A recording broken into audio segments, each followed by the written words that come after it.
view up there, isn't it? Yeah. Perfect. So when I get my state pension next year, so when I get that, I'm going to become a full-day member, I think, and come and watch some proper cricket. Brilliant. You'll be very welcome. Right. I don't know if I can afford it up there and that. I know what you mean. But, yeah. It's our, we're sort of going on holiday, see, really. Well, that's it. When you look at it like that, yeah.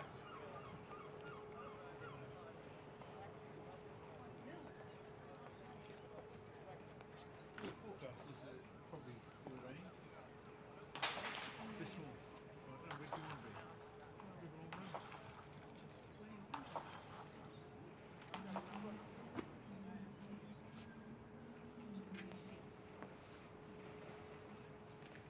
So Tom Lammonby, lovely to be here sitting in the sunshine. You're in the runs this season.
Well, I think at the moment. Oh, of course you're Yorkshire. What's happened to Harry Brooke? I thought he'd be playing today. I think he's playing 2 games, but not this one. Joe Root's playing. Yeah. Both playing against Surrey. John, do you want to come down? Sorry. Thank you.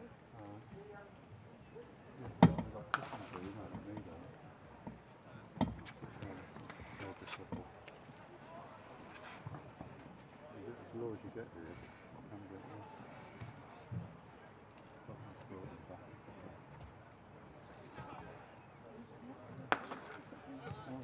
That's why I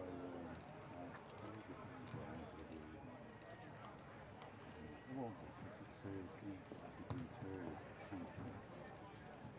that's Andy.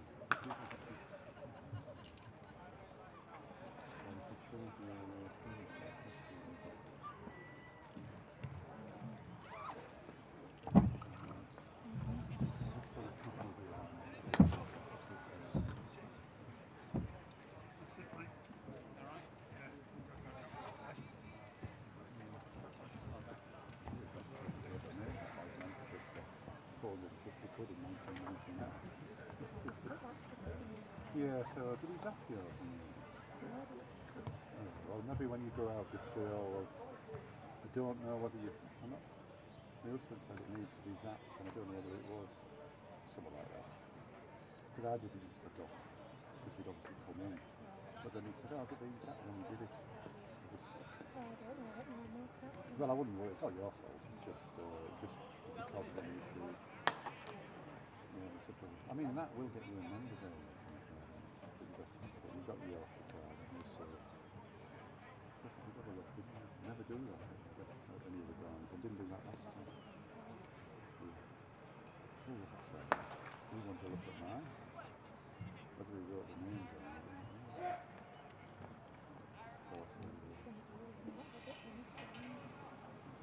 Well, if they don't know, and they're just showing like, black song, I don't think they'll get it. But of course, with the messages coming around, Bob finding out, I'm just glad I got the detail that I emailed Chris. He's very good at Chris. Chris took him an hour or so, and he responded quite a long email explaining to me what about whatever. So I better get the first one.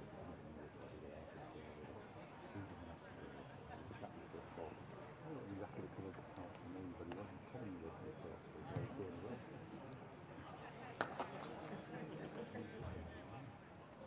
So I showed him the email.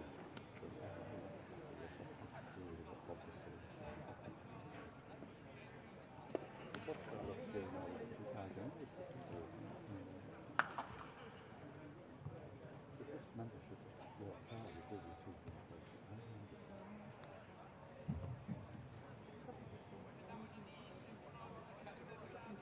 I think he did the same before. He got it without any compliments or so.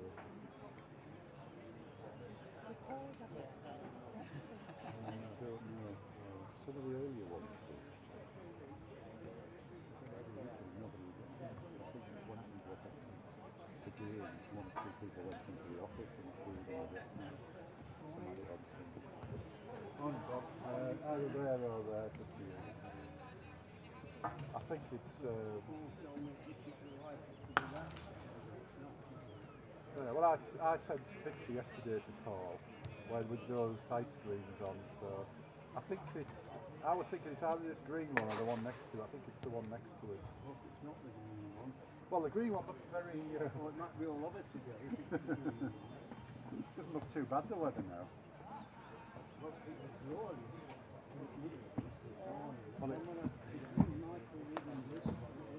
It was glorious yesterday here. Beautiful day. And then the forecast is improved for today, but basically any rain we're going to get, we'll get it for 2 hours. It's clearing, going through us up north, through Wales, from France originally. But it looks like there could be a spot or two, and at worst you wouldn't get anything this morning. But at best you might just get nothing. But then by 1 o'clock it's all gone. on the satellite. So, but tomorrow looks pretty crap. Yeah, I mean hopefully it'll improve, but if we get the worst, we won't have any play tomorrow. But it's like in the 60s, 70%, but you know, it might be alright. Often if you get on, isn't it, sometimes at the start, you stay on, whereas when they haven't got on and all the covers are on, you're a bit stuck. Yeah, similar pitch to what we've had before here, isn't it? In this section, usually good. So I don't know whether we need those two, yeah.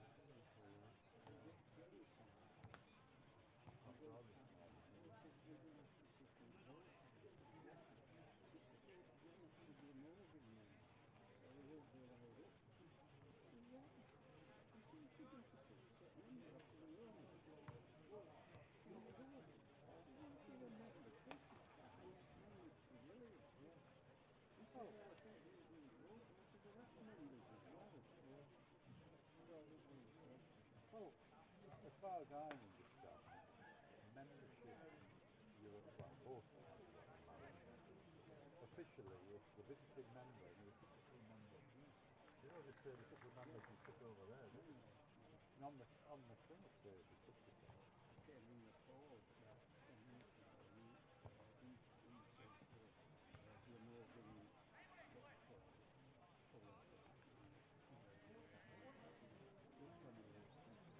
Well, it's a poster, but he's looking for other programs.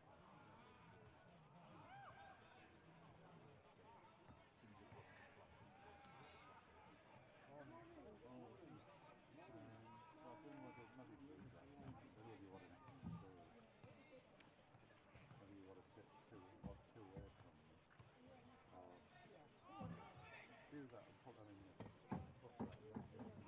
Good morning everyone and welcome to the Associates County Ground Just plonk home that and down. away to County Championship first division match, Somerset and our visitors Yorkshire. Is that alright? We'll have news of the teams, some toss, facilities brings with you after 10:30. Can I just say that the members' bookstore and information point is currently open. It will be open until play begins, and also lunchtime and tea time, sited behind the Ondolchi stand. And I've just been to have a look myself, so I can personally vouch for the fact that there are literally hundreds of books for sale, mostly cricket related, and all of very reasonable price.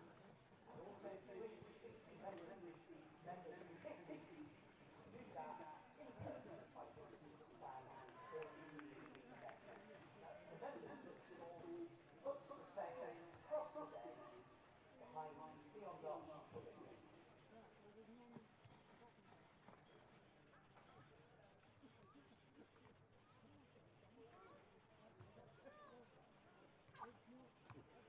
I need to get that booked out. We're going to sunshine open.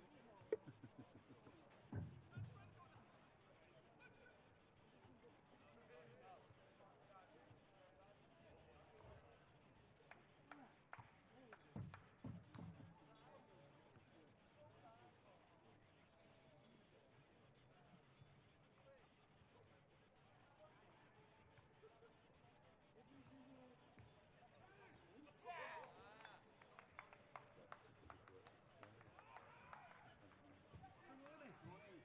Good to see you. Yes, thank you. You alright? Yes. Good journey down? Yes, fine, thank you. Oh, it's marvellous. Sorry about the weather. It's Well, not. it was lovely in Wooding. Well, It dropped in like in Wooding Bristol, it was raining, and then Yeah. ran out in the street again. Anyway, I mean, it's clear now. So, my phone app said yesterday it was going to be glorious sunshine all day. So there we are. yeah, there we are.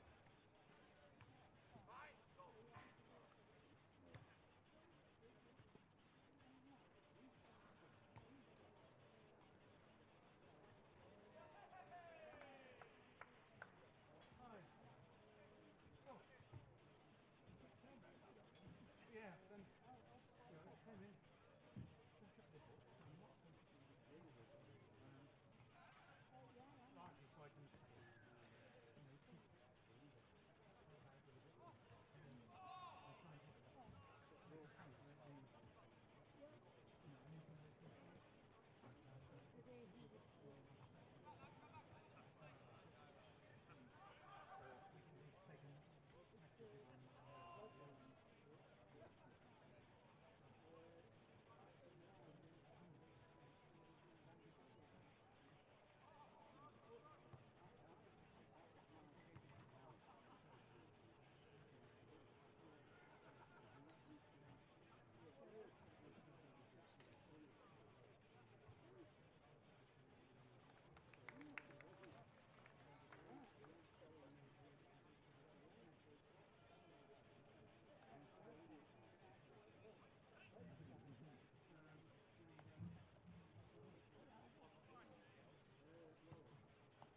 too much suntan lotion on. You can sort of stop having an arm or something.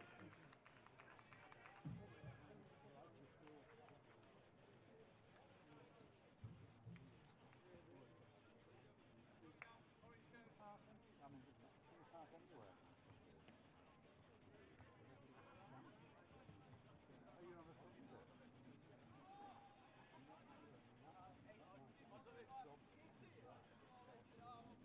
Well, that's what I wonder, because a lot of places, even London, like permit stuff like on Sundays.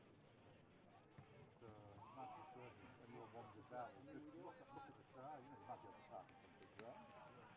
We don't really.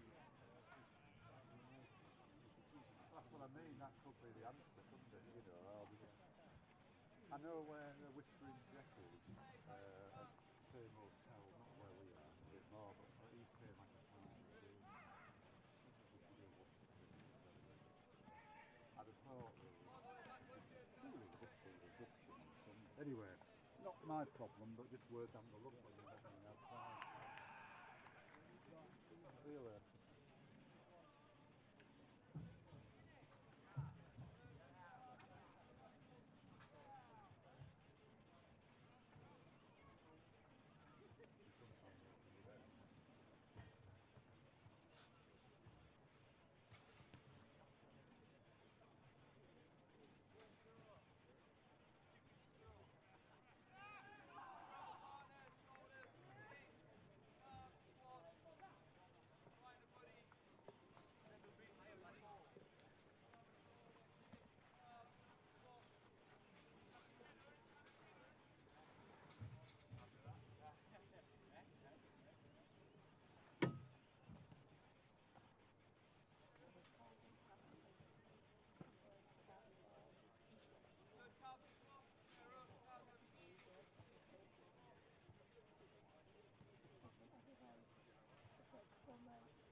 Like Greece, or is it one of them is we're not going to bother? I mean, if they did it properly, over time it would be more efficient, you see, because you just basically just be queuing up to look at something, or put your passport on, and they know we've got all your details straight through.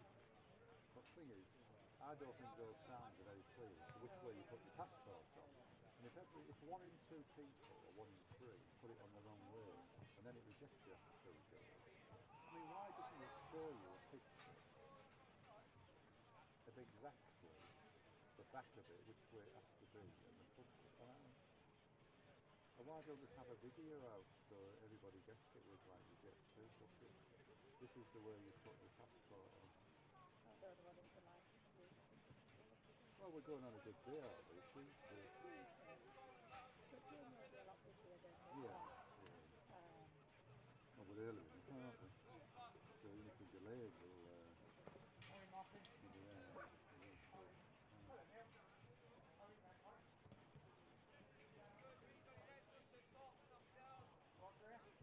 To wander around.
James Wood, Tom Abel, making his first class debut for Somerset today, Thomas Wood, Will Smith, Lewis Gregory, Craig Overton, Miguel Pretorius, and Alfie Hawthorne.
Details now of the Yorkshire side today.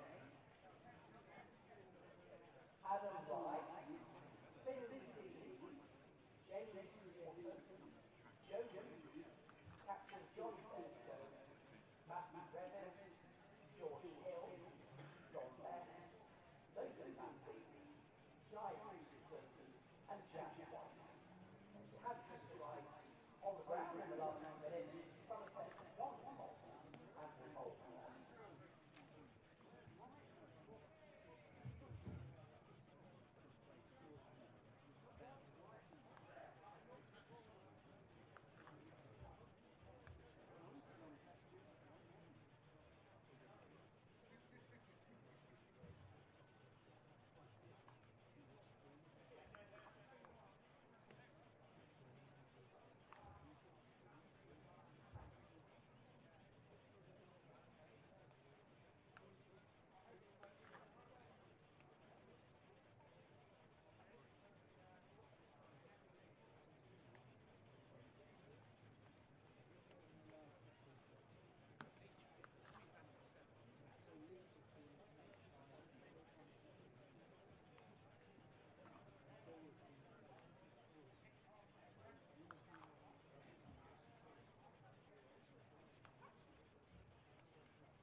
picked White ahead of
Here at Somerset, we stand against all forms of discrimination. There is no place for it in our sport. We will embrace and celebrate differences everywhere, knowing that with diversity, we are stronger. We're dedicated to raising the game. So if you witness it today, challenge it, call it out. Here at Somerset, you can report an issue or concern by alerting a steward or by texting SCCC steward, followed by your message, to 66777. Thank you. And if you are just arriving on the ground, good morning and welcome. The news is that Somerset have won the toss, and when play starts at 11 this morning, Somerset will bowl first.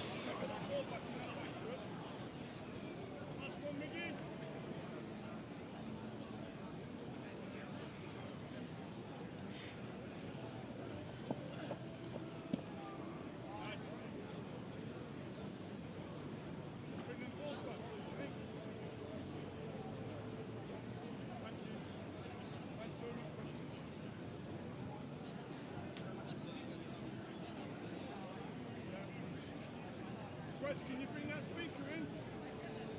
Thank you.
Feeding, Courtney.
Good morning, ladies and gentlemen, and welcome to the Cooper Associates County Ground for day one of the Rothesay County Championship.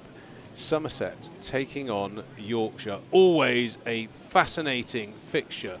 Let's just have a look at the Somerset lineup. Somerset have won the toss this morning and have elected to bowl on what looks like quite an overcast day. Expect a little bit of lateral movement on a very fresh pitch here at Taunton. I'm joined by Harry Everett as we reflect on that. We don't really reflect on it. Let's analyse the starting 11, Harry. What are your thoughts, mate? Brilliant to see Thomas Rue get his first-class debut. A little gap away from his revision, bit of time away from the revision books. Get himself in for 4 days. And, yeah, brilliant to see. And obviously, no Lewis Goldsworthy, no Tom Culler-Cadmore, no Tom Banton. So a chance for him to come in. And Will Smead, quite an aggressive middle order. Yeah, another a number of injuries, but injuries always can be deemed as positive for such a strong squad like Somerset. Opportunities of players that have missed out the first few games that will be champing at the bit to show that they deserve one of those 11 shirts. Opening the batting, we have Archie Vaughan and Josh Thomas, followed by a very strong middle order of Lammonby, James Rue and Tom Abel, and those three have scored the lion's share of Somerset's runs for a number of years now. The debutant, as Harry mentioned, Thomas Rue, a very exciting young cricketer following in his older brother's footsteps, followed by Will Smead at 7 and the captain and all-rounder Lewis Gregory. Bowlers, you know, you can't even call the bowlers now, can you, because of how many runs that they've scored. In particular, Craig Overton, I think a week ago or so, he was sort of second or third in the county championship averages. Already scored a nice 100 as well. So Craig Overton, Miguel Pretorius, the overseas player, South African, who hits the deck hard and is a bit of a workhorse, and then the exciting left arm pacey swing of Alfie Ogborn. So all in all, quite a balanced team. Obviously, you know, the opening batter offering some off spin is handy, because we believe Jack Leach has got a little bit of a niggle while he's not in the starting lineup. He's normally one of the first names on the team sheet.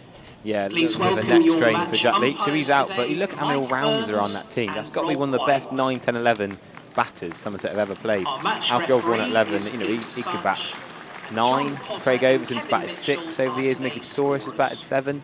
Whacked it, so much depth, so many all-rounders. I was talking to Jonathan Doige next door about the Yorkshire 11. They've got loads of all-rounders as well, so both teams are going to bat deep. We saw some ridiculous games in the Championship last week. Gloucestershire, Derbyshire saw Henry Brooks and Will Williams get 89 and 98 from 9 and 10. You're not through them as quickly as you used to do, aren't there? There's no such thing as a tail ender as the players are on the field. The Yorkshire team, Adam Lythe, the ever-present and high-quality England batter Adam Lythe, opening the batting with Finley Bean, followed by James Wharton, and no need to wax lyrical too much on the number 4, Joe Root, and Johnny Bairstow, unbelievable middle order there. Matthew Reevis, George Hill, former Somerset player Dom Bess, Logan Van Beek, Jai Richardson, and propping up with the tail, Jack White. So 2 very good teams. Very reminiscent, I think, in my emotions of how I felt in the first championship game of the season when Somerset were taking on Nottinghamshire. You think good pitch, 2 very quality teams with some star-studded players in the lineup. Yes, absolutely. No Harry Brook in this one. No Dan Moriarty for Yorkshire. But again, they've got a pretty strong squad. Finley Bean kept wicket last time out. Johnny Bairstow is going to take the gloves in this one. Johnny Bairstow, the Yorkshire skipper. We saw Joe Root get a few wickets last week. So many talking points. But Somerset going to start with 4 slips in place, and Lewis Gregory with the ball coming round the wicket to the left-handed Adam Lythe. Yorkshire have had so many left-handers over the years in their top order. Go back to Alex Lees, Andrew Gale, now Lythe and Bean. Interesting to see how much this pitch does. Bit overcast, but it's going to be sunny this afternoon. Good crowd in. Oh, Lewis Gregory's just slipped in his first ball. He's come off his bike. Yeah, a little bit slippy on that green tinge. Get the long spikes in. Yeah, it is a fresh-ish wicket. There's a little bit of scarring on the right arm over side of the pitch, but as you see Lewis Gregory there doing a bit of digging up, that it looks like not many around the wicket deliveries have been bowled that side, so Yeah, he might have to put the old 6-inch nails on if he keeps doing that. Well, he's scraping away. Interesting start to the first ball of this match. Fine leg is quite square. Alfie Ogborn, the only man out on the boundary. Out in front of the James Hildreth stand. He's quite a long way away from the action. Interesting to see if he takes a new ball. Maybe Craig Overton from the River End. Oh, wow, what a ball that is from Lewis Gregory. Angling in and swinging, nipping away from Adam Lyth. You've got to be in serious form to nick a ball like that straight through to James Rue. I mean, that was probably one of the conversations, Harry. You know, there's been a lot of talk about James Rue and possible England selections for the New Zealand series. Will he, you know, maybe try and force that claim by opening the batting and Thomas taking the gloves? That isn't the case. James Rue has still got the gloves. His debutant brother is at mid-wicket at the moment. Another very nice delivery there from Lewis Gregory, who's an excellent exponent of swing and nip off the surface. Bowls from slightly a lower trajectory than the other bowlers in the Somerset lineup, but can certainly shift the ball through when he's in good rhythm. Yeah, it's quite interesting seeing Thomas Rue in his whites at mid-wicket. Doesn't seem quite right. Often with gloves on or in colours. Played for so many different teams already in franchise, England under-19s, all around the world. First class debut for Thomas Rue if you're just joining us, a couple of balls late. Oh, beauty. The first runs off the bat, a false shot there from Adam Lyth. But opening batters are used to that sort of shot, they won't mind that. It's played with relatively soft hands and played down and goes to the third man boundary for 4. A little moral victory there from the bowler. I've just had a text from Chris Rue. Sadly, I'm missing days 1 and 2 of Thomas's debut. I'm playing golf in Ballybunion in Ireland. Chris Rue goes all over the world watching his boys play cricket in Australia, South Africa. Then a 10-minute walk from home and missing his first-class debut. Sure, we'll keep you updated. Hopefully, in between striking those drivers and irons down the fairway, Chris, you'll be able to tune into the live stream. Hopefully, the reception is good wherever you are. Yeah, I'm sure they have decent Wi-Fi and Irish golf courses just for the county championship. So a little bit of movement for Lewis Gregory early on. Well, massive movement second ball. That was an absolute beauty. Yeah, maybe the historically minded, but you always, you know, you see your fixture card and always seems to be that extra buzz. Oh, beauty there from Gregory. Played and missed, but very close to the outside edge again. A very, very challenging over there from Lewis Gregory. Adam Lyth off the mark for 4. But you have to say that across those 6 balls, Lewis Gregory looked like the one and to open the bowling from the dominate this early session of the day. As I mentioned on the pitch report, Harry, the new ball's always crucial here at Taunton, especially on a fresh wicket. Can you get yourself ahead of the game, take 3-4 wickets in that first session? And I love this. It's no slight on Craig Overton, but to give young Alfie Ogborn the opening over from the River End alongside his skipper Lewis Gregory, I think that's a great sign. I think the right-left-hand combo, Alfie Ogborn swings the ball with the new ball, worked hard on his fitness, getting his pace up for this season, and he's been brilliant. I was a bit gutted when he was rested, actually, for the previous game. But yeah, great to see him flying in for the second over.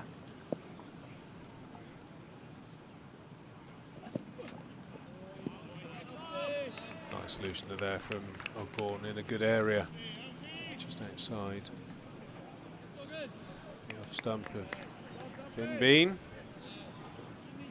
Yeah, I think it probably as the junior bowler going to have to bowl a fair few overs from the Lord Ian Botham stand end. Both Lewis Gregory and Craig Overton massively preference bowling from the Trescothic stand end.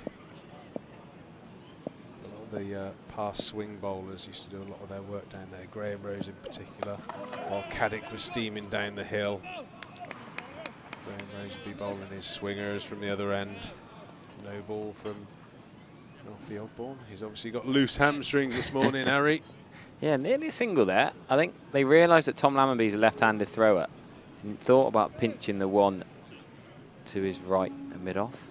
Nearly a little mix-up early on, but they do get the run from the no-balls anyway, the bonus runs. Sounds like a bit of a problem. Miggy Pretorius and Lewis Gregory, the obvious regular offenders. Like you say, eager is Alfie Ogborn. Just an overstep. 4 slips and waiting. That's the shot. Probably going to be 4. He's not nailed it, but over the practice strips, it's going to go away to the Somerset stand. Just a little bit over pitch from Alfie Ogborn, bit of width. Yeah, the first runs of the morning that the batter will be happy with. A nice cover drive there from Finn Bean. Don't mind that as a miss from Alfie Ogborn, just trying to get that ball swinging. I'd say it's probably not his preferred end, Ogborn. No, there's a slight cant in the wicket here. It goes against, you know, the swing and shape that Alfie Ogborn will be trying to get out of this ball and surface.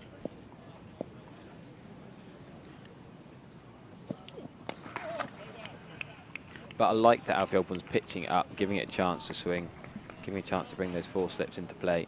Doesn't mind being driven for 4 occasionally. Batter might then get a bit overexcited, go for an expansive drive that's not there, and then bring a nick into play. Absolutely. Challenge that knee roll. He's been a hair too full at the moment, but I think that's the miss you want early on in the innings. Batters trying to find their feet. And then you expect Craig will be more back of a length. So I guess these two are the 2 pitch it up, more bowlers. Not quite as tall as Craig. Squared him up beautifully. Alfie Ogborn, he's brilliant. Him and Sonny Baker, flatmates here at the ground a few years ago. They're two of the best reactors when they bowl in county cricket these days. The way the Celebra appeal, or the oohs and the ahs, the gestures. Yeah, you can definitely tell from those two that they enjoy their work. They enjoy bowling fast, running in, creating a bit of a theatre with the oohs and ahs, as you say. Really, really happy to see Will Smead in the lineup as well.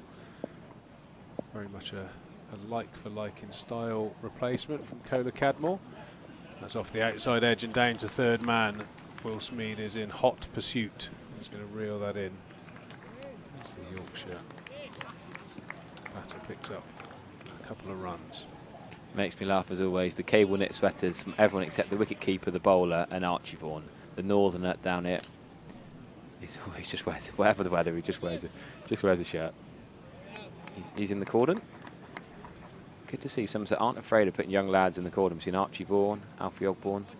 Not like the olden days of sort of seniority and making the young lads run around on the boundary. If you're a good catcher, you're in the cordon. And most of them are good catchers in this side. You did wonder if Thomas Rue, slight misjudgment there. You did wonder if Thomas Rue might make the cordon as a keeper. Yeah, you'd think it would be an obvious move, but I suppose when you do a lot of your work behind the stumps with those great big frying pans on, you know, maybe with a bare hand it's a little bit different. But you know, keepers are so athletic, aren't they, as well? You'd think, you know, those extra cover, point, mid-wicket positions are pretty well suited to how athletic they are and diving left and right.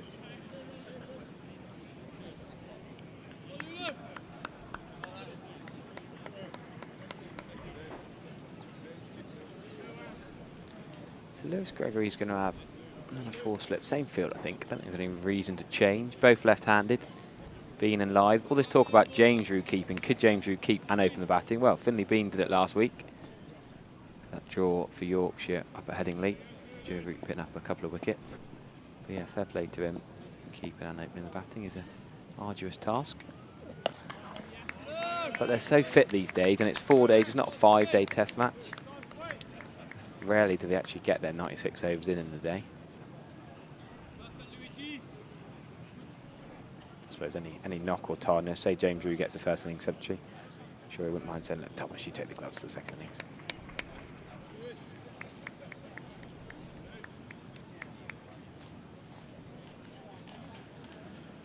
Yeah, certainly no surprise when the coin came down in Lewis's favour. He elected to bowl first. It's a little bit of a, I suppose, a phrase that came from Headingley. You look up, not down when you toss a coin at Headingley, and I think the overhead conditions are perfect this morning. It's warm enough, but that little low-lying overcast cloud, perfect for a little bit of swing and keeping the moisture in that surface. It's interesting you say that. Division 1, all the teams that won the toss have chosen the field first. In Division 2, 2 of them have batted first. Oh, again. One nipping sharply back in onto that back leg of Bean, and then that one sharply away. So there's certainly enough there to keep Lewis Gregory and the rest of the bowlers interested. Yeah, you could be the best player in the world and you're not going to be good enough to get a nick on that. That's gone quickly, ferociously away.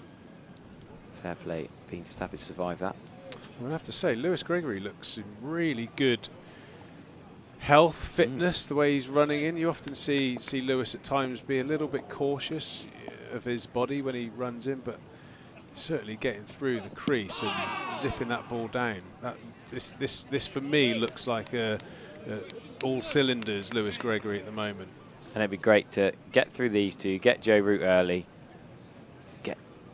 get Lewis Gregory bowling at their best players while it's moving around a bit. It's going to brighten up. We know this pitch flattens out.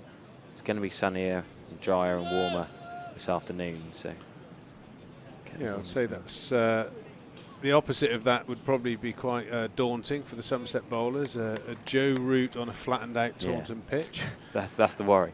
But we'll see how that pans out, and I don't think you can look too far past the man coming in behind him, Johnny Bairstow, an incredible player, and he really can strike a cricket ball. Yeah, we presume that Bairstow is going to bat 3 and keep as well. The keeper batting this. I know Harry Duke in this 11, so the 2 keeping options being Bean and Bairstow. Well, I think Bairstow's down at 5 on the scorecard, but that's not always definitive. Yeah, they have moved them all around a bit. Wharton, Root, Bairstow. Yeah, Wharton has batted in the middle order in the past, but that's one way to sort that out. Lewis gets a wicket, we'll find out, won't we? Oh, nice I think bowling there from Gregory, and another good set from the Somerset captain. I think it'd make more sense that Wharton comes in at 3, Root 4, Bairstow 5. Yeah, you think, you know, like it's almost the Somerset model, isn't it? You know, the top order, top 3, your technical players, and then you leave your sort of the heavy run scorers at 4, 5, 6 here at Taunton, historically as well. Certainly since Trescothick, I suppose he was an incredible heavy run scorer at the top of the innings, but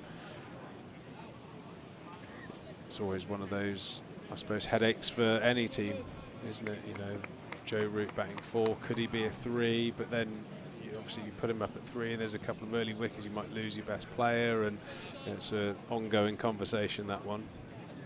Yeah, I was trying to explain. A kid the other day was saying, where does the best batter in your team play? And I said, well, over the years it was probably 4, but it's not always quite that simple.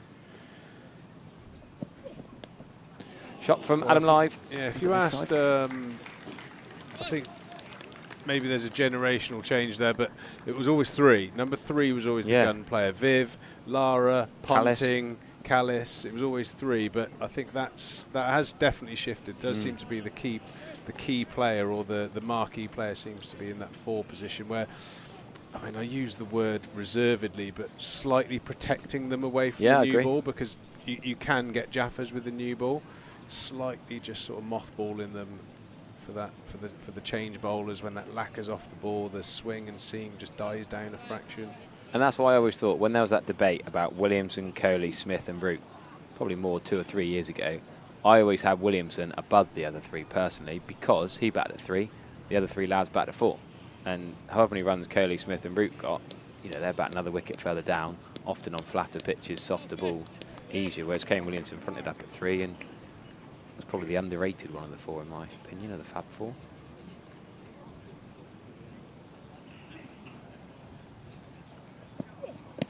Oh, that's quite straight, that. That did look a good shout. I think Rob White had at least a little thought about that one. I'd be interested to see that on the replay.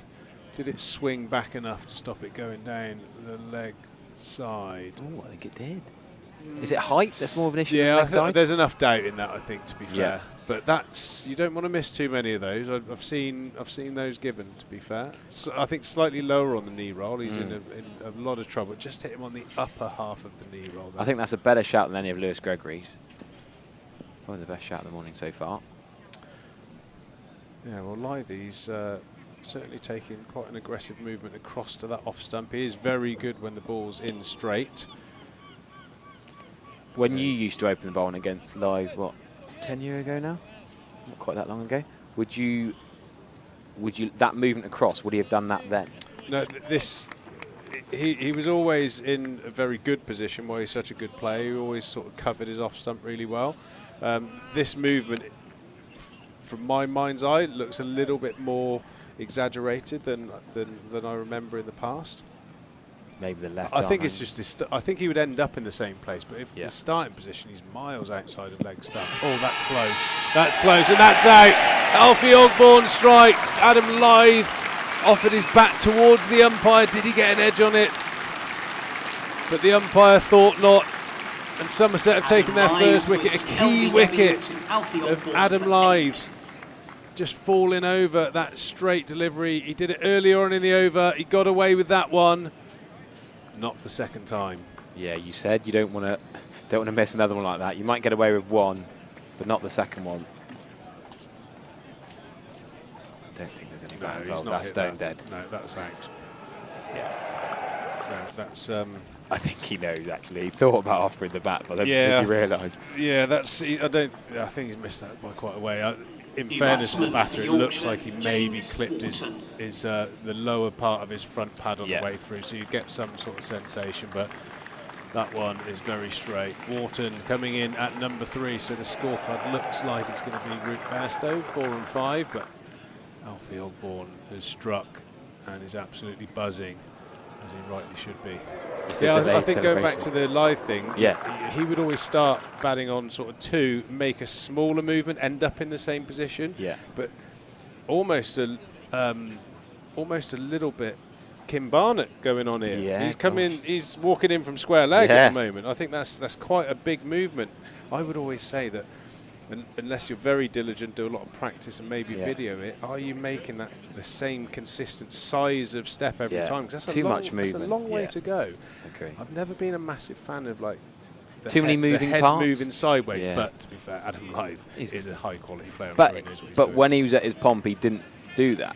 So interesting is he struggling at the moment towards the end of his career and trying something different? Well, I think if you're moving your feet, say an inch in position, a lot of players have a trigger. An inch into position, absolutely, you can create quite a lot of consistency from that. But I would say he's moving at least a foot, and I think what we saw there, him falling over 2 is body weight's moving towards point. He's almost encouraging himself by that sideways movement to be kind of leaning that way. So that would be my scientific, technical analysis of that dismissal.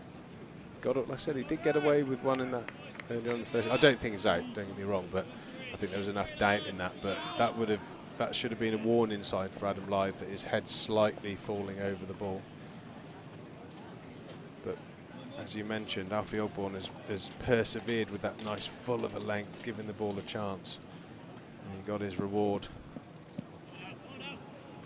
Successful over there from Ogborn. Yorkshire 17 for 1 after 4 overs. Exactly the start Somerset were after.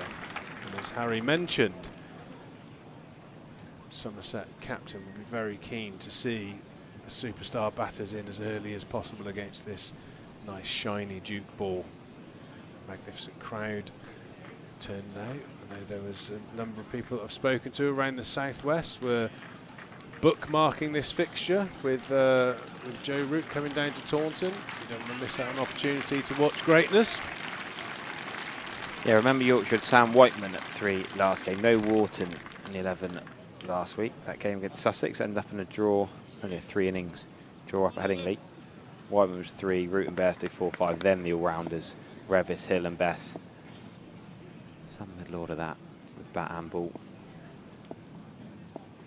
But Lewis Gregory continuing there from the Trescothick Pavilion end, round the wicket to the left-hander. That's another beauty. He's almost bowling too well, which sounds a daft thing to say. He's moving too much. Finley Bean is just trying to play the line, protecting his stumps. Fair enough, he's doing the right thing. And it's seaming away, and he's just missing it, which is no insult to Finley Bean. Far better players than him would be missing these balls from Lewis Gregory.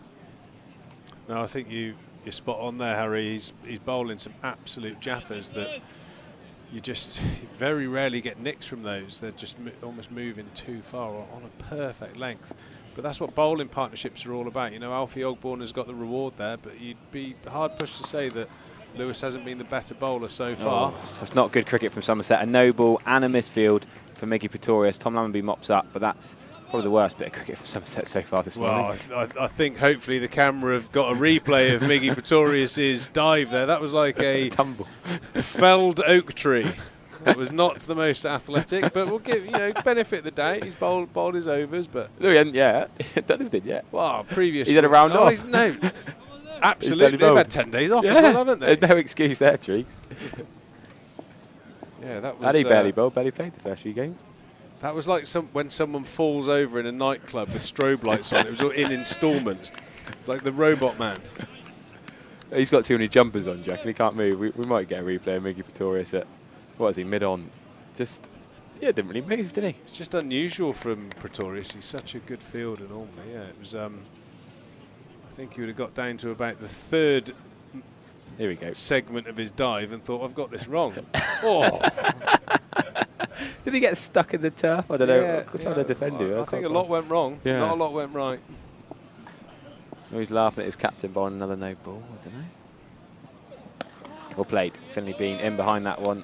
Trying to not get too chest on. Lewis Gregory hitting the bat hard this morning. Solid thump into the stickers of the bat as the floodlights just pop themselves on. Just a bit of light, just confirming that there was a low-lying cloud today here at Cooper Associates County Ground. Taunton is suffering a little bit of overcast conditions. Gregory now going over the wicket. I like this, helping out that angle across towards those 4 waiting slips. Yeah, I'm not sure we need the floodlights yet, but they do like to enhance the natural light, don't they? Doesn't seem that dark, but the umpire's call is a command, I suppose. Kit Harris from Wisden says he'd love to see Bairstow at 3. Anyone scoring heavily in the top 3 is going to have a chance of playing for England imminently. Fair point. As much as I like Johnny Bairstow, I think that ship might have sailed. Sadly, he's going to score very heavily to get back in the picture, I think.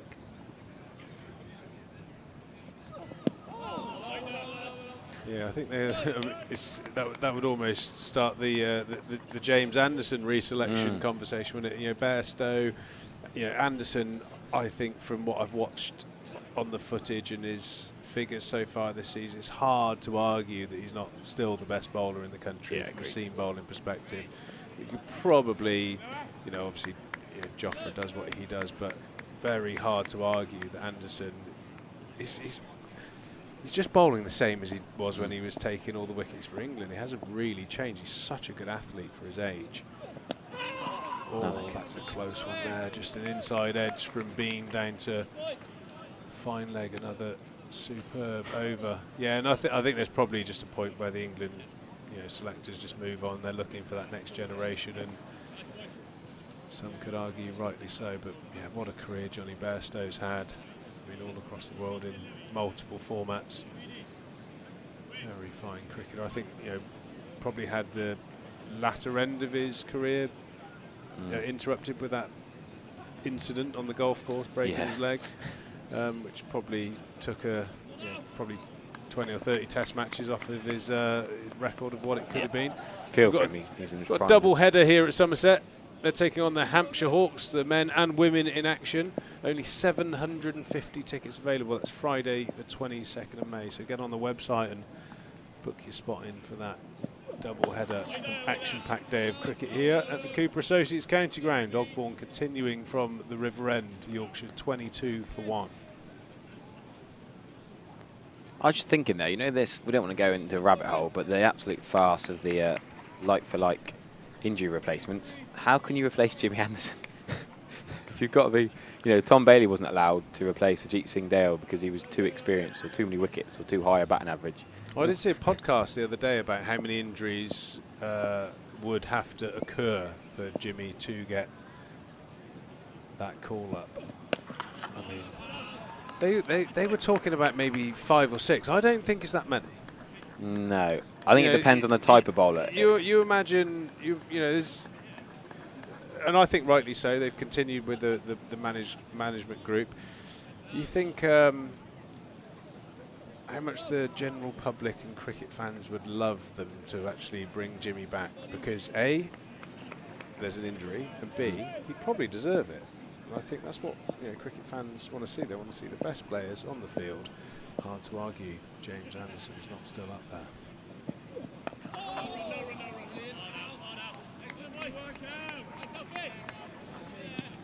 Yeah, some batters that have certainly put their hand up so far. James Root certainly being one of those. Not just the way he started, but the way he started his career.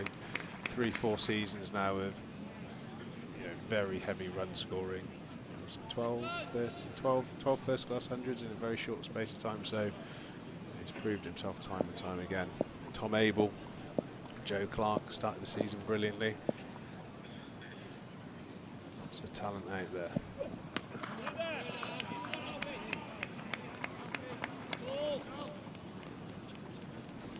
So Alfie Ogborn and Lewis Gregory, 3 apiece. Lewis Gregory rarely bowls more than maybe 5 or 6 in a spell, but having had a few days off, not played the previous round, might slightly push early in the season. Craig Overton will want to bowl in the first hour, of course. And then probably Nicky Pretorius as the 4th seamer. Don't forget Tom Lammonby bowled well in recent games. He has been needed by Somerset. Maybe later on, but not quite in full control there, but it's going to be another 4 for Yorkshire. Finley being past double figures now, a little bit of a skew off the outside edge, but in enough control to keep it down.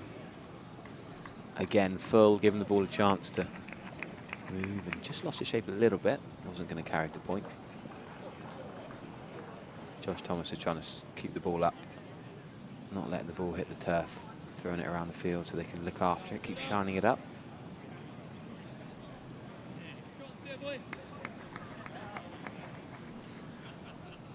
Yeah, both Somerset bowlers hitting the bat hard this morning. I think Alfie Ogborn, in terms of left arm swing, is one of the quickest out there. Certainly the quickest on show in the Nottinghamshire game.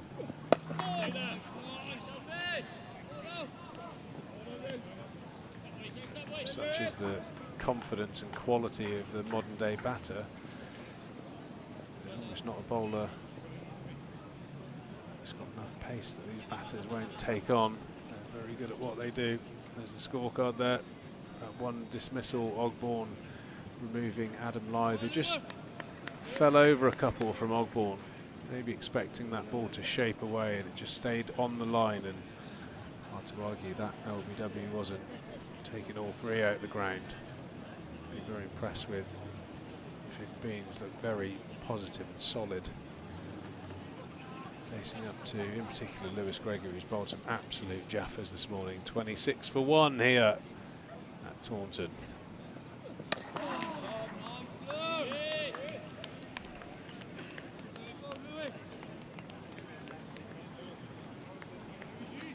Yeah, Lewis Gregory, of course, over the wicket to the right-handed Wharton, yet to get off the mark. Yeah, Tom Abel's voice encouraging him from the slips. Yeah, there was a little bit of talk that Harry Brook might have been playing in this game, but he's been given a period of rest. I'm not sure what he's resting from. He hasn't played for weeks, months. Hasn't been a while? Yeah, not played in the IPL. Hasn't played since the Ashes. He's going to play the next 2 rounds. It's gone away again from Lewis Gregory, away from the right-hander this time. A bit of swing there. I mean, Duke balls do have their own identity. Everyone that comes out the box does behave slightly differently. It's, on occasion they can swing with the lacquer, but quite often this sort of period now, when the lacquer's off and the heat from shining the ball gets into the ball, that's when the swing starts. I mean, Lewis Gregory, I think his threat to the batter goes up by magnitude when he gets the ball shaping away, and then that wobble seam ball that comes in. Very sort of Jimmy Anderson-like, really. I mean, why wouldn't you model your bowling on him? If he swings the ball away towards the slips, 3-4 balls, drags the batter across and then goes for that one onto the pad, I think that's when Lewis Gregory is absolutely bowling his best. And we're just starting to see that ball start to offer. I was going to wonder whether Lewis Gregory and Craig Overton will bat 6 and 7 in the order, 7 and 8 in the order. With Thomas Ruin, they'll probably shunt down one. It might even be 8 and 9. It's quite wide. Could leave Adam Wharton as he thought about coming down to it. But yeah, a few years ago, Craig Overton was batting 6 and Gregory 7. Then they went back to Lewis Gregory at 6, Overton at 7. But now with Smead and Thomas Ruin, you might see Gregory at 8, Overton at 9. Yeah, well-balanced team and quite important. They're able to sort of mitigate injuries as well, Somerset now. Got some nice depth in the team, and I think that's very reflective of the performances you see in the second 11. You know, Smead peeling off a number of hundreds to get himself into the team is exactly what you want. And I think that for me is a great sort of ball after ball indication that, you know, Lewis is like prepared to play the long game a little bit there. That wide swinging ball, just teasing the batter to get his head over to off stump, and that ball there that just darts back in. He's definitely got the tools to set the batters up. Yeah, Somerset will think they deserve more than just the one breakthrough so far. So much beating of the bat. We saw that Notts first game. So many balls beat the bat. Done well to cover his stumps there, just smother it. Here's a lovely stat from the YouTube chat. I reckon Adam Lythe has the most catches amongst all active cricketers in the county championship. Like that, often in the slips. Not excluding wicket keepers, obviously. Yeah. Yeah, I think Trez was up there for a long time. You know, parks himself at slip, very good hands. Adam Lythe. Change of bowling from the River End. Sponsored by Southwest Cleaning Equipment, Craig Overton. Craig Overton. I think there was a mention on the live stream a minute ago. Get Craigo on, and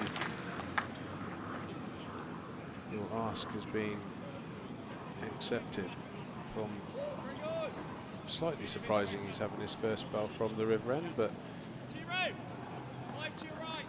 Craig Overton's been the talisman seamer for a number of years here at Somerset. What can he do? Can he dislodge one of these batters and get Joe Root in early?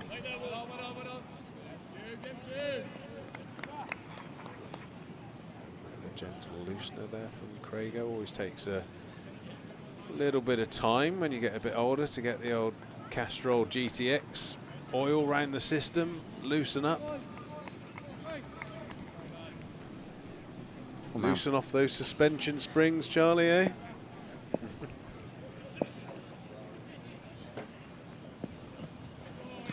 That's a tight lead to off stump. Loose as a goose.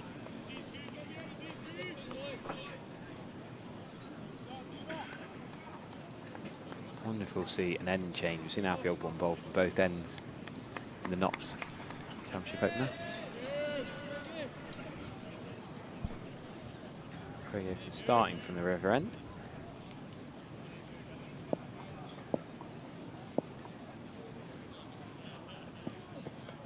Oh, an edge and straight down. Didn't quite have that bit of zip on it to carry to Tom Abel at second slip. Genuine edge. Very low on the bat. It's a full-blooded sort of pushy drive. I think if you do that, Craigo's second, third over, we'll probably get it to carry. Just looks a little bit stiff at the moment.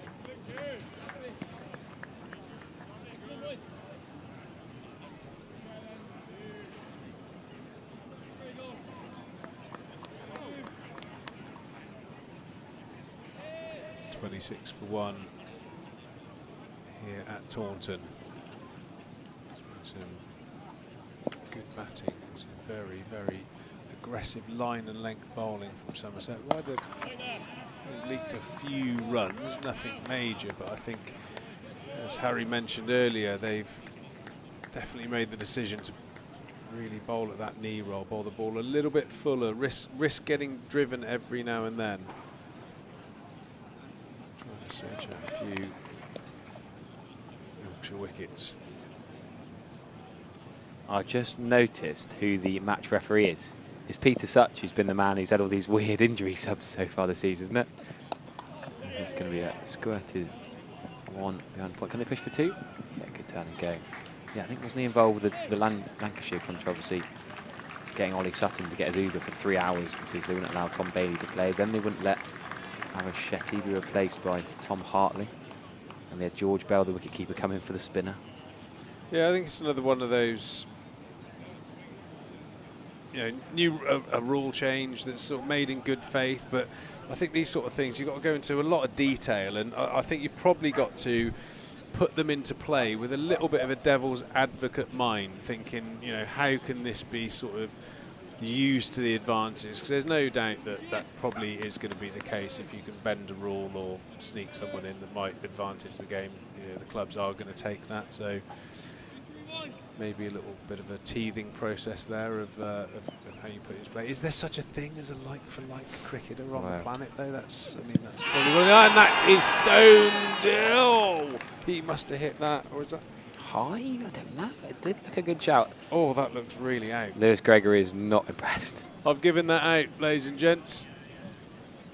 Oh, good decision, Michael Burns, and that's why he's out there and I'm up here, because I think that's done too much and it's going down leg. Well done, Burner.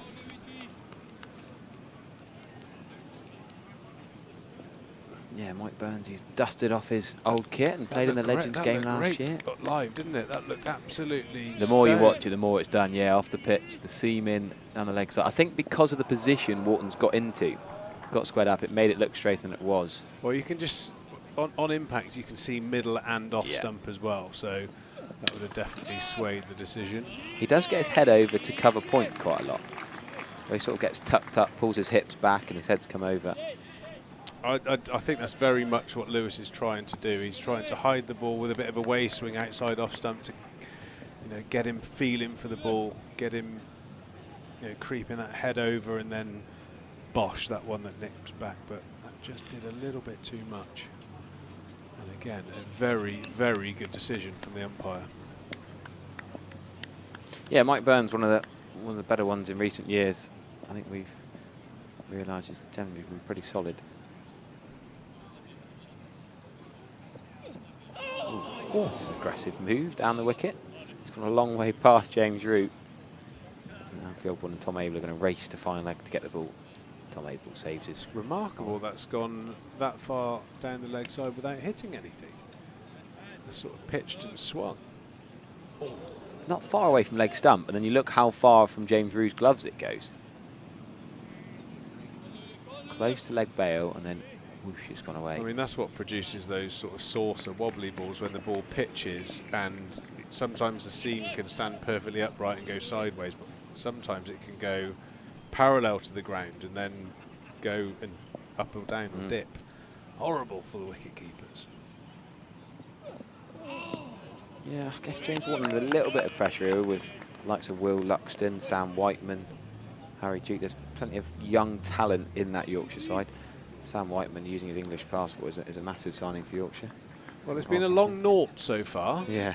It seems like a lot's happening. He's probably, he's taken that option to walk down the wicket. He's probably feeling like the old anxiety tank's getting quite high. He wants to get that first run.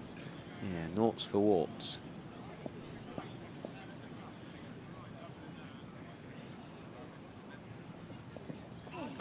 That's taken off. Don't often see a ball bounce that much from Lewis Gregory. He doesn't bowl many bumpers these days. A little bit leg side, almost harmless. You don't think Wharton could have gone with that one. Love that aggression from Lewis Gregory.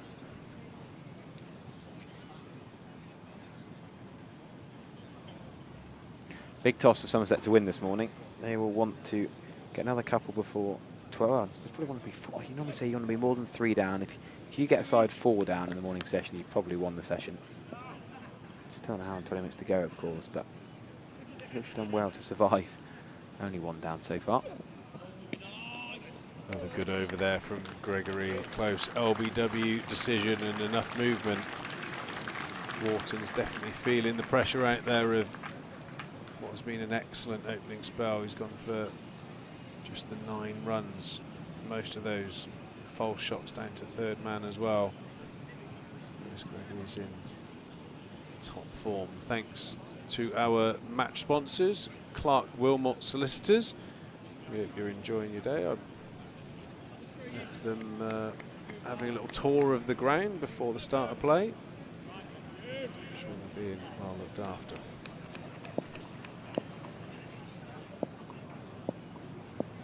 Craig Overton continuing them from the river end. Not getting as much movement of the 3 bowlers so far. Craig Overton probably more of a hit the pitch back length bowler, yes, but yet to get the movement we saw from Lewis Gregory or Alfie Osborne.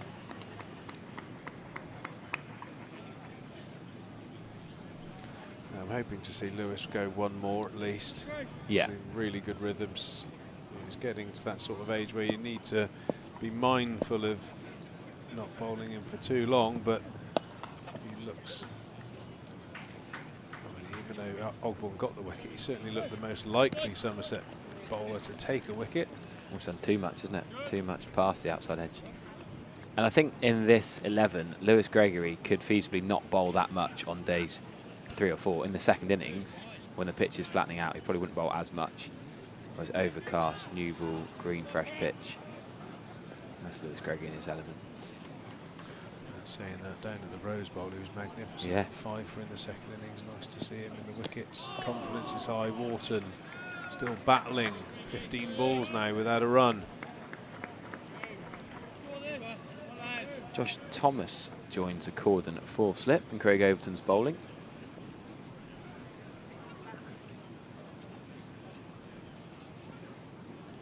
Thomas Rue doing a fine leg as his skipper. Lewis Gregory goes into 1st slip. I don't think I've ever seen Josh Thomas in the slip, so that does dispel the theory that wicket keepers would make good slippers, because you'd think that Thomas Rue would be in if certainly one of the bowlers being Craig Overton, who's the nailed-on second slip fielder. It's also interesting that Alfie Osborne was in the cordon early in the season, and he's now not bowling. He's a very good fielder, pretty quick across the ground as well. Oh, another good shot. You would be thinking there, yeah. I played a really, that deserves a run. Come on, what's going on? That was the closest to a leg stump half volley he's got in his 17 balls so far. Dare we talk about Root and Bairstow again? They're quite happy for Wharton to survive this tricky period.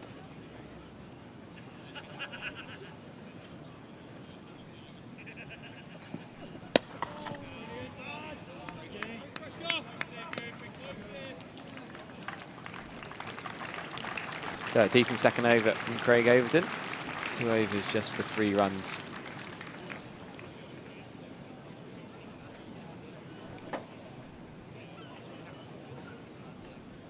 So no Jake Bull, no Josh Shaw in this 11 for Somerset today. Also no Jack Leach. He's got a next train if you're just joining us. Recent news of Tom Abel signing a new contract. Very exciting. Jason Kerr's also got a new contract till 2028. And the head coach here since 2018. And been bowling coach before that. And worked at the academy. Of course, played for Somerset in the 90s.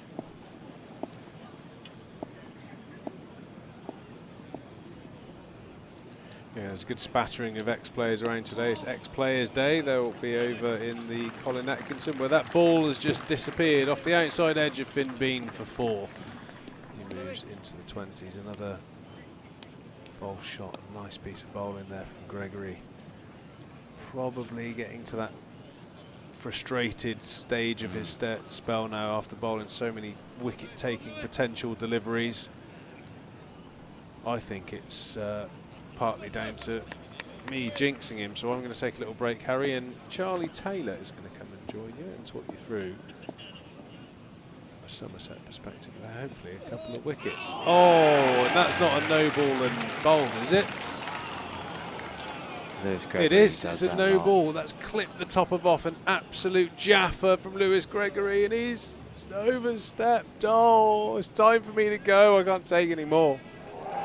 Yeah, Lewis Gregory was the most regular offender of no balls the last few years for Somerset in the county championship. An absolute beauty. Not a lot Finley Bean could have done about that. It's gone for 4 off the stumps. You could hear the crowd celebrate and then go quiet again. Yeah, Lewis Gregory bowled so many no balls. And that one is particularly costly.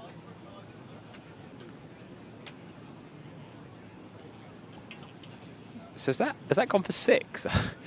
I think officially because of the no balls and the 4. So it's hit the stumps and Yorkshire have got 6 for it. Wow. Remember when Jofra Archer hit the stumps and the ball did go for 6 off the stumps? Was it the ball or the bail? It was the ball. No, the bail wouldn't have enough. Would not heavy enough. That'd be quite cool, yeah. Anyway, morning everyone. Morning, Lovely Tom. to be here. Day 1 of this one was fascinating when Yorkshire in town. Oh, lovely shot. Yeah, just square drive. More controlled, that one. We've seen a few edges through there, haven't we? But that one was, yeah, clearly off the face, middle of the bat, through backward point. Lewis Gregory quite often does that. Bowls a no ball, which are not always wickets. But then he gets frustrated, bowls something different the next ball, over pitches there. That's a very controlled shot from Finley Bean before. It's been a little while since I last saw you, H. Yeah, not been on comms together. Have we done a I stint think together? it's our first. Not, 26, yeah. isn't it? Well, it feels weird that we're in the second game a month after the first game. Yeah, it's been a bit of a strange one. Somerset 2 consecutive away games and then a break. So Yeah. it's been a long time since we saw the Somerset men's side here. Been watching a couple of the women's games in that time then. They won both of them. Here at Taunton. Oh, that's not a fierce delivery. Alfie Ogborn should save 2. Tom Abel's pretty quick back from slip as well. Yeah, stop the second run. Great work from Tom Abel. Hard keeping for James Root. He might be wishing he'd said, Thomas, you can keep, mate. This is probably the hardest wicket had to do all year. There's Gregory doing all sorts. A few changes at the ground since I was here on Saturday watching the women's team. Was it Saturday or Sunday? Yeah, they played at Vale on Wednesday, didn't they? Saturday they were here. Yeah. Wednesday at Vale. Got the temporary stands in. 2 of them. One of them is open today actually. Yeah, it seems very early. Seems. I guess they needed a gap. Well, it's between only games. was it 3 weeks away? The first T20 here. Oh, and drop catch. Craig Overton of all people. Lewis Gregory should have 2 wickets in the 11th over, his 6th.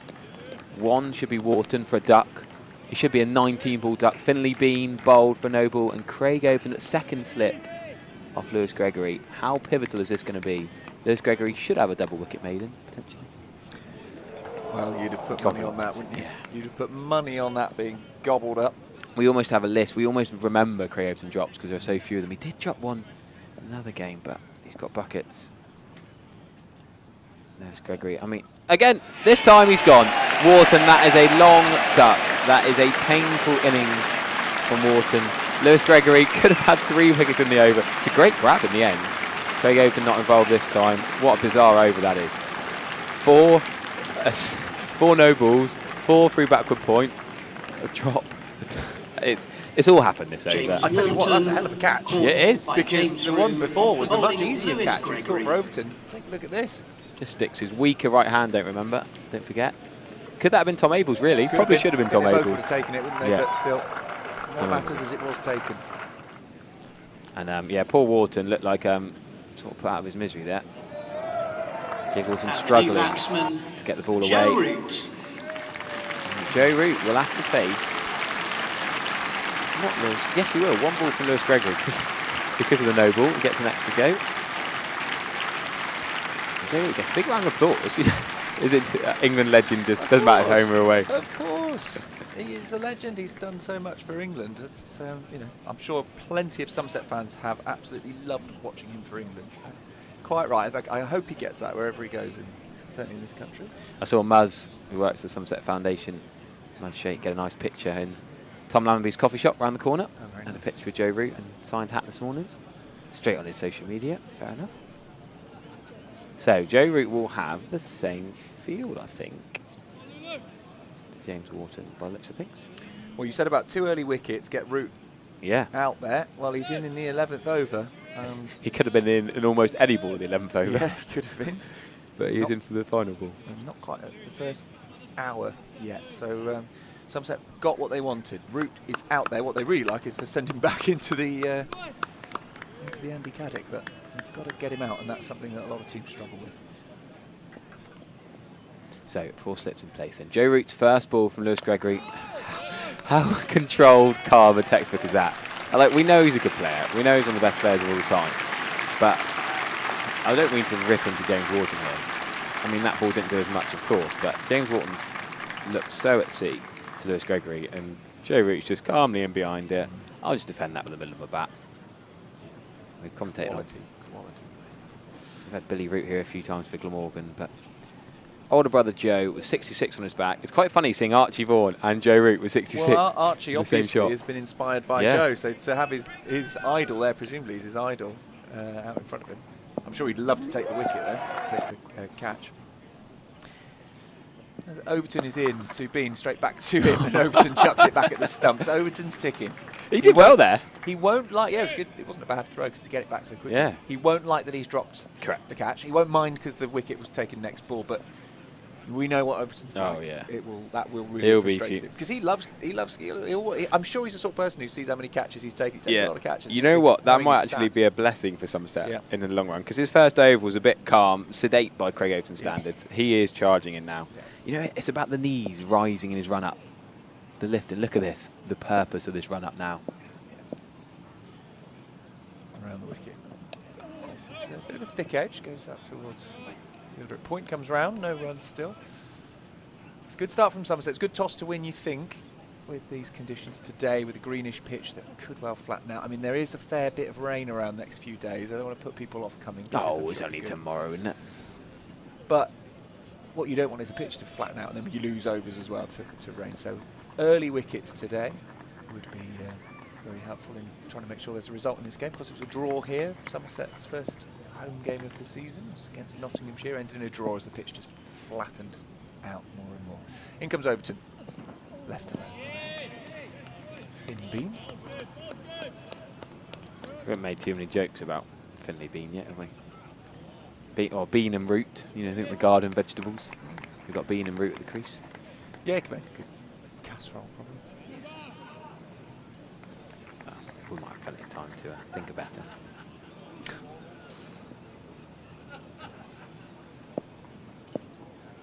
Bean is on strike now, as Overton comes in. Sort of defensive push, yeah, they turn down the single. As the fielder comes round at cover. Now, Finley Bean has obviously batted with Joe Root before, and he's still a professional cricketer at Yorkshire, but is there a little bit in your head being like, I've got Joe Root at the other end here. I can't run him out. I've got to give him the strike. He shouldn't, but there's a tiny factor. As teammates, they wouldn't, I guess. I think they're going to know each other fairly well, aren't they? It's not a new player. We've been beaten by the YouTube chat already. I think we've all been there, rooting for the other team. There you go. That shuts up my Bean and Root puns. Rooting or Bean there, very nice. Yeah, we thought that through, very good. So just the 3 slips in the gully now then for Overton. Josh Thomas has a gap between himself and Archie Vaughan at 3rd slip.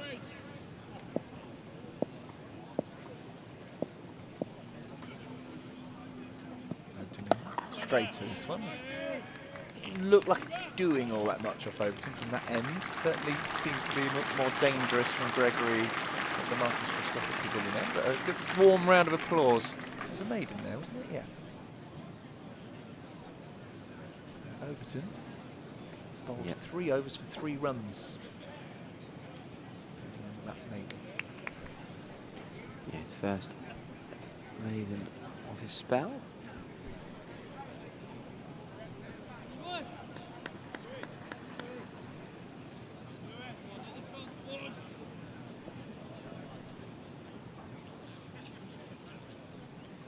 Slips there for Gregory. Ooh, Joe Root's not as comfortable playing that one. So a little bit low, a little bit leg side. Can he push for 2?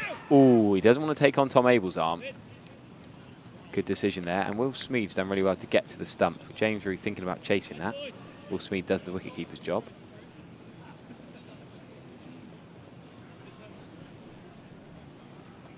Yeah, Root was going to come back for that second. And I think he'd have been in big trouble if he did. Leg by to start the over then. 50 for 4. It's the shot. I'm pretty sure that was Tom Abel.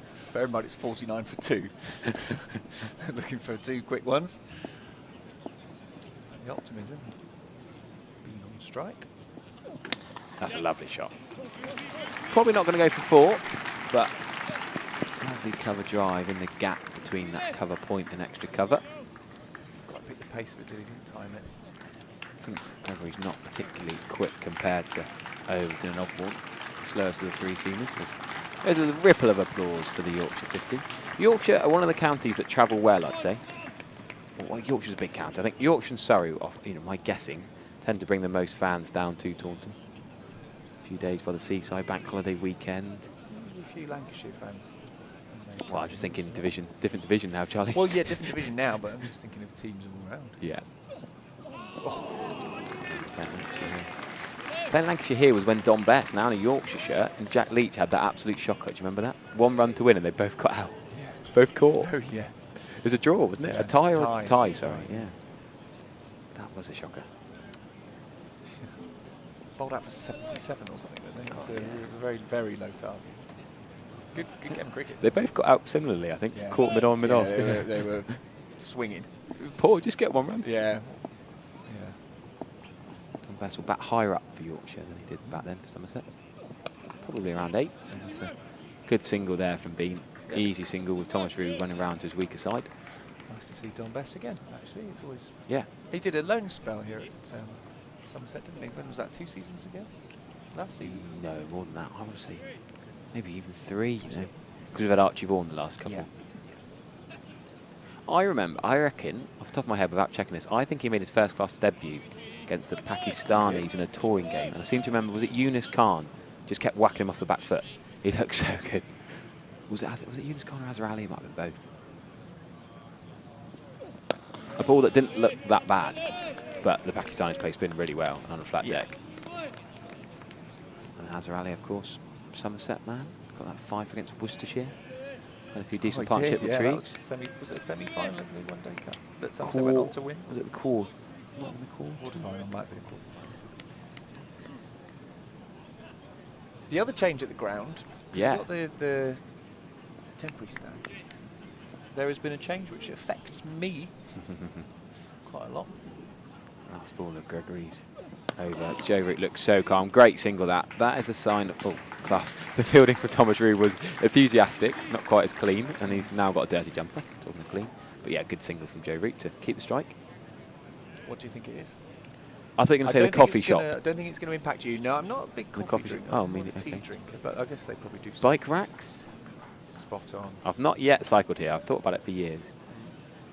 Bike racks have moved. So if you are coming to the ground, and you normally park up in the St James's Street bike rack, they've moved. It's now a bin store. Oh. Where the bike racks used to be, and they've moved them. Could you lock it to the back of the bin? I don't think they want you to do that. No. I can see a bike over there by the groundsman shed behind the coffee. That's not your bike. No, not my bike. That is, that's not an official bike parking space. Is that illegal? You have to send a steward down there. But there'd be a sticker placed on it, like on your windscreen. You park it in place. Yeah. Right, let's see what Overton does this time. Bowling at former England captain Joe Root.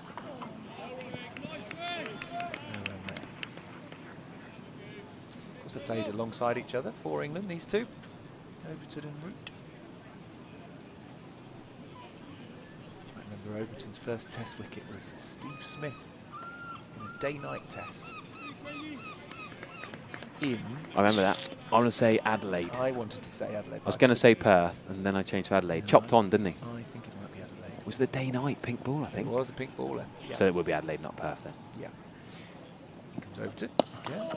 Driven down the ground, but not particularly well from Root, not by his standards. Adelaide, probably the best venue in the world so far to host pink ball day-night cricket, I reckon. Stunning by the river with the heat. Beautiful setting.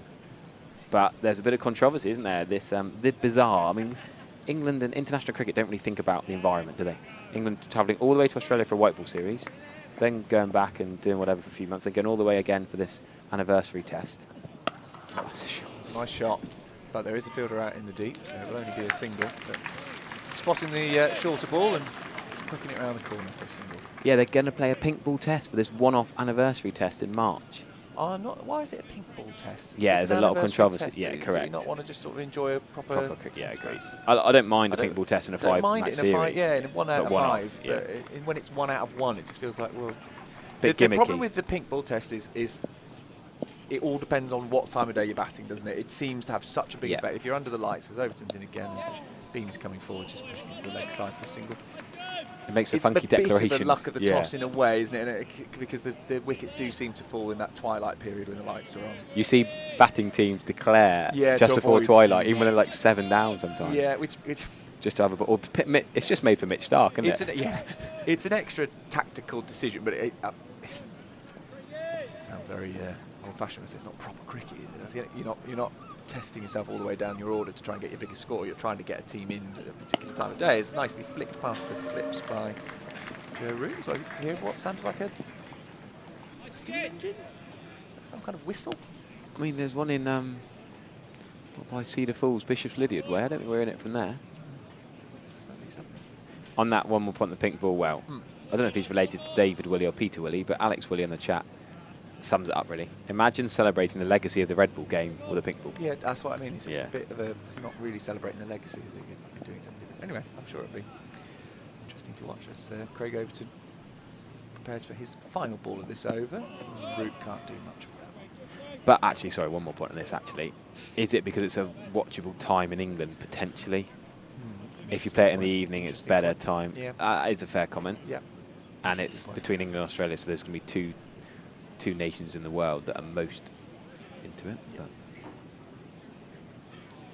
Beer and Cider Festival, you can get your tickets for that now in July. That one is Friday the 24th. Yeah. Local rivals Gloucestershire coming down, so it feels like a very apt time to celebrate a bit of cider. The cider derby. There are the prices. Because the One Day Cup's a bit early this year, isn't it? Yes. Into July. Normally, it's the last few years it's been more August, but last couple of weeks of July. So, Lewis Gregory is going to get an 8th over on the trot. Wow, I didn't expect him to keep going this long. Fair play. He deserves more than the 1 for 23 he's got. Full first hour and he's still going. Yeah. God, there's some harsh commenters about Wharton. It wasn't a great knock. We've got to be honest. When you're 0 off 20 and you could have been out twice and over. But it's a bit harsh. Some of the commenters ripping into him. Whiteman, of course, did get 100 at 3 last round. Will Luxton's a class act. There's plenty of options, but got to back your own players, haven't you? Yorkshire fans are harsh. Good leave that from Bean. I think he might have thought, can I play that? Got out to it and then lifted the bat up above it.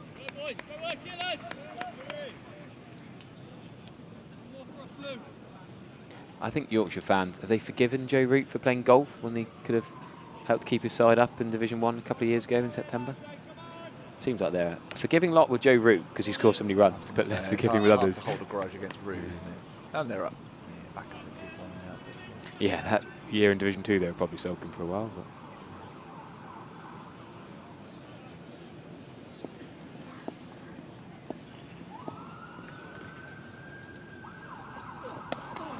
it's all going on. I've seen a single that Lewis Gregory probably should have stopped, to be honest. I think if that's in his first 2 or 3 overs, he stops that. Into his 8th over. A little bit sore-legged. He's bowled a couple of extra balls. He's bowled more than his 7.3 overs because of the no balls as well, don't forget. Allows Mickey Pretorius to come and mop that for one. So, still the 4 slips in for Joe Root. I like this. They know, obviously, it's a big wicket. I don't need to tell you that listening, but you've got to be attacking. Oh, it's not, sorry. I thought it was going to be 4 slips. No, it's going to be 3 and a third. So it's going to be 3 and a gully, but no, 3 and a deep third and fine leg in place. Floodlights are still on. I'm not really sure they're necessary, but they're enhancing the natural light. Bat and pad together from Joe Root. Never going to be out. Outside the line of off stump. The 2 noises. Ambitious appeal. Very ambitious appeal. To make matters worse, Root was playing golf with Piers Morgan, Michael Vaughan and Kevin Peterson. I think that's upset Yorkshire fans even more.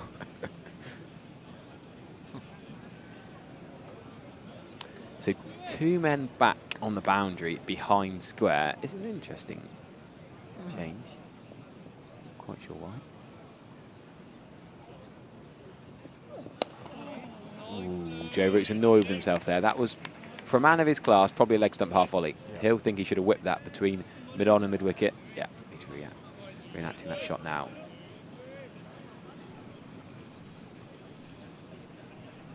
Four off 11 then for England's all-time leading run scorer in Test cricket. Far off being the leading run scorer of all Test cricket. Yeah, it's Tendulkar, isn't it? He's in his, I've seen articles on people work out exactly when. That's why we love cricket, because it's not all done on maths, trying to work out exactly when he might pass it with his average. Goes back to a ball that most players would go forward to. Goes in control. Classic Joe Root shot. Yeah, yeah. I mean, you coach kids to go forward rather than back, but at this level of cricket, you can trust the pitches. And you can go back, get some more time, and he plays that one to backward point.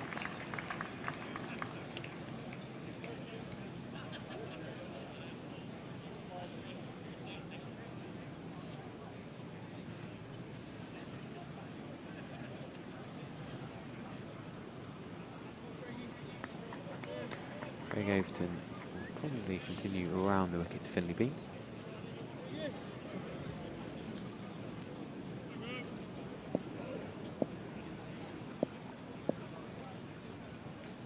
comes the wicket.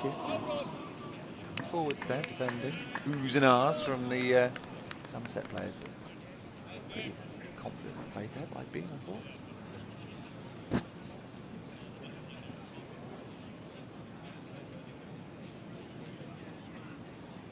When does Mickey Pretorius get a bowl? Probably from this end after Lewis Gregory? Yeah, I wouldn't be surprised if that was Gregory's last. 8 on the trot is a lot. And again, Fuller driven straight back to Good cricket that. Nice straight drive from Bean. Good fielding and follow through from Overton. Yeah, tough Overton getting down Yeah. low is hard in the follow through of his man of his size. That was harder than the one that Lewis Gregory let through his legs last over. Yeah. Overton's taller as well.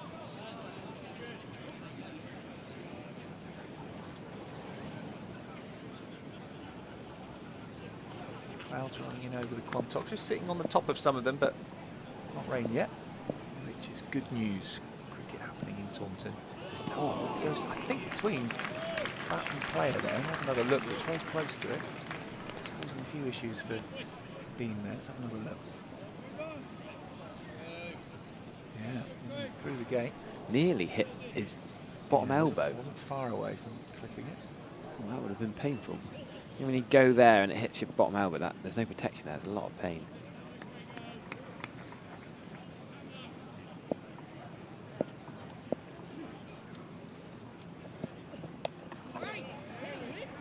Defensively played. Bring the ball downwards. He's on 30s. Looked pretty good actually, Bean, to get to 30 off his 56, 55 deliveries. He was bowled on 21. Yes, that's true. That's true, but it was a no ball. Emphatically bowled, wasn't he? Yeah, he was. And then unemphatically called back because of no ball. He didn't actually leave the crease, No, I think. I think the call was straight away from the yeah. umpire. So a defensive shot. I wonder if Alfie Ogborn, you know I said about Mickey Pretorius bowling after. I think they might go to Alfie Ogborn. Which has got the pavilion end, because he's better with a new ball than Mickey Pretorius. Mickey Pretorius is more your workhorse middle overs when it's not doing so much.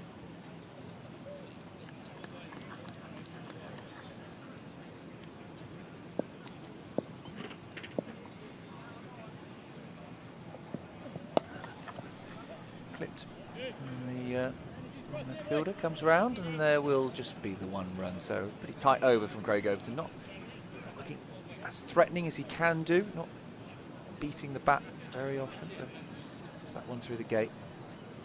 59 for 2.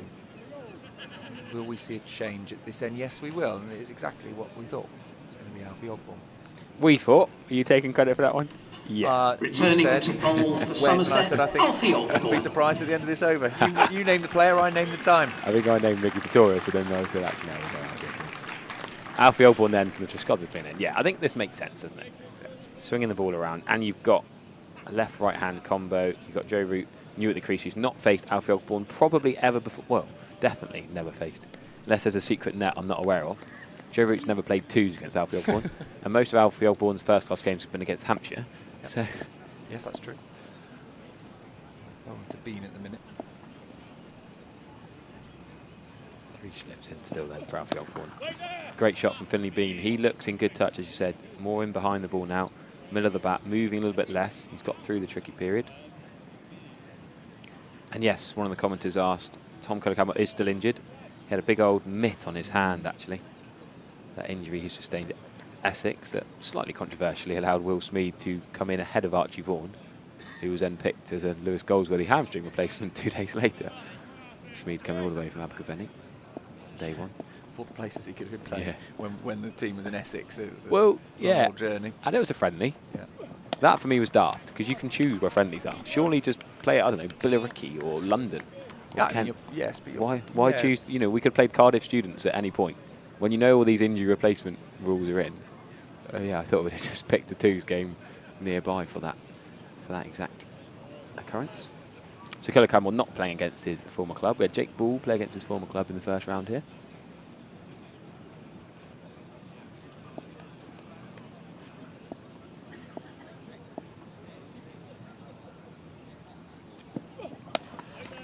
Good effort from Alfie Ogborn, but it doesn't look like it's doing as much. Not necessarily from this end, just with the ball being 16 overs old now.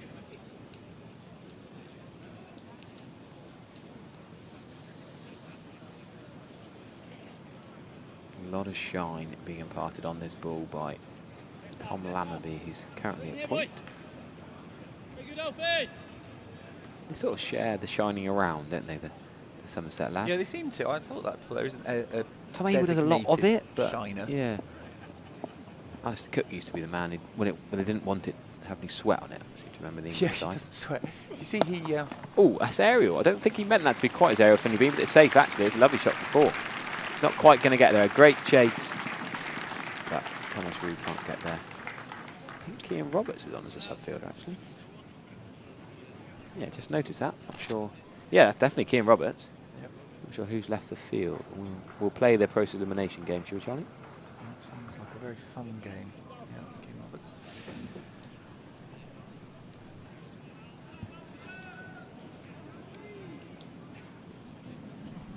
Tom Abel not on the field. There he is. Looks like he's waiting to come back on. Patiently waiting. Ogborn again to be defended into the offside for 1.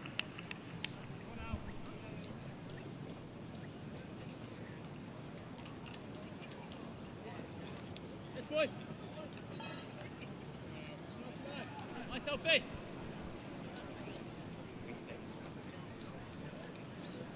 Bean on 35, Root on 4. The scoring has been pretty good from Bean, but others have struggled so far. Just top man is Jonathan Deutsch, the BBC Yorkshire commentator. I was just checking in with him on Sam Whiteman's injury as Ogborn bowls his last ball of the over. That is a beauty from Alfie Ogborn. I thought that's got a nick. Most of the pad, I think. Most of the cordon went up straight away. Didn't sound woody enough to me. It was on the sound. I Okay, thought yeah, it yeah. was not, Alfie's, to be fair, you can't really go off Alfie's reaction because he's gonna go for it, isn't he? He's such an emphatic appealer. Yes, great from you, Charlie. Great shout. The back pad, I think, the top of the left pad. Come on, you make a good umpire, Charlie. It's all that time you spend with Ben Peveril. Somerset from the River End, Miguel Pretorius. We are going to see Miggy Pretorius from the River End. But I'll just finish quickly, Charlie. The number 3 bat, Sam Whiteman, Doncaster-born, Australian who played for Perth Scorchers, etc. Back on a 3-year deal playing for Yorkshire. He got hit in the box quite hard last week, so wasn't sure actually. So I guess you'd call it a testicular injury, which no one can wish on anyone really. So that's why Wharton came in for him for this game. And poor old Wharton had a tough time of it in number 3, didn't he? So there you go. That's the Sam Whiteman question answered. Ouch. Yeah, yeah. We'll leave it at that. True. Nasty.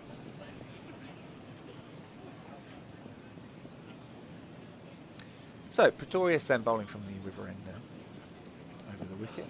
Root to on his toes, just pushing this one off his hip. To the leg side. For no run.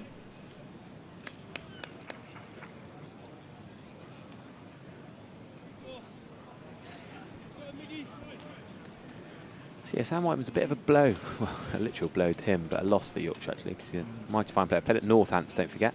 Scored 100 here, I remember, interviewing him in his Birkenstocks. He scored 100 here for Northants a couple of years ago.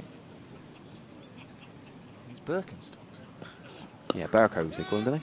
Defended again. What, he scored 100 in his Birkenstocks? No. I interviewed him in his Barracos. Oh, right.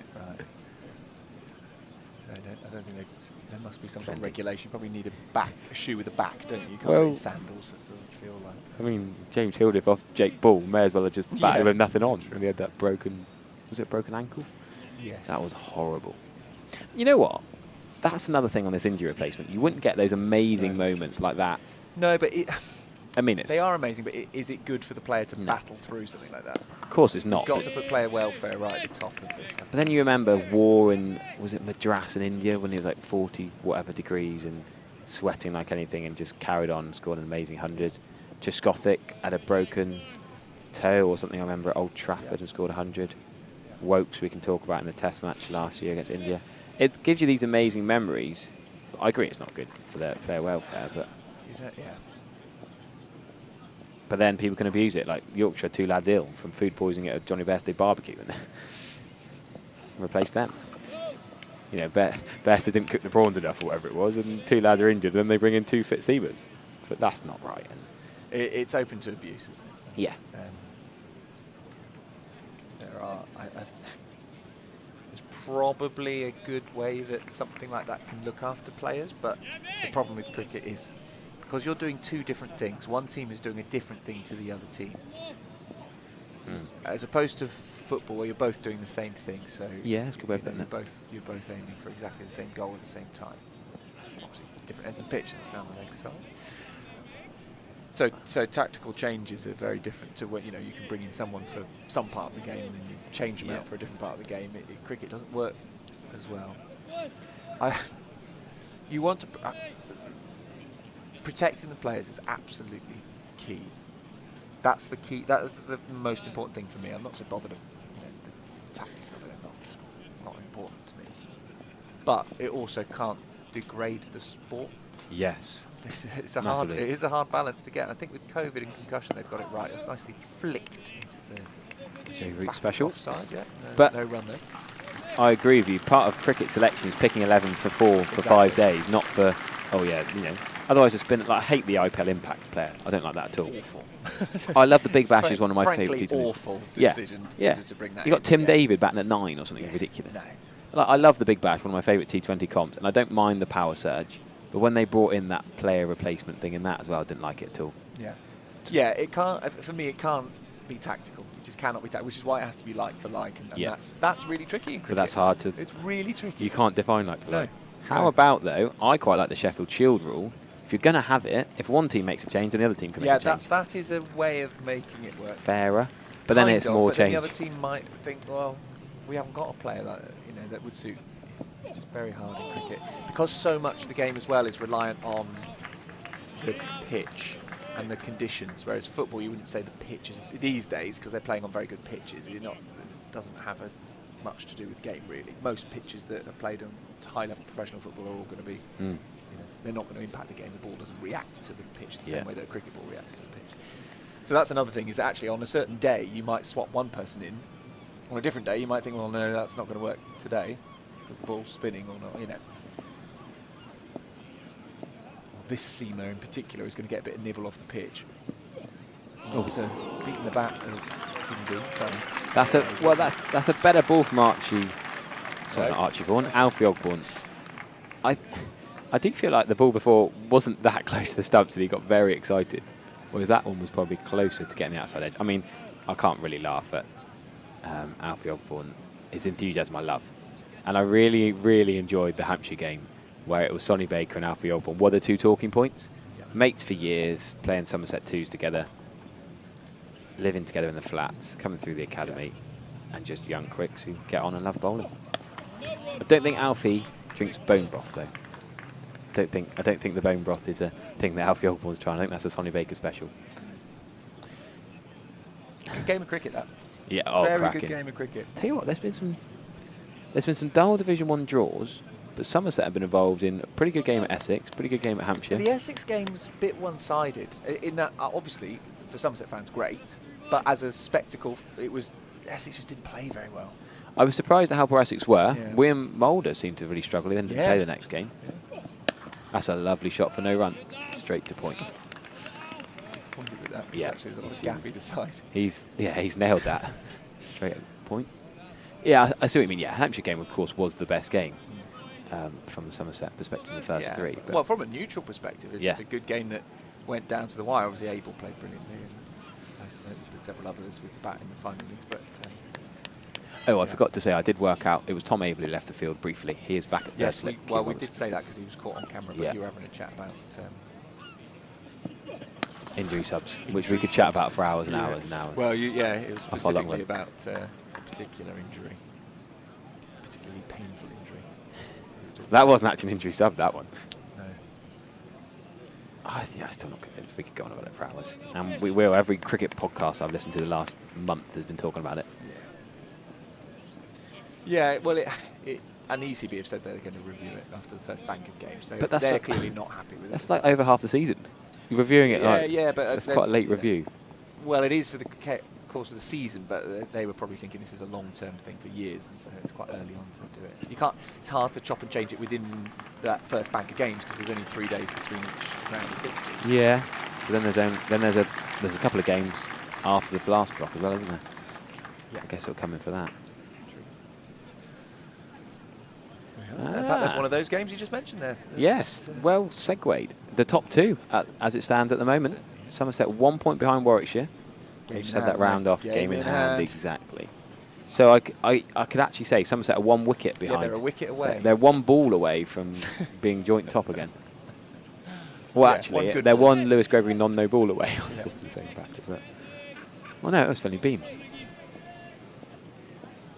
So Mickey Pretorius is going to continue from the river end.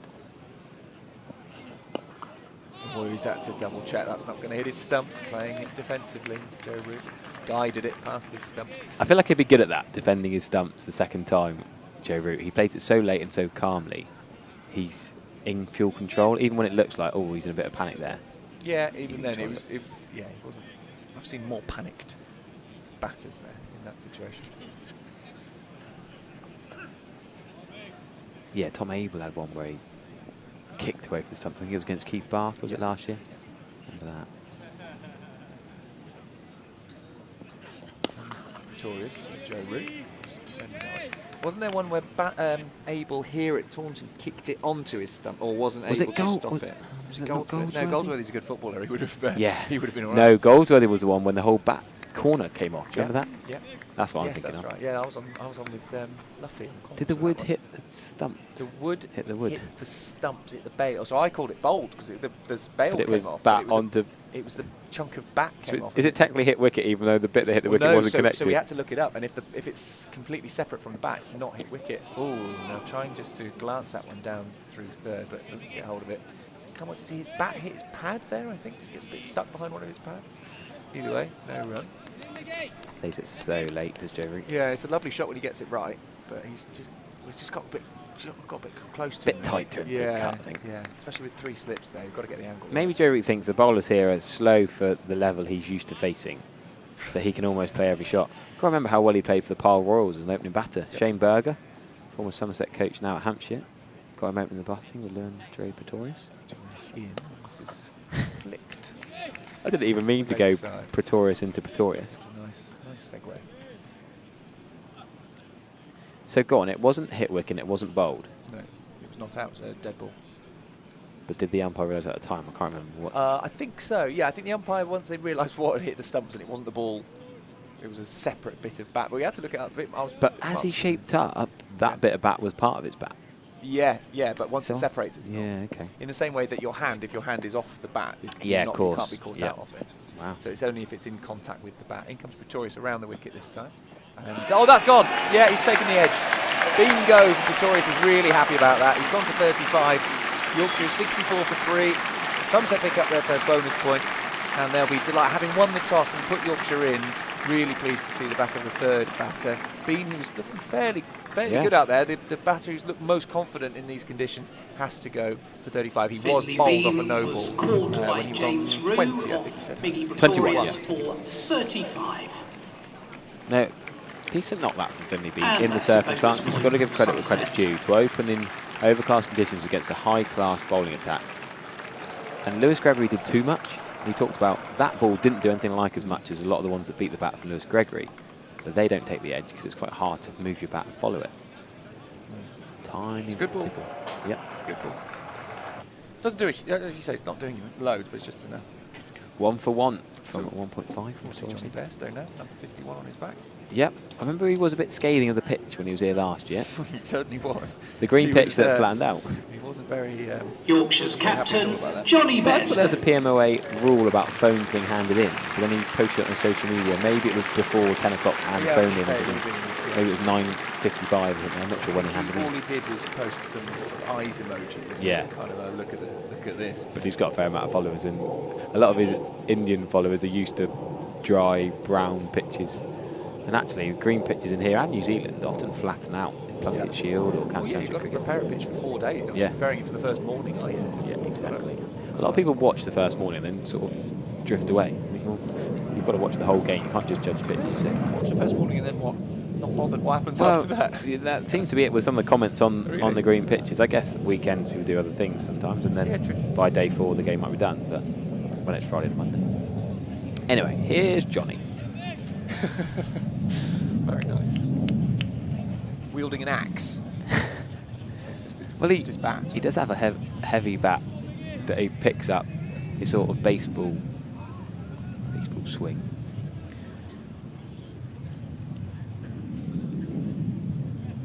I just remember him whacking it at Old Trafford in that Test match. What 100 that was?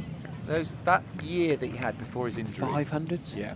That was when Bazball first started, Yeah. wasn't it? He was probably the best unbelievable. Bazball player, wasn't he? Yeah, he was incredible. Him and The injury Duckett. happened, he didn't quite get it back. Oh, left alone, but it wasn't far away. Good ball. Good ball first up to Bairstow from Pretorius. Great over. Is Pretorius sledging him or having a giggle? Oh, it's with Joe Root, actually. Joe Root having a chat. I don't think Pretorius would know. I suppose the SA20. Pretorius played for Pretoria Capitals. Didn't play that many games. Joe Root played for Pyle Royals. They would have come across each other. He was also at Durham, wasn't he, Pretorius? But that is a great lead for Johnny Bairstow. There's only 2 types of lead. That's about as tight as they come. I'm trying to think. Can you think of a player who an injury ruined their career? I mean, a lot of people had injuries ruin their career. I get that, but could it come at a worse time? Simon Jones wasn't ideal. No injury is ever ideal, but Johnny Bairstow was in his pomp, was almost carrying the Bazball motif, and yeah, wow. Anyhow, Alfie Ogborn left arm over the wicket. 20 overs gone here. That's a lovely Joe Root shot, but it's fumbled for 1. Fumble at point. Who is that? Thomas Root. Thomas Root. Yeah, probably a figure you're not used to seeing in No, whites. in whites, it's a bit strange. I mean, it's great. I'm very pleased to see him there. I think he's got bags of talent. There's a lot of chat about him. It has been for a long time. So getting his opportunity now. I hope it's a bit of a run. I hope it's not a sort of a one-off due to other injuries which are in.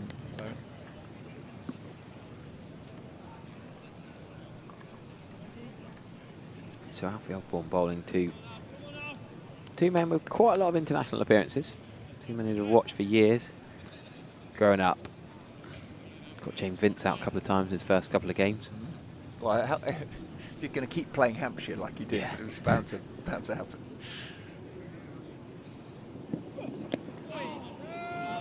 Yeah, surely he can pick it up, no?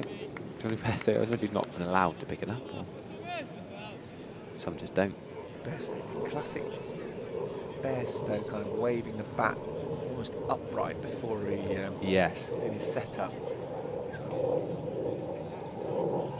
very high rise on his bat before he plays a shot. Yeah, it's back to the baseball swing I talked about. Oh, there's a very good point. Talking of injuries, Simon Jones, Johnny Bairstow, Glenn McGrath, probably the most famous. 05 Ashes. Yeah, what did Glenn McGrath do after that? Stood on the ball, didn't he? Yeah, I remember, Oh. like edge basket, but did he come back? I'm trying to think, did he come back after a fight? But not. It wasn't like a career ender, was it? Not. I mean, it was towards Quite the latter years of his career. But yeah, obviously that stepping on the ball, what a freaking job. Shot from Johnny Bairstow. Ooh. That is Johnny Bairstow. At his best, really. Imperious through the covers. I'm sorry, Tom Amber, you're not going to catch that. Good chase, nonetheless, but. That's a lesson to Alfie Ogborn there. You cannot bowl there in that angle to Bairstow. He'll have that all day long. It's a drive on the up, isn't it? Head's hardly fully over it. He's just got to clean eye. Yeah, and he's got a massive gap through cover to aim for because there's only one player out in the covers. So likelihood is he's going to find that gap. Ball's travelling. Neutrals want to see these two put on 200, don't they? I mean, there's some Somerset fans here. It's not bad. Look, County Championship cricket, we've got Joe Root, Johnny Bairstow out in the middle. And thousands of people here watching. Yeah, it's absolutely top stuff. Well, that's full and straighter this time from outfield ball with that angle round the wicket. Bairstow almost looked like he wanted to hit that over mid on. Yeah, over mid on mid wicket. I don't mind that at all from Ogbourne, because what you're saying, because Bairstow here is clearly he's opened up already. His shoulders are open. He's not been there long. He's already flashing through cover. So he's saying, look, okay, if I'm going to pitch one up, it's going to be straight. If you hit it, you hit it, and if you don't, then. I think to Johnny Bairstow, middle stump is almost leg stump to Johnny Bairstow. Yep. Would agree with that. And he's, look at him, he's batting on middle and off. And goes over a tiny bit more. The one field at mid off. Can you stop that? That's so good off Bairstow's bat, isn't it? It's a big old chunk of wood, isn't it? I'd like to pick that up. Just being told it's starting to spit with rain. I don't think it's going to be enough to take us off. The clouds don't look threatening. The Quantocks are slightly disappearing over to the far left, which is usually not good news. Perfect timing would be 1 o'clock rain. Rain for half an hour, start at 1:40, no problem. Or rain for 1 minute. Well, yeah, okay. There it is. Bairstow wanted to go there. He is ticking already. You don't often see a man ticking in, what, the first 90 minutes of a championship morning. I really like that matchup. I do, yeah, I agree. Ogbourne to Bairstow's a really, because Bairstow's looking to take him to the cleaners, and Ogbourne's being brave and pitching it up. I like it a lot. Do you think about a mid-on hanging on the edge of where the ring would be, or do you think about a fly slip or the cordon just going back a bit because it's going to flash? Oh yeah, yeah. Well, it's got, as you say, a bat that size. Yeah, it's intriguing. As I say, very enjoyable. This is, you know, cricket goes away for 6 months. Obviously, there's stuff going on overseas, but when it comes back and you get these sorts of matchups in a game that's already pretty nicely poised, you have a good morning of it, 69 for 3, and in helpful conditions to the bowlers on a greenish pitch. This is good stuff. Bairstow and Root out there. That's what we love, isn't it? Back championship cricket. Absolutely. Pretorius, wicket in his previous over, which is why Johnny Bairstow's there now. It's Root on strike. He looks very good so far, Joe Root. Yeah, I don't like to talk someone up too much, but he does look a class above, doesn't he? We know he is a class above, but he's not played a full stroke, is he? On a pitch just doing a bit. And he's faced 24 balls now, and he's only scored 6 runs, but you just feel like he's doing what he'd do in Test cricket, which is, this is a tricky period, so he's soaking up pressure. And the reward for that will be when it does dry out and it flattens out a bit. There's a bit of sunshine forecast later on, and he may well make hay then, but right now he's doing a great job of taking few, if any, risks, tiring the bowlers out, making the ball a bit older. It's what he does in the England side so well, where the other batters don't really do that so much. Just push through just forwards of a point, and they'll come through for a single. It's a nice looking shot, but quite find the gap he was looking for. Yeah, Joe Root fell for 96, remember, last week. Finn Bean and Sam Whiteman both scored hundreds. Yes, big old score. There were a lot of men out in the 90s. Mason Crane for 99, Henry Brooks for 89, Will Williams for 98. I think Joe Clark was also out in the 90s. It was a ridiculous round. He was out in the 90s when he was here, wasn't he? That first game of the season, I'm pretty sure he... Joe Clark, I think he's been out for the 90s 3 times in the first month of the season, Joe Clark. Still got a lot of runs, though. You take 90. Yeah, 90 is all right.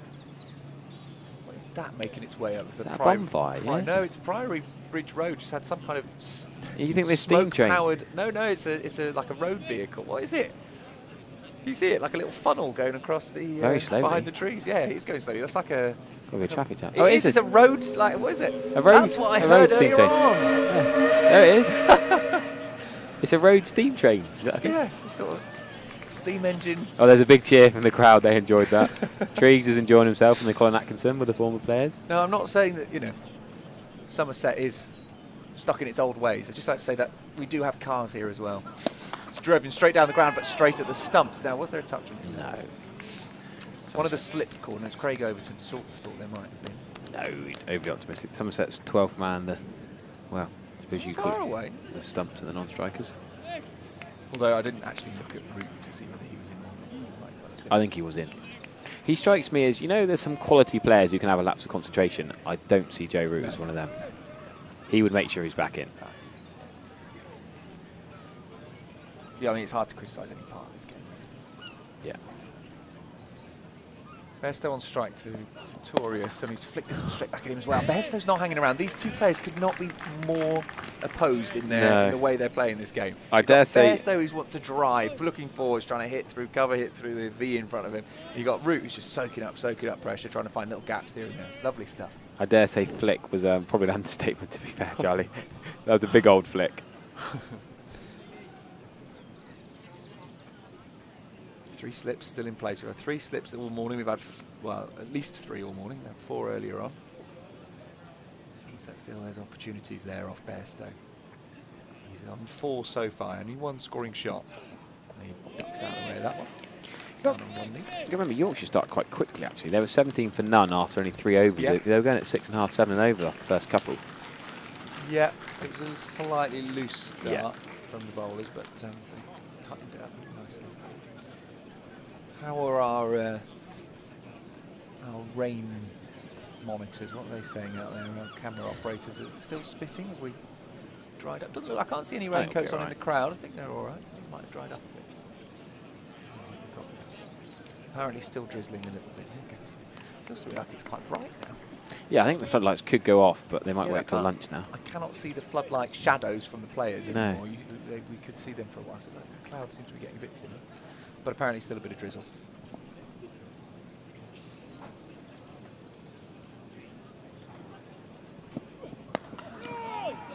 That's such a Joe Root thing, to punch the ball into the covers and then think about running and then rock back. It's sort of the movement. I could not know it's Joe Root and just know the way he looks to run and then comes back. Yeah, I was just thinking that we've obviously watched a lot of Joe Root playing for England, and you get used to those mannerisms, and now seeing them in the flesh, and you realise, oh, hang on, we know this man so well from what he does, how he plays the game. Yeah, it's a bit, I suppose we probably haven't commentated on him many times, actually, in the last 10 years. A couple of times, not many. I don't reckon it'd be more than 5 times, because he's not played that many times in Yorkshire. No. That's a gorgeous shot. Joe Root at his best, straight down the ground, past the stumps, all the way for 4. And there is no way the man with 66, also on his back, Archie Vaughan, cannot get there and stop that. Alfie Ogborn pitching up, as Somerset will want him to entice the driver, maybe get the nick. But Joe Root is a class act. And the full face of the bat, that'll be clipped up, I reckon, Charlie. That's his best shot of the morning so far. What a shot. That'll be one of those shots that people watch again and again, purring. Yeah, that was... what a privilege. What a privilege to see the great man. 11 off 27 years now. And this is the thing, he's soaked up a lot of pressure. He's been in for 27 balls. He can find the odd shot like that now. There's another steam engine passes by the ground. Again, Joe Root this time. Alfie Ogborn is sprawling on the ground trying to stop it, but 2 straight drives to 4 in the same over. Again, Archie Vaughan with 66 is trying to chase it. Can't get there, but that was even fuller, I'd say, from Alfie Ogborn. Yeah, even straighter. It's a very different game pitching it up to Root compared to Bairstow. Yes, agreed. Very different. You're going to get some very different shots and results from that. I think Bairstow, it really is a proper wicket-taking option. And these two complement each other so well. Yes, they're both right-handers, but like you say, they score in different areas. Oh, Alfie Ogborn wants the ball checked. I don't know why, because I don't think the covers down will be wet. It's not hit anything hard. No, it's not. Johnny Bairstow's having a little look. Oh, yeah. I'm not concerned enough to come together. Throws it to Lewis Gregory. I don't think you go to the captain. Interesting that it's gone to the captain to have a look. Well, Ogborn instantly saw it and didn't. The captain hadn't seen it, so I suppose the captain has to make a decision. Do they officially want it looked at by the umpires?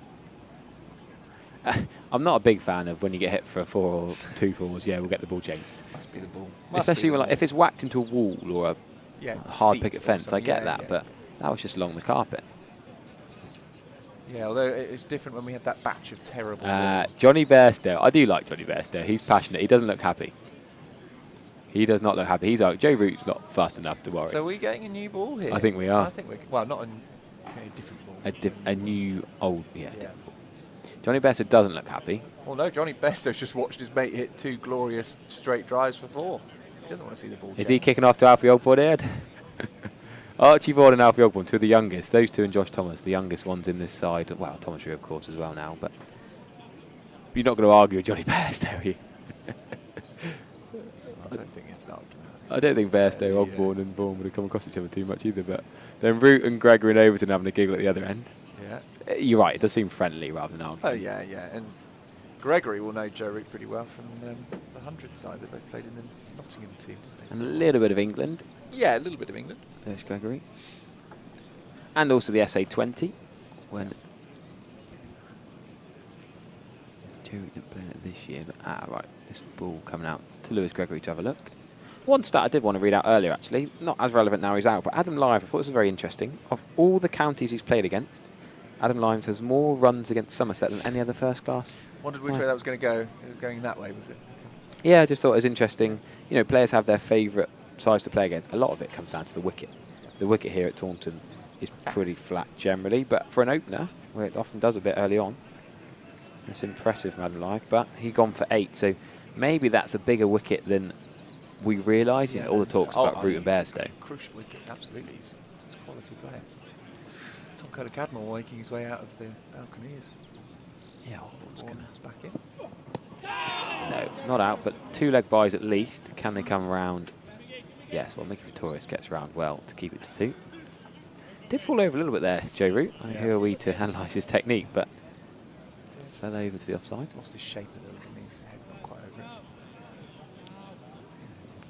He sets up so well that even when he makes those very small errors, he's not at risk of being LBW or anything like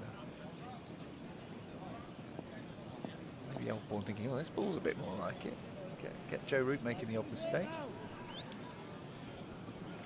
Oh, hang on, we've got a member of the crowd someone needing to sit down, distracting the great test batter, Joe Root. He's now happy. Back and across, that trigger from Joe Root. He thinks he could have pulled that. He's like, oh, I could have whipped that through mid-wicket. Yeah. Good pace from Ogborn, though. Obviously, Root's up to it, but Ogborn not the quickest of the Somerset bowlers, isn't he now? Yeah, I'd say he is, yeah. Well, yeah, Ogborn just ahead of Craig Overton, I guess. Oh, yeah, I'd say he's quicker than Overton. Yeah. Overton's probably got a bit slow in the last couple of years, had that hernia operation, age partly as well, whereas Alfie Ogborn's getting fitter and stronger. And different part of his worked a lot with Stephen Kirby, of course. Physiology. Oh, that's another straight drive from Joe Root. 3 straight drives for 4 in the over. It's been a long over. We saw the ball changed. Alfie Ogborn wants to pitch the ball up. Joe Root happily will take it on and straight drive it. Calm, controlled. Enough pace in this wicket. Being a green wicket gives it a bit more pace. And Joe Root can just go through it. The timing is beautiful, impeccable. Another boundary.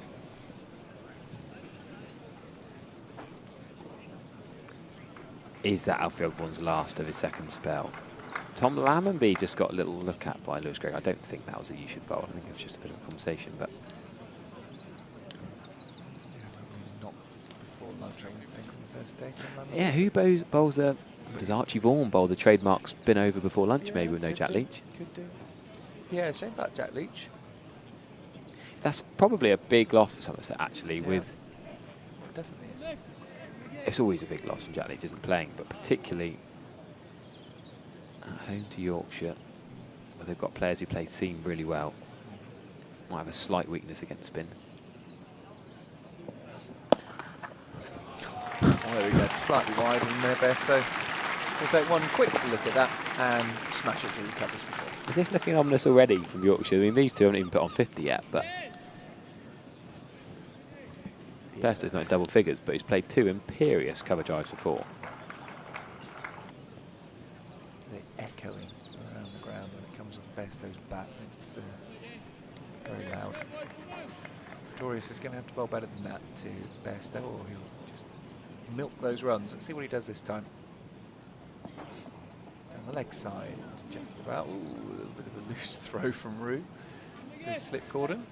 Oh well.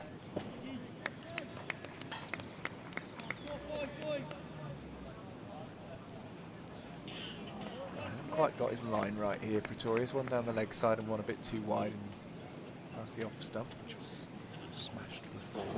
Picked ahead of Jake Ball and Josh Shaw as the only overseas in this Somerset side. Bairstow bends his knees, waves his bat.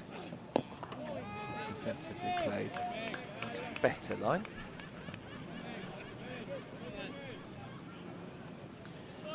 Yeah, he brings. He's a wicket taker, isn't he, Pretorius?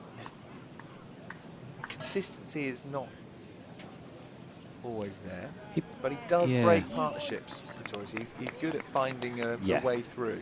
Which I think is really important for Somerset, because Gregory, Overton and Ogborn are your new ball opening bowlers. Yeah. And actually they need someone to do that middle overs work. Yeah, he's a good workhorse. Yeah. That's for sure. But not well at all. What's that hit? Is that hit his bat or was that hit him? You know what they'd be saying in village cricket right now? Get the chalk out. Was that a Q-ender? And on that theme, what did just hit his leg? Maybe didn't hit his bat at all. No pain whatsoever. He's too hard. He was a good rugby player, wasn't he, Johnny Bairstow? Have you read the controversy about the chalk, Ronnie O'Sullivan's chalk in the snooker championship? Yeah, I'm into my snooker. I enjoyed reading that controversy about how the chalk. The triangle 2 different chalk. types of chalks, and one chalk which Ronnie O'Sullivan uses and not many others do. Old school Leaves chalk. marks on the table. It changes the way the ball reacts. Apparently. And this is nicely played. Oh, that's absolutely whipped off the bat. Shorter delivery. Bairstow, he didn't get it right the last time. Wasn't making any mistakes this time. Beautiful shot for 4 runs. Takes him to 12. I cannot remember a batter in the county championship scoring 3 more, imperious I think is the word, 3 more imperious shots to get to 12 than Johnny Bairstow this morning. I know some of them you could say it's fraught with danger really, but he's looked in control. Yes, he can nick either the cover drive. Yes, he could pull that straight to mid-wicket. But he has nailed 3 boundaries for his first 3 scoring shots. Yeah, I've got to say, I don't normally sort of take note of how a batter gets to 12. No. Well, exactly. Pretorius in. And this is taken as inside edge. Now, that is not a particularly good shot, and I don't think you can call it imperious, but he will come back for a couple. I think Somerset will be more inclined to bowl to Johnny. Even though Johnny Bairstow might score more quickly than Joe Root, he's going to give more chances. Yeah, absolutely. Yeah. Well, I don't. Yeah, everyone will give more chances compared to Root, I suppose. About a quarter of an hour away from the lunch break. Well, I can smell. Someone's gone early, I reckon. What can you smell? I can smell a jacket potato. Don't quite know what's going on. The catering's changed every game. I think we've gone from we used to have food up here, then we had press backs, now we've got a press list. Yeah, so I did the list. That's how they've been doing it. Ah, Overton. Ah, change of ends. Overton for the Trescothic Pavilion there then. This is the first time he has bowled from Trescothic Pavilion end in this match. 5 overs, 1 maiden, 0 for 8 from the River End. 3 slips in place. That's gone away off the pitch. Joe Root's left that. He was outside off stump, Joe Root, in control of that. If it came back, he'd have probably been outside the line and covered his stumps. But I think you know that little nod of approval, you know, as we say we know Joe Root's mannerisms just from watching on the telly or watching him for England. But he sort of appreciated that ball, didn't he? Well bowled, Craig. You know, teammates in Australia a few years back. Teammates in the West Indies not so long ago. Joe Root was captain, wasn't he? Do you remember that test match? I was on BBC Live text duty for the England-West Indies test match when Nkrumah Bonner, do you remember him? Yep. Blocked it for about 3. He scored runs, don't get me wrong, but he was there for ages. And poor old Chris Wokes and Craig Overton. I don't think Anton or Broad played that series, and they were flogged. They were left out of that series, you're right. Yeah, and it was a great series. It probably gave them another 2 years on their careers. Because Overton and Wokes were flogged on flat decks. Shot. Joe Root, that is beautiful. Don't even move. That's probably better than the 3 straight drives off Alfie Olborn in the previous over from this end. Slightly wide, slightly too full from Craig Overton. And it's easy to say how good Joe Root is. But that is stunning. As good as they come. That's up there with Ian Bell's cover drive, that one. That is a beauty. The technique, the bent knee, the high elbow. Like the bat twizzle as he's ready. I tell you who won't like it. Bat face Craig Overton. Yeah. Is this going to be the short ball? No. He's not that foolish. Craig Overton's matured. I dare say 10 years ago he might have thought about bowling a bouncer, but he also knows Joe Root's good enough that it's probably not going to get a bounce on this pitch to worry him. So Root up to 23. They scored 98 for 3. So they're going along all right. The pace of this from Yorkshire. They've lost the 3 wickets, but 100 runs in the first session. You're not going to complain, I don't think. They've still got 10 minutes left. Joe Root, 23 not out. That's a lovely tickle for 4. Fine leg this time. We've seen Joe Root play 3 straight drives off Alfie Oldbourne for 4, a cover drive off Craig Overton for 4, and now a tickle off his legs for 4 to fine leg. 4 boundaries in quick succession, and that is 100 up for Yorkshire. It means nothing, but a psychological milestone, I suppose. And yes, 5 boundaries in not a long time for Joe Root, who's purring now.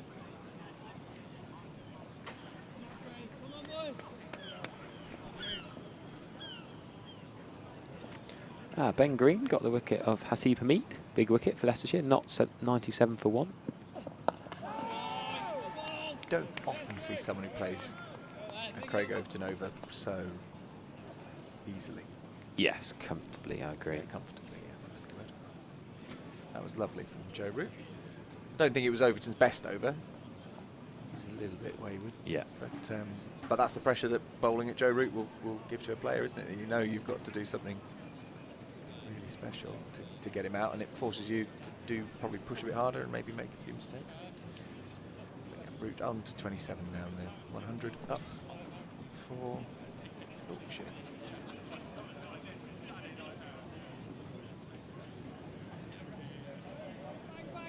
Right, I'll bring Pete in for last 9 minutes before We're lunch, going to get a Charlie. 9-minute stint. Thanks, Harry. That was a 1 hour 51 minutes of. Well, it was something, wasn't it?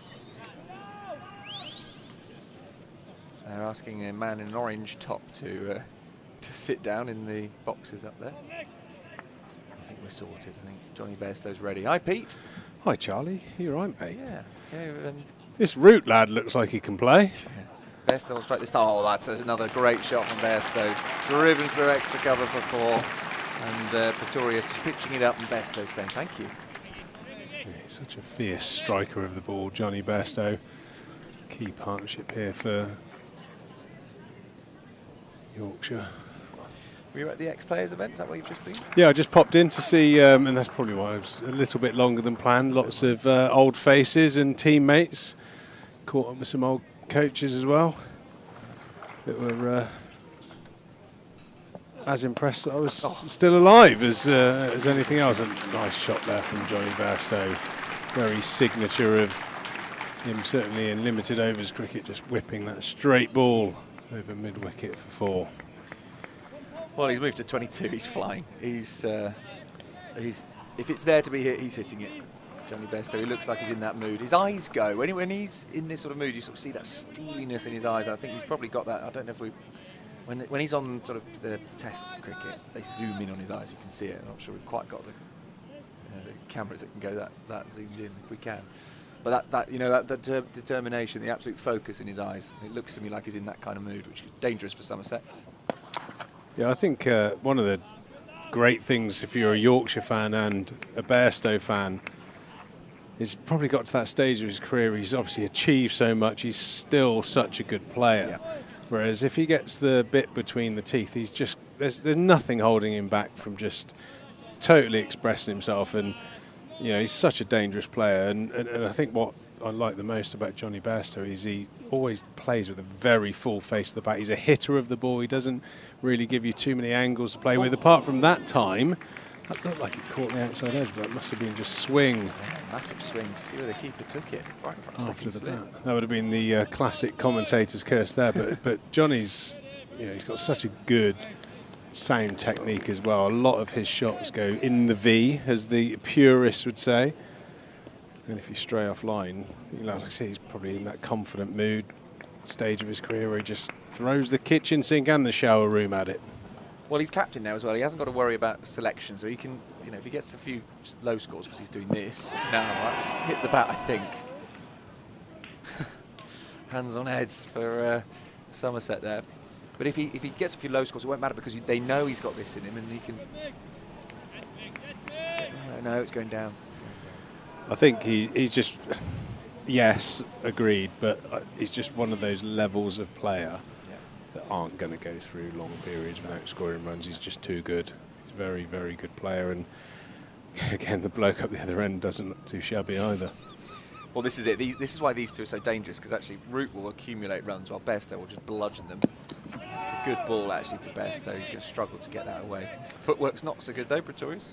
I mean, it's a great passage of cricket actually for young cricketers to witness as well, because you're very contrasting styles. Johnny Bairstow very much gets out in front of himself and is looking for the ball, whereas on the flip side you've got Joe Root. If you see time and time again, almost looks like the bowler is bowling, you know, half the pace. He lets the ball come so deep. You know, obviously when the ball's in transit, it sort of loses speed as it's going along, and he just contacts the ball so late. Joe Root really waits for it, watches it like a hawk. So two very different styles, and also delivers what looks like a barn door when he plays a forward defensive as well. So true. That is, it must be so frustrating, especially for the international level. And he just, how do you get him out? And he just accumulates. Rather you see him get to 100 again and again and again. He's on 27 here, which is worrying for Somerset. He's played 38 balls. Yeah, I mean, lots of fantastic players play county cricket or domestic cricket in different parts of the world. You know, Johnny Bairstow's one of those, very dangerous player, high quality player. But with the Joe Root, you're talking about a completely different level. Yeah. I mean, like, kind of liken it to when KP was in his peak. Kevin Peterson, when he come down and played for Surrey against us, he scored maybe 120 or something like that. It just looked like he was having a net, and obviously he was an elite level player. But Joe Root, you know, it's almost inevitable that he's going to be going past Sachin Tendulkar in terms of test runs. We're talking about the best of the best there's ever been, and you know, if he gets in on a good surface here at Taunton, it could be a long day and a great day. But I was just about to say, how lucky are we that we get to see it? Overton will be very, very keen to knock his the bails off, or to getting pinned in front. But it's a hard old job, bowler facing Joe Root. Yeah, I know the plaudits come thick and fast for someone like Joe Root, and I'm sure that's why the crowd for a championship game is quite heavy, because in his field, this is like watching Messi, if you're a football fan, or Roger Federer. I mean, he really is an absolute all-time great. Looks like giving his buys, nothing on it. A little bit wayward again from Overton. Well, the buys column is adding up a little bit, isn't it? With the couple that have swung. I mean, not James Reed, absolutely not. I mean, that's just that swinging after the bat. Lewis Gregory got a couple down there, but buys are probably double digits. And I know those wicketkeepers, they hate that, don't they? Yeah. 42 balls for that 50 partnership. Gives you an idea. You know, Root is not going after anything really. Every now and then, ball's there to be hit. Yeah, that's the delivery there. That, you know, if we could get a replay of that, how late he's played that's a really good full delivery, swinging away. I think a lot of batters that force at that ball get themselves into a little bit of trouble, but Joe Root's played that on the back foot. I reckon he's contacted that very close to almost the stumps, watched it, allowed it to do its movement, and then he's just sort of dropped that dead bat on it. That's a massive feature of Joe Root's batting, as we see there. The good start there from Finn Bean, 2 wickets that would have given Somerset some hope, but that 50 partnership in pretty rapid time will give Lewis Gregory cause for concern. So Pretorius is continuing, probably, it will be the last over before lunch. This goes down the leg side, and Bairstow doesn't have anything to do with it. Watches it.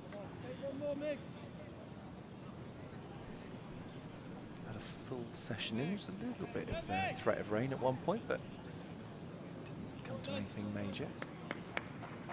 114 runs so far scored in the session, probably just the 5 balls left. That's not been too bad for Yorkshire, really. Those 3 wickets down. Somerset will be pleased, having put them in. You don't want to end a session for 0 or for 1, so to have 3 wickets is a good return. That's well taken by James Root behind the stumps. That's what the applause is for. Could easily have gone away for 4, that one. Yeah, I thought the opening bowlers bowled exceptionally well. In particular, Lewis Gregory, I think he was looking threatening throughout his spell.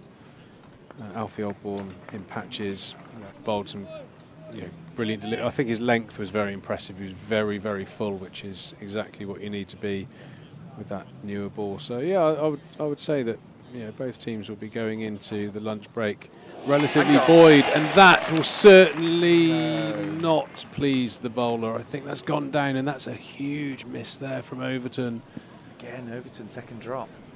Really unusual to see Overton miss out on those. That goes down as, I think, a pretty straightforward chance there, and you don't get opportunities to get Bairstow out cheaply. And yeah, that's spilled out. Craig Overton will be fuming with that. It could be very costly. 114 for 3. Remember that number. Nicely bowled there. And again, I think, from a technical point of view, that's the difference. Bairstow's very much forced at that one, bringing in that outside edge, as opposed to Joe Root playing the ball nice and late. Oh, whipped into the leg side, just feel it there. That's a bit of a hammer blow. Perfect timing just before that lunch break as well. I think I was probably in the middle of saying that both teams will be equally happy with the session. Yeah. I think that would have changed the dynamic quite a lot. Get Bairstow out and you feel like you've made your real inroads into that middle order. Yeah, absolutely. What you don't want is a fired up Bairstow, rested after 40 minutes, coming back out, ready to take apart the bowling again, with Root alongside him. But Root's on strike now. It's in the 28th over. Pretoria's just the 2 balls left, and then it will be the lunch break.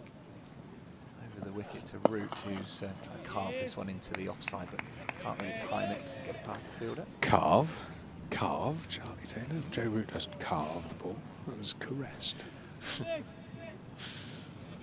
That was the bit of the Vic Marks treatment there. I could hear his words in your ears coming out there. He's with us tomorrow. Looking forward to that. Stephen Lamb and Vic Marks alongside me tomorrow. Well, that's a high compliment, that, Charlie. If I start sounding like Vic Marks, I think I'll be a very happy man. Well, he might refute that when I tell him that. I think Trigo's on the flip side, he's going to be fuming. Yeah, absolutely. Well, that's that. That's the end of the first session. 115 for 3. Root unbeaten on 27, and Bairstow there on 23. Should have been gone in that over. But both teams will feel like they've done all right there, Pete. Like you're saying, 115 runs is a pretty good start with these two, especially well set now. Whereas Somerset will be pleased to have picked up those 3 wickets. Yeah, Somerset have stuck to task against 2 quality players there. Finn Bean, I thought, got off to a really good start. And that concludes falling for 35, but if you're looking for just hope that Somerset don't rue that opportunity there.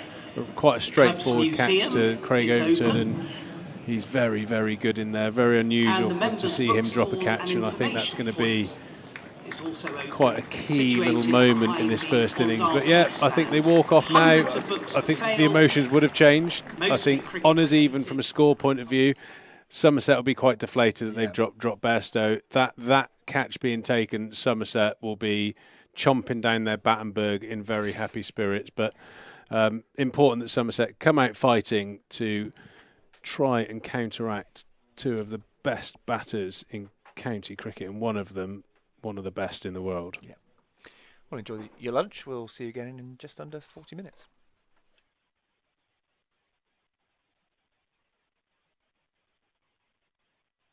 So Tom Lammonby, lovely to be here sitting in the sunshine. You're in the runs this season already. Sharp few runs on Monday against Notts. Good game. Yeah, no, it's nice to get out of the blocks. I think a positive result for us. You're always a bit apprehensive of how the first game of the season is going to go. So, I think as a batting unit, all of us got out there and got a score, which hopefully gives a bit of confidence going in to this first block of championship games. And then the bowlers toiled away really well, and particularly Alfie Ogborn was was standout for me as a bowler there. But you've had quite a good winter. You've been out in Oz and started with a century and ended with a century over there. Yeah, bookended quite well, so that was nice, and managed to bowl quite a few overs, which was lovely as well. So I always enjoy going over there and playing cricket. And get some sun on the back as well.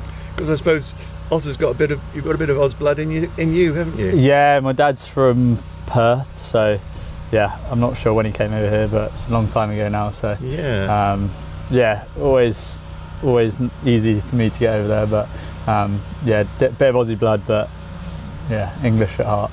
Okay, so let's talk about the Tom Lammonby cricket story. Where does that all begin?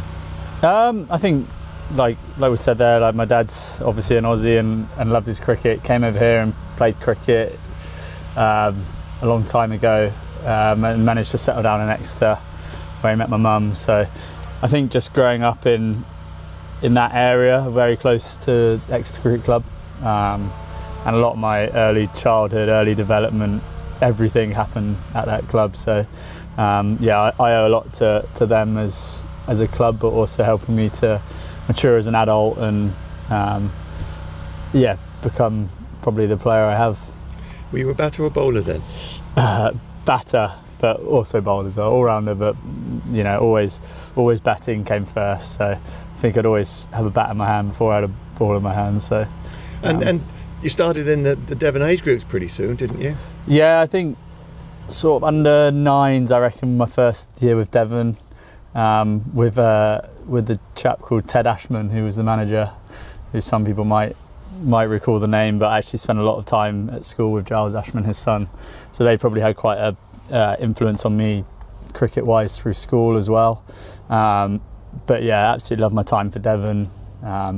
Played all the way from sort of under nines, under tens, up to the men's side. So like I said, it was always good playing for Devon, and had some great battles against sort of the first class counties, and as a minor county, you sort of felt that you were the underdogs a little bit, but we were very fortunate to have a strong side, and also had some good players in it as well, actually. And then I think I went on to play cricket, and then we had Sam Maunder, who went to play rugby for Chiefs, and Mikey Cooper, who went to play Sheffield United football. So very talented squad of individuals back then, and it's quite a cool one when we catch up to just chat about how we've all sort of gone different ways in the sporting area field.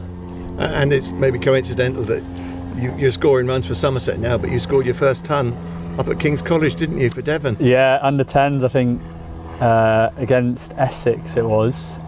Under 10s, Kings, I think pitch 4 or 5. So always special scoring your first one. I can always sort of, close my eyes and go back to it. But yeah, it was one of those moments. I think the whole family was there, granny and granddad and everyone. So feels like a long time ago now, but still very fresh in the memories. And how did you come to be involved with Somerset? How did that all come about? I think, obviously being from Devon, you always search for your closest county, and I used to enjoy summers coming up here. Sort of, I remember walking in there and watching Trez, Hildy, Trees, Butler, whoever it was, just sort of idols of mine.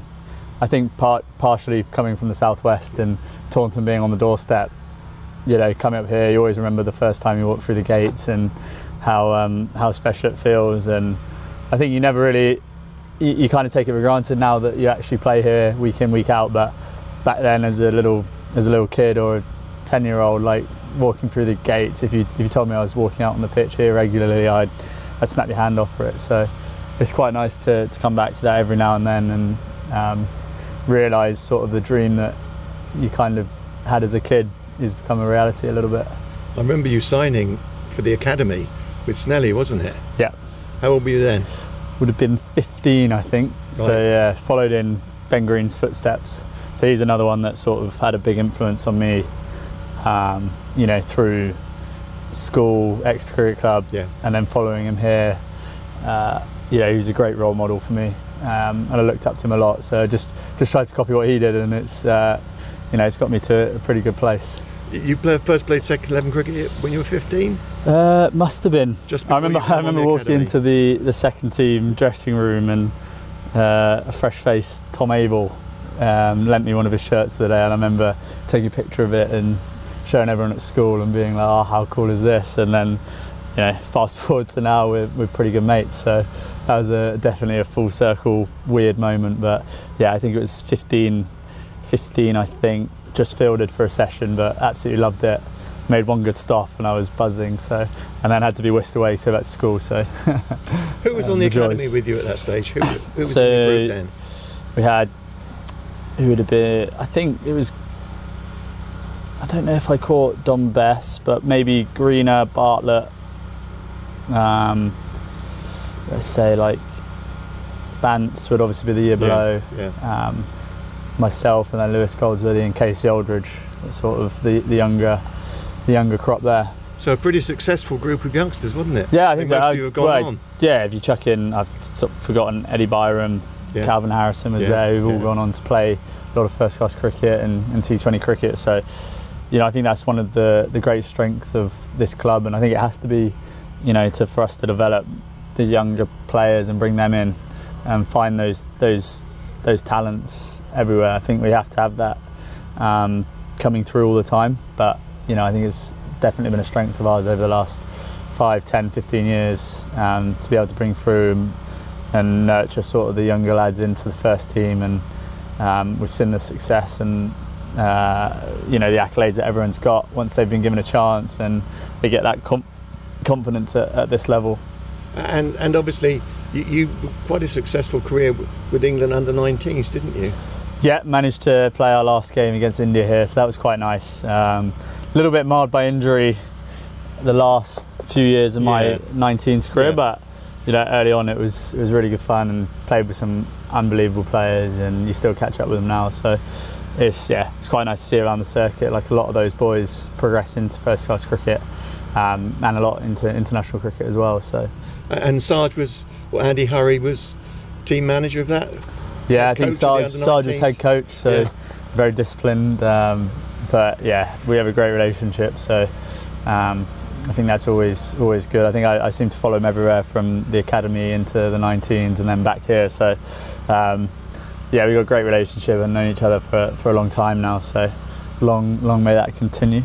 And I can remember when this building first opened in 2016, 2017, we had an opening, and I remember standing talking to Andy Nash, and he didn't know anything about you, and you walked up and said, hello Mr Chairman, I'm Tom Lammonby. I thought, there's a young man who's going to go far. Oh, but wow, there's something can't remember that, but I must have been a cheeky young 18-year-old, or put myself out there. Yeah, but you have to have that little bit of extra, don't you, to make it at this level? Yeah, I think so. I think it's a fine balance between sort of like ego and overconfident, isn't it? So I do think you have to put yourself out there and put yourself in those uncomfortable positions, and that's definitely held me in good stead sort of through the beginning my career. Which started here 2019, a T20 game? Yeah. I mean, that was a baptism by fire, wasn't it? Yeah, I think it was an interesting one, because I'd played a lot of second team T20s, batting at 4 and maybe bowling a few overs, and then sort of came into the first team, and it was, the ball played a predominant part. So a little bit of a baptism of fire, but a great experience and a great intro into professional cricket. But I mean, 2020, I know it was the COVID year, but that was a brilliant year for you, wasn't it? 3 tons. Yeah. And where was your first ton? My first one was where was it? Worcester or here? Gloucester. I think it might be here, Gloucester. Yeah. Gloucester, Worcester, then Lords. So that was a fantastic year.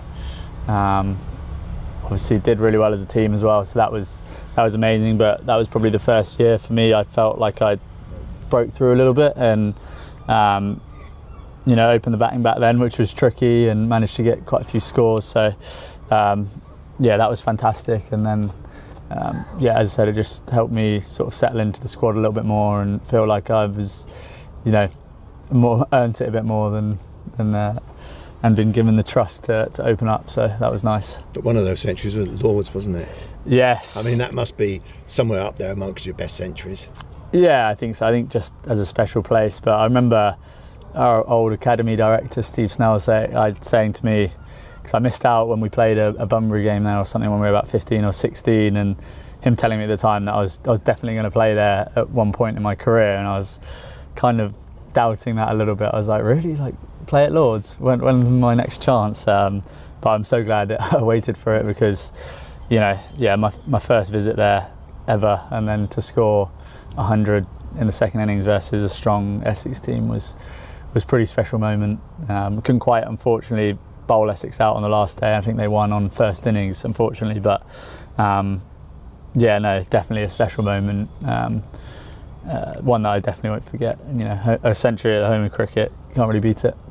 And you've had several good seasons since then with the bat, particularly, haven't you? Yeah, I mean, probably after that season there was a bit of a humbling and a welcome back. So that was a tricky period for me. But you know, I think with every fall you learn a lot, and I'm hoping I've learned enough to be able to push for even higher honours, but also just solidify my place here and continue scoring runs for Somerset.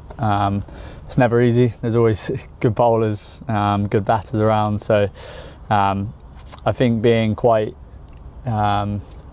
focused on myself and what I can control, and you know, to keep doing that for season on season and keep putting those consistent performances in will be the test of that, and only time will tell how far we get. But yeah, I've had a couple of good years, and looking to push on again this year and become an integral part in sort of that batting top order that we have here.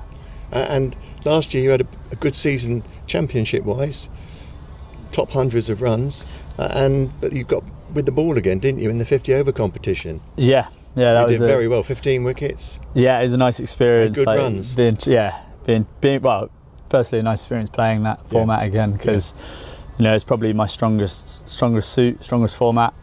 Growing up playing a lot of it, so it was really great to play that again and be involved, batting, bowling, fielding for 50 overs. So that was a really good competition for me, but also us as a group, like bedding in the youngsters, and as I said, like promoting the academy players. That's sort of their first taste of professional cricket. So I think as a young squad we did immensely well. And beat some really good teams whose average age was probably a lot higher than ours. So yeah, it was a pleasing tournament, and like I said, it was just great fun getting out there with the bat and the ball. And do you see yourself wanting to do more bowling here?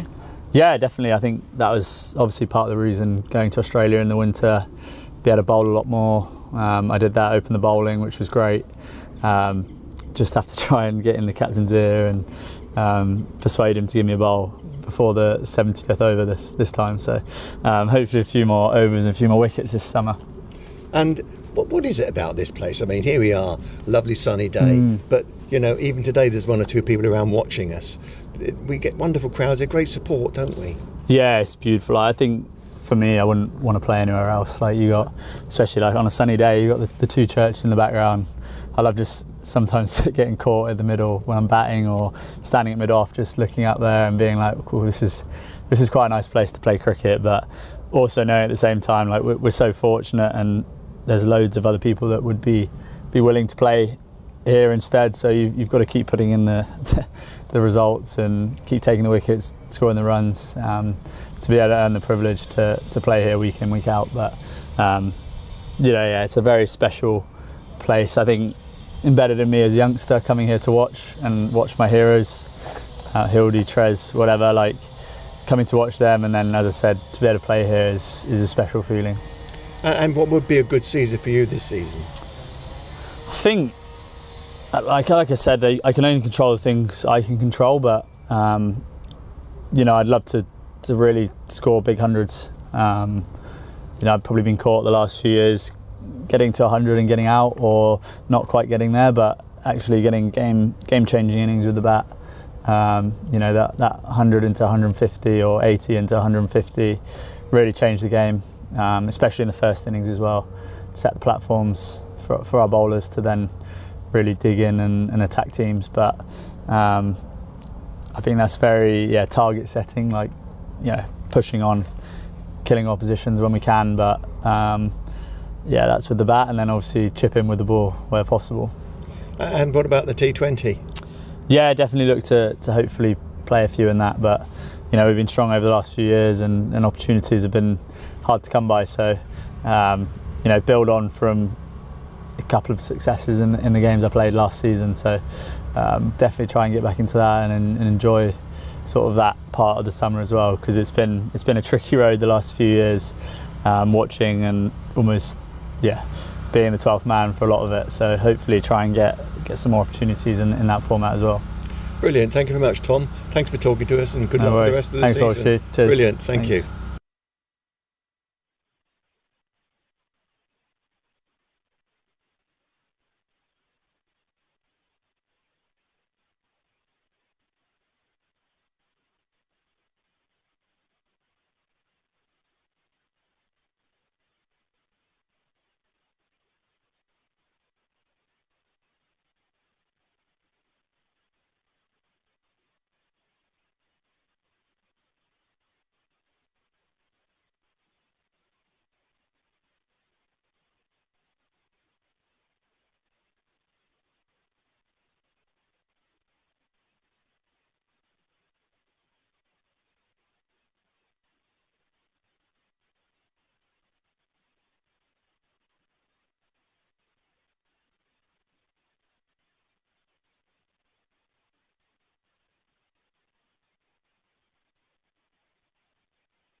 Somerset, led by captain Lewis Gregory.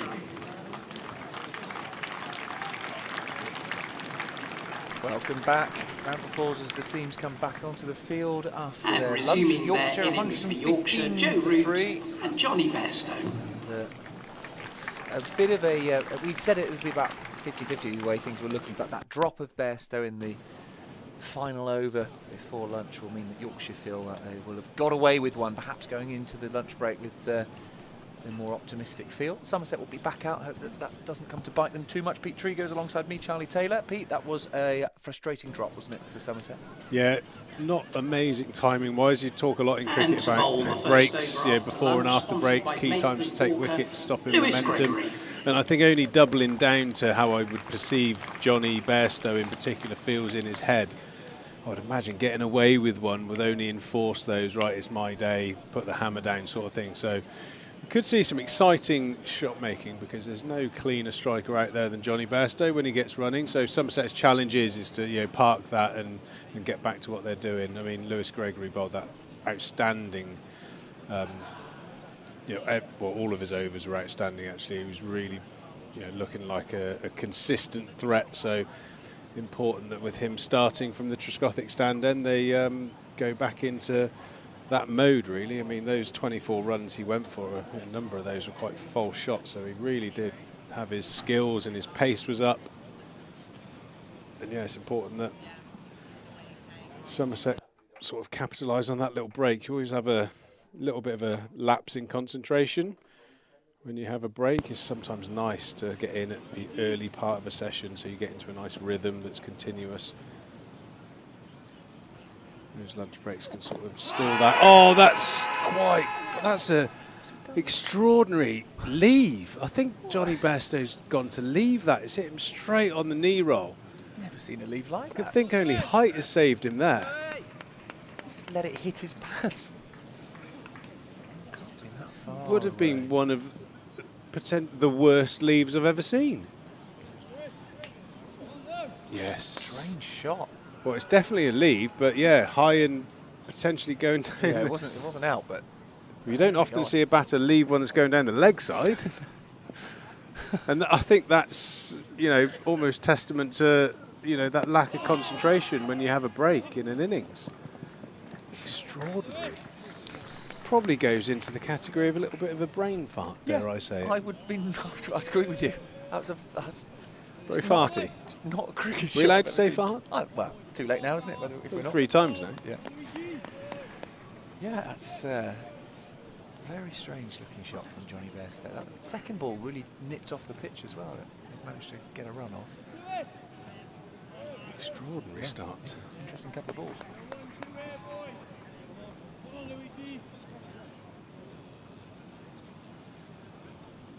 Yeah, I think that's what they hope that Joe, I think you could probably call it like a food coma. If you've had a few too many carbohydrates at lunch, you're a little bit sluggish in the mind. Someone tells me Joe Root's been there, seen and done that though. Gregory. Holding a nice away swinging ball and met with a beautiful full face of the back cover drive from Joe Root. He starts his account in this middle session with a boundary. Not a bad delivery at all from Gregory, swinging away. Superbly played by Joe Root. He missed out on 100 last week. Out for 96 if I'm not mistaken. Probably be keen to chalk up a big score today.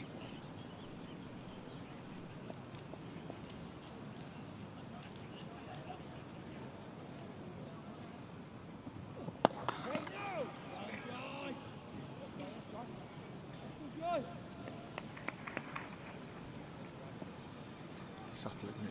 Root's movements. There's nothing like Bairstow's who's swinging the bat, raising it up high behind him. Root's just gentle movements, timing it. Excellent technique.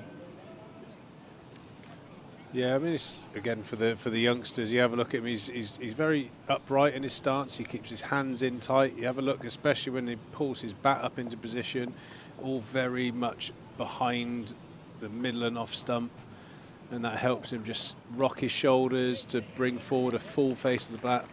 Hard to argue that playing with the full face of the bat is not a good way to play, but he also is a master at, again, I don't want to harp on too much about it, but it's how good Joe Root is to almost play the ball off the pitch, allow the ball to come nice and deep, and he knows because of his technique that the full face of the bat is being offered to the ball, and it just throws the challenge to the bowler that you've actually got to bowl a very good ball to get him out. With his technique, he doesn't often give it away, if that makes sense.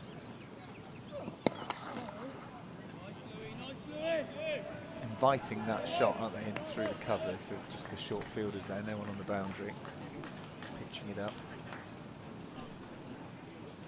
Yeah, what you see with Joe Root is a superb technique meeting a very fortified game plan as well. He doesn't really go outside of his bubble. I know there was that period where he played the reverse ramps and all that kind of stuff. But when Joe Root wants to just bat, open up from the it river looks end, very similar.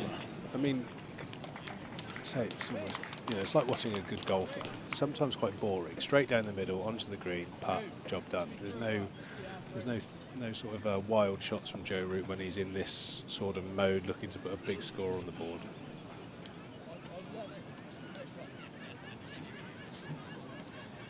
There's an element of bravery from a captain that puts the team into bat with Joe Root in there. Which is the decision that Lewis Gregory made earlier today when Somerset won the toss.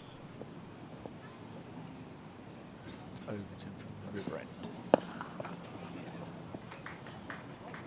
Bring Root back on strike.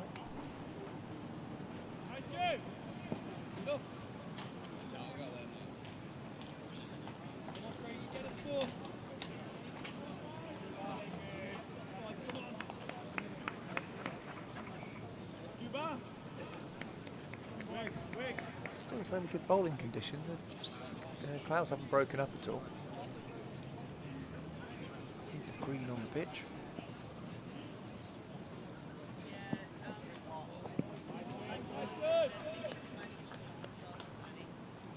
Yeah,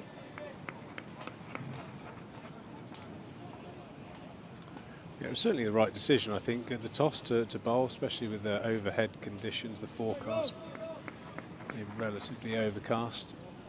Fresh pitch, overcast conditions.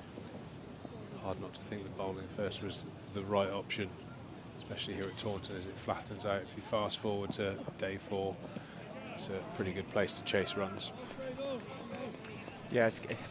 It can be hard, can't it, to think that far ahead. I should think as a captain, you're thinking, what are the conditions now? What do we want to do right now? But actually, batting in 4th innings is usually at Somerset not a bad thing. Yeah, there's always a period here at Taunton. That's why, the introduction at the start of the day, I mentioned about the pitch being fresh with live grass. But I also reinforced the point that the new ball is crucial. Can you get into the middle order as quickly as possible so that ball's nice and hard? There is probably a period from, I would say, 40 overs to the second new ball 80 that if you've got established batters at the crease, that's when Taunton is at his best. The ball's not swinging a great deal and the pitch sort of dries out with a little bit of heat, sunshine on it. I mean, that's the concern period, and that's where I think Jack Leach has done so well in the past, that in that period where the seam has become quite ineffective, he's able to take a few wickets in that middle period. Oh, a lovely delivery there from Overton. Joe Root's walked down the wicket outside off stump, and that's moved away sharply from him. A little walk down there and cracking delivery. But again, notice how he kept his hands in nice and tight, and instead of going out towards the ball, he pulled his hands inside the line.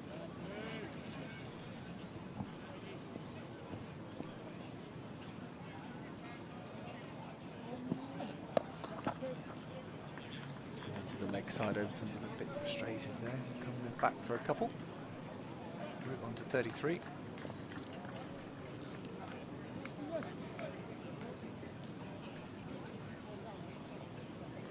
Tractor, the red hat, flippy hat. Yeah, Selid celebrated his birthday during the Nottinghamshire game and making short work at that pasty.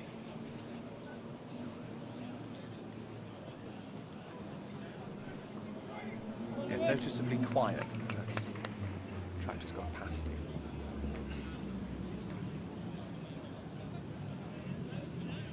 Short ball.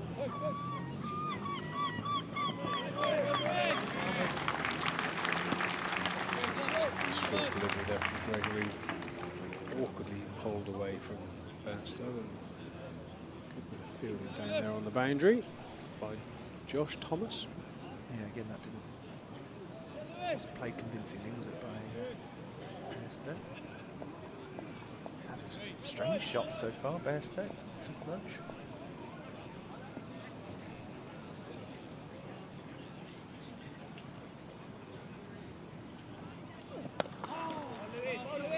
Caught up with Johnny before the game. We were talking all things cricket bats, and he's gone back to his very famous bat maker from Yorkshire, Kip Axon, his input into the bat, and yeah, that's a chunky bit of wood that he's got in his hand. He only needs to get half of it, and it's going to race away to the boundary. Yeah, one of those sort of brands that fell off the radar a little bit with a bang.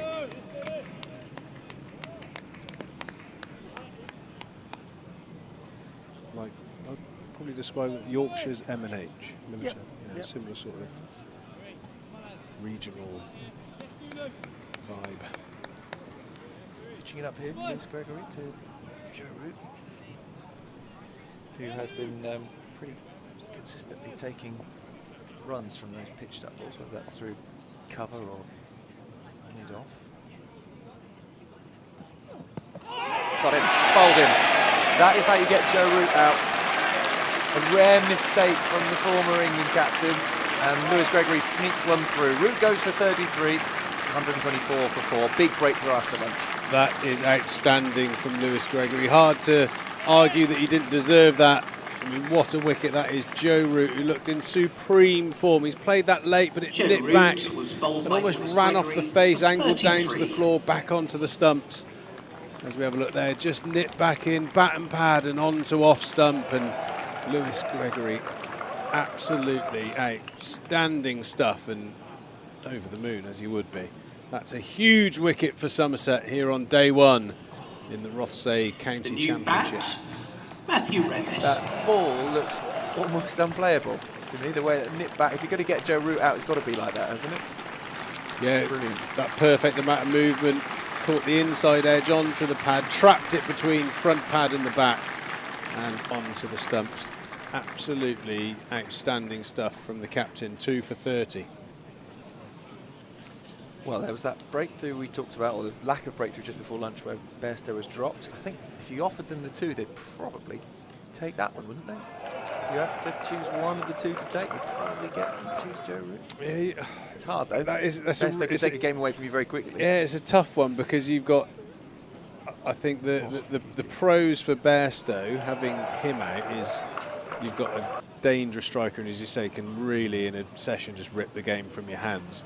Whereas on the other side, you've got Joe Root, who you know, once he gets in, has just got that mentality to bat all day and into the following day. So, yeah, I mean, either one really. And there is a case in the last 5 overs of the game that could have had them both, which would have been huge. 121 for 4, and some pressure on the lower middle order with Matthew Reeves coming in to the wicket. You think, though, that Bairstow will offer you up other chances. Whereas Root, you get your one chance, and if you don't take it, that might be the only chance he gives all day. You sort of think, well, Bairstow, yeah, the way he plays, he might just nick one, or he might play one onto his stumps or something. But with Root, it doesn't feel like that's coming necessarily. Right on the money there, Lewis Gregory. All day he has looked the Lewis Gregory that you want to see, running in with good pace, the ball hitting the bat hard, movement away, and that danger ball there that he bowled to Joe Root, that wobble seam delivery that just pinches back in towards the stumps. Excellent stuff from the captain.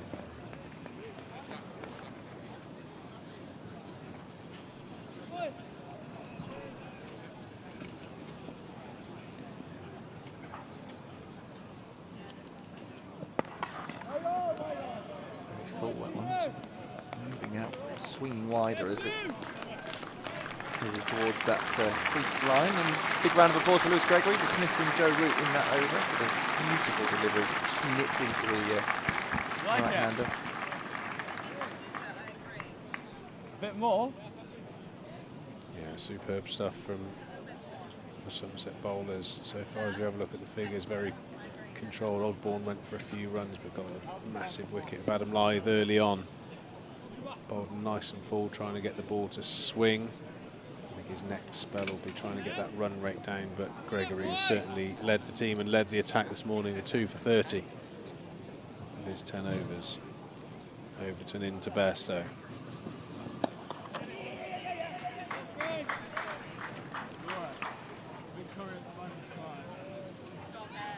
Probably one of those wickets, Charlie, where there was equal celebration and a slight feeling of, oh, it would have been nice to see him get some runs. Yeah, but yeah. Even the Somerset fans were probably a percentage disappointed to see Joe Root fall.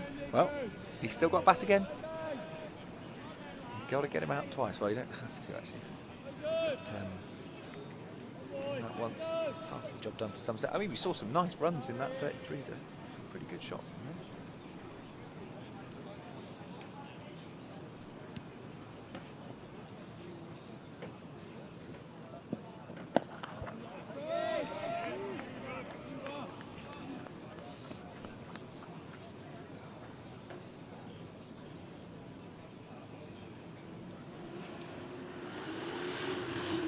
Yorkshire would have wanted after lunch. I expect they, if you're late back from your lunch break, we're hoping to see Root and Bairstow settle in for a long afternoon session together.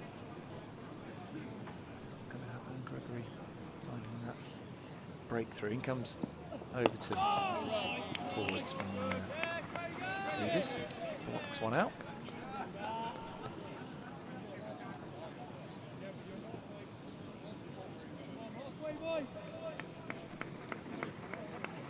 Bowled really well today, Lewis Gregory. Really well. From the start. Bowled a full hour, 8 overs on the trot. In that first hour, he's bowled a couple since then. And for 30 runs with 2 wickets. Right, drops. I think that dropped just in front of the circle. It's Archie Vaughan. Yeah, quite well played there from Reeves. Just sort of dropped their hands on it at the last minute, getting that down into the ground. That hit Vaughan because they seemed a bit concerned about it.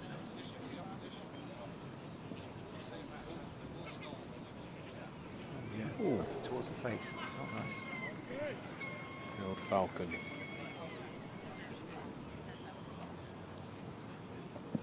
Oh, that's a nice shot. That's really nice. That's one of the shots of the day. That's a way to get off the mark, isn't it? Full, driven through perfect gap in extra cover. Moves on to 4 and the score 129 for 4. Yeah, very nice shot there from Reeves. I watched one of his teammates, Wharton, with 20 ball naught. Like he got quite edgy and fidgety. The longer you're on that 0, the more the anxiety builds up. It's always nice to get one in the middle early on.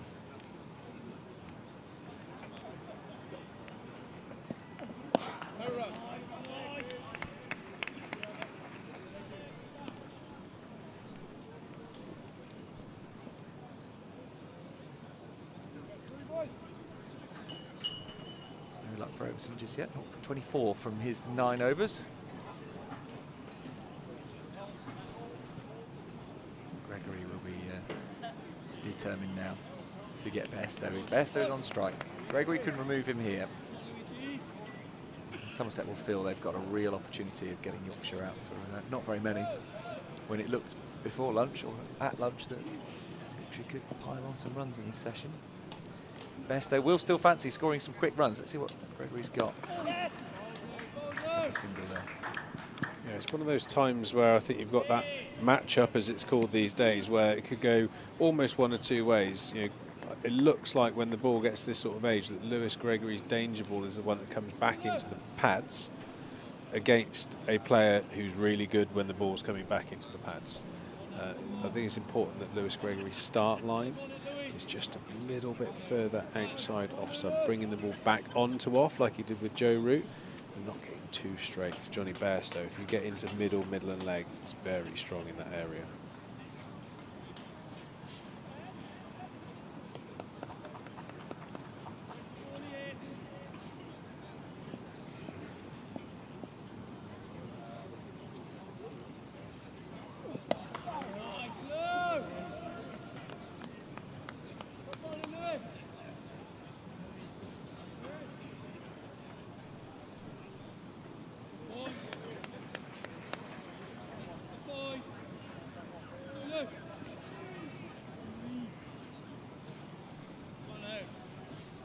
How much was that partnership with Stone Route? 60, exactly 60.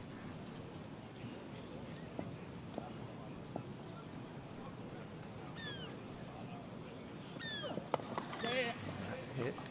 In fact, he's played it pretty well. Just trying to gap through mid-wicket. For a second, pulled inside the rope, just the 2 runs.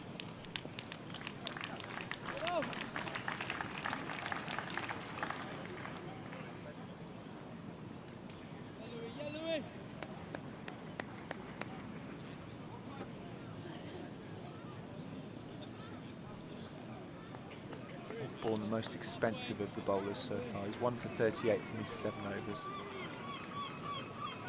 Well, pretty well, but he's pitching it up. He was asking for the drive. Gregory just getting a bit more movement from what we've seen so far. It's a good ball. He just defends it.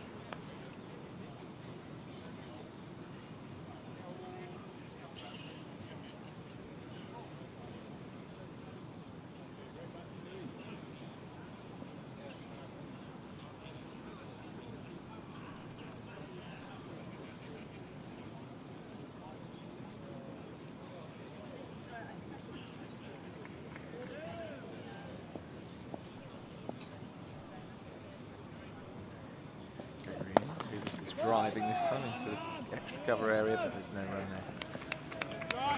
Comes right. Crowd in today. Second home game of the season for Somerset. Yeah, the crowds for Championship cricket here in Taunton are pretty consistent on any given day, but I would imagine a little bit of VAT would have been added to that with Joe Root playing the game, and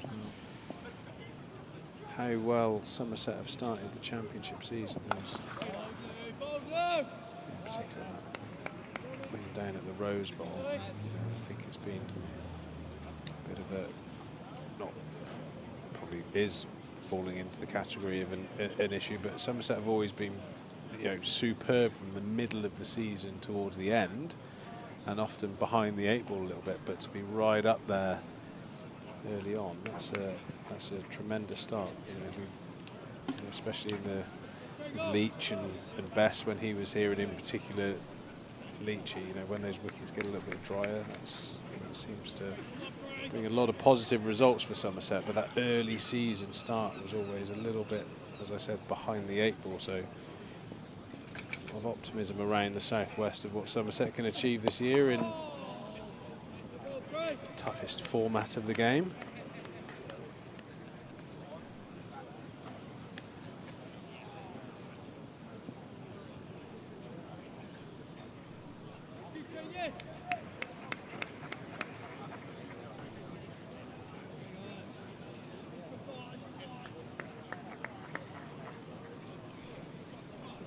Over this for Overton. 0 for 25 so far, very economical. Can pick up a wicket. This ball. Still pitching it fairly full, aren't they, at the moment? Just trying to get something out of the pitch. Yeah, he's bowled nicely, Craig. I wouldn't say he's at full tilt. I think talking about how Lewis has bowled, we watch these two bowl so much, you really get a sense of when they're really, really on, and Craigo has that look very much about him. It often takes something to happen in the game just to get the inner Hulk out of Craigo, isn't it? A little bit of a disagreement with the batter, or a catch going down maybe, that just seems to rise the old adrenaline a little bit. Just, I don't know. I'm not saying he's bowled well, but just a little bit under when he's at his best. Whereas I think Lewis is right at bowling as well as he can at the moment. I completely agree with that.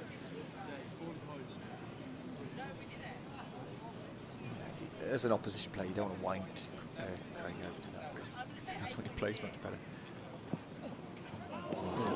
Very, very good. No foot movement from the bare step. But that's still a very good delivery. Yeah, he's a great delivery. He's bowled a number of very nice balls that have either taken the outside edge and gone down or narrowly missed catching that outside edge. But I always think that he's almost like an old-fashioned kettle of how much steam's coming out of the ears before he starts to whistle.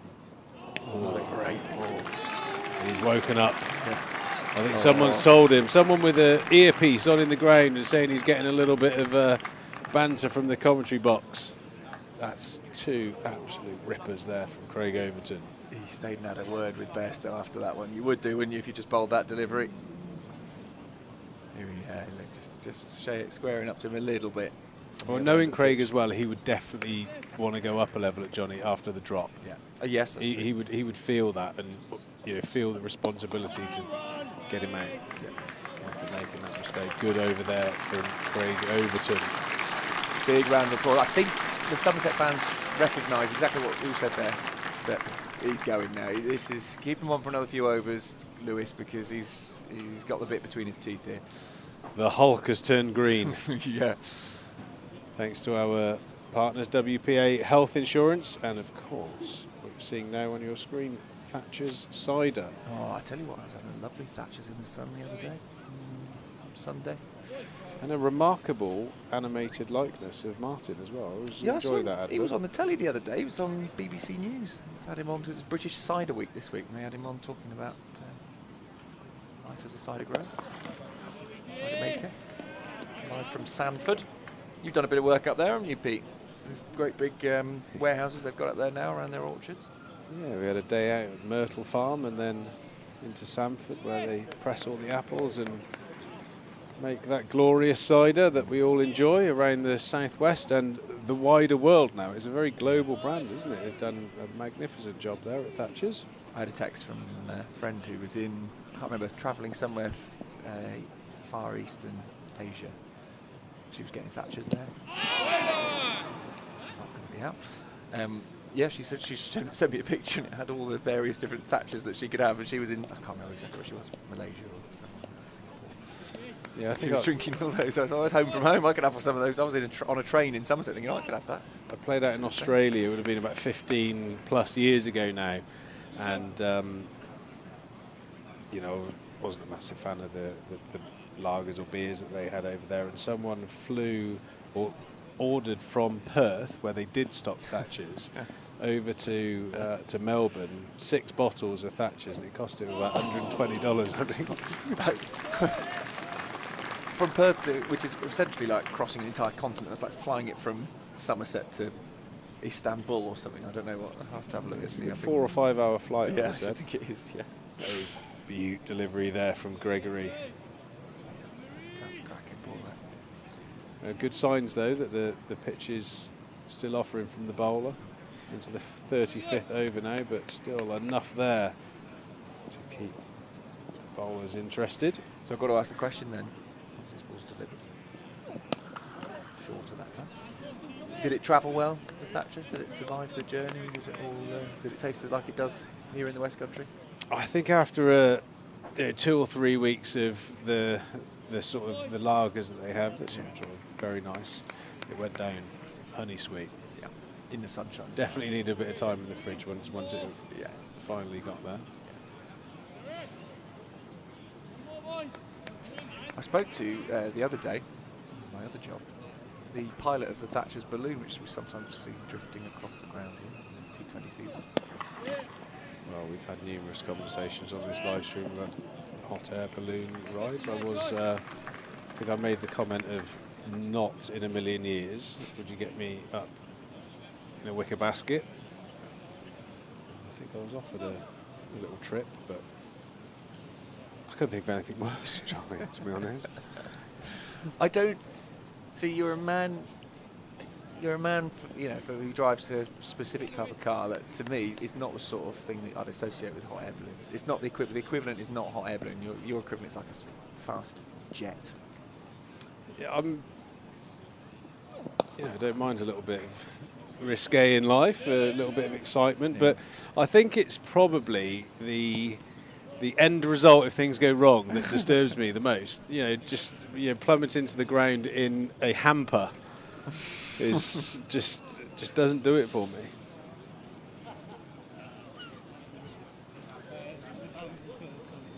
Anyone with the earpieces in the James Hildreth stand? You're on screen now. Give us a wave.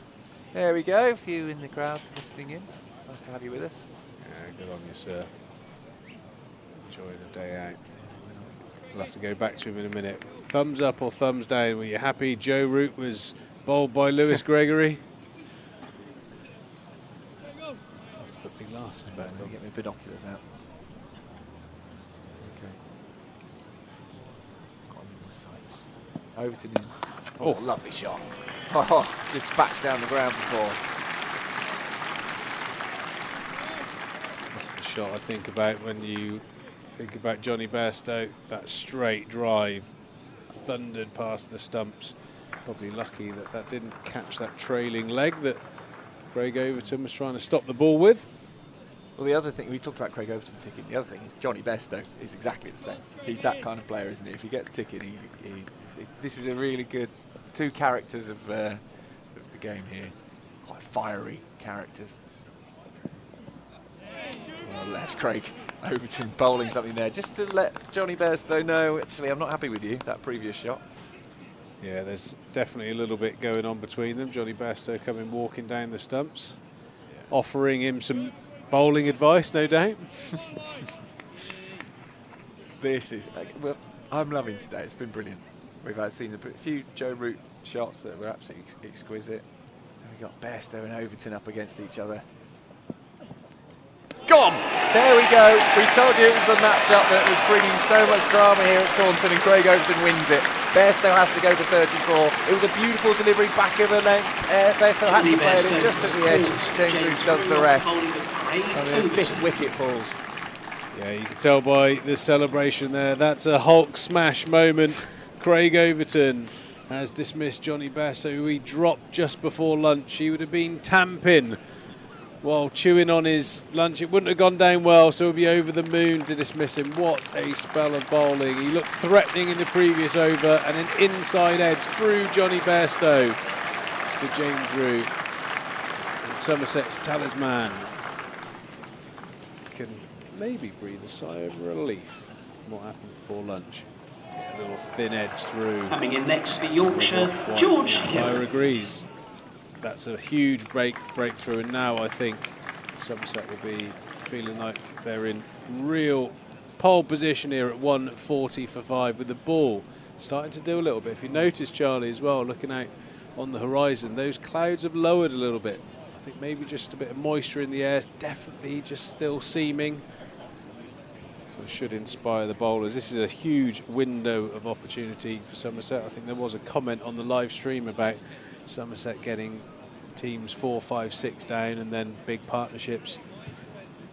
And if you are going to really push to win here at Taunton, this is the time to strike. Just to put you in the picture, if you missed earlier on, Root and Bairstow were pretty settled at lunch. There was a drop in the over before lunch with Bairstow by Overton. But the two of them came back out after lunch. They were 124 for 3. The two of them nicely set. They're now 140 for 5, and both of them have gone. That's a huge turnaround for Somerset. 2 quick wickets, only 16 runs between them. That's really good from this team, because those two could easily have put on a huge partnership. Overton in, 3 balls left in this over still. That one again short. But hasn't he changed?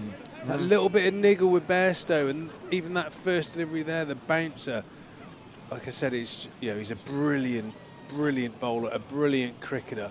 Sometimes a little bit of needle, something boils inside of him, and then you see a different Craig Overton. And we're in the middle of potentially quite an exciting spell. I expect Lewis Gregory, as captain, was absolutely delighted that Bairstow was given a bit of chat back because he knows the impact that would have on Overton. In he comes again, and that one swings, moves past the edge of the bat through to the keeper out to take it in front of slip. Yeah, he's rocking now, the big fella. That extra bit of pace, quite clearly hitting the gloves harder, that bit of movement, completing his action, slamming that front leg into the ground. Just as the floodlights come on again, just trying to brighten things up for the batters. Yeah, you said that cloud getting a bit lower, floodlights needed. Overton in, George Hill on naught, has to defend and does well. End of the over, brilliant one from Craig Overton, who, as Pete said, is ticking at the moment. I'm going to make way for Harry Everett, who will come in and continue commentary with Pete. Yeah, superb stuff. If you're at a loose end on Sunday the 26th of July, we have Family Day. Well, Somerset take on Warwickshire. Go to somersetcc.co.uk/buy tickets to make sure you've got your place in the ground. Always brilliant family days, lots of stuff for the kids to do on the periphery, while the parents can just enjoy a little bit of county cricket. Somerset taking on Warwickshire. What a great spell we've had here, the dismissal of the two key and dangerous players here at Somerset. And what a beautiful ball that is from Gregory in that off-stump channel, the wobble seam delivery, nips back. And it is true, Harry Everett, there are two kinds of leave, and that is not one of the good ones. Yeah, that's not the first time we've said that today. The Cooper Associates County Ground is taking off. I've not heard an atmosphere like this in the County Championship for a little while here. The Bairstow Root partnership before lunch, we thought was going to see them put on run after run after run, but what a comeback after lunch from Gregory and Overton, the two spearheads of this attack. Yeah, that's top of off stump. Yeah, wow, what about that? If we could replay that one more time, that's just hovering in and around off stump. And it's about now I realise I've made a mistake. And they're good players. Revis, Hill, Best, good all-rounders in this middle order. Don Best, of course, back on his home ground, really good mates with Tom Lammonby, Tom Abel, particularly. Former Blundell schoolboy, Sidmouth cricketer, his brother's still playing for Sidmouth. That is probably, you know what, I think that is a bigger round of applause than Joe Root got, actually. No disrespect to Joe Root, but one of their own coming back, another former England international. Yeah, he's very well thought of in Southwest, is Don Best, doing very well for Yorkshire since he moved up there. But yeah, that delivery there looks to think about offering away. That's just the perfect delivery, really. Top of off, a little bit of movement, but no shot offered there. I reckon Sam in the director's box is already clipping up that James Roos star jump, the celebration, the arms aloft. How cool is that? They know how big a wicket that is. Yeah, and that's why, Harry, I think, you know, Craig Overton has been the talisman. You know, he's got one of the wickets, Gregory has three, but this little passage of play, I think there was a little bit of frustration from Craig Overton in that lunch period. He's had time to mull over it, and he's said, "Captain, give me the ball, I'll do something." He's dismissed Bairstow, and up the other end, Lewis, the captain, has bowled absolutely brilliantly. Root, now Revis, and they've created a brilliant theatre of pressure. It's going to be super hard for those batters coming in with these two bowlers on song. No, steady on, Lewis Gregory, calm down, bat and pad. Don't get too excited here. Yeah, Bessie just getting outside the line, walking down the wicket there, trapped between bat and pad. But I think those sort of half appeals almost add to it as well, keep the batters under pressure. Just looking at the scorecard, Pete, reflecting on the innings so far, very odd scorecard. You've got three batters, you've got 33, 34, 35 in Bean, Root and Bairstow. No one else has got double figures. Normally you see someone go big once they're in. To get three out in the 30s, poor from Yorkshire. Yes, it's been very good bowling from Somerset. Could be around here, but no. But yeah, I think if just from my mind's eye, I think definitely at the moment there is a very low-lying cloud. Yeah. And it was around at the start. They had a new ball, they bowled beautifully. The clouds lifted a little bit. It was a bit brighter. It didn't look like there was a huge amount of movement on, but that cloud's dropped and the ball's just started to seam again. I mean, you know, I thought the opening batter, Bean, I thought played very nicely. You know, he got his 30 and, you know, 2 quality players in Root and Bairstow, but you know, as soon as that ball is offering a little bit, and that is very close and out. Dom Bess is out for North. Lewis Gregory struck again. He's got his 4th, and if there wasn't any bat involved, can't help but argue or agree, sorry, with Michael Burns that was very, very adjacent. We obviously get the benefit of a replay up here, but that looked like an absolute beauty there. You can't miss those. 3 wickets for 0 runs scored for Yorkshire. Massive this from Somerset. Yeah, that's salmon and trout you normally say, isn't it? Salmon, well, you can't obviously hear if there was an edge on it, but if that's not contacting the bat, that is to Lewis Gregory. Clattering into, I would say, middle and leg. I don't think you can have any complaints in that. Right, Lewis Gregory's bowled 2 spells here. Obviously, this one has been the one where he's picked up the wickets, but he actually bowled brilliantly in the opening spell. He's bowled 2 good spells, but different, very different in that he's got the wickets this time. Oh, he could have 15 for at the moment. The way, no, he's bowled brilliantly, but it's just great. That theatre of pressure they've created. Craig Overton's come out. He's got a bit of an axe to grind because of the drop catch. 2 drop catches. He started a little bit flat in the first part of his spell, but there was that brilliant. There was a little bit of needle, I think, between Bairstow and Overton, and you could just see him raise his game a little bit, and it's been excellent, backed up brilliantly by Lewis Gregory, and Somerset are in a super position now. 140 for 7. There is a door ajar here for Somerset in this first innings. So the Kiwi Dutchman Logan van Beek comes in at number 9. Hitting all-rounder, really. Bowling all-rounder. The Kiwi Dutchman, that's some accent. Yeah, exactly. Yeah, played for Canterbury in the Plunket Shield for years. Played in the World Cup for the Netherlands. He was Wellington's leading wicket taker back in 2017. Scored 100 from number 8 2 years ago for Canterbury. First class cricket with the bat, which is 25, 200s. So it's a pretty decent number 9. I mean, we talked about Mickey Pretorius potentially batting number 9 for Somerset. Maybe even Lewis Gregory, depending on how they do the order. But Lewis Gregory with the ball now. Can he get a 5th? Leg by down the leg side. Should be 2 down to fine leg. Not miles away, but just missing leg stump, I would say. What a little spell this is. I was sat in the Trescothic Pavilion with loads of lads on the earpieces around listening to you two, sat soaking up the atmosphere for the first half an hour after lunch, and the atmosphere is brilliant. Proper county championship cricket. Fans from Yorkshire, Somerset and a few neutrals absolutely engrossed. And after the high scoring draws, the boring draws of Division 1 last week, some low scoring games, bit of greenery at the Oval, Sussex in trouble, and here ball dominating bat so far. It's another wicket, yes, juggled but caught at full slip. Lewis Gregory has a 5 for. Lewis Gregory has bowled absolutely superbly here, particularly after lunch. He's got the rewards, but earlier on in this first spell he also bowled very well, kept beating the bat, and after that pectoral injury ruled him out in the first couple of games. Somerset have had a round off. Logan van Beek they are roaring back above Warwickshire at the top of Division 1 of the County Championship. Lewis Gregory 5 for 35 off 13. Got a wicket with a no ball. Dropped catch from Craig Overton off him as well. And Yorkshire have no answer for this brilliant bowling from former England seamer Lewis Gregory. What a day one this is for Somerset. Oh, a little bit of a juggle there.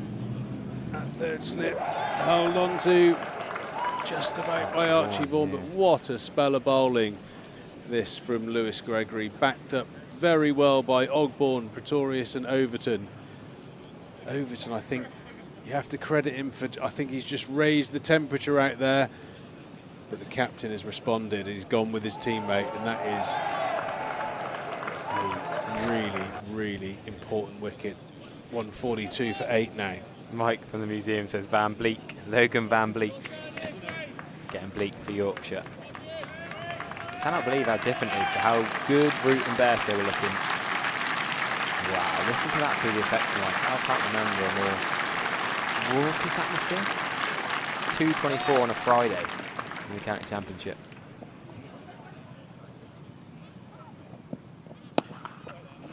Shot from Hill, no run. Joey Richardson is the man at number 10. Remember, a glorious straight drive he played in the Ashes. He can bat. It's not a bad number 10. Perth Scorchers, Australian international. Well, I think that movement is definitely down to this sort of medium grey cloud that's just dropped over the Cooper Associates county ground at the moment. Definitely seeing the signs that it's livened up, and definitely it's helped the ball swing in the air. I think we're seeing a lot of balls shape away from the right-handers. So the conditions are making a difference, but you've still got to make the most of them. Overton and Gregory have capitalised on the cricket gods, just giving them a little bit of assistance out here. 142 for 8. Can Somerset be a convertible car, Harry? Just Jack Kirtley-White then left after Richardson and Hill. Hill is a middle order bat, really. He's not tail-ended, but Not even going to guess about the convertible car? no, I'm trying to stall and buy Ruthless! myself time. Got to be ruthless, Harry. I was trying to buy myself time to think about it, to be honest with you. I wasn't getting anywhere, so thanks for helping me out. Ruthless, very good. Oh, I did have someone in the crowd ask me about your number plate. He said, is it personalised number plate, deliberate? What does GOR mean? GOR? Well, Yeah, that's no not my idea. car. If it's GOR, because... I said, what's the Ferrari GOR? Is that something to do with Triggs? I said, I don't think so. Yeah. that was a chat in the Triscothic Pavilion upper. Well, someone needs to go to Specsavers and probably stop driving.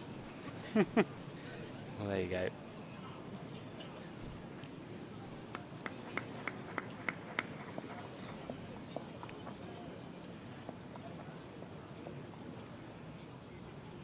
Overton into Hill, right on the money. Oh, yes, no, is it? Sorry, it would have been. I think that's gone if he hits. That was an easy single, but Richardson just wasn't looking for it. Richardson wasn't backing up properly. Should have been an easy single. Back pad. There was a bit of a yes, no, hesitation. Yeah, it's that's gone. on your bike. That's on your bike, And like Tom Charlie Lamberby- Taylor. Yeah, Tom Lamberby would have played some Skittles in his youth, I'm sure. Down the Stoke Arms. He's missed out on a Pennsylvania. flopper there, hasn't he? Yeah. I'll back him. You've got to take out the kingpin, haven't you? Got to take the kingpin. The bouncing bomb. Do we need to explain to Yorkshire listeners who don't play Skittles up north? Is it not a... I'd say that would be perfect for the old I working know. men's clubs. They play a lot more snooker and pool up there, I think. I've spent 4 years up at Huddersfield University around snooker and pool clubs in Huddersfield and Halifax. And Do we have pub any for Skittles. Yorkshiremen on the stream that can confirm or deny that is Skittles a popular game up there? I went to a lot of pubs and cricket grounds and sports clubs and never saw a Skittle Alley in Yorkshire. There must be some, but I don't think it's as many leagues as we have in Devon and Somerset. Very West Country. I don't think you've lived unless you've thrown a flopper holding a cheese and onion sandwich while sipping a pint of Thatcher's. See, we don't get our food till after. We have to roll them all and then get food at 10:30. Oh no! Tom Abel this time. Lewis Gregory, Pete said he could have had 15 for. That's not a massive exaggeration. He's giggling as he runs straight back round. Craig Overton's dropped 2 in the slips. Unheard of. Somerset's 2 best fielders, I think we have to say. Craig Overton and Tom Abel have both dropped, and maybe it's under the light. I don't know. We're trying to give them a defence. Oh, that's a lovely height. That's hurt me watching that. That's an absolute. That is the perfect ball, the perfect nick. Straight to the breadbasket of your first slip. Oh no! I blame Kevin Owls, who's next door. 3:40 on Monday. He had Tom Abel on BBC 5 Live and said, "Tom, you're one of the best fielders in the country." Kev's back down here today, and he's dropped a catch in front of him. That's better played from here and in behind it. People will chuckle when they hear you say that Lewis Gregory could have had 15 for, but it's generally not far off with the no balls and the drop catches and the play and misses. Right, he's been superb. The Somerset captain. Also celebrating a testimonial year, so have a look on his website if you want to support any of his events, his golf days. I know there's one at Enmore Golf Club coming up soon. I think there are 2 team spots available, so have a look at that. Nice golf course, and all the Somerset players will be around. And he is certainly doing the job that has led him to being awarded a testimonial. 5 for 35, 2 fifers in a row, not to be sniffed at in Division 1 county cricket. Wow, wow, wow. What a day's play so far we've had here. A lot of people saying this would be the biggest game in the round. The English involvement, Somerset, 1 point off top of the table at the start of the day, now above Warwickshire at the top of the table. Outright, Yorkshire, Joe Root, Johnny Best, Don Best, etc. That's going to be more runs. Can they push for 2? I mean, even the catch that was taken, Harry, Archie made a bit of a meal of that, didn't he? A bit of spillage. Very unusual to see Craigo drop 1, let alone 2, and Abe's is normally safe as houses. James Root took that one-handed one diving across Tom Abel. Been a weird catching day. I can only think it's partly the light, but it's that low-lying cloud, I reckon. It's causing havoc with everyone. Certainly making exciting cricket, I can tell you that. The only Skittles up north come in a packet. West Country Patonk, says someone else. Derbyshire a little bit of Skittles, apparently. I didn't realise it was a Somerset thing, Skittles. I suppose when you just assume that the rest of the world, a great game like Skittles would be enjoyed wherever you go. I find it weird going into a West Country pub that doesn't have a Skip Alley. That was me. My first income stream. The sticker upper. Yeah, me too. Little. I think I used to get £18 for an evening sticker upping and a couple of drinks. Maybe. See, that does show my age. I used to get limitless Diet Cokes and £6. Well, yeah, I think now it's about 30 quid. I thought I would show my age with different eras. They get paid a lot more nowadays. Oh, I swung away again. What's your best score ever? What about off 3? Have you ever got? You've never had a 27, have you? Have you ever gone flopper? I've done a flopper, probably not continuous floppers. No. I like to spread out my flopper if I can, especially at my age. Anyway, we got a double header: Somerset versus Hampshire Hawks on Friday, May the 22nd. 750 tickets remaining. There were 750 tickets remaining about 2 hours ago, so it could be less than that. 730, I've just been told, so they're selling like hotcakes. Go to somersetcc.co.uk/buy tickets. Make sure you don't miss out on that. An all-day bonanza of cricket. Craig Overton, Lewis Gregory then, the 2 spearheads of the Somerset bowling attack of the last, probably a decade now, really. The all-rounders, the right-arm seamers bowling really well post-lunch. Craig Overton not his best in the morning session. It's come back well, it just got the 1 wicket so far. Mickey Pretorius has been in the action in the field quite a lot. Better that time. We had that interesting attempt in the field from mid on earlier, but does well to keep that to 1 run.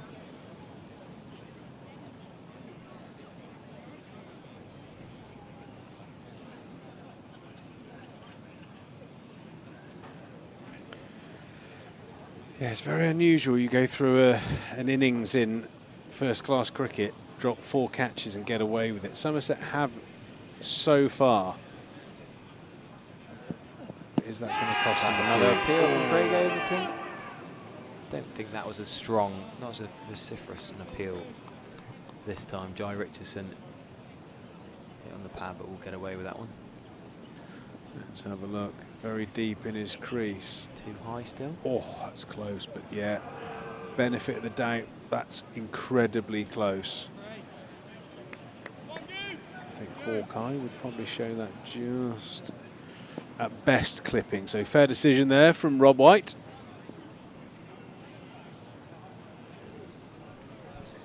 Still 3 slips to Craig Overton. Archie Vaughan's the 3rd. Tom Abel and Lewis Gregory. We've not seen a Lewis Gregory chance in the slip corner, actually, have we? I think Craig's dropped 2. Tom's dropped 1. Archie Vaughan's juggled 1. Lewis Gregory's yet to have a chance in there.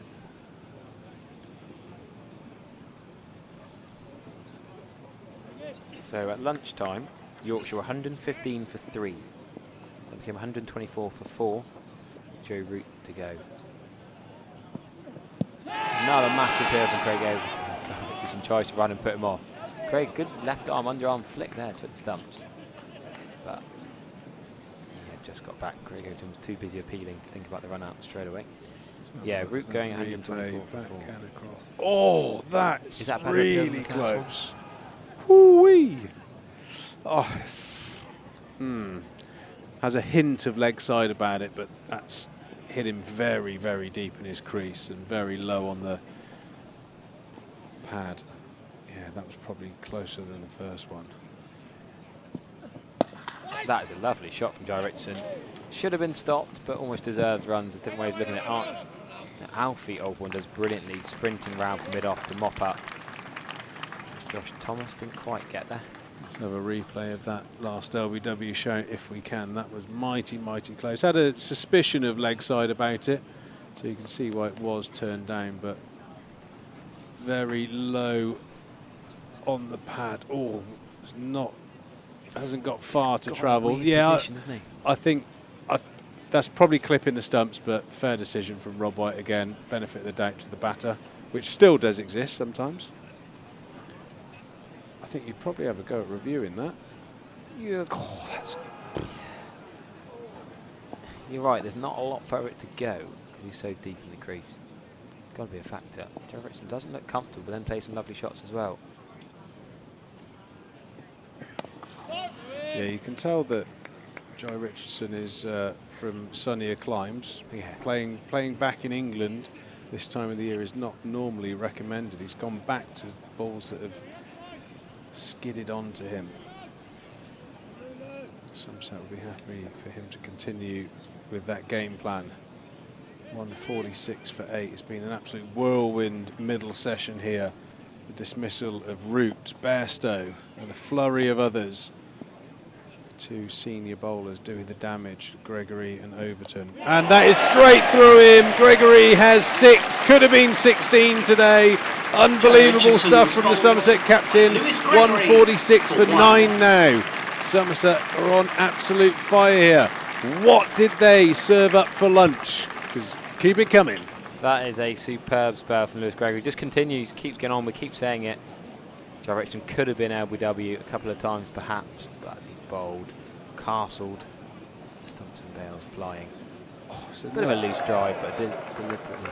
I reckon that looks like that's pitched on sort of off stump and clipped the top of leg. That's actually moved back in quite a way.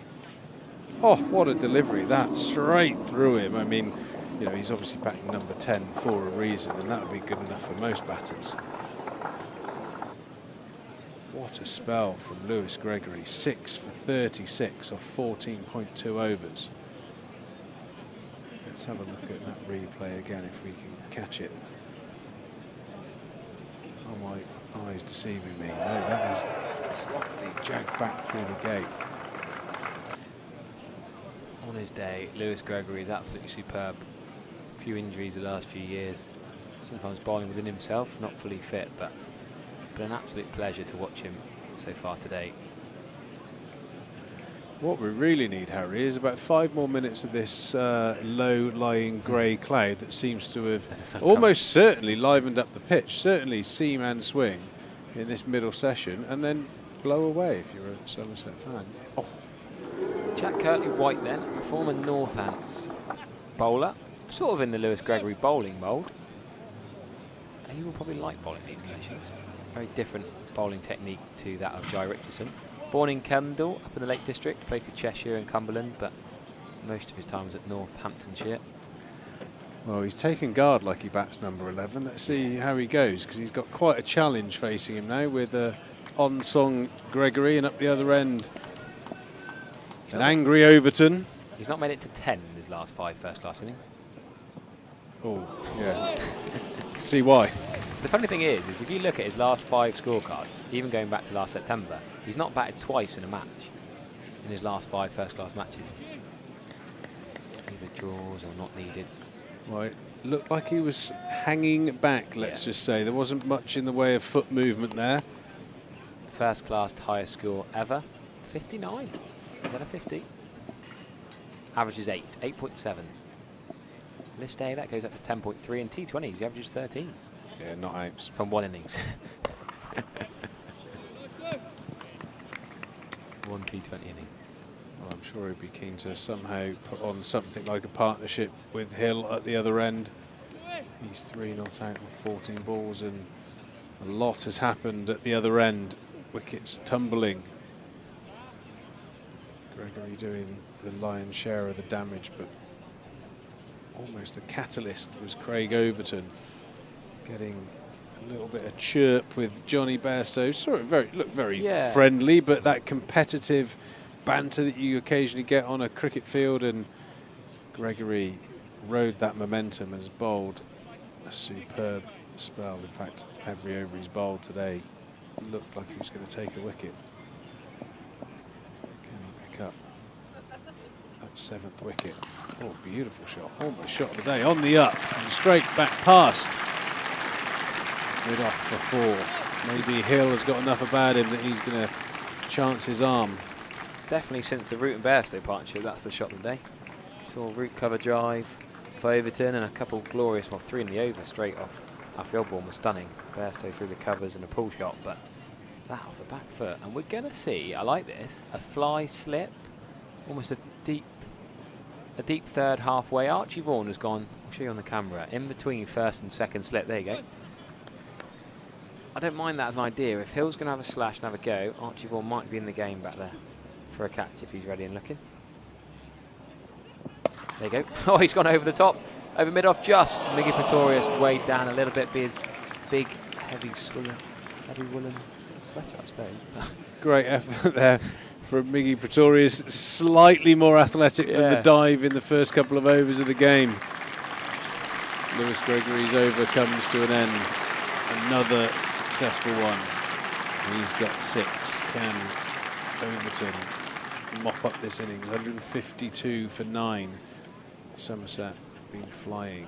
I don't think Pretorius was ever going to get that, was he? No. That was just a token effort. Thanks to WPA Health Insurance for their continued support of the club and us here in the live stream.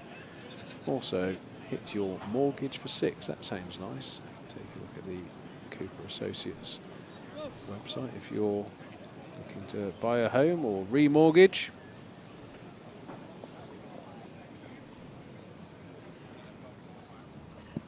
Oh my word. Oh, what's happening here? Well, we talked about the average. We talked about the run scoring record of Jack White. Craig Overton has seen enough here. Oh wow, that is not what you expect George Hill to do. This has the same sort of vibe as when our dearly beloved Charles Willoughby used to step to the crease. So you knew at the other end you had to try and get a few quickly.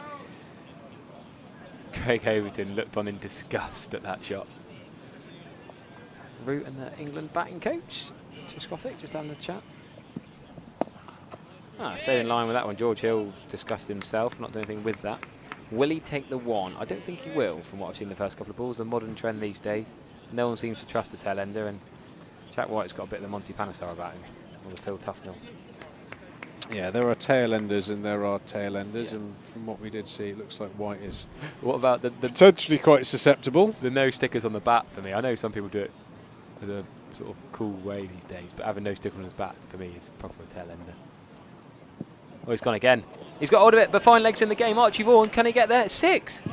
He has scooped Craig Overton for 6. That's a great shot, and Archie Vaughan was there. Fine leg was back there. Archie Vaughan would have caught that if it was within the boundary, but it went over the rope for 6. Nearly saw a boundary flick back, but too high for even that. Great shot from George Hill, we've got to say. What has happened to the game? What am I seeing? Great shot. I'd say it takes some nerve to do that against someone running in and bowling at a decent pace. You could easily get that into the chops. I guess Craig Overton back of the length, you think, going to be less full than a Gregory or an Ogborn. Oh, Craig's wound up. Craig Overton. Come on, Craig Overton. Attracted drive or someone out there. Harmless, just the threat. I don't know if they call that fake fielding when he's pretended to throw and hasn't. He's going to bring up. Is he going to bring them up? No. With 2 balls left in the over. Yeah, he's going to bring up deep cover, yeah. Deep cover's not paying attention. But it makes sense to bring up deep cover. I think that's Josh Thomas. So deep cover comes up. Deep square comes up. Fine and third stay. Thomas Root and Archie Vaughan, the two St Andrews lads, are doing the boundary riding behind square. Wouldn't surprise me if this is one of those snot boxers. Oh, he's gone for the wicket. Oh, he's taking him on. Oh, Alfie Ogborn had time. Alfie Ogborn is a great fielder generally. It's not the best of his throws. Should never get one there. That's a little bit sloppy there from Craig's not best pleased. Alfie at mid-off. Mind you, he has got one more ball. You got one ball at Jack White. Can you do him with a full and straight one? I feel like it used to be you take one off the last ball, but now because the fielders often come in, it's harder to take one off the last ball. They often go the penultimate ball to keep the strike. I just want to see a fast bowler just nail their Yorker here. I mean, it makes me think that there isn't a huge amount of faith within the Yorkshire camp for White's batting if they're running singles like that to get him off strike. Good lead. Also, that I can look at the balcony now, and a lot of the Yorkshire players are in their whites, ready to go out of the field, ready to replace Jack White in their whites. It's one of those tricky times, really, with the one batter swinging the willow. You can put on some annoying partnerships. Important that Somerset close this out. Sunday, the 28th of June, Somerset versus Surrey. Tickets just £10 and children for free. And you also get to watch Sabrina Carpenter and Olivia Rodrigo doing their tribute show. And that looks like she's a bit Taylor Swifty. So if you like your Taylor Swift, you want to watch a bit of cricket, check that out. Right, really interesting passage of play here. Well, it has been engrossing all day. How attacking does Lewis Gregory go? The captain has the ball in his hand. Alfie Ogborn and Mickey Pretorius are giving them one, but not on the boundary. So there's no two straight. A lot of other fielders on the boundary, but still two slips in play. It's a big heave from George Hill. Out to Will Smead for no run. If you see the field set here, you see a lot of fielders hovering. Not deep enough so they can push for two. Maybe in the game for a catch. Two slips, of course, still.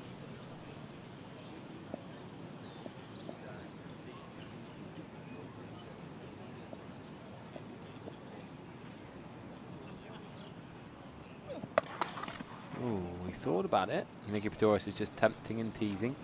And then launches it. Tell you what, he's gone if he hits. Mickey Pretorius nearly hit Lewis Gregory on the back of the head. We could hear for the effects, Mike, the shout at Lewis. We'll get a replay of that throw. That skimmed through Lewis Gregory's bowl patch. Nearly hit the stumps. I think George Hill might have been out if it hit. Watch this again really carefully. Lewis Gregory's not looking. Mickey Pretorius goes for the throw.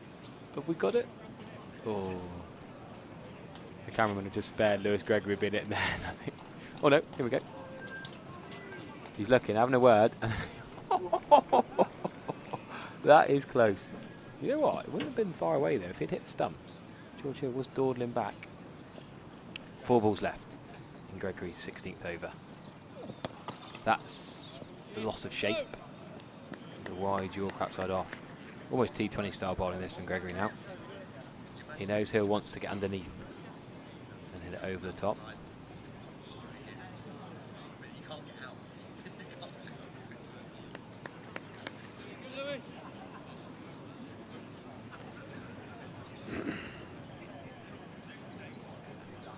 Three balls left. Yorkshire nowhere near getting a batting bonus point here. 3-0 to Somerset in the point stake so far. Probably the way it will stay for the rest of today, I'd have thought. Yorkshire might get a few wickets, you never know. Now they're going to take the one. Interesting that. So Jack White's going to have to face 2 balls. That's a success for Lewis Gregory then. Hill's not hitting for a boundary, not even hit a 2. 3 dots and a 1. Now he gets 2 balls at the number 11.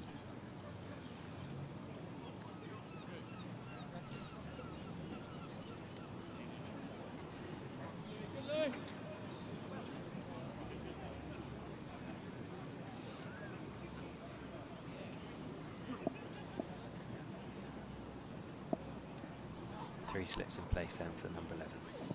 That's a nice shot. Tell you what, Jack White. That's a proper drive, really.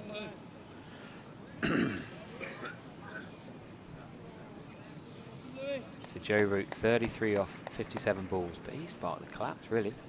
124 for 3 wasn't bad. That became 124 for 4. Soon became 140 for 7. And 146 for 9. This is the highest partnership of the last 5 wickets.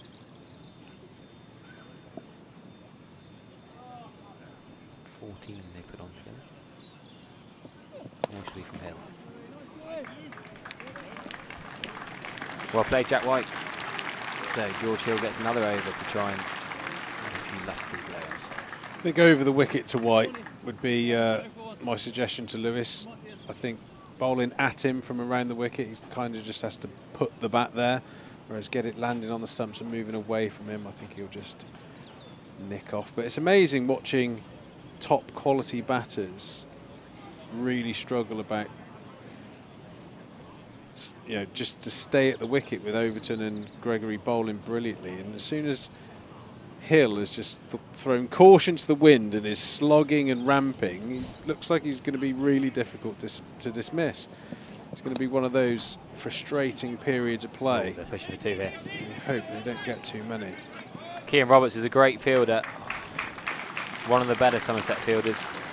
On his 12th man, he's fresh. He's not been bowling, not been batting. He sprints round from fine third to square a third. Nearly stops a 2, but can't quite. But quite a faded cap for a young man, Kean Roberts. I guess he's been in the academy in the 2s for quite a while.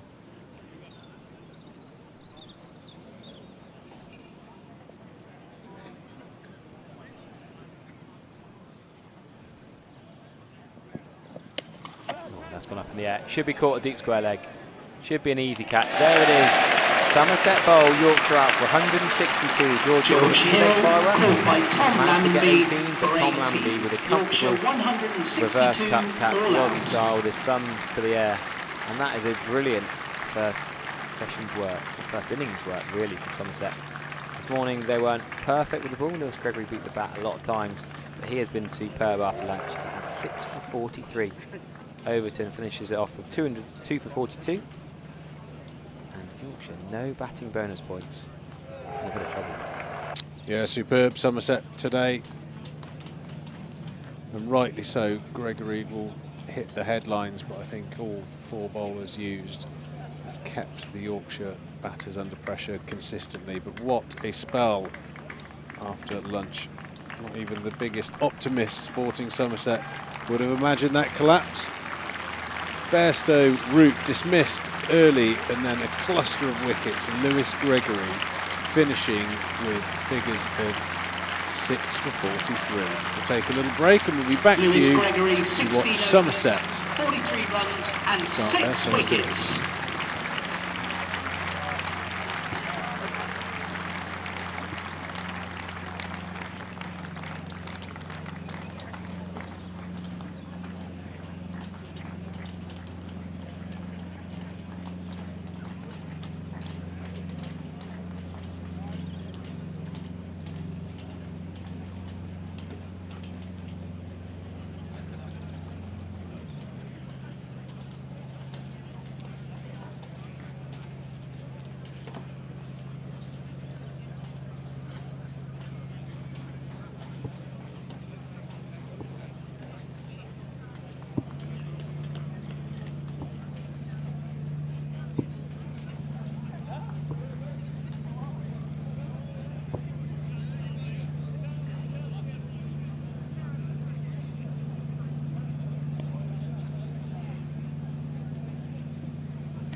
The Somerset bowling figures in full.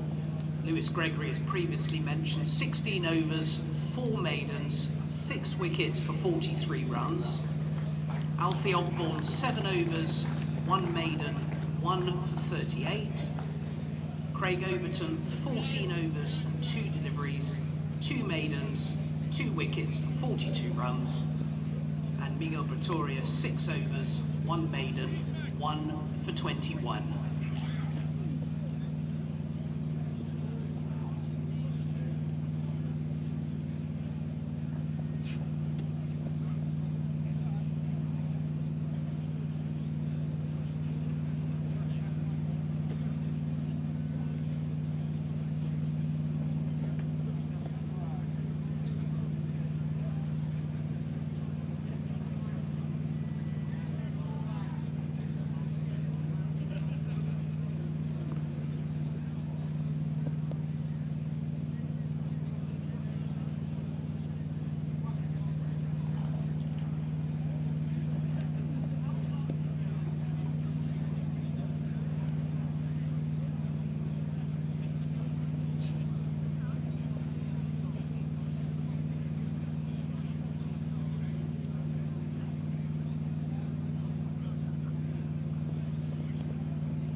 Please welcome back our match umpires Mike Burns and Rob White.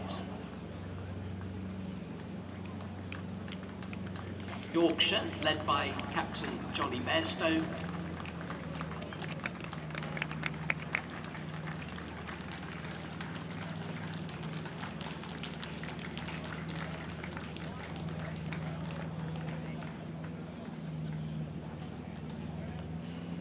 And opening up for Somerset, Archie Vaughan, sponsored by Pump Supplies, and sponsored by Sanderson Weatherall, Josh Thomas.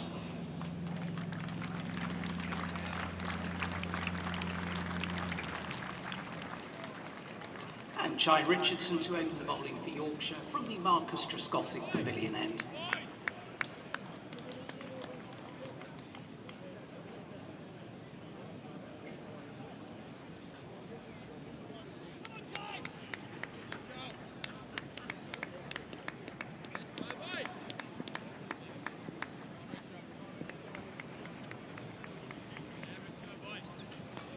Welcome back.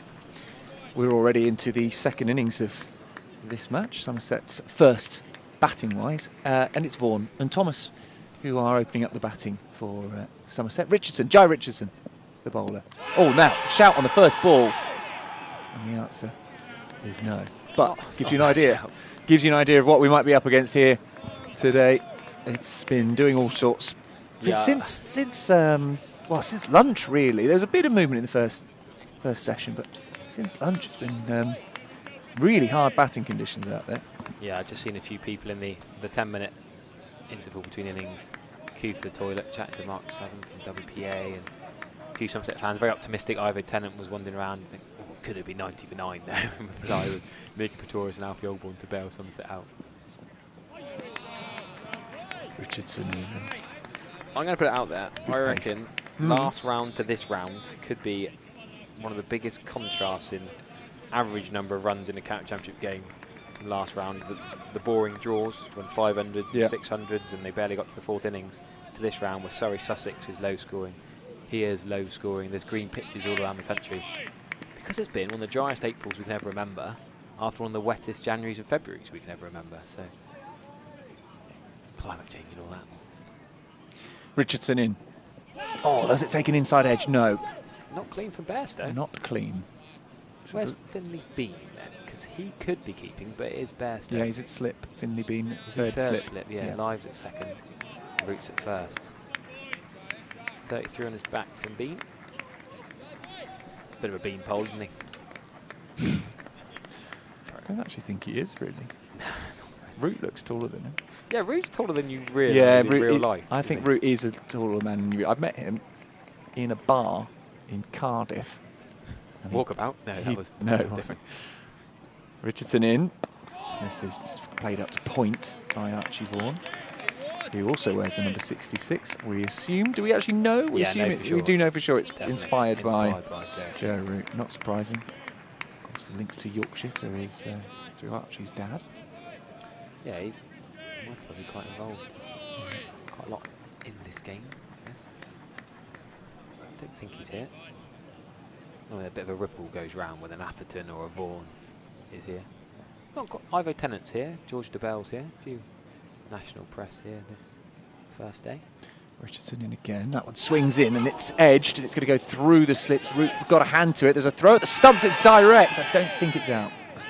Tell you what, that took in a long way. It also took the bails off the other side. Yeah.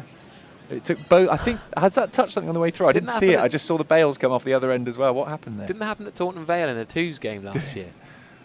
Right, let's have a look. So just. God, that's like Tom Taylor to George Thomas in the one-day cup last really did hoop in. Oh, when you see a replay, the throw, the throw was bizarre. If it's hit. I think it went through the stumps. Did Joe Root hit it through the I think it did go through the stumps and then hit the stumps at the other end. I don't think someone else picked it up and Joe threw Root it. is so talented. He can hit both stumps. That is incredible, isn't it? Hit both stumps. That's going to be the main takeaway, not his beautiful cover drive, his beautiful straight drive. Oh, we have been lucky enough to see a few of those. Right, well, that single brings Josh Thomas onto strike. Richardson bowls. And Thomas is on top of this one on his toes and pushing it into the offside end of the first over. Lots going on in that over. Should we have a look at that throw? Yeah, I think we should. Because I think it hit both stumps. This is both brilliant. sets of stumps. Keep watching. Joe Root picks the ball up. here. And now watch what happens. He hits that direct, and then watch where the ball goes. Straight through. Yeah, here it goes. It's going to hit the stumps. Oh, He's managed to hit both sets of stumps with one throw. I mean, what That can the man deserves not round do? He's an incredible force of nature. Watch this one more time. Archie Vaughan's just dawdling, and Archie Vaughan is aware, fortunately. Archie Vaughan does look at the ball. He watches the ball roll down and just makes it. Imagine if he'd got him out at the other end by that. I doing guess that. it would be out. Yeah, he'd be out. Thrown it. He'd be out. The fact that it's hit one stump doesn't matter, does it? Yeah. I've never seen that before. That would be out. I'm certain. Isn't cricket a mental game? Yeah. You and I have seen so much cricket, and yet we still see something new. Yep. And then again. That you couldn't. If you tried to do that a million times, it wouldn't happen. That's just phenomenal. the angle that Root was at. He wasn't like he was directly behind them, and therefore, the ball had to change direction quite a lot. Anyway, wow, what a strange game. From the River End. Richardson from the MTP. River End for Jack White. Just leaving that outside the off stump. Jack White, when he bats number 11, and he's nearly always the last one out, or not out, I guess he doesn't have long to prep. That 10 minutes, take your pads off, batting boots off, bowling boots on, and then straight out there. Joe Richardson had a tiny bit longer to get himself ready, I guess. Joe Richardson taking the first over, White the second. Is this your biscuit stash I can see here? Is that yours? Little, emergency tea time. Emergency snacks? Yeah, might need that. It's a long day. It's a long day of only having one meal lunchtime, so we'll have some snacks to get us through the afternoon. Might have 96 overs to commentate on while you disappear at 4:30, Charlie. 96? Yeah. No, I don't think we'll get 96 because of the light, I think. The over rate was we've already lost 2 overs to a change in innings, haven't we? -1 over rate in the first innings as well. I reckon we'll probably get 80 something. If the floodlights are on all day, then come 5 o'clock, unless it brightens up. Well, let's have a look at the forecast. It was meant to be sunny this afternoon, but... Yeah, no, it's looking all right this afternoon. Bit of rain around tomorrow. Showers on Sunday. Potential showers on Monday, so it could be a bit of rain interruption, but the way the ball's moving, we'll see a lot of wickets today, I think. The headbanded White. Yes, it's not unlike Jack Brooks, is it? Because he's also a long-term Yorkshire player with his headband on. Yes. Longer hair. Obviously, Jack Brooks then, came to Somerset. An underrated county seamer, I'd say, Jack White. There's a few of them about. Bit of the Tom Taylor mould. Sort of a bit of the Rushworths about him. The sort of medium pace. The keeper can stand up later on. I think if Folkes was keeping, if he hadn't got injured bowling last week, and if they're playing with Surrey, he might stand up. Jack White, there's a few ifs there, but at best I don't think we'll worry about that yet. Archie Vaughan's not going to come down the crease too much. Although, Tom Kohler-Cadwell, I think, would be coming down. This is the kind of bowler that swings it around and hits a nagging line of length. And Kohler-Cadwell's got good at that, actually. Duke's ball or Kookaburra ball, coming down and hitting them off their length. Yeah, it's a shame about the injury. Kohler-Cadwell picked up fielding as well, wasn't it? It was a catch. He actually took a wicket by catching the ball. And do we know what the nature of the injury was? Was it a finger dislocation? Dislocation. Was it a fracture? Not a dislocation, I think. But it was his thumb rather than finger. Yeah, but big digit of thumb. Big digit. Well, some people call a thumb a finger, some don't. Not broken, just to be clear, it isn't broken. I think it was fractured. No, not. Hang on. They scanned it the first time, didn't see the fracture, scanned it again, and then they did. Thank you to our director. Yeah, it was fractured. So yeah, it was fractured, but only discovered on a second scan. Yeah. That's funny, isn't it? You'd think a scan would show because he had a few weeks later, he had a bigger casty thing around it. Oh, right. I don't know, do you call it a cast on the hands? Yeah. What else would you call it? Yeah, I think a cast would be more elbow or leg. Yeah, what is it? Was it like plaster of Paris kind of whatever it's called? The big. Yeah, that'd be a cast. That's pretty serious. Wherever it is.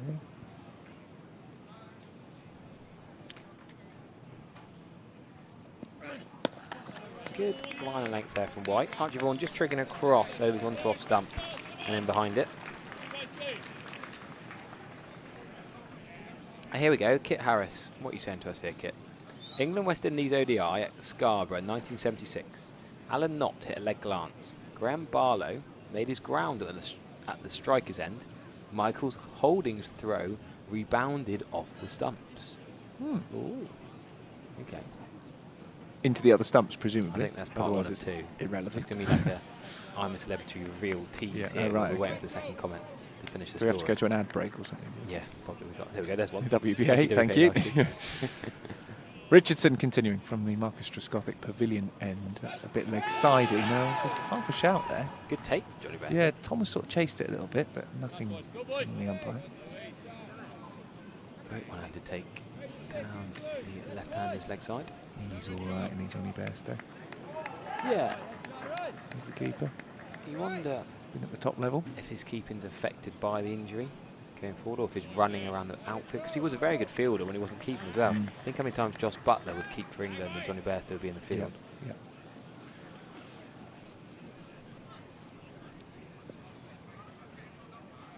Richardson. Oh, now that's straight. Is it height that's going to be an issue? Might just be looking where the ball landed. Let's take another look at that. Outside. Yeah, outside. Oh, it's close, isn't it? Maybe on leg, but height could be an issue. It's hit quite high up on the leg. Down. Yeah, you wouldn't give it. It's not an instant give, is it, that one? No. Interesting chat on the YouTube. Yeah, probably pitching outside leg. Yeah, YouTube comments. Archie Vaughan's always been opening bat. He just bowled some off spin, and a couple of Septembers ago, he just bowled off spin very well, effectively. Never been a bowling around. It is a top order bat. It's Fuller, just nicely, just pushed into the leg side and pick up a single. I guess some of the Yorkshire fans who haven't seen much of Archie Vaughan might remember him batting at 7 and got a 50 against Sussex. That was when he got basically, if he was a Sean Dixon or an Andy Mead who didn't bowl spin well enough to be in the team, he'd have been dropped. He was dropped as an opening batter, but because his bowling was so useful as a second spinner, Somerset found a role for him at number 7. Yeah, but that was later in the season as well, wasn't it? Where spinning is at Sussex. Yeah. But he came into that amazing game against Surrey. It was one of his first few games. Came in that September 2024. Did he take the wicket of? I'm trying to think who he got a key wicket or a very important wicket. Well, that's nicely driven, really nicely driven by Archie Vaughan. He's improved that shot a lot over the winter. The innings he played against Essex, which is when he came in as an injury substitute, played really well to chase down a very small target, about 50 odd, wasn't it? But he nailed it. He was going 4-4. You know, he was when Will Smith was brought in because he was in form. As the aggressive opener, and Archie Vaughan did the aggressive opener job very well. That's a good shot. Let's have a look. Bear in mind, we've seen some beautiful cover drives today. How does this one rank? Not bad. Not bad at all. Pretty much like his double 6 compatriot. I suppose Joe Root is the perfect age for Archie Vaughan to grow up watching. Yeah. For Yorkshire and England. Yeah, absolutely. In fact, they're still playing together, is now great to see. Richardson in and left alone this time by Vaughan. Maybe Sheffield Collegiate, actually, when Archie was really young. Yeah. Michael Vaughan connection up there. Possibly. Edge of the boundary, sure someone's got a story.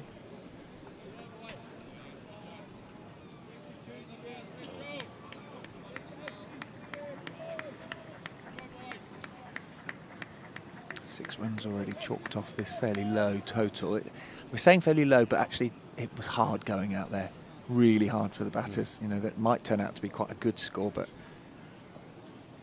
typical Taunton pitch, you'd say 160's low. Not a good leave. Johnny Bairstow's, don't know what it is, theatrics maybe, the little movements he makes. I love it. I think he's absolutely brilliant.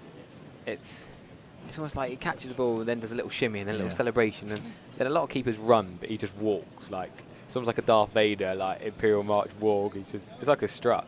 I love Johnny Bairstow. I just think the way he plays cricket is brilliant, and I think he was hard done by England a few times. Bairstow. Well, yeah, one of the best white ball openers, particularly for years, and people just didn't. I don't know, just didn't give him the credit he deserved. Him and Roy were absolutely superb for that around that 2019 World Cup. Yeah. I mean, you did have Rohit Sharma and Darwan, I suppose, Guptill and McCullum, Finch and Warner. That 2019 was a golden very good openers, 50 over openers. Sun peeking out then as Jack White comes in with the floodlight somehow still on. Josh Thomas, no run there, not worth it. Don Bess is a good fielder. Don't run to Don Bess's right arm at sort of short extra cover, slim it off.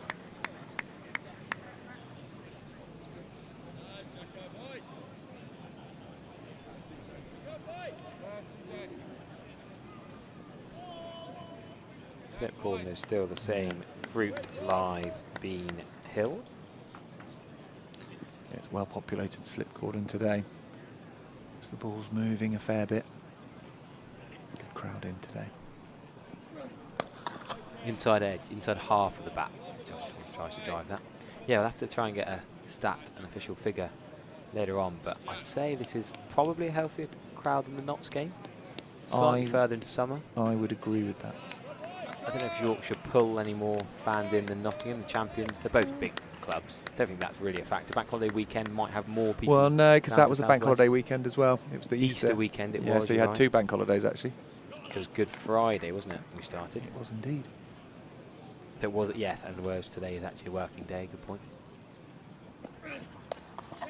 Oh, that's a cheeky single from Josh Thomas. He could be gone here. Ooh, decent fielding, but I think if he was left-handed, he might have got there quicker to swoop and throw. Archie Vaughan's done very well to get in. That's a cheeky single from Josh Thomas.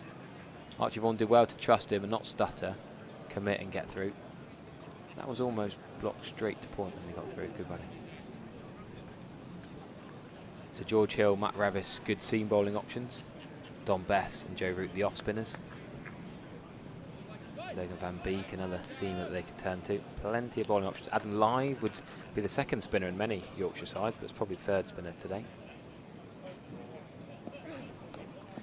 That's going to be another single for Archie Vaughan. Go, yes, Jack. Yes, boy.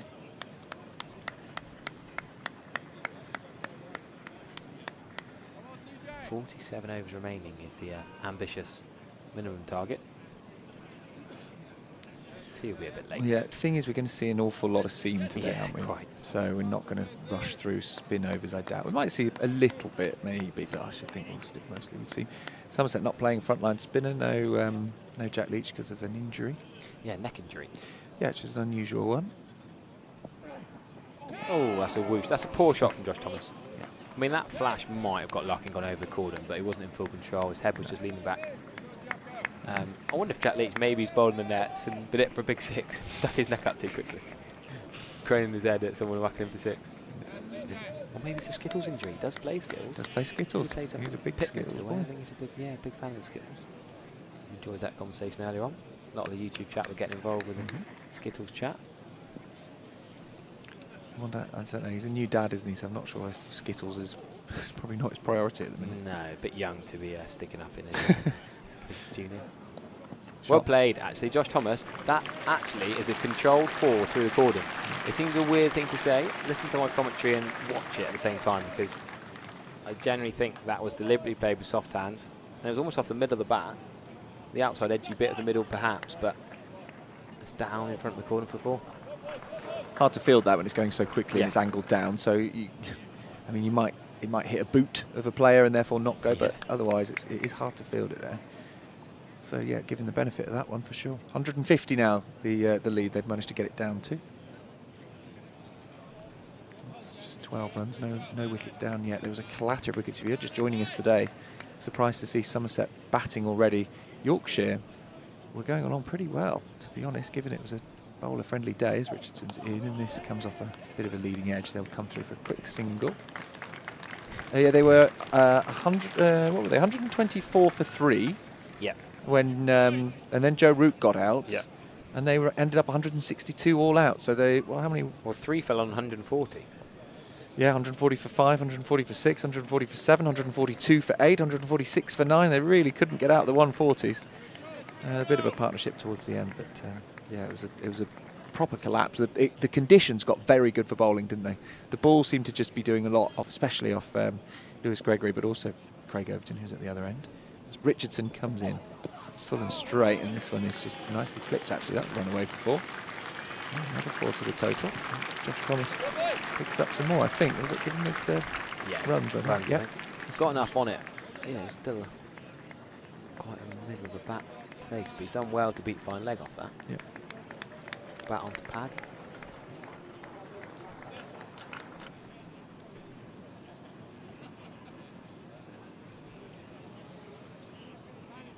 So Sussex were really struggling against Surrey. 7 down really early, and then Finn Hudson-Prentice got 50 off 49 balls. That's a great effort when they were 105 for 7 at lunch.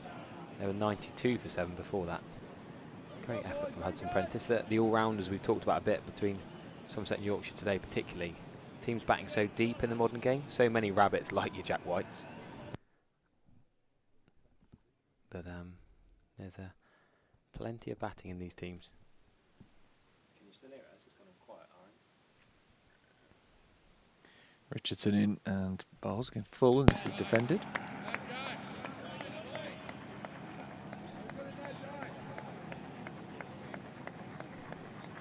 No run there.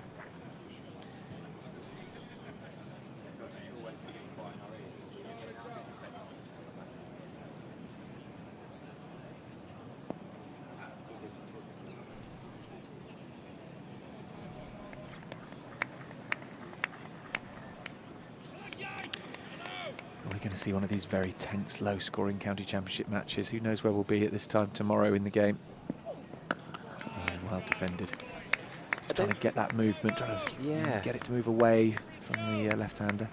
I last watched Joy Richardson at the MCG on Boxing Day, the 27th of December, on a pitch more green seamer friendly than this. That pitch that had Australians absolutely fuming. It cost the Australian government over much money. A bit like the Perth two-dayer. They weren't happy, were they? There we are. There's the pretty crowded Marcus Trescothick Pavilion. Lots of people in today. We've been sort of mentioning just how busy it is. One of the temporary stands has been opened as well to get people in. Oh, this is again angled down, but this time the slip does do the fielding. What's this one temporary stand that's been open you're talking about? On the right. Keep going. The blue seats? Yeah. Yeah, I didn't. Is that on top of the... No, it's next to the family stand. It's in the big gap that's normally there. Yeah, I think the gap is that big. Feels a bit weird. What do you think they've done? Built a stand on top of a stand? Well, I didn't know about that. It's a new stand that we've never had before, right? I think we've had it before a long time ago. I remember there one being there. I don't know. To be honest, I didn't notice that as I walked around down here. Walked around to the shop and the bookstore right Well, behind you missed a brand new stand. Richardson in. This is angled into the stumps and... I looked from the bookstore. Kept out by Vaughan. Jeff's great second-hand bookstore. Oh, yeah? And I didn't twig it, no, to be honest with you. No, I didn't notice it. I thought I was more observant than that, Charlie. I guess that gets a bigger crowd in for the T20s. I'm sure that is the point of it, yeah. Maybe for the England women's World Cup warm-up game. There we are, look at that, 2nd of June. There we go. It's just part of the series in the build-up to the World Cup. India over here before the World Cup takes place. Yeah, what was that all about, though? Because the Somerset ladies didn't play on Wednesday. Was this Army or Navy thing I was reading about? You were on comms on Wednesday. Somerset. No Charlie Dean. Oh yeah, the England players they've been called in. But they did play in the other teams. Oh, I don't know. Jack White's into Archie Vaughan with soft hands. The edge goes short of Helen Lyth. Yeah, I read something about they met with, I can't remember if it's the Army or the Navy. Someone will tell us in the chat. They weren't training. They weren't playing. They had some do on the day of a match, which seemed bizarre. That does seem strange. Especially as the Somerset's 3 England players have done brilliantly in a couple of games before that. And Somerset Had went over the 100, Gibson with 60 odd, and Dean with wickets. Yeah. Gibson played very well. Bowled nicely as well. Perfect timing as we talk about the Somerset women. Guess who's just texted me? Sophie Love's got us on the bus. I think they're off to Birmingham. I was going to say, yep, I'm pretty sure that's right. Look at that. We're at the live stream on the bus, Charlie. Look how the other half live in that bus. Look at plush seats there, big screen. Is that a projector on the roof? What is that on the ceiling? Well, that's going to have our faces on it at some point. Oh, that's a scary thought. That is a scary thought. Do you know, it gets me sometimes when I go into the Colin Atkinson Pavilion and they've got the live stream on one of the big screens in there. And I think when they do commentator cam, our faces must be absolutely huge on that screen. So just want to say a big sorry to everyone who has to put up with that. Yeah, I don't go to the Colin Atkinson very often. Well, you are barred from it, actually. That's probably why. They've had enough of you over there. Oh, that's a genuine edge from Archie Vaughan. He has to go. Jack White gets the first breakthrough for Yorkshire. 17 for 1 as Somerset. And Jack White has bowled a probing line and length. A fine, thin tickle there from Archie Vaughan. He knew straight away. He walked really before given. Archie Vaughan was out caught for by 7 Johnny then. Bairstow for 7. Johnny Bairstow making no mistake behind the stumps. And that was similar to one of Gregory's wickets, actually. That fine tickle caught by James Reed. Yeah, good ball. Good ball. He had to play it very close to his body, and the new bat drawing that for edge. Somerset, sponsored by Paul Thorpe Spinal Yeah, Surgery. Tom Lammonby. Well, Lammonby could really do with a score, to be honest. He's struggling a bit this season so far. Games we've had, sort of hangs around a little bit, looks a bit scratchy, and never really finds that fluid form we know he's got. Which was the game he got big? Was it not second innings? Not he got second 60 innings, odd in but quick time. Pitch was flattening Pitch out was quite flat, quickly. It was an that point. aggressive knock. Yep. It was a hurry up and declare kind of knock. Mm-hmm. That'd be his top score of the season so far. By some way, I think. I mean, he's only had 5, 6 innings. Yeah, to be fair. yeah, of course. It's early days, isn't it? But I guess you're thinking somehow Tom Banton, Curler Cadmore, and maybe Lewis Goldsworthy could come back in the side in the 2 game. I don't think any of those 3 will play before the blast, but all 3 of them could come in for that Red Bull fixture against Warwickshire. 2 game gap in between the blast. Yeah, Lammonby 69 off 80 in that game. He scored 3 in the first innings. Then he got 1,000 runs a couple of years ago, got runs in pre-season. Yeah, he had a very good season the COVID year, wasn't it? COVID year, he opened with Eddie Byram for a bit. Ben Green. He had a brilliant campaign. Bob Willis Trophy. There were almost 2 COVID years, weren't there? Scored 2 in the only innings where he batted in the Essex game. Yeah, so it's not even 6 innings. He only batted once against Essex. I do not think I can remember Tom Lammonby walking down first ball to a seamer, potentially ever. Scored 14 and 9 in the game against Hampshire, so you can see those scores are quite low. I've just seen one of the YouTube live chats. I'm going to call you on behalf of the Rue family. There is not really another Tom in this team. It's definitely a Thomas Rue. We've got to police that, haven't we? Is that what someone said? We've got to tell Triggs off for that. There are plenty of Toms in this lineup. Well, you and could Josh have Thomas, but Thomas Rue. Curler Cadmore and Banton potentially to come back. Lammonby and Abel. Yeah. That's another beauty from Jack White. Done well to not get an edge on that.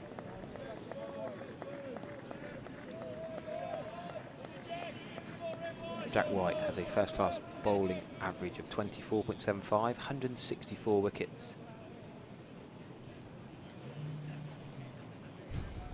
That's a better view of us to have the Colin Atkinson Pavilion. They can't see our faces. I do little bunny ears behind me. Can't quite see my fingers there. Oh, there we go. We can do it that way. There we are. Perfect. The Colin Atkinson people eating their late carvery. Oh, it's very late carvery, actually. It's 3:30. Very late carvery. Shot from Tom Lammonby, off the mark in style. Should be at least 3, might be 4, you know. I think that is just going to be hauled in. Oh, I don't know. He's lost his trousers. I can't see from here. We might have to go to dugout camera to check that. They've done well to run 3. I think the umpire's going to go benefit of doubt as a saved 4 and 3 runs. Yes, they are. Great work then. There we go. We might get another view in a sec of this chase and the black leggings revealed. Anthony Gibson dropped his trousers at lunchtime. You missed that. Anthony Gibson dropped his trousers at lunchtime. What? I was chatting to Jonathan Doidge, Mark Davies, and Kevin Howes in the next door box, and he just. I think accidentally. You think? He hadn't done his belt. That's a really crucial detail, Harry. Was it deliberate or was it not? You were asked for next door. It's been on BBC Radio as well. It was hilarious. One of the funniest. It wasn't. Yeah, we don't quite know what happened. He turned around and he didn't have any trousers on. He walked in and his trousers pulled him back up. He walked in and his trousers just fell down. Halfway down. It's his knees, but that's still bad enough, isn't it? Well, there's only me and the 3 BBC commentators in there giggling away. That was the excitement at the Root and Bairstow partnership at lunchtime. How funny. No, it was brilliant. I mean, Jonathan Doidge and Mark Davies were in absolute hysterics, and Kevin Howes was just aghast about to do his BBC bulletin. I think 5 Live were just coming through. Where are we going next, Kevin? Just giggling away. Oh dear, oh dear. Yeah. Well, I was always about to say I'm disappointed I missed that, but I think actually I'm quite pleased I missed it. Oh dear. Does he need a belt or something? Has he lost weight? He needs a new hole in his belt or something. Cracking. Not on live stream. No camera. Don't use that word, mate. Come on. Cracking entertainment. Oh right, I see what you mean. Charlie, get your head out of the ditch. Anyhow, 21 for 1. Somerset. Josh Thomas into double figures. I guess he would be under a little bit of pressure. Not loads of pressure, but Lewis Goldsworthy has opened in the past. Curler Cadmore, of course, opened multiple times in the last couple of seasons.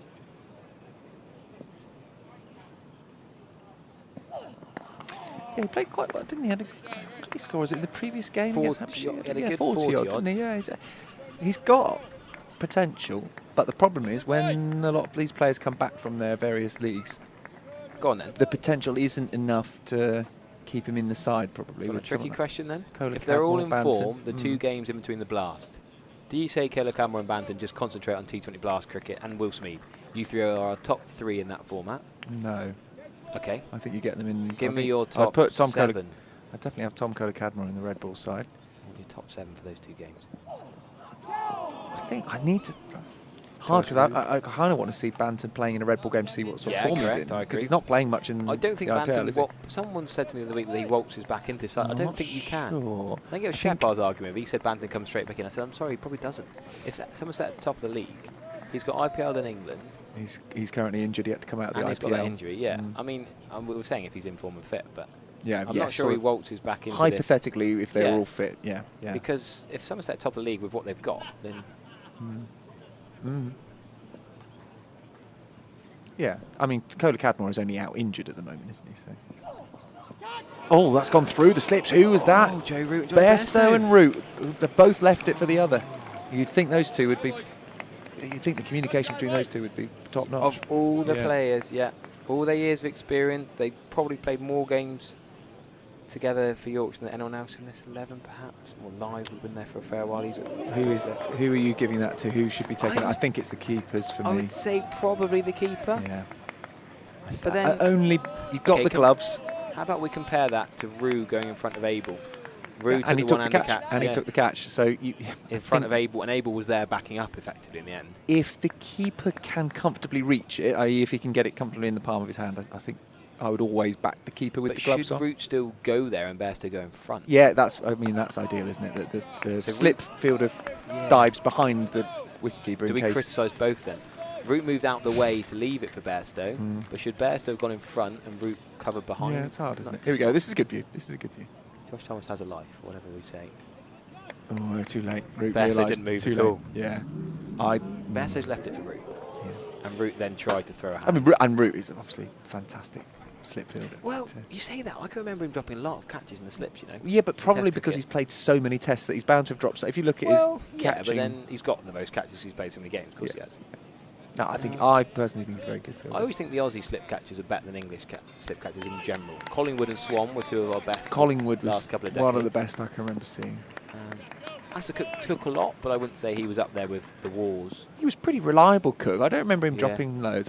Strauss was decent. Yeah, Strauss was very well. There's one famous one, isn't there? Yeah. Where You probably remember the clippable famous ones. I'm trying to think over the years. Yeah. I'm thinking like a War.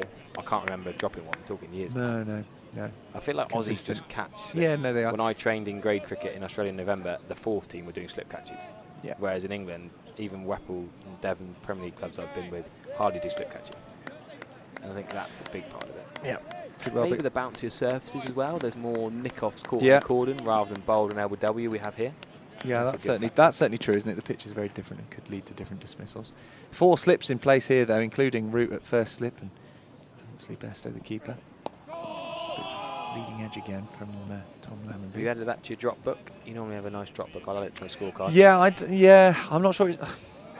Is it a drop? Is it a drop? No one got to it. I'm not sure it's it's a drop. I think it's a missed chance, and therefore it's not a drop. But it still needs noting down.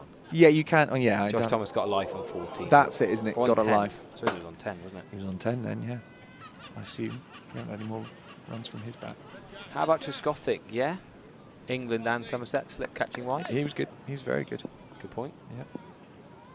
Root is right-handed, says a commentator. I don't think that comes into it when the keeper's got gloves Keeper's got gloves on, and a keeper should be ambidextrous enough to catch one-handed both hands, really. I get it. Like I will run to a fielder who throws with the opposite hand. That makes sense. Yep. Dive with your weak hand is hard, but no, when the keeper's got gloves on, I'm not buying the hard thing about that is remembering which hand. If you're playing sort of low-level cricket, obviously, and these guys, it's just think, oh, hang on, is that the left-handed? Oh, yeah. And then you've also got to flip it around in your mind because obviously you're facing them. So I just remember which hand they throw with. Oh, I think didn't George Bailey get a run out left-handed underarm flick? I seem to remember. He was brilliant in that short cover. He took Anderson for 24 runs off and over, and then got a left-handed run out one test.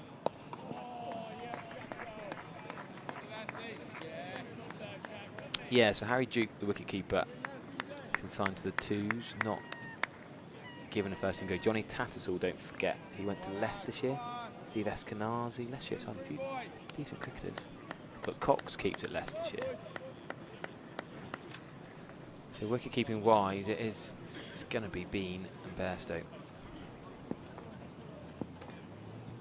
I've got the wrong Johnny keeping, I think I heard someone say earlier in the day. Tattersall at Leicestershire. 31 years of age now. That would be over outside off stump and behind that.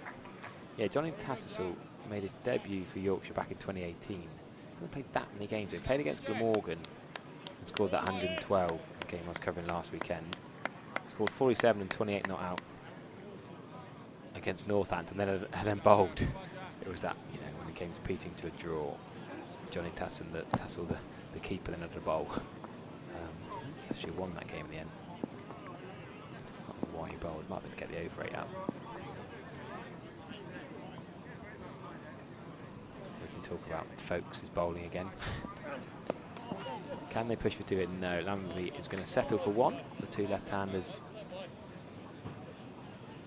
played One Day Cup cricket together, I guess. Josh Thomas and Tom Lamberby both bowled and batted in the One Day Cup last August. Tom Lamberby's bowling was particularly useful, wasn't he? A couple of twofers and threefers. He's a good bowler. Good boy. Right, sponsors Clark Wilmot solicitors today. Picture of the Starman from the morning. Gregory, 6 for. Could have had a 15 for.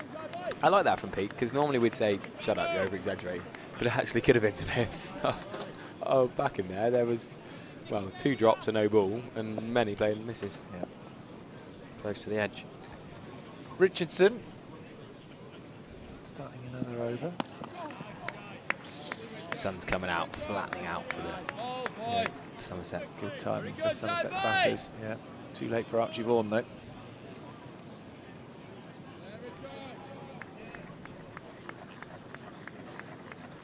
Yeah, someone on the YouTube chat saying Harry Duke's a 9 or 10 batting wise. Well, yeah, when you've got Logan Van Beek who can bat, and Don Bess, Matt Revis and George Hell of the all-rounders, you don't mind having to keep a batting 9 or 10. You've got plenty of bowling and plenty of batting options in this Yorkshire side. I do feel like specialist wicketkeepers are missed in this day and age. You know, we think here we had Ryan Davies, Michael Bates was another one lurking around who were keepers who didn't really bat, but decent glove. Yep.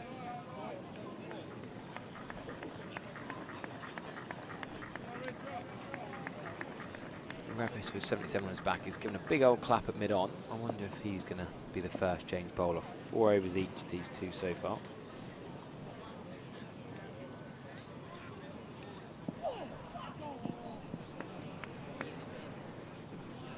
Happy to leave it. Just happy to leave it. It's not a bit of pressure. 26 for 1. What have we got? 10 overs till tea? Let's give him a late tea. Might be tea till 4:30ish, depending on how many. Well, they're probably not going to bowl spin before tea, I would have thought. Yeah. Bowling and field changes there are. So we expect tea around now, shouldn't we? All day. We have had that innings change, of course. Although they do take off the 2 overs for that. Richardson's in over the wicket. Now that looks good. Yes, given. There's another one gone. Just swinging into Tom Lamberby. He's got to go for 5. Great ball from Richardson. Looked pretty plumb from here. And Lamberby departs. So the second breakthrough for Yorkshire. 26 for 2 Tom now. Lamberby was LBW for 5. Yeah, a few complaints there. I think Tom Lamberby's little struggle this season continues. James Reed will probably be in at 4. Another left-hander. 3 of the top 4 for Somerset left-handers. 2 of the top 4 for Yorkshire left-handers. It's a disappointing start to the season for Tom Lamberby. Well, James Reed was in an England squad with Joe Root last year. Didn't play. Actually trained and played with them at Lilac Hill, Lions. First, Tom Lamberby gives James Reed a couple of words of wisdom as he walks past him. James Reed barely slows down his stride. He's in the zone. Just got squared up, fell over there, Tom Lamberby. You'll see a replay. And Johnny Bear, so calm, star jump sort of appeal. Sponsored by King's College, the new batter for Somerset, James Reed. I think he almost overstrode there, Tom Lamberby. If you look at his front foot, his right foot's almost gone too far down the crease, not allowing his bat to come round and through to the ball. He's going to have to play round that front pad. Not overstride.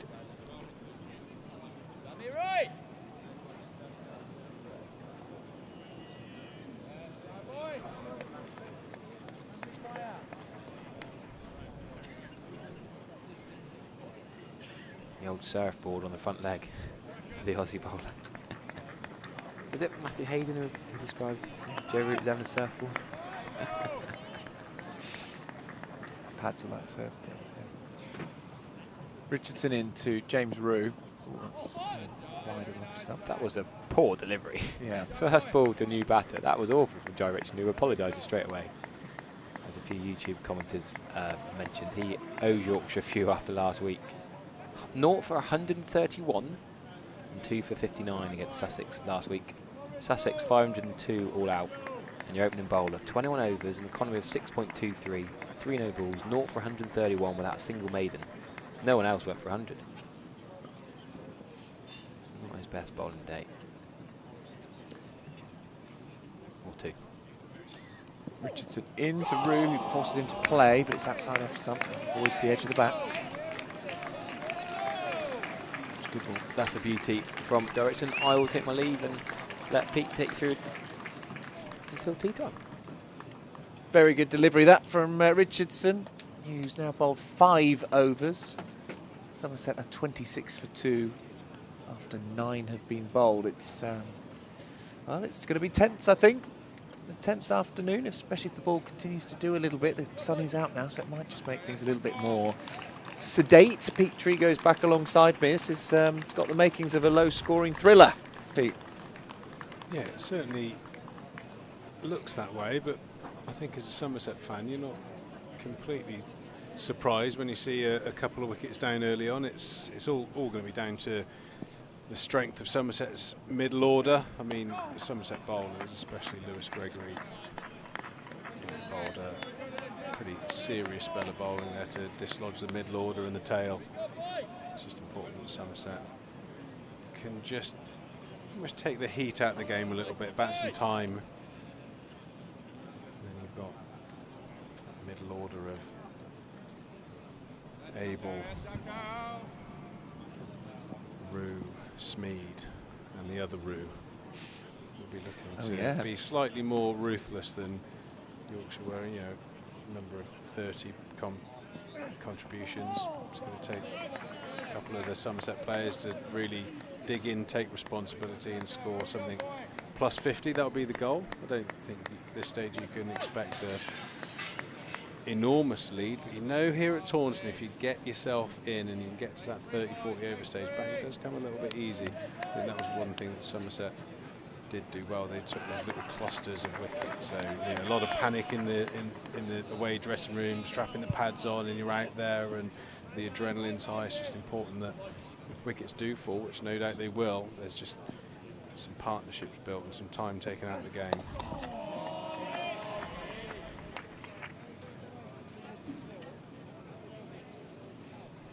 Still 4 slips in. No, certainly a long way under par. 162. I mean, you'd probably you'd par the wicket somewhere in the high 200s, 300 range really. So Somerset have done outstandingly well. It's just important that they don't bat like it's a 160 wicket. They still just play the ball on its merits. A very cliche thing to say, but make sure that they don't get caught up in the momentum of the game.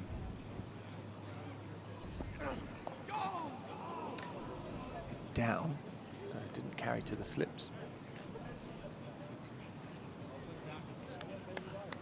Nice stop in there. A little bit of fingertip, but mainly the shin. Ouch. They're horrible when you get those edges that die in front of you at slip. You never quite know how they're going to bounce. The shin is a terribly designed bit of us, isn't it? Just exposed bone right up against the skin. Not overly fleshy, is it? No.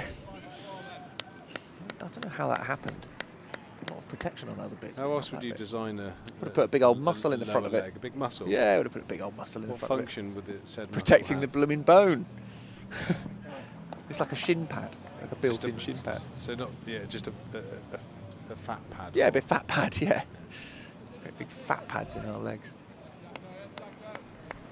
Or a really strong muscle, so you could pull your toe up a little bit further. Yeah, that'd be useful. Especially if you drive a manual and you're stuck in traffic. Oh yeah, you get an achy left shin, don't you? Achy shins, yeah. Would it also stop shin splints? Would that bit of protection there might help? That's that muscle that's in the on the inside of the shin is where you get the shin splints, and that's actually fascial tightness. You have the muscle sac with the fascial tissue that covers it, and if the muscle grows, so you're overworked. Imagine a sausage. You know, the outside of a sausage, the pig skin or whatever, whatever it's made out of. Imagine if you put that too much sausage in there. It puts the outside layer under pressure, and that's the sensation of shin splints. Well, if you want to, I'm sure there'll be some sausages on sale. I've thrown you there. Have I dazzled you with my knowledge? No, I just think splints? if you want to come to our festival of Red Ball Cricket, you probably pick up a nice sausage, and you'll remember what Pete said about shin splints as you're tucking into your hot dogs. 19th to the 22nd of June. Do come and join us at Warwickshire game. Look like it'll be a good team this year, Warwickshire, I think. It's very straight, very full, and just push down the ground. So I think what I'm trying to say, and we're back to this, Charlie, again. is that an overly muscular shin brings quite a lot of pain. It brings its own fault. Okay, fine. It's good to know. I'm pleased we've covered all this. So you're saying don't put in an extra bit of muscle over the front of your shin. You've just got to be very careful. I mean, Andy Caddick has got knee to ankle scars. Years ago he had to have them shins relieved. Relieved. Oh Yeah, God, yeah. poor man. Ow. I had them years ago, and acupuncture worked really well just to relieve the pressure. Had an overdeveloped shin muscle. It's painful though. Yeah.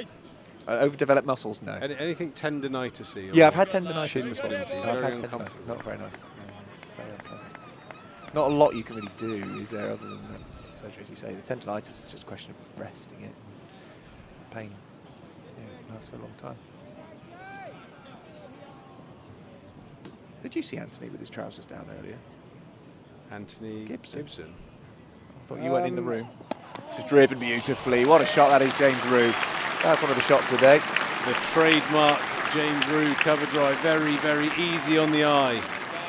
Beautifully put away there. Joe Richardson has popped the ball in. Quite a good area there, but that's an exquisite shot from the in-form Somerset left-hander. Oh, here you go. This is the view for the cover drive, isn't it? Let's have a look. Oh, yeah. Very reminiscent his move back and across to Marcus Trescothick. Like, starts in a forward position, and after he's made his movement, he's back in his crease. Very Trez-like. Rue's on 5 after that shot. We'll pick up another one here.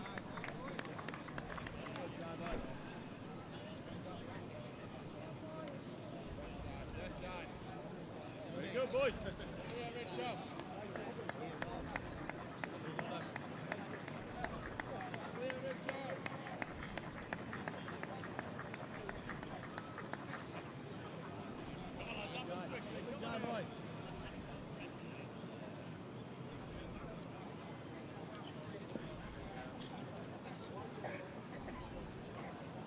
Deficit now, 129. Very straight. Clicks towards long leg, who will field that for single. That's the similar sort of ball that got Lammonby, those quick, quite sharply swinging in deliveries, really full.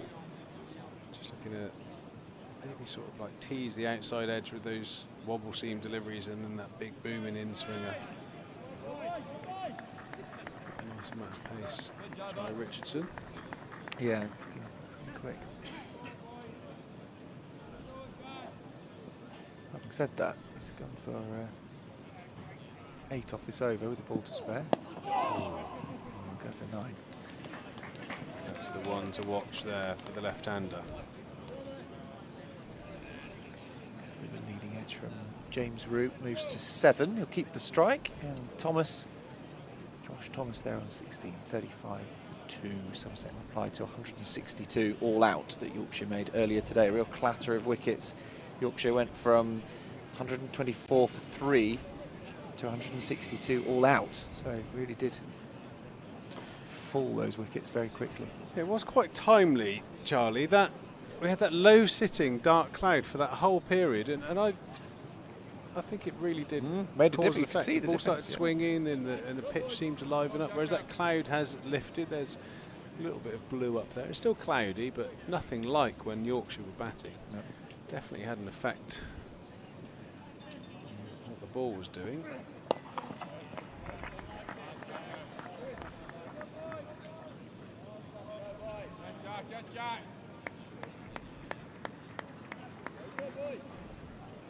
Yeah, now the sun's come out. Actually, Somerset could time this quite nicely. It's still doing a bit, but if the sun stays out for much longer, I think it will be much more friendly to bat on than it has been throughout the day. Tom Abel still to come, Will Smead, Thomas Rue on his championship debut. Lewis Gregory, Craig Overton, plenty of batting today. Miguel Pretorius, even Alfie Ogborn at 11. Oh, what a catch. What a catch that is. Brilliant work in the slips. James Rue has to go for 7. Huge wicket for Yorkshire. That would have taken some catching. I'd love to see that on the replay. One-handed, an instinctive grab. Finley Bean taking the catch. I think on top of that, the fielder next to him diving across him as well. Looked like it went down, but that's a really good grab, low down. Just out of shot, one-handed, inches from the ground. What a great catch. Yeah, that's a shame that for James Rue departs early. Could have been a big week for him. Josh Thomas still out there on 16. Tom Abel to the crease now, and Somerset have got some work to do. Yorkshire have been excellent in their reply. Coming to in their for 162. Somerset now. Sponsored by Thompson There's School. a shame for James Rue because it spoils his little run. He's been hitting plenty of 50s recently. But Tom Abel, who's also been in extremely good form, now comes out with Somerset 35 for 3. Yorkshire here will just feel like they can nip a couple out. They could end up with a fairly good lead in what is what could be a very small scoring or low scoring game. Still 127 behind. That's a lot of runs on a pitch which is difficult to score on. Too early to start talking about how far behind at the moment. That feels like a day 3 conversation. Yeah, lots of work to be done here for Somerset. 35 for 3. The Tykes' tails are up.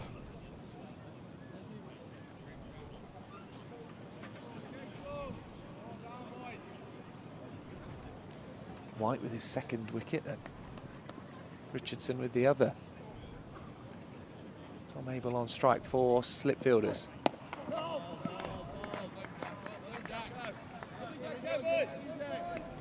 Returning to a left-hand, right-hand split now. A few left-handers in that top order. Lammonby, Rue. Yeah, Tom Abel's been in superb form this season. That miraculous almost 100 that he scored down at the Rose Bowl, hitting those winning runs while getting over the line in that nail-biter of a game.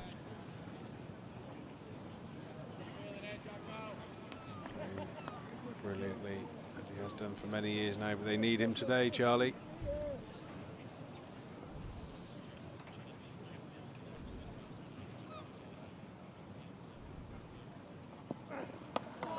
He's found a gap there. That'll be 2 runs at least.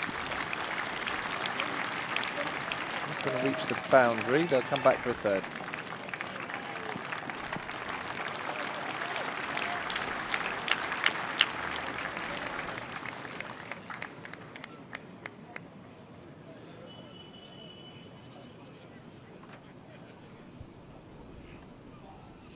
Feels like an ice cream kind of afternoon. Is there an ice cream? Must be somewhere doing ice cream around the ground. It's got to be, surely. Be missing out on a day like this, surely. I had a nice ice cream yesterday, Charlie. Oh, yeah? If you're a fan of Biscoff, it's like a Magnum, but a Biscoff version of it. Oh, that does sound good. High class. Was that from a sort of packet in your freezer, or was it one of those ones you buy yeah, from the supermarket? Yeah, very nice. Absolutely. Delish. That does sound good. White in again, and Thomas gets behind this one. Fends it away. Here we go, boys.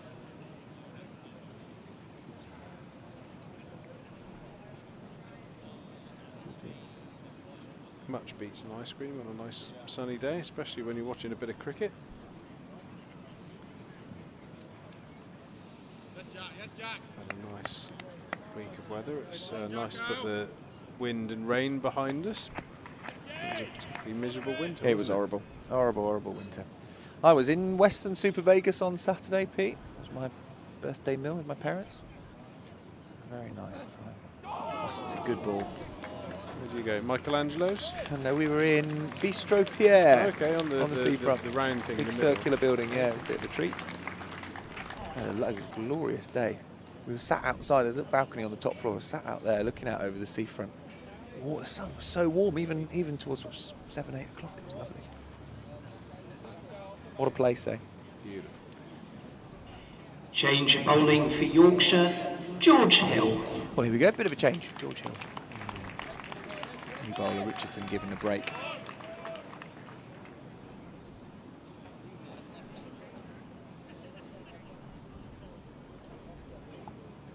Didn't have an ice cream though. I'd had a cheese platter at the end, bit of a birthday treat.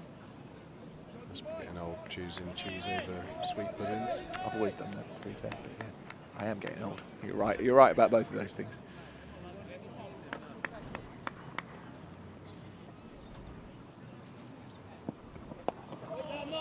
Well, must have slipped my inbox. I didn't see your visa application for a day out in Western. I normally get informed. You're sort of customs, are you? Yeah, something like that. Yeah. Like to, big brother, to stay aware of who's in my neighbourhood. You go Friend or foe. We did go through the Trigo checkpoint. I think your brother was on at that time. You're probably off playing cricket somewhere.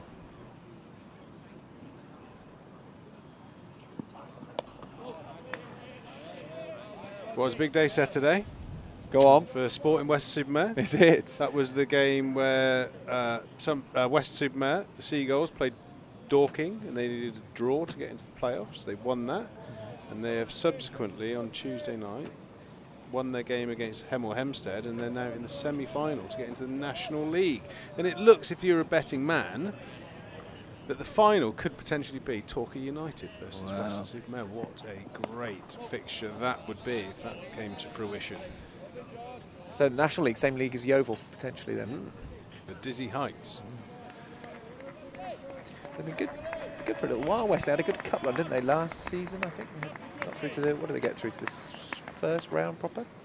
Yeah, well, they've got a very nice team. They've got a very creative left-sided midfielder in Luke Coulson, Max Harris, very good goalkeeper, and they've got 2 centre-backs, Emlyn Lewis and Sam Avery, mountainous men. So you don't get much change if anything comes in the air. And Lewis Britton up front, which is a real handful. He looks like he's a National League standard player, I think, and Western have managed to keep hold of him, and a spattering of other quality players as well. So yeah, it's good football down at the Optima Stadium if you're ever in the area. Good times, yeah. I've cycled past it a few times. I've been to see the football there.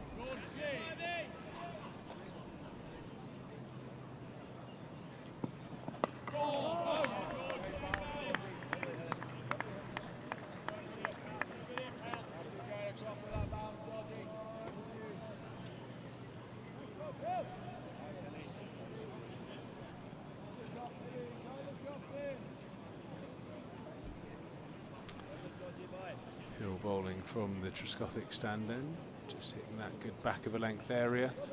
Looks like he's wanting to shake the ball away from Tom Abel. Tom Abel in that usual position, very much across his stumps. Runs sharply, nips back into the thigh pad. End of the 13th, Somerset 38 for 3. Thomas is still out there on 16, battling hard, as is Somerset star man, Tom Abel. He's been in good touch this season so far. As he said, could do with him here and now if Somerset going to keep this good run that they're on. 2 wins back to back. It was a draw before that. They've had a week off. They've done very well with ball in hand today, getting Yorkshire out for 162. A Yorkshire side that includes Joe Root and Johnny Bairstow.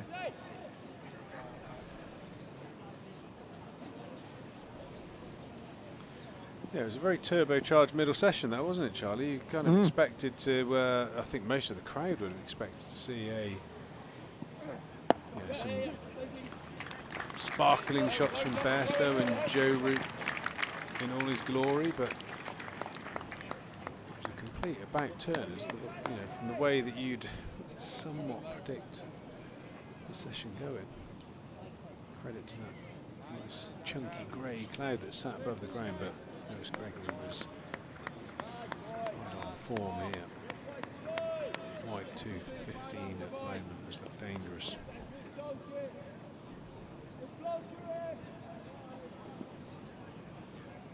Still with the 4 slips.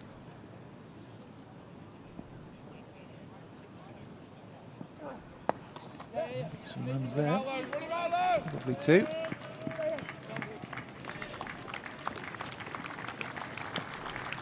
love a 2 here. They do love a 2.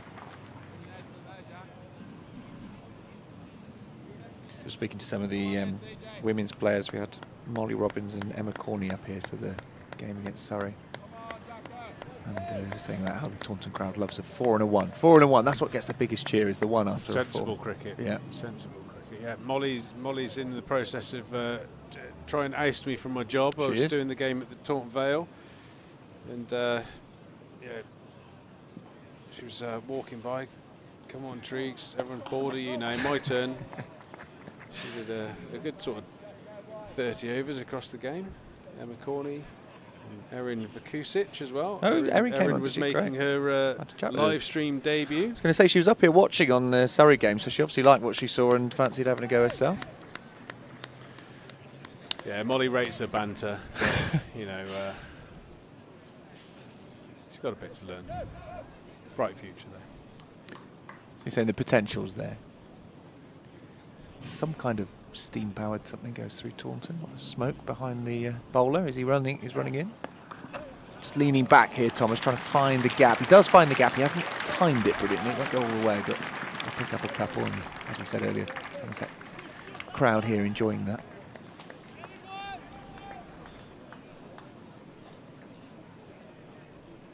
That's kicking out some some carbon, that isn't it? Horrible looking black smoke over Taunton there. We think it must be some kind of steam engine. I'm guessing going through, that's pretty much where the station is over there.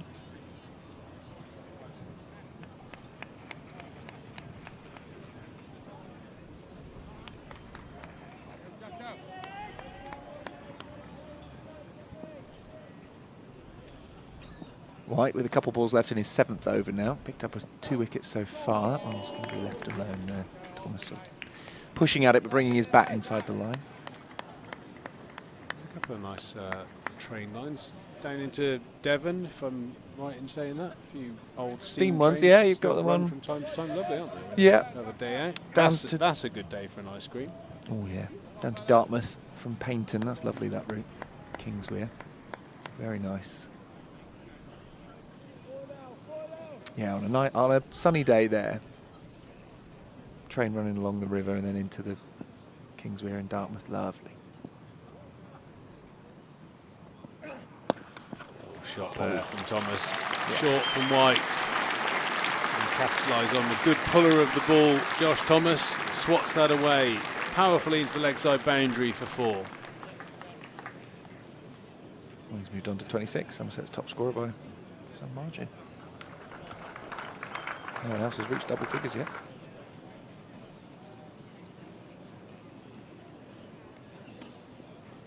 Shaped up nicely a number of times. Josh Thomas hasn't quite got that big score under his belt. Maybe today's the day, but the signs are that he's well suited to the top of the innings here for Somerset. As is the conversation year on year, is finding an opening pair that are settled together. Thomas has certainly put his hand up. A very well played 45 first game against Nottinghamshire. Good, good bowling attack as well. About 80, 70 balls. That was a huge tick in the box. Yep.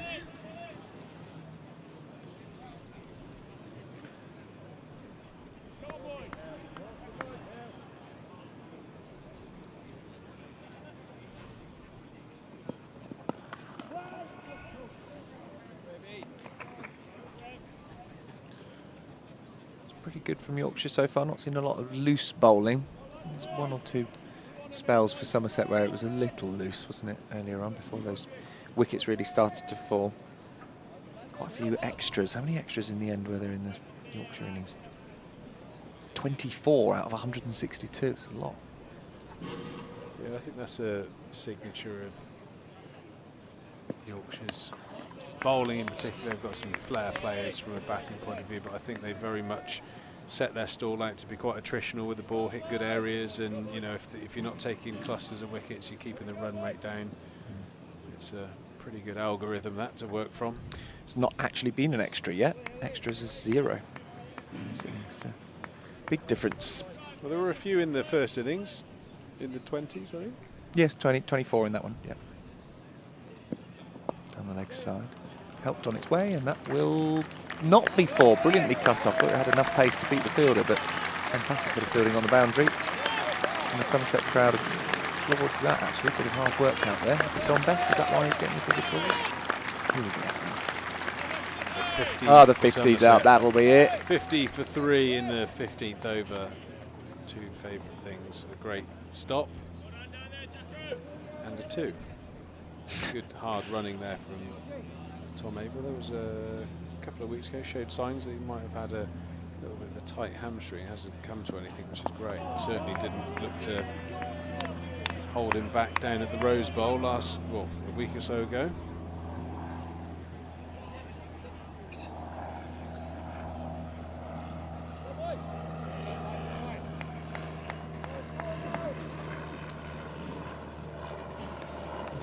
Comes up 3 wickets down, so actually Somerset behind Yorkshire in that respect. Yorkshire were 50 for 2 when they got there, but there was really a clatter towards the end. Oh, that's a late leave decision from Abel. He came forwards, I think, just lifting his bat out of the way.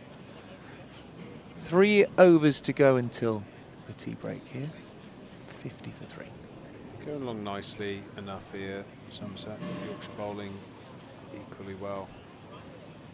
It's just important that change of bowling for from a Yorkshire. Somerset point of view, they don't Logan have Van one of Beek. those mad 15 minutes that Yorkshire had, cluster of wickets falling down that really did put pay to their first innings.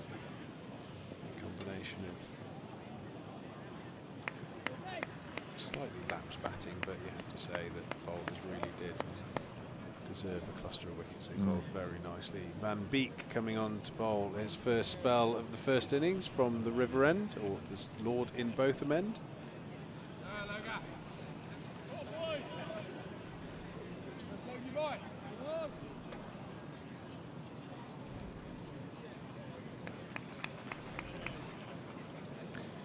Josh Thomas on strike, who's on 26 off 35, so actually going at a pretty good rate, really. Considering that, you know, the ball is being helped a bit by conditions in the pitch, although the sun is out now. He slapped that no ball through cover for 4. Stood up, delivered. It's going to be worth 6 runs. That is the loosest of looseners there from Van Beek. An absolute thank you very much, short, wide, and compounded by a no ball. The greatest way to start a spell. 6 runs to the Somerset tally. Well, now we've got some extras.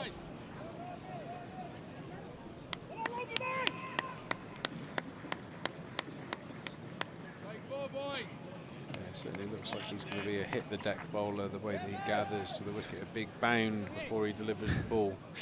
Van Beek 0 for 6 from 0 deliveries is his current figures. Good comeback.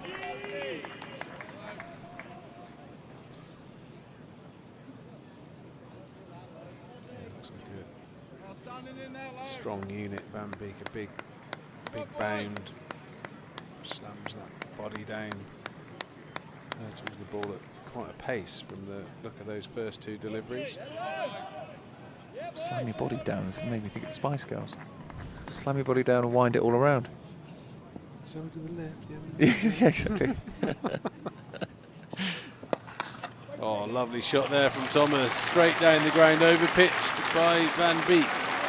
Won't make it all the way to the line.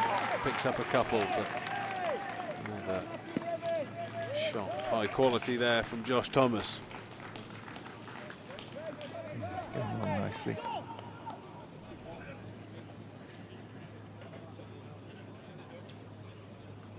Yeah, just the wheels slightly coming off a bit here for Yorkshire after that very tight spell of bowling. And Bake just not able to keep that control.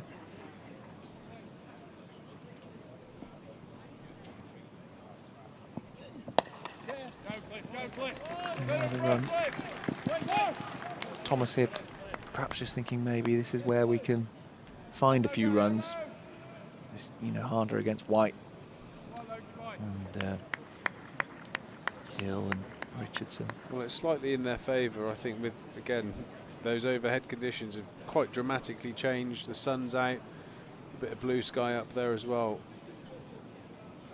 Doesn't look like there's that same amount of movement that the Somerset players were extracting out of the pitch.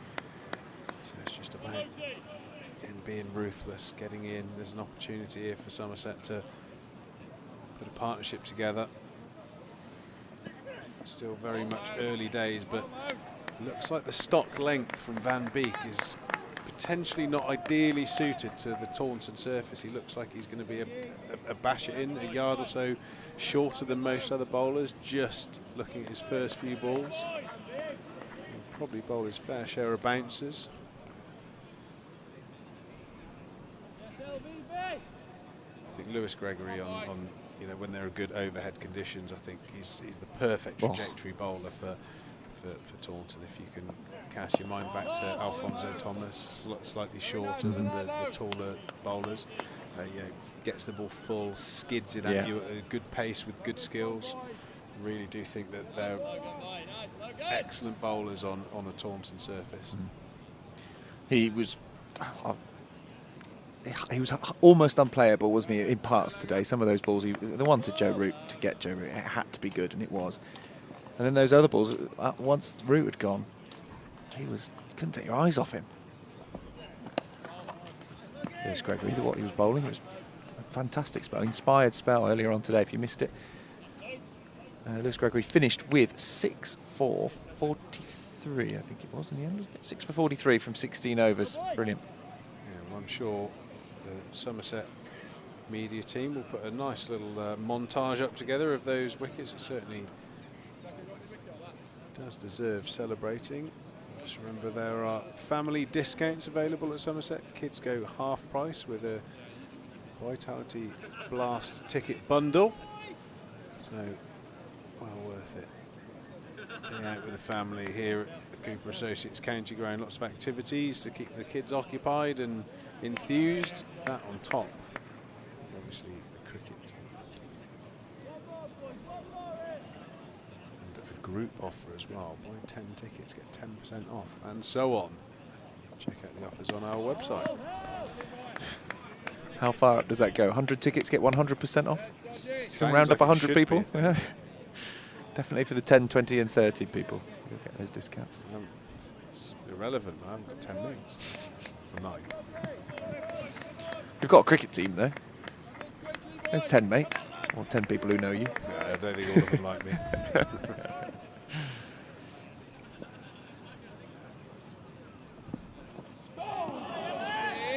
I've done the wrong line there. I'm trying to work out whether it was a deliberate holding of the bat inside the line or if he's just missed it. Let's have a look. Nice length bowled there by George Hill. Yeah, I think he's playing at it. Very popular style of bowling to left-handers now, to bowl around the wicket and try and get the ball swinging away towards the slips.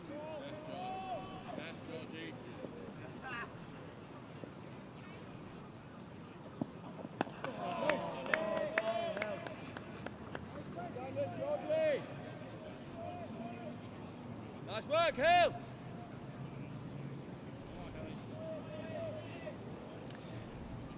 Nine balls until we go in for tea. You're going to be having a chat with former Somerset player. Yeah, we've got a tea time talk with former Somerset player now working at Cooper Associates, James Regan. Have to imagine up some new questions, because I think we did have a tea time talk last year, so Hopefully, if you heard that one, I can think of some new questions. Well, what we can do is see if you've improved as an interviewer, see if he's got any new answers. You know, if you do have questions for James, then feel free to pop them in on the chat. Yes, please do. Getting behind that one again, Josh Thomas. He's not going to be rushed into anything here. It's 5 dot balls he's faced now in this over. Hill almost bowled 3 overs, only gone for 2 runs. Very tight bit of bowling. 59 for 3. Somerset slow progress at the moment, but be careful that they don't want to lose any more in that wickets column.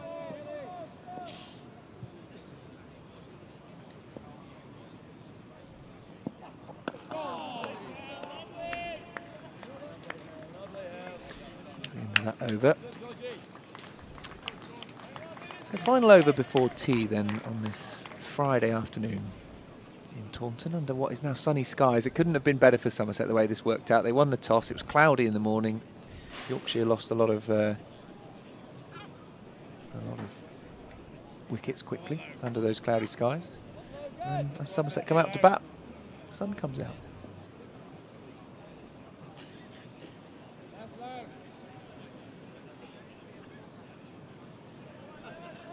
Van Beek will continue. 3 slips in to Logan Van Beek.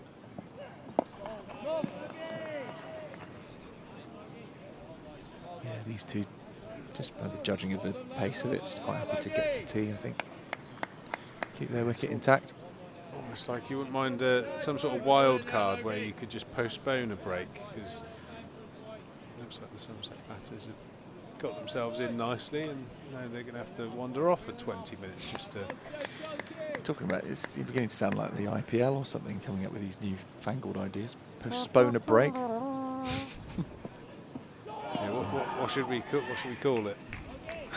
Well, there'll be a sponsor's name in there. There's got to be a sponsor's name, isn't it? Maybe that could be a thing. The Thatcher's postponed. No, it doesn't quite work, does it?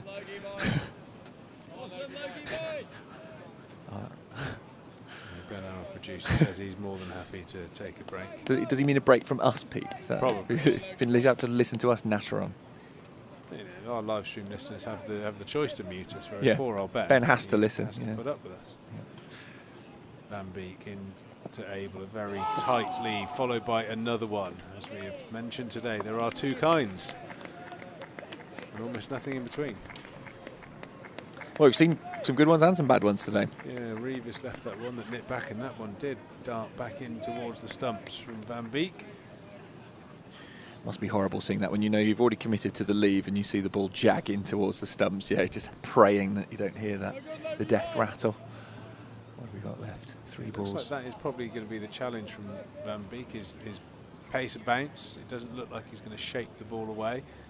Or look to angle it back in towards the batter, try and get some movement off the seam into the thigh pad there of Tom Abel, who pick up a leg by and get up the other end. Not a bad place to be, with only a few balls left before the tea break. Abel getting himself off strike. He can start to think about a cup of tea. Do you actually drink cups of tea in the tea break? They're not drinking tea these days, are they, in the tea break? Well, some still would, tea or a coffee, Yeah. but yeah, I mean, I suppose if you're out there, it would probably be best practice to have some sort of energy gels, you're going to say, aren't you? electrolyte type, you know, hydration affair. Something nice and natural like that. He's driving. He's found a lovely gap there, Josh Thomas. What a shot. There's a chase on for the field. He might make it. He's going to slow up a bit. Oh, and he's done well. He'll come back for 3rd. That's a superb piece of fielding out there towards the Hildreth stand. Crisp cover drive from Josh Thomas. Is it Bess? It is Bess out there. Ah, there he goes, old Carfed. Good lad. Diving through a row of houses. He never finishes a fielding session without very, very dirty, grass-stained whites. He always did. He's Whenever always he played diving here, around. he was Grubby always little urchin. the dirtiest shirts and jumpers. He committed to dives like that. That's why. We've got last ball then before the tea break, and then I'll make way. You can have a chat with James Regan.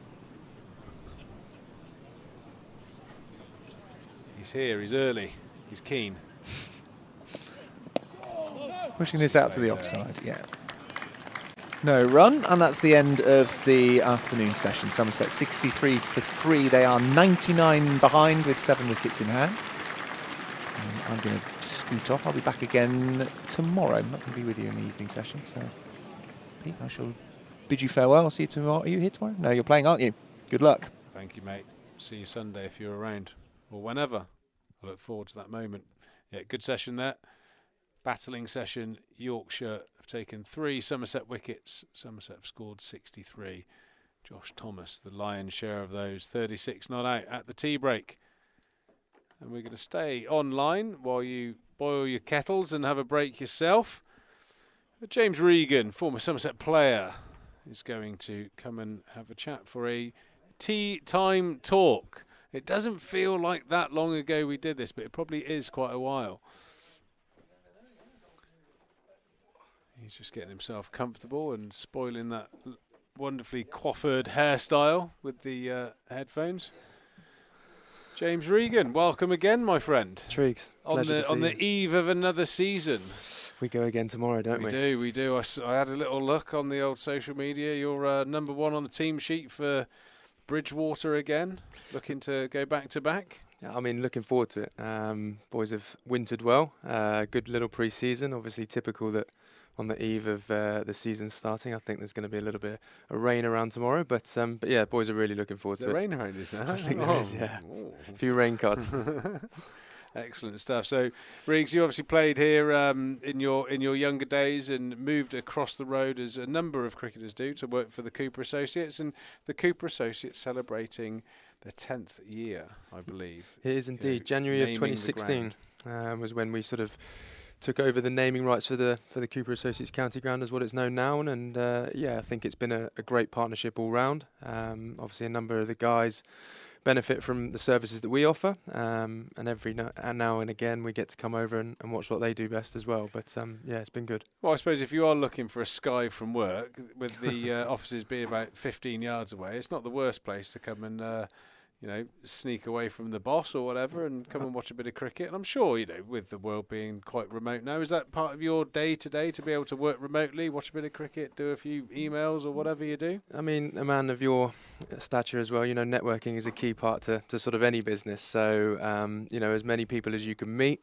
Obviously, if we were ever to venture across the road and sort of sit and watch a bit of cricket, you don't know who you're going to bump into, and there's always an opportunity to potentially find some further business as well and add benefit, hopefully. And also, I suppose with with my Somerset head on, yourselves as an entity, the Cooper Associates, sounds like you very much enjoy the relationship you have here with the club. What do you think are the main benefits of businesses like Cooper Associates and our other sponsors in terms of hosting clients and, as you say, networking? Yeah, definitely. I mean, we have a lot of our company events that we hold at the ground. They obviously have fantastic facilities here. We're always looked after really, really well. But I think the partnership sort of goes a little bit above and beyond that. So there's obviously a lot of young cricketers that come into the game. I think cricket's changed massively with an influx of the franchise and the money that's coming into it. And I think where you have the balance is that somewhere like Cooper Associates can offer that assistance to those younger pros. Hopefully sort of make use of their money and make it work as hard as what it possibly can. And we're lucky that we've sponsored some amazing cricketers. Obviously Josh Buttler being the one that people would probably most associate Cooper Associates with, but then you've got the likes of Tom Banton, Tom Abel, who's sort of an ambassador of our foundation, and obviously now Thomas and James Rue, who are also company ambassadors for us. So I think the relationship works really well. Well, times are changing, and one of the narratives on the back end of the 100 auction, you've got some very young cricketers coming into some relatively substantial earnings as well, and I think that's a smart place to be, because I'm imagining those sort of lump sums of money for franchise competitions going into a Trigo pocket would have been spent almost before the cheque cleared. I think the first thing that comes to mind is potentially how much would you have earned in this current era. So obviously, as one of the best English white ball players to probably ever grace the county game yourself, I think you would have been probably retired far earlier than what you might be now. Who knows, mate? Who knows? Semi-retired. I'm here for the love anyway. Exactly. It was one of my great days. So, reflecting on your your changeover of careers. You know, you were here for a number of seasons. You obviously love playing cricket. And you've maintained playing. It's very much a passion of yours. But you know, are there any things that sort of stood you in good stead? You know, having a young life in professional sport, moving into business. Yeah, definitely. I think, you know, when you come into an environment like you are with professional sport, you're expected to hit the ground running. So it doesn't matter whether you're 16 making your first class debut or if you're 35 playing your 100th first class game. I think when you go out onto that field in this environment, you're expected to perform. So there's an element of ensuring that you're ready. You have to be disciplined in what you do over here, whether that be through physical attributes and making sure that you're looking after your body and training hard and organised. And obviously there's a lot that goes into that. I think cricket as well, you build some really good relationships, and a lot of what I do and a lot of what we do over at Cooper Associates is around relationships between people. And I think cricket puts you in a really, really good place for that. Now, I'm going to ask a question that may not make sense because this is not my field. But I think, you know, Cooper Associates offer accountancy, mortgages and pensions, wealth management, investments, all that kind of stuff. So almost across the board from a financial point of view. You know, we're in a world where you open up your social media, you read the news, and it's just doom after doom after doom. You know, what are your sort of advices to anyone who's looking to invest or consolidate, secure their assets, if you like? Yeah. Is that a stupid question? Not at all. I think whenever you're dealing with finances, you try and take away as much emotion as possible. I think that hopefully we do enough of a good job when you're initially sitting down with a client to explain that there will be turbulent times. It will go up. It will obviously go down. But actually, you're looking for that medium to long-term growth with as little risk as possible. And I think where we do add benefit is where clients who have been with us for a long time don't really react to short-term volatility because they've seen 2008, 2015, COVID years. They have seen that it does happen. But if there's any form of 10, 15-year period throughout the last 150 years, there is that steady growth. So I think we always say to clients, it's about the time in the market as opposed to trying to time it.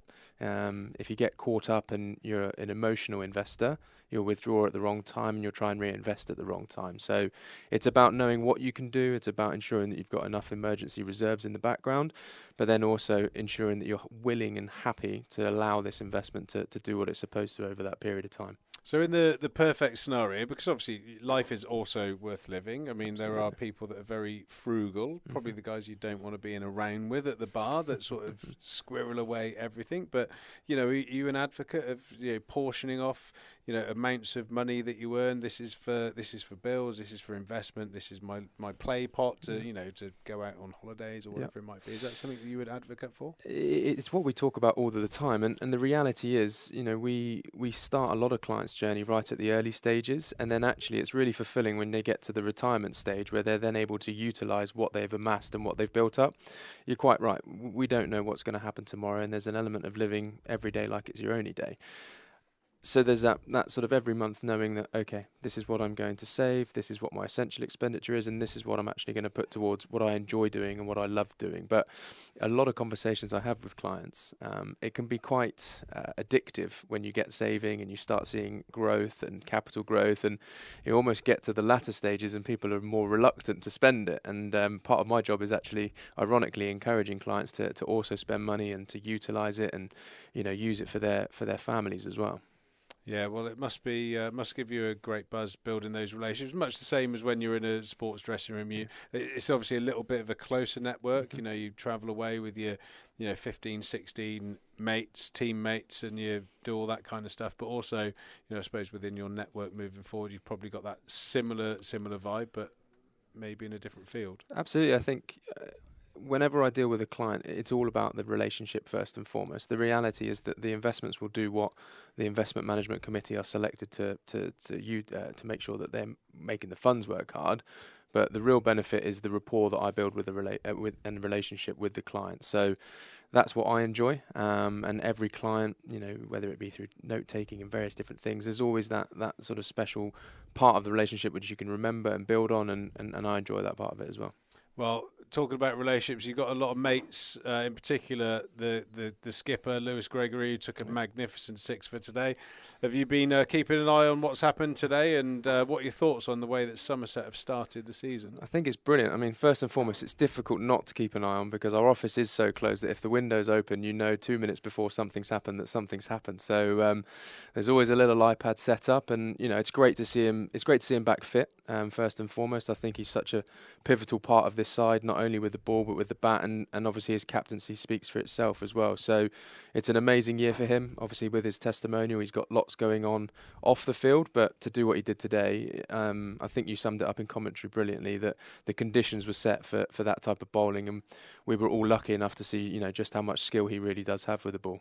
Yeah, well, he's gone back-to-back with fifers as well, down at the Rose Bowl in the week. Tom Abel peeling off that 100 to see the game home. Lewis, 11 wickets in the last 2 innings that he's bowled in. So you've got some key players at Somerset, in really, really good form. I think it's been brilliant to watch, and I don't think that throughout the whole of the start of this season it's really been on one person's shoulders. I think at different times different people have stood up. Obviously Rui's in a great form, has been in great form with the bat. Abe's has been in great form with the bat. All of the bowlers have sort of come to the front when needed. I think the emergence of Alfie Ogborn, I think anyone or any team that has a left armour in their side is always going to be more dangerous. So I think it's been really, really good to watch. We're obviously in a great position, not only from the start of the season, but also in the game, and hopefully with a bit of partnership this evening we can limit how many wickets we've lost and have a good long day batting tomorrow. And I think one of the things that would be interesting or useful, and hopefully something to be proud of, that the listeners can understand, that the decade-long partnership with the Cooper Associates, that solid foundation, has also helped the club invest in the academy, and it was in the news recently about what Somerset do so well. A lot of players that play for Somerset in the first team performing at a high level have come through that system. So that's something that Somerset and Cooper Associates in collaboration can be very proud of. Absolutely. I think, whenever you get naming rights and whenever there's obviously investment from outside parties, you want it to benefit the club. I think, from a company's perspective, we want to be known within the town to do good things for our clients and also for the community. And there's nothing bigger in Taunton than the in Somerset County Cricket Club. It's right in the centre of the town centre. It's probably the pinnacle of what people come to Taunton for. So to have that partnership is really quite special.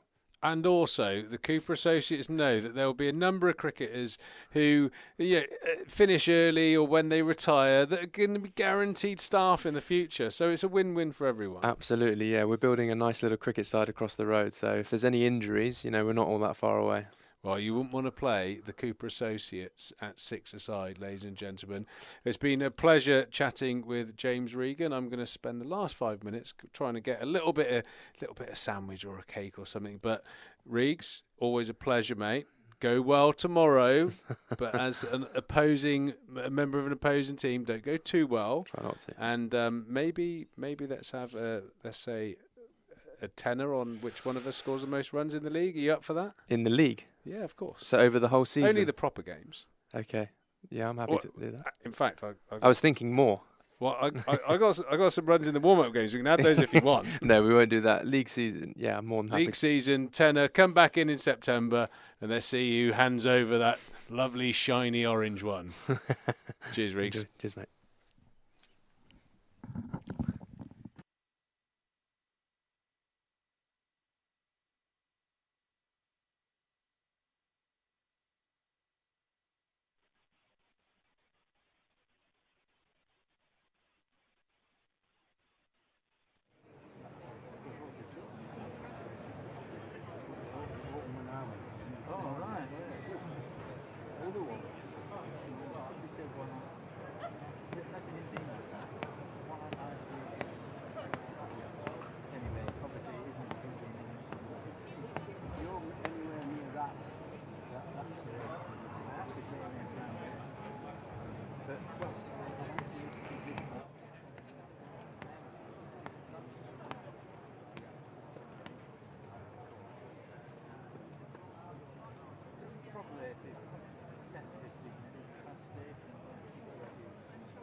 These season back, your man shall tell us Mike Burns and Rob White.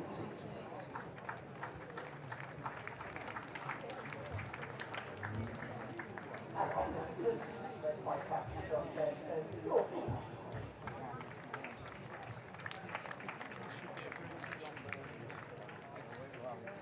And receiving their rings for Somerset, Abel, Josh Thomas.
And to continue from the Marcus Trescothick Pavilion end, George Hill.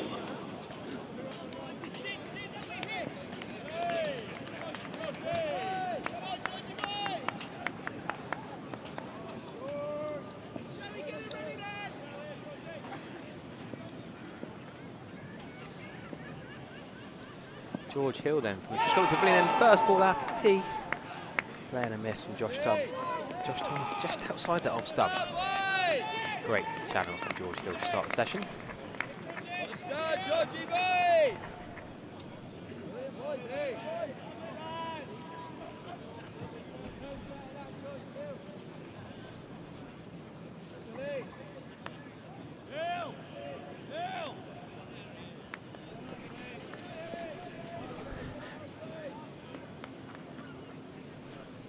Well, George Hill then with 3 slips in place. That's a big shot from Josh Thomas, the big pull shot through mid-wicket for 4.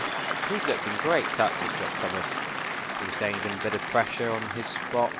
And maybe Tom Lammonby when some of the other batters come back from injury, but that is a glorious pull shot. Through mid-wicket for 4.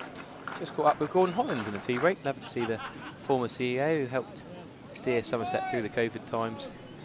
Great to see Scotsman, yeah, Gordon's here watching, enjoying the Yorkshire game.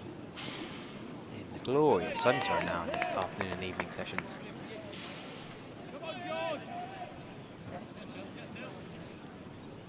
Good crowd in. I'm just having a little wander around in the tea interval and see how full the stands are, the queues for the food and drink. A lot of people enjoying the cricket. More runs for Josh Thomas, another 4. I don't think back point's going to catch that. Dive and get it. Great effort. Oh, it's just parried before. Don Best had a brilliant effort in front of the Hildreth stand just before tee, where he slid just like that and saved 1 run. But this time, Josh Thomas does get another boundary. He's scoring quite quickly here, freely. Up to near 50 here. 44, the 71 runs scored. Ooh, nearly. All that effort.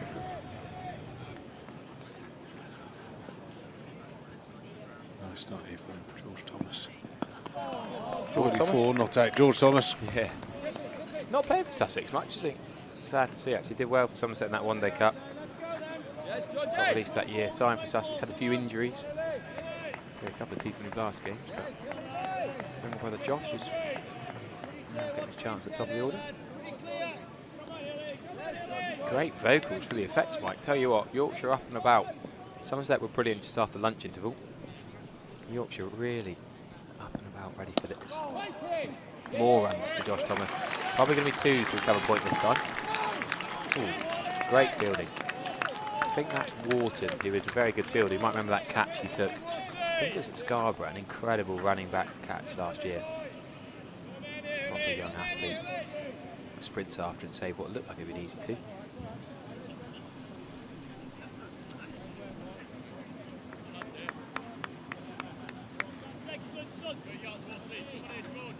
That's excellent, son. I think that's Adam Ly's northern accent coming through. You forget quite how different cricket sledging and cricket comments and even just encouraging chat is in different parts of the country.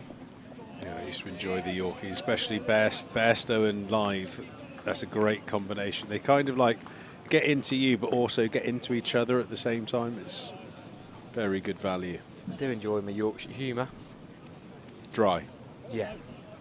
Former Somerset man Brett Randall's up playing the Yorkshire League for Holland this year. And continuing Tom from the Keller River Cameron End, brothers Ben Logan Van playing Beek.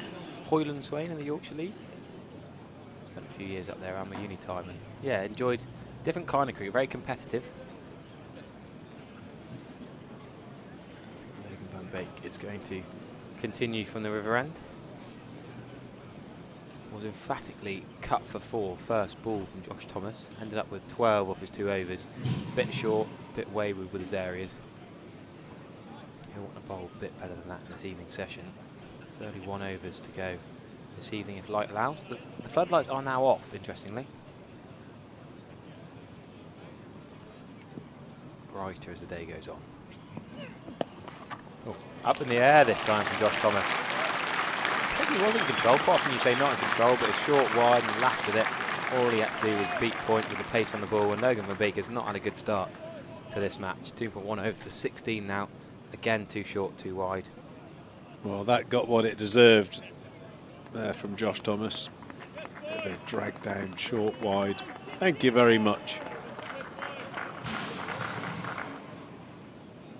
Yeah, looks like a wholehearted bowler, but it does look like he errs on the shorter side of things, which will give scoring opportunities to the Somerset batters. Thomas a run away from his first half century of the season, if I'm right in saying that. Harry will know.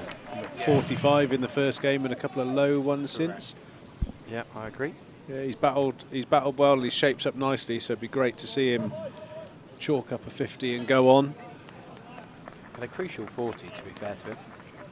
You know, 40 over the batting against the best bowlers, the new ball often, moving around a bit. Yeah, I think in particular that first innings he batted 80 odd balls. I really did set the foundation for the middle order. Nothing the middle order batters like more than watching your opener churn some runs out. He's going to get another boundary, and he will get to his first half century at the top of the order. Well played, Josh Thomas, and well deserved. Yeah, although I must say he got 86 at Chelmsford last September, Pete, don't forget. I did say of the season. 9 falls. Yeah, no. Crucial point. 0, 9, 4 and 8 in his last 4 innings, although the 8 was not out when Archie Vaughan whacked it everywhere at Chelmsford this year. His 4 full first-class games, 2 of them have been at Chelmsford, 1 at Southampton. This is the second one now here. Remember, he came in as that concussion replacement for Tom Abel against Hampshire in the penultimate game of last season. Now made his mark on the opening spot. Positive aggression. A lot of boundaries. Well, that was a bit carried away. Tell you what, Johnny Bairstow's nearly been hit there. I think that's flown through quicker than he expected. That's whacked into his gloves. Yeah, he does bowl with good pace, just slightly on the short side, but he took it on his head. Good pace there from Van Beek. Probably bowled that with a little bit of anger after being dispatched for a couple of boundaries. Yeah, another one of those sort of confidence markers that a young opening batsman need, you know, ticking over those half centuries. As we have discussed many times, it's not easy opening the batting and laying those foundations for what you hope will be a long run in the team at the top of the order. It's been spoken about for years now about a settled partnership up the top. And Josh Thomas has certainly put his hand up for one of those spots.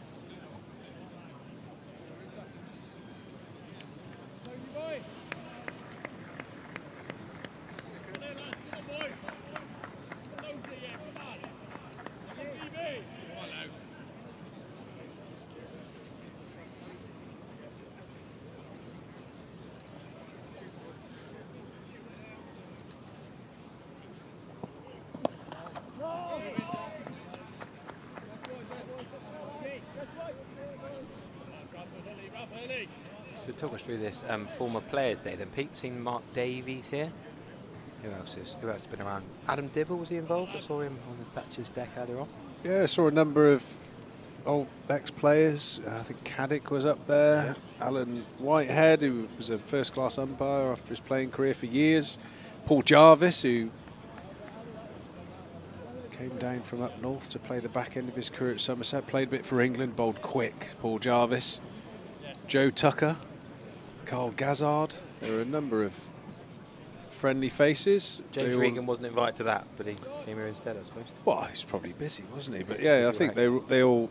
It's like whenever you see any of your former teammates, you know, you throw them in a room, probably haven't seen each other for a decade or so, and it was, you know, lots of stories and chats. So yeah, good vibe up in the Colin Atkinson Pavilion. I think they all had a little photo out front, which I'm sure we'll see on the website at some stage. Yeah, I guess some former players are more local here. You know, yourself, Paddock, see each other a lot, but some of the other guys who moved further away or don't come to the cricket as much. Fellow Westonian Phil Slocum from a great era of Somerset cricket, played with Viv, Joel and Botham. I suppose Rob Turner will be teaching today, so he probably didn't make it. Western former player. Your brother get the invite? He had a couple of caps, didn't he? He did play first class game, but I think he might be on the group. I'm not sure the criteria. Is it a sort of a WhatsApp group of former players? Yeah, I think it's just. I think a lot of clubs now would like to stay connected with the players of the past, and it's nice for the club to recognise all those chaps that laid the foundations for what we see today. Cool. Just looking up Phil Slocum. We talk about young lads. Joe Root played top level cricket very young. Thomas Rue, of course, incredibly young. It's Vaibhav Suryavanshi at 14. Well, Slocum played Somerset 2s at 14. Pretty good going. 71 now, Phil Slocum. Yeah, he's looking half of that. He's looking very well.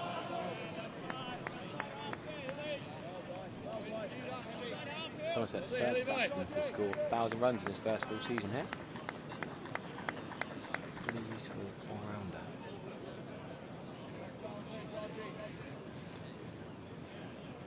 Yeah, I first started playing cricket in Weston-super-Mare for Uphill Castle with his brother Chris. The two Slocums were massive cricket fans, and obviously Phil went on to have a good career with Somerset. He wants to just have clarity. They'd have probably shared a train journey or a car drive with Brian Rose, who would have been captain around that time. Yeah.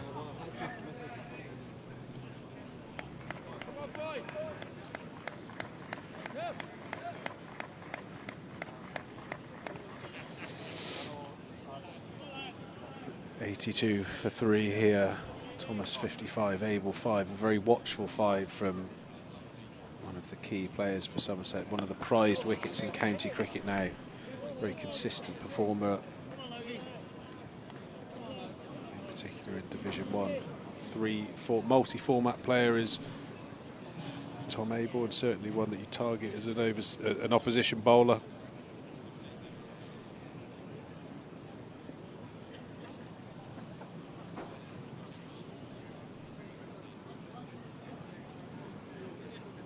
Had from very early on an excellent temperament just to play the conditions and bat long periods of time, Tom Abel. Yeah, opened with Trez in his first game, I seem to remember. You were probably playing on his debut, were you? I expect so. I expect, yeah, there'll be a few players out on the field for Somerset today that I shared a field with at some stage. Yeah, no Leach in this one, but Gregory Overton, Lammonby, probably.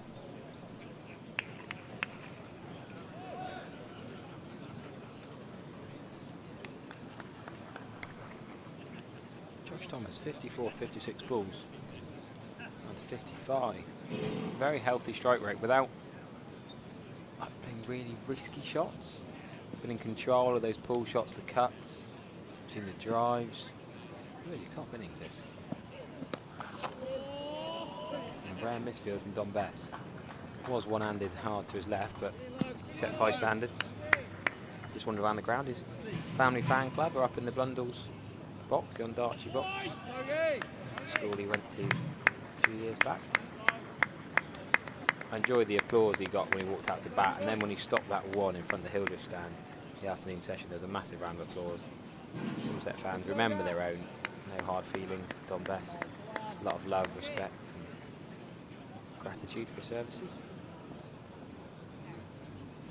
Ironically, if he'd stayed at Somerset, this is probably potentially one game he might have played in. Don't know, you never know, if him and Archie born offspring together, but no Jack Leach of course. No Dan Moriarty, Don Bess, the front line's been up so far this season. Very good, Logan. Come on, Logan. When might they turn to Don Bess? They think 29 overs left. Seems to probably get a little go each, a spell each. Probably still fairly new. Might see Don Bess a little bit this evening session.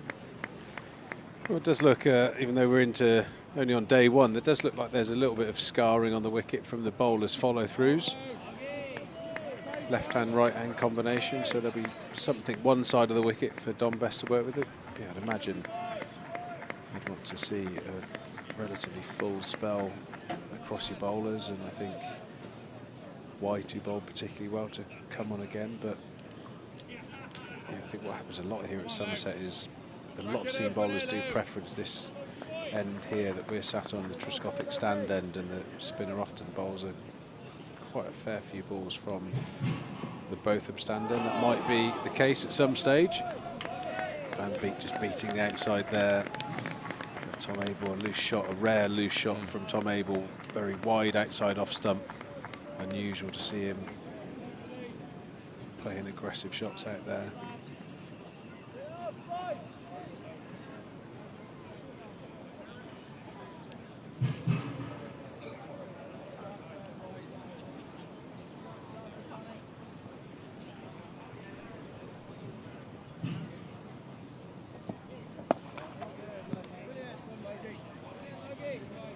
Back into that stock length from Van Beek to end the 22nd over. Thanks to WPA Health Care for their continued support here at Somerset County Cricket Club in various elements of the ground, but in particular our sponsors of the live stream, which we hope you're enjoying at home wherever you're watching. We always like to have some communication with our live stream listeners. If you're watching anywhere on holiday somewhere, please let us know. Make us feel as jealous as you possibly can. Yeah, we've had a few wacky ones in the Notts game, didn't we? That was Easter weekend. This is another bank holiday weekend. Had a few fans talking about watching the stream from Barbados.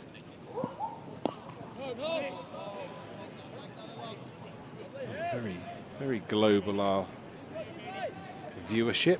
I was watching from Prague, the Somerset Hampshire game on a stag do a couple of weekends ago.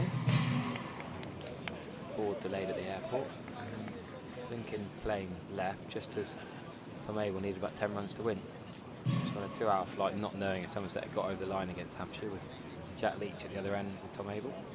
How was the anxiety? It was stressful. I got a whole row on the back row of the plane to lie down and cope with. Oh, another no ball. Saw a few earlier from Lewis Gregory. This one from George Hill. Given quite early. Front foot overstep again. And that is a gentle ripple of applause as Somerset fans eventually realise that's a 50 partnership. A no ball is a bit of a weird way to 50 partnership of 67 balls. Way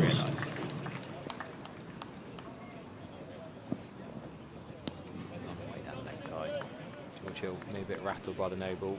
Doesn't get that right. Got viewers in Dublin and Warsaw so far.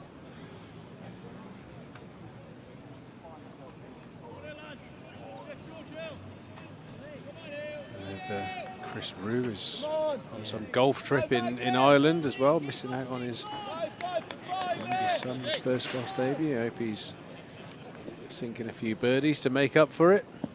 He might not have timed it terribly, actually. He said he's missing the first 2 days, and tomorrow's meant to rain. So there's actually a chance that Thomas Reid doesn't bat in the first 2 days. I'm not sure tomorrow's going to be completely rained off. We'd guess that Will Smeed coming for Thomas Reid.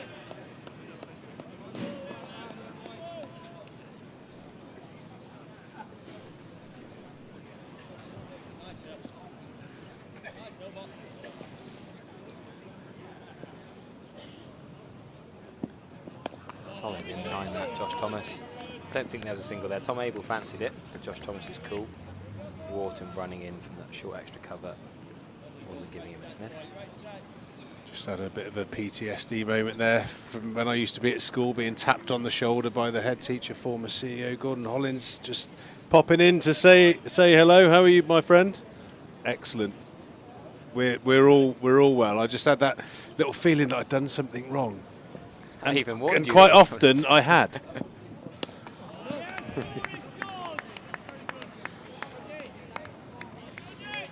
Glorious George, I'm enjoying that chat. I think it's Adam Live's voice. Are you from Whitby, I want to say? Big football fan with number 9 on his back.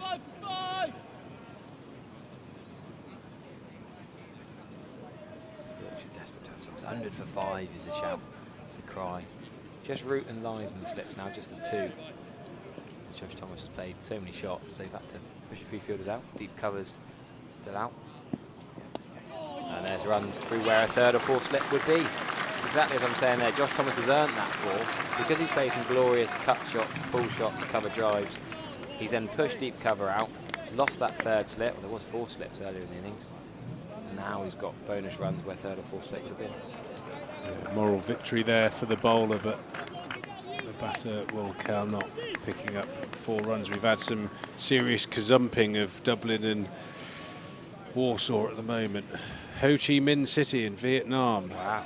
And someone really flexing, watching from the yacht. Where's the yacht? In Malta. Oh, that sounds like a lovely day, doesn't it?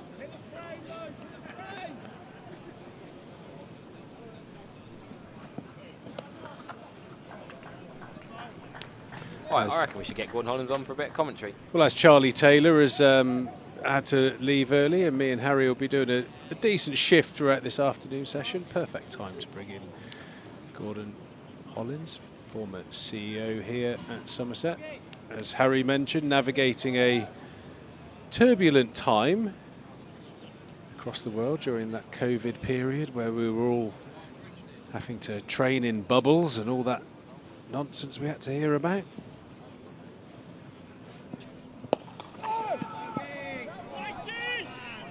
Afternoon, Gordon. Lovely to see you, dear friend. You too. You too. Great to be back. Absolutely fabulous. Yeah, have you been here all day? All day, and I'm here tomorrow. Whilst you guys you're playing cricket tomorrow, eh? I'm donning the. Well, actually, they're not whites because the West of England Premier League are doing white ball cricket and red ball cricket, wow. So we're in coloured clothing, which is a little bit more familiar for me. Well, what it struck me today. I'll just wait till this ball's out of the way. Nicely played there from Josh Thomas out to the mid-wicket boundary. Takes him on to 61. When I walked in today, it was the first time I've ever seen Will Smeed in whites, and I was here for 4 years. Well, it's certainly a sight that gets a lot of the Somerset fans, I think, particularly enthused. He's a fine player, and I think, you know, if you cast your mind back, all that work that Tom Banton did, you know, on his red ball game, that then really did accelerate his one-day cricket. I think that was something to do with inspiring Will Smeed to think that maybe, you know, having some time out here in red ball cricket would be good for my global game, as it were. Fabulous. Well, it certainly showed that because he scored a couple of big scores in the second 11 and some good contributions so far, being back into the first team. Fabulous. And it's great to see 10 academy graduates in this team, which is amazing, isn't it? Yeah, it is outstanding. I was talking to James Regan from the Cooper Associates, 10 years into their partnership, and 10 years of Somerset, you know, diligently producing and investing in their junior cricket, which partnerships like they have with Cooper Associates, I'm sure you would adhere to. We can only support that venture. It's a spendy industry, cloning young cricketers. It certainly is. It's refreshing, isn't it, to see a club really doing their bit for the game in this country. It really is terrific. I was trying to work out, Triggs, how many Devon players, how many players from Devon we've got in that 10. So you've got Tom Lammerby, Gregory, the two Overton boys. Two Overton, yeah. Yeah, so I think a healthy spattering. I know a lot of Cornish cricketers ended up going to other counties. Obviously, Chris Reed went to Nottinghamshire. He's a Devon boy. So we've hit the post on a couple of occasions with some good cricketers. But nice to see that relationship is building and aspiring to play for Somerset. Well, Andy, when I was here. Just before I was here, Andy developed some fantastic relationships with Devon and Cornwall and made this the natural club that they went to. And it's now that's the strength of the club, isn't it? The region is its major strength. Absolutely. It becomes, from a small geographical county like Somerset, you add Devon and Cornwall into that, talent pool, and all of a sudden you've got quite a large chunk of the region where Somerset can pull players from, and very competitive and passionate about their cricket. The league cricket, which will obviously be the breeding grounds for those young cricketers. The Devon Premier League and the Cornish League as well. Very, very strong. They're strong leagues, are they? They are strong leagues, yeah. Absolutely. Oh, shot. That's a lovely shot, isn't it?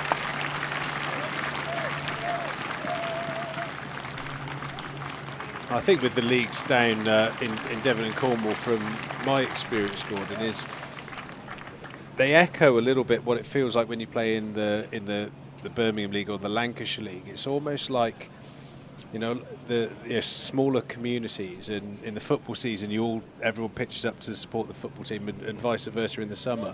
It really is kind of like the weekend event to go and support the team there. So good crowds and a lot of brilliant pitches down there, in particular in Devon, some of the most stunning club grounds that you'll see, Sidmouth in particular. And these clubs are the sort of heart of their communities, aren't they? Exactly, yeah. Wonderful. So how's life been with you? Really Gordon? good. I mean, very different. I'm living in York now, and I'm doing a bit of work here and there, but trying to do less. Enjoying being a grandfather and father and living in a wonderful city. It's a very different life, but I think a healthier lifestyle than the one I had when I was working. I was just saying to my brother, I'm here with my brother today, and just saying that the lifestyle during COVID and after COVID, I look back on that with, oh geez, how did I get through that? But then some real joy through it as well, and wonderful to be back with some special memories here. Yeah, it was certainly a tricky time for everyone to navigate, in particular when you're trying to get a county season up and running, and players only allowed to train one at a time, and all the other things that everyone had to endure during that period. Probably wasn't your timing wasn't impeccable. No, but we got through it. We got through it. I was speaking to Andy Hurry earlier, and I remember he was booking buses and he was booking hotels, and it was all hands to the pump because we were under the cosh financially. But an important period for the club.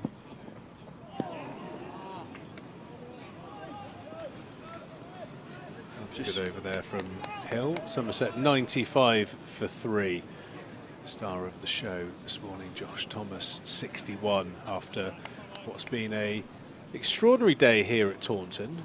I mean, the pitch certainly offered, but that low-lying cloud that came in around about lunchtime, and the ball started darting around, and a magnificent opening spell after lunch from Overton, and Gregory just blew the middle lower order away from Yorkshire.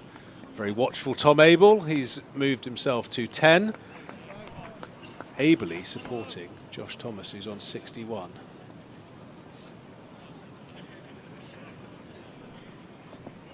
I was just saying earlier, I haven't seen a lot of Josh Thomas because when I was here he was just coming through, but he looks a fine player in this touch wood. But if there was one person you'd want to be with him, it's Tom Abel, isn't it, at this time? Absolutely. I can't think of any scenario that could happen to you on a cricket field, or maybe even in life, where Tom Abel wouldn't be a calming influence. That's a great comment. Yeah, he's a very steady, superb human being, glass half full kind of character. But yeah, I mean, Josh Thomas. I mean, it's not only is he got clear talent, a nice technique, being left-handed as well, which I think is great. Potentially a left-hand, right-hand combination with Archie Vaughan, but also speaking to him before the season, at the press day, I think he realises the opportunity.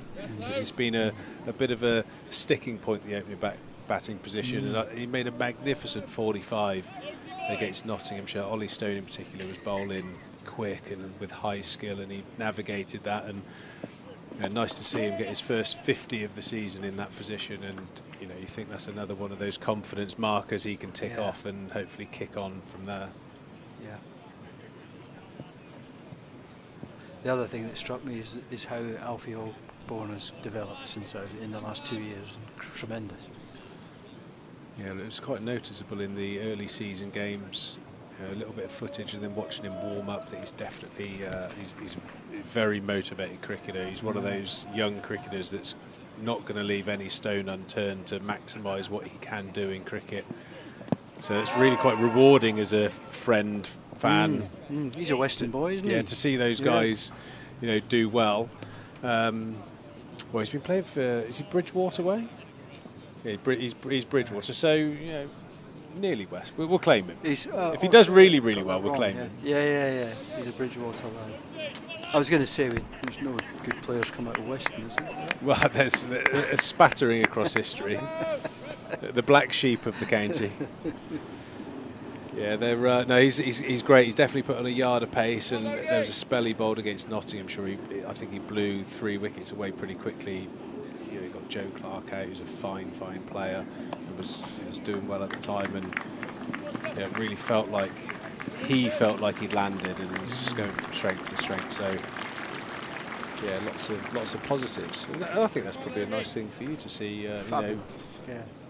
In charge of the club, a while ago, and coming back to see those young whippersnappers flourish in the first team. Exactly, develop.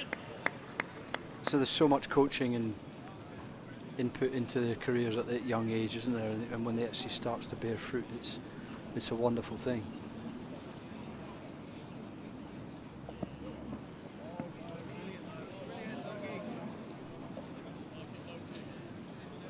Yeah, Logan Van Beek certainly looks like he's one of the quicker bowlers on show in this match, but I just feel like his natural length is a little bit short on this wicket. He's generally a yard or so shorter than the bowlers that have had success. I think it's always good practice to, if you're bowling second, watch your Lewis Gregory's and how they've gone about it, what lengths they've bowled. Can you adapt? Because Lewis and Alfie Osborne in particular were quite a lot fuller, and they looked like they were troubling the batters.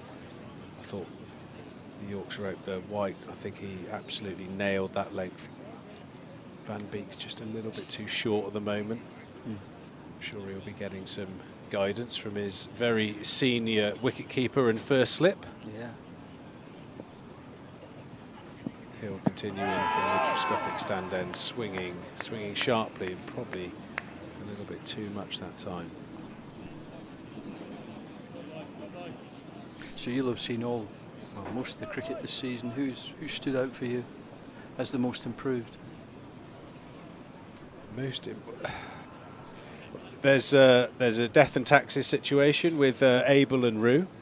I think James Rue is almost from the first time he pulled on a first team shirt, he's just been super consistent. I think he just chalked off his 12th first class 100.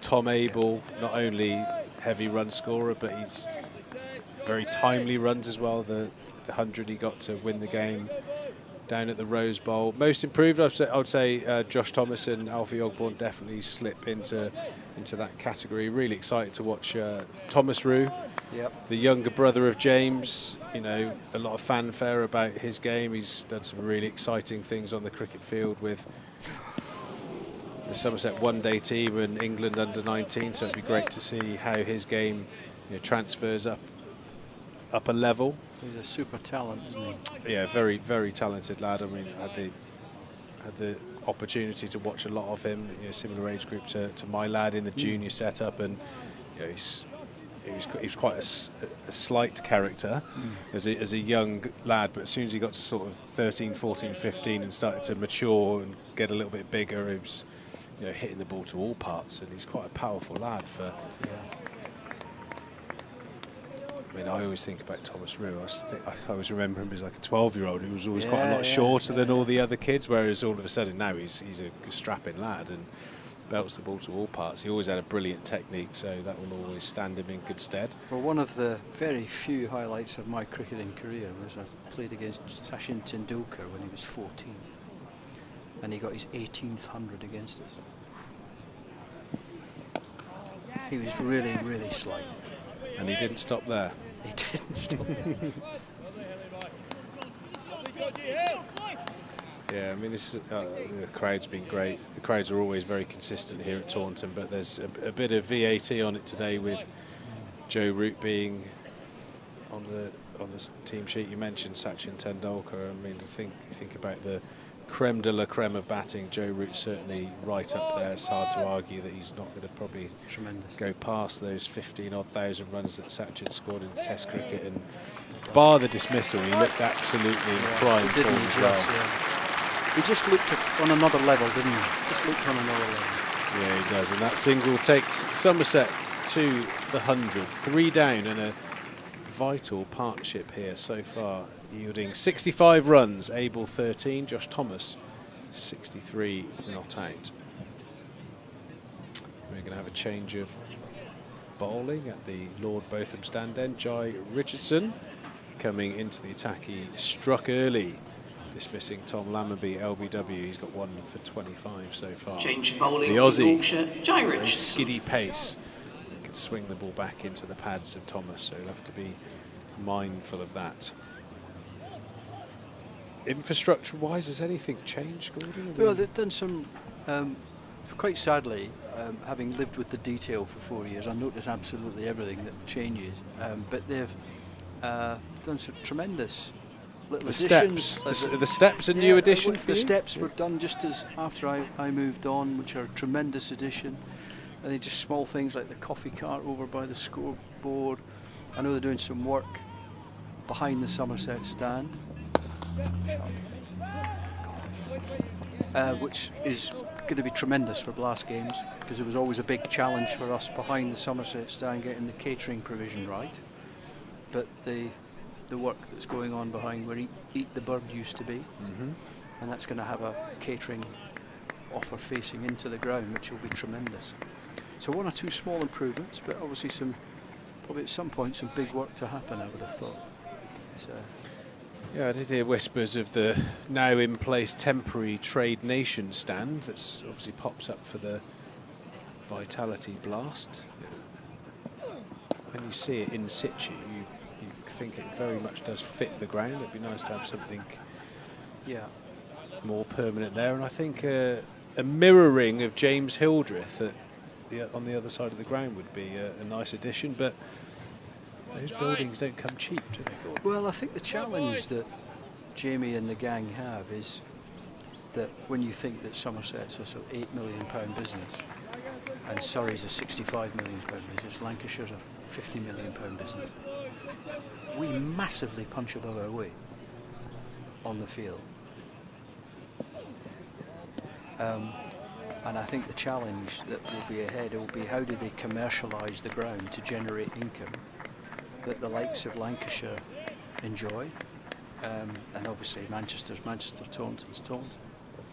But how we actually generate, sorry, I still say we, how the money is forgiven, how the money is generated to feed cricket, because that's ultimately what it's all about. But how that is attracted will be the big thing for the club, I'm quite sure, going forward. Well, I'm sure you saw the article about Somerset's academy. It really does, when you put it into that context, really does add.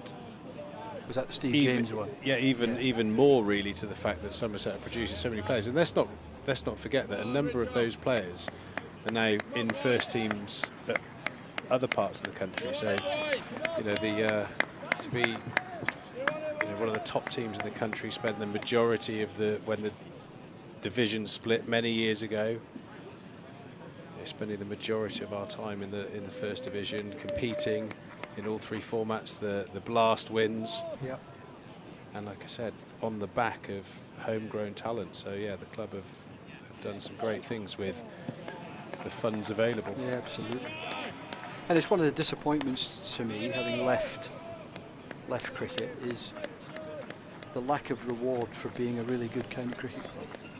You get a big reward for being a good venue, big venue, good venue. You get a lot of money for that, but where's the incentive for a club like Somerset to actually generate good money from just by being really good at what you do? And that's a disappointment that that's not come through. Well, with international games, and then I think it got the skewing of the finances almost would double down with the 100 franchise as well. So potentially disadvantaging clubs that don't have either international games or the 100. So yeah, as you say, balancing the books and producing players is something that Somerset do exceptionally well. And it's not right. You know, there should be a big incentive for clubs to run a very good county cricket club with a good academy, good engagement, good attendances. But actually, the incentives for doing that are very, very modest in comparison to what there are for being a big venue. I think that's sad, and I think that's something I'd like to see changed. I can speak like this now, Treats, you see, I can say that now. Perfect. We're the perfect double act. Both in that say what we think stage of life. A healthy edge outside the off stump of Josh Thomas, and a good diving save at gully. Josh Thomas gets up the other end unscathed. Yeah, I mean, there's, I suppose you do hear, quite influential people around, and I totally understand that it's about producing quality players to play for England, but there's also a sub-narrative of talking down at the standard or what county cricket gives to people. You mean, you have a look here, you're in the heart of Somerset in Taunton, and there's 3,000 people enjoying the day's play. I mean, feels like sometimes the attitude from the very top of the game doesn't really appreciate what county cricket does to communities and affects a lot of people. That's so true. It's when you think about, I mean, the obvious place to start is 10 academy players, strong pathways, and things we've talked about. But what do full attendances at Blast matches do to inspire kids to love cricket? And all I know is it's a lot. And I think that's really underestimated, as you suggest, really underestimated. Well, I think the people that do sort of talk down slightly to county cricket, I think would find themselves in a perilous position if it was all of a sudden taken away. And I think I've always kept very, very true to my feelings that it should be cherished. Well, I've never been an 18 must stay at all costs. I've never agreed with that. I think that question I got asked more than when I was in my ECB days is, how many first-class counties should there be, and professional counties in modern language. And I always used to say as many good ones as you can get. But I don't think we should fund ones that don't deliver value for the game. I really don't. I think there should be a much bigger incentive to deliver value. Yeah, in an ideal world, I think all 18 would run profitably and produce players. But I think, this is not a slight on any county. This isn't my intention for saying this, but it gets particularly quite complicated when you've got, Kent, for instance, relatively isolated on that side of the country. Somerset, isolated this side, and Glamorgan into Wales. It gets slightly more complicated when you've got, certainly in the Midlands, quite a number of counties in very small sort of geographic place. Is that There's more competition, and I guess one of the advantages we've got here is that there is no top-level sporting competition. I guess you've got Exeter Chiefs, you've got Bristol Bears, Bristol City, but we've got a good market without much competition from football or rugby, really. And that's an advantage. However, you've got to get a lot of other things right as well, right? I mean, the pathway doesn't just happen. You've got to take advantage of the opportunities that you've got. But that's certainly an advantage. But ultimately, I always used to call it, how do you answer the Cheshire question? Because when I used to go to Cheshire in my old days at ECB, I'll just wait till this walks. Joe Richardson steaming into Josh Thomas. It's been a little bit straight to Josh Thomas, who tucks another one into the leg side. A very comfortable shot for the young opening batsman to play. Yeah, I always used to call it the Cheshire question, because I used to go up and meet the Cheshire board, and they would say, well, you give us 500,000, 400,000 or whatever, because we have this category of county. How much do you give Leicester, Northants, Worcester, who are much, much smaller cricketing counties? That's what you've got to understand. There's far more cricketers in Cheshire and clubs and women's teams. Shot, Tom. Lovely shot there from Tom Abel, clipping it as trademark shot that he produces from his, what I call, aggressive off-stump stance. That's just into, I think, middle stump at worst. He's clipped that through mid-wicket. Lovely shot. Beautifully well. Picks up 3 runs. Yeah, so they will just say, well, why? How can you justify 3.5 million going to them and 500,000 to us when we're a bigger cricketing county in terms of players, clubs, grounds, women's teams, etc. And that's, I always thought that you've got, if you're a professional county, you've got to justify that extra money by performing in the areas you're being asked to perform, whether it's as a finishing school or an academy or centre of excellence or getting big crowds. And I've always felt, lovely shot, Josh. Beautiful shot there from Josh Thomas. Nailed. Again, a bit too straight and too full. A greedy length there from Richardson, and Josh Thomas looking in fine form as he peels off another boundary, moves on to 70. Yeah, and I've always felt really passionate that the incentives for delivering that value should be high and the guarantees lower. So you're saying, is there scope for some sort of promotion from what would be the perceived third tier? What do you mean by that? So Cheshire would obviously Cheshire, have yeah. minor county status, and we have Division 1, Division 2. Yeah, well, good question. And I guess the question would be, do they want it? Because you then take on a lot of liabilities and a lot of responsibility and infrastructure requirements, so they probably don't want it.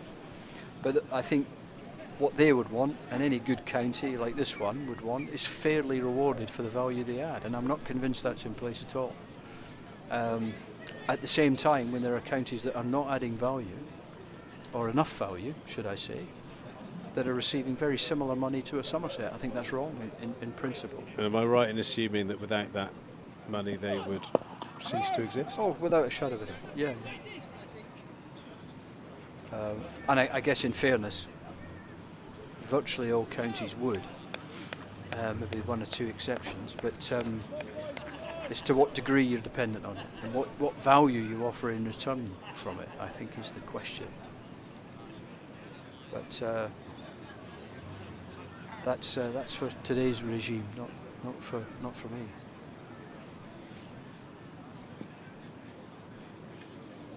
Well, hopefully it doesn't keep you up at night. Now that you're slowing down, as you mentioned. It's trying to. Who wants to slow down, eh? Exactly.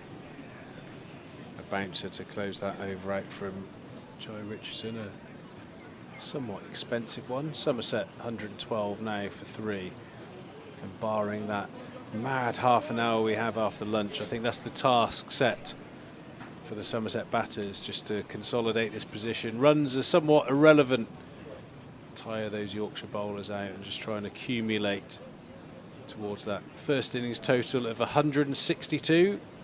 There were 3 contributions of around about 30 from been Bairstow and Root, and not much else so far. Back into Josh the Thomas attack for has Yorkshire, taken on the lion's Jack share of White. the scoring for Somerset.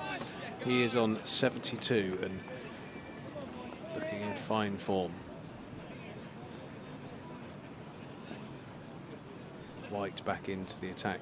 He was the, not only figures-wise, but certainly visually, the pick of the bowlers.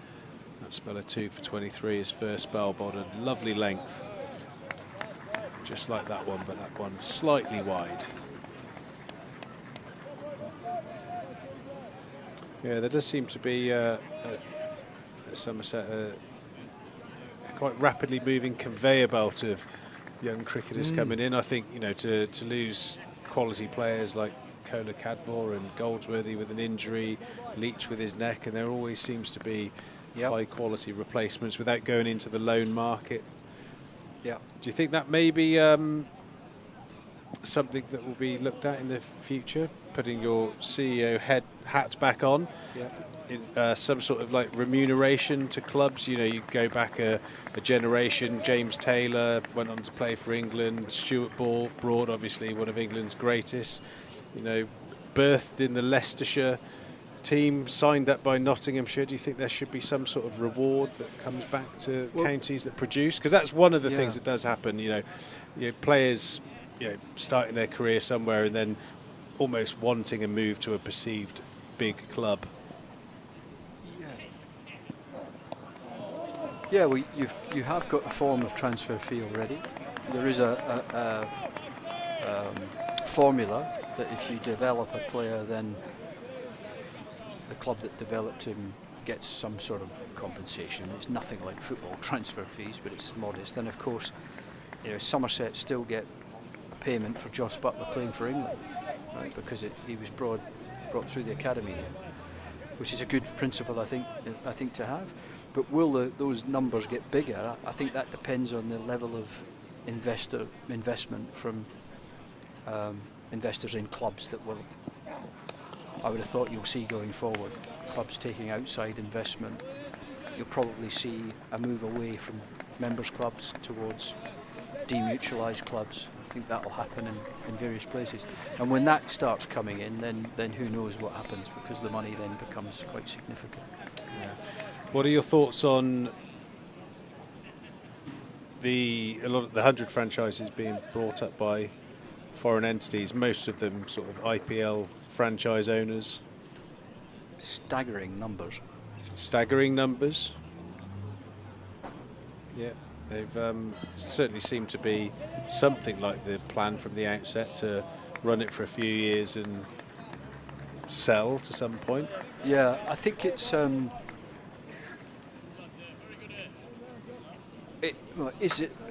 all it is, and I've said this, and it's a heck of a great thing, because the game was financially very stretched until that 100 money came in, and they're trying to keep guardrails around it to make sure it's spent responsibly. But I think what we'll have to look at is what's the knock-on effects of that. What happens to the 100? Do they keep it at the same window, or do they ask for extra home matches? And then if so, what's the knock-on effect on the rest of the calendar? So I think there's some risks, but there's also some big opportunity if they invest that money wisely. Well, I think it would be a tough sell to the businesses that have paid hundreds of millions for their franchise to suddenly change the structure of the 100. And it's had everything going for it in terms of where it is in the calendar. It's pretty much devalued 50 over cricket. County Championship has been set aside to straddle the 100, which seems to be the focal point. But I know a lot of cricket fans that still see the Vitality Blast as the pinnacle. Yeah, I get that totally. But it's interesting, the 50 over competition it's effectively become a development competition, hasn't it? And how much has the likes of Josh Thomas benefited from playing in that in front of big crowds? And I think there's been some value come out of that. And Ben Green had a leadership role when he was there. And James Rue got experience in that. I don't know how much benefit do you think that's been to these young players? Definitely I suppose the pathway for those guys in a previous season would have been second 11 cricket. Great shot there from Josh Thomas. A crisp on drive. Richardson still persevering with that straight line to Thomas. And that seems to be his bread and butter as a batter, clipping that firmly through mid-wicket. Carbon copy of the boundary in the previous over. Racing into the late 70s. Yeah, their outcomes would have been almost certainly second 11 cricket playing at outgrounds predominantly. So the fact that young cricketers like Josh Thomas that we're watching today, like Tom Rue, Ben Green, a number of guys that would have been languishing in the seconds are getting the experience on professional surfaces, crowds, and I think it probably is a little bit subjective to which county you play for, but most 50 over games are pretty full here, so you really do get the sense that it's an occasion. So yeah, I think in that respect, like an injury, Gordon, I think, you know, someone misses out, gives an opportunity for someone else to step in. Yeah. Do you think it's helped their development? Oh, it's very hard to argue against it hasn't helped players that would have been playing in the second team at Abergavenny or Taunton Vale or wherever it might be. So it's certainly a better experience. Also, Gordon, I think it wets the whistle. It gives them a taste of playing in front of a crowd. And I think if that doesn't inspire you as a young cricketer, probably in the wrong job. So I would imagine it would, you know, push on their training, what they do in the winters, their even things that, you know, their food choices. Are they going to go out on a Saturday night, or are they going to go and do a bit of gym and look after themselves? And I think once you get a taste of playing in front of a crowd in a ground like this, if that doesn't get you fizzed up, then you're in the wrong job. It will, Johnny Bairstow has come up to the stumps, which I don't imagine Jai Richardson would have seen too many. So I know he hasn't. I should have known better because he didn't have a helmet on, even though Johnny Bairstow is a tough Yorkshireman. He'd take it on. He's just gone to have a little word with Thomas, trying to get in his ear. Bairstow pulling out all of those little senior pro tricks, trying to unsettle the young batter, who's played beautifully for his 79 at quite a rate as well, 92 balls faced.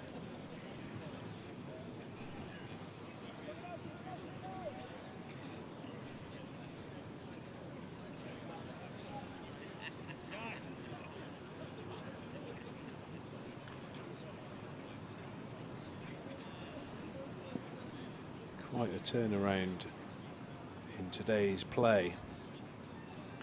Those who have watched that half an hour before lunch today, Bairstow thundering the ball to the boundary when he had the opportunities. Joe Root looking $1 million. I'm not sure many people would have put their money on 162 all out, and Somerset already on their way to matching them 3 down.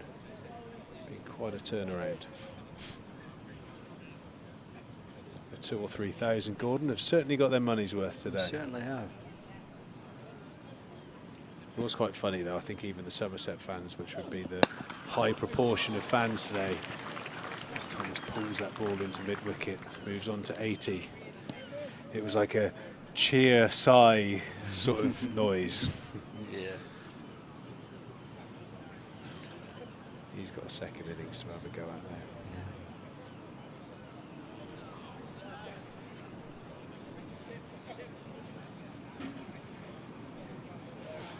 Umpire's just having a look at the ball. It's not doing enough, and that's always the way. Can we bend the arms of the umpires to get a new ball to see if that one does anything? Sizing gauge comes out of the pocket of Rob White. Michael Burns, my golf partner from last week. We had a nice little win, me and Burnsy. He'll be saying, get on with it, lads. I don't reckon they're going to change it. Gordon, what do you think? Well, they changed it in the first innings, didn't they?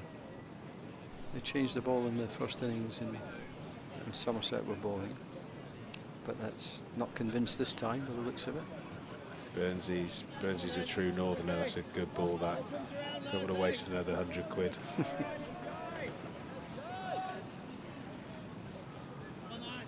He's done well with his umpiring, Burnsy, hasn't he? Hasn't he, just, yeah. Is he on the international panel this year, I think? Am I right in saying that? Yeah, I think he would. what do they call it, the elite panel. I know Yeah. there's certainly match referee or third umpire duties. Yeah, he'll be standing in international games, I'm sure. Yeah, I gave one out up here and then saw the replay, and Burnsy had got it right. So I was halfway through saying, Burnsy, get your finger up, but I had to correct myself. Just sliding down the leg side. Thanks to WPA Healthcare for their continued support here at Somerset County Cricket Club in particular. At our commentary box, I'm joined by former Somerset CEO. Is it CEO? I was, yeah. There's CEO. Gordon Holland, having a lovely chat about all things cricket. While the great man is, in inverted commas, slowing down. Don't we all like the sound of slowing down? I'm really looking forward to going back to the Ring of Bells tonight for a dinner, which would be nice. Missed the Ring of Bells. Yeah, that's a nice pub just round the corner. Thanks to Trade Nation as well, one of our partners. The Trade Nation stand has just been erected in time for the Vitality Blast starting. Trade Nation have been with us, I'd imagine about 4 or 5, 6 years now. And the Trade Nation stand has become definitely a thing. It's where all the singing and sometimes heavy drinking goes on. It's a very vibey stand, that one. It certainly is. The Orange Army. So not long to the first class game, is it now? It's a couple of weeks' time, 3 weeks' time? Yeah, it all creeps up pretty quickly. It's amazing how quickly they pop that great big stand up, actually. They're obviously found a number of athletic, strong guys who were awesome at Meccano.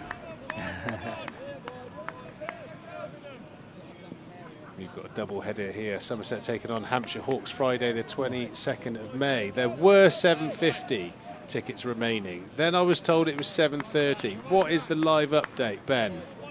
690. They are dropping like flies. Go to somersetcc.co.uk/buy your tickets. They are flying out the window. Hill into Abel. Again, for those young batters out there, just take a little note of Tom Abel set up his positions on the crease, making the bowler really work hard to try and get the ball back onto the pad. If he gets a stride and he's outside the line, therefore safe, backing himself with a good head position, hands tight into the body to not miss any straight balls. It's one of the features of Tom Abel. He makes it very, very hard for the right-hand bowler to penetrate his defences. Another ball change, or check, sorry. Michael Burns looks a little bit more enthusiastic this time round. My money's going on a change here, Gordon. They strode with purpose. Yeah, he gets a little spring in his step when he's going to do something. Like if he's going up to knock a birdie putt in or anything like that, he has a different gait. He means it. Well, we'll take this break, Gordon. It's been a pleasure to have you. Great to see you. Don't want to take up too much of your time. No, it's been thank a you so pleasure. much. You're Thanks for having me always welcome. Love talking to you, as always. And you enjoy your dinner at the Ring of Bells. Great to see you. You keep well. Cheers, buddy. Harry Everett will come back in and join me while we're just having a look through the spare balls.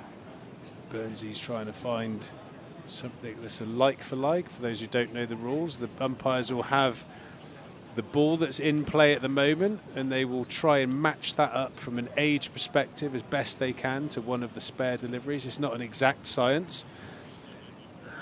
They'll have a feel of the hardness of the ball, if there's any writing still left on it from original, any shine. Try and get one that mirrors it as much as possible. Almost impossible really with cricket balls, but they'll get it as close as possible.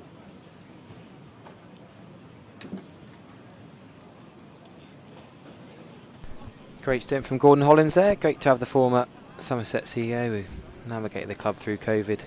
Back here, loves the club, lives in York now, but still supporting Somerset, not Yorkshire. And Jack Carson out for 105. Sussex were 90 for 7 and a phenomenal lower order rebuild. We saw Henry Brooks and Will Williams do similarly for Gloucestershire against Derbyshire last week. Today, Finn Hudson-Prentice 50, Ollie Robinson more than 50, Jack Carson with 105. Sorry, we're all over Sussex, but they got up to 340 for 9. Might even get 350 for batting bonus point. Yeah, they've got comment on the live stream. 350 is up, and Robbo on 93. 93. There you go, Ollie Robinson, the captain for Sussex this year. I think John Simpson's the club captain, but Ollie Robinson's the county championship captain. Read into that what you like, but Simpson with 100 in the previous game. Carson 105. Ollie Robinson playing a captain's knock down at number 10 on 93. That would be super frustrating, the bowling attack.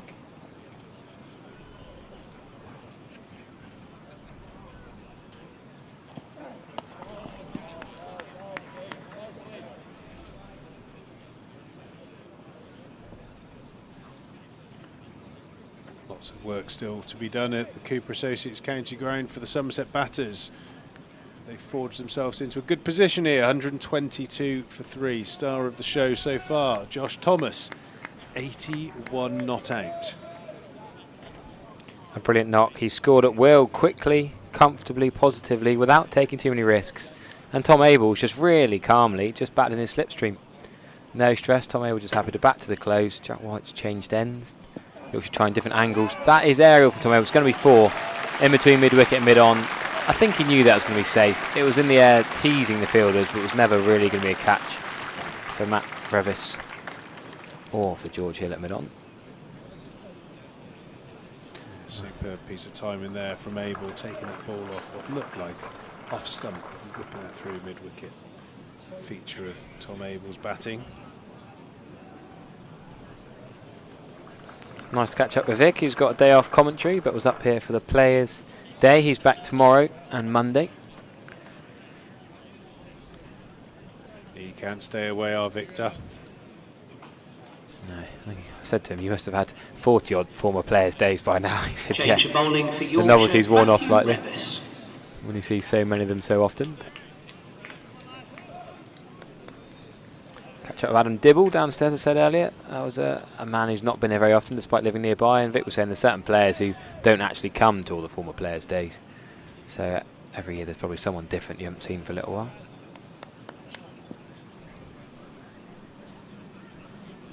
Hampshire really struggling in the county championship the last couple of years. Great game against Somerset at their bowl home ground, but they are being put to the sword by Glamorgan's top 3. 330 for 1 now, Glamorgan.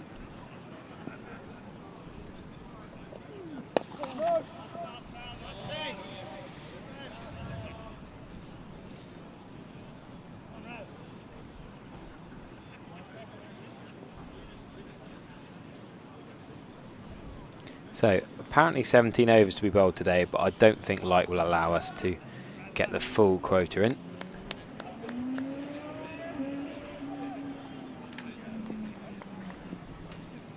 Most of the crowd's still in, but Josh Thomas will be eyeing up that 100 before bad light takes them off. Now 81 not out.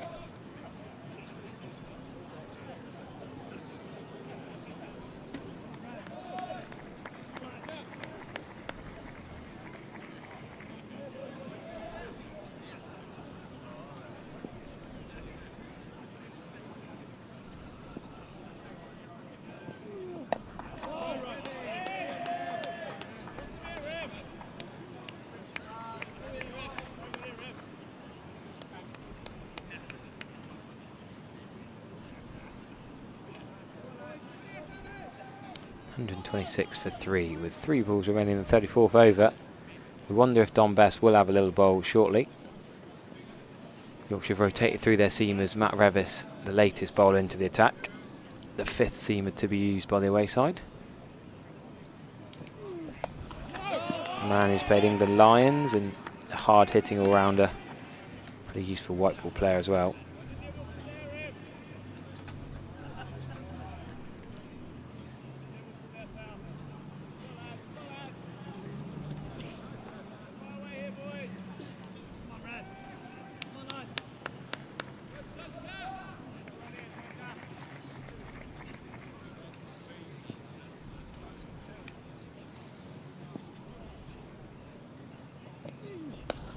shot by Josh Thomas. There is a deep cover in place, so it's only going to be one, but another glorious drive. The timing, the sound of his world-class willow bat is pretty crisp and clean.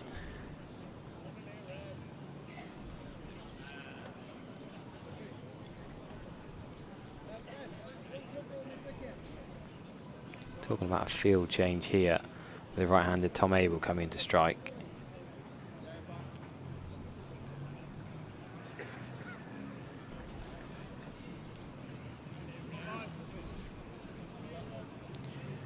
Ben Stokes having a bit of a battle lawns today, another development on the England front.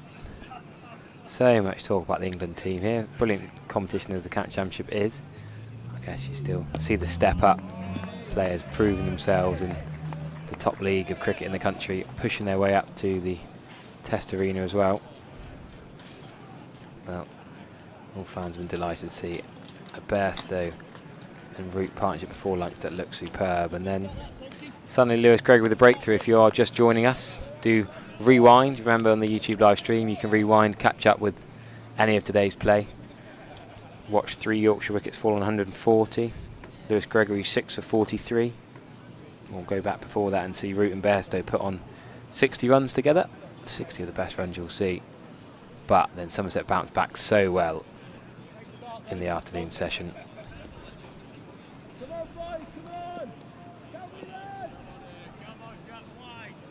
Jack White with the end change then again. Well, a couple of overs now from the Scottish Pavilion end in his second spell. Not getting as much movement as you'd expect now the ball's a little bit older. Don't think Josh Thomas meant that to go to mid-on. Good diving stop. Save 4. I think he was trying to go through extra cover.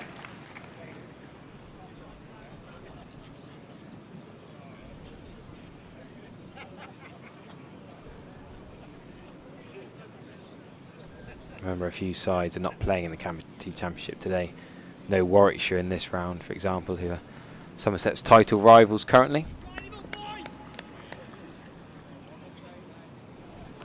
Been some great scorecards in the second division as well, don't forget. Kent bouncing back. Bell Drummond scoring 100. Ollie Hannon-Dolby and Gareth Roderick put on 120 for the last wicket against Northants. Phenomenal effort from them. Roderick 164 not out. And the wall, Ollie Hannon-Dolby on loan from Warwickshire to Worcestershire. Kent now 9 down against Derbyshire. Still a pretty good effort from Kent to get to 348 there, having had a pretty dismal start to their season.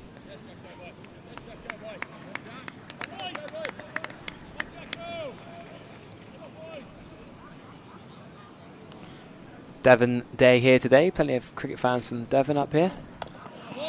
In around the ground, listening in the earpieces.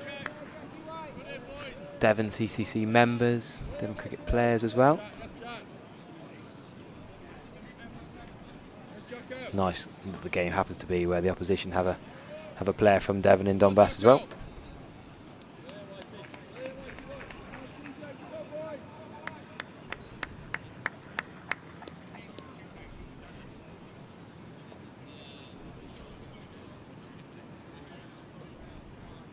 Three slips in play then. Still Jack White, that's full and straight. Tom Abel does get his left pad over across the stumps there. A little bit of a head falling over, but manages to survive and keep that out.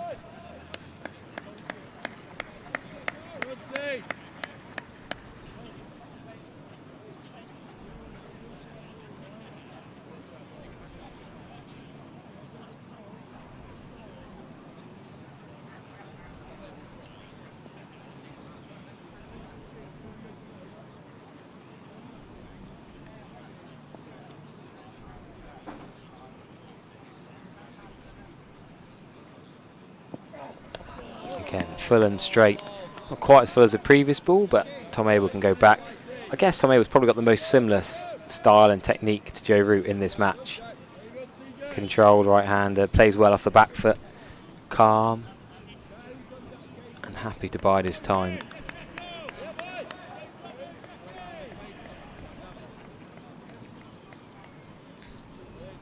So Will Smead and Thomas Root still to come in this aggressive middle order for Somerset. Then the bowling all-rounders in Gregory, Overton and Pretorius, and Alfie Ogborn would like to call himself a bowling all-rounder, but he's going to be at number 11 in this match.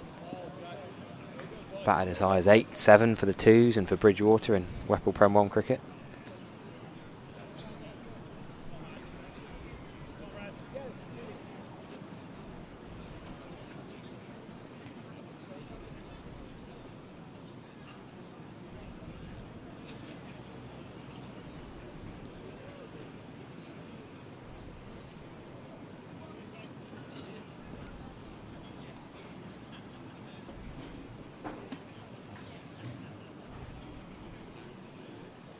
Josh Thomas spent a bit of time out in the South African League near Cape Town.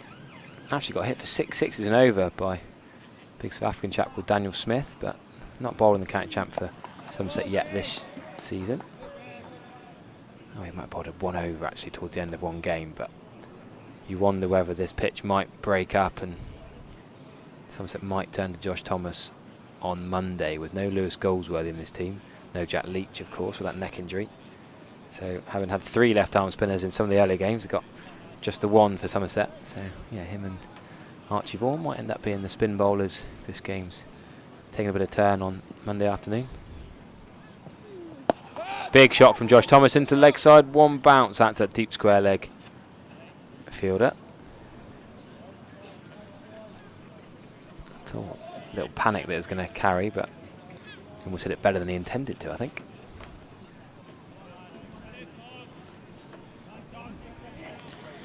Yes, Alfie Ogborn wasn't a bad bat for Sparkford back when he was 14, down near Castle Carey. Played for Perrott, North Perrott, in Whipple, Somerset, and then went to Bridgewater. Yeah, good question from Rodney Ward on the live chat. This is a question I've been umming and ahhing about for a little while. Would Goldsworthy been selected for this game if he was fit? I don't know, it's a tricky question. Tom Lammonby's been a bit out of nick. So might he have stayed? Maybe Goldsworthy would have been ahead of Thomas Rue in the current situation, particularly without Jack Leach, I would say. Yeah, I think they might have said, look, Thomas Rue, you can stay doing your exam revision and wait till after the blast perhaps. It's all been so different with the 2 injury subs in that Essex game. I think the whole Somerset top 6 was transformed by Kellogg Cadmore coming out for Will Smead and then Goldsworthy coming out for Archie Vaughan. I think that sort of changed the perspective of the top 6. Lovely shot from Tom Abel, but there is a deep square leg in place, so it's only going to be 1 run.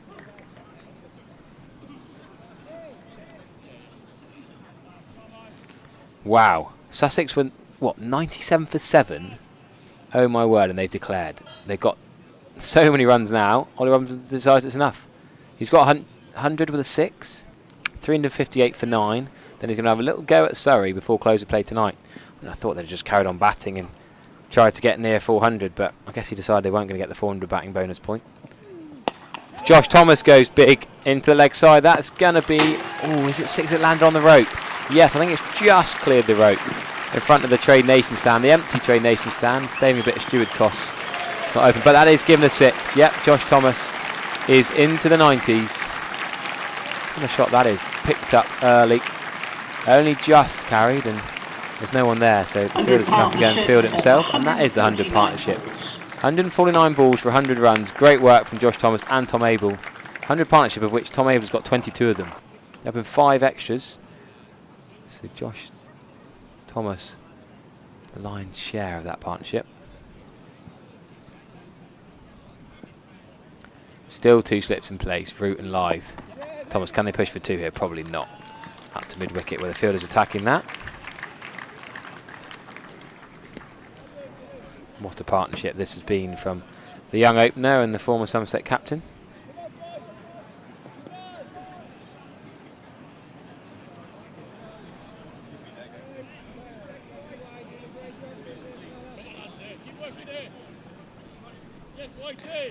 And don't forget, Josh Thomas did get that 86 at Chelmsford last year, so with that 6 he's now on to his career best. Concussion replacement for Tom Abel against Hampshire, and the next game opened the batting and got that 80. Lewis Goldsworthy got 100 in the same game. Also got a few runs. I think he top scored with 40 odd in a pretty poor second innings. A lot of Somerset fans were done with the season by then, knew they weren't going to win it, and were off watching the Ryder Cup. But Josh Thomas had a great game there. Now, could he get his first class 100 for Somerset? Tickled off his legs, that could be 4, you know. I don't think Fine Leg's going to get there. He's going to have to do really well to it. No, he doesn't. 95 now for Josh Thomas. What an innings this has been on a pitch that's done a bit. You think of all the Yorkshire batters, no one got past 35. Not Adam Lyve, not Joe Root, not Johnny Bairstow. All these men who played Test cricket, and Josh Thomas, who's playing at the highest level he's ever played right now. And he's 5 runs away from what will be a superb first test, well, not first test 100, but first class 100 of his career. Yeah, brilliant one. Class to hit the 4, then take the 1, the old school way. Once you've hit a boundary, just get down the other end.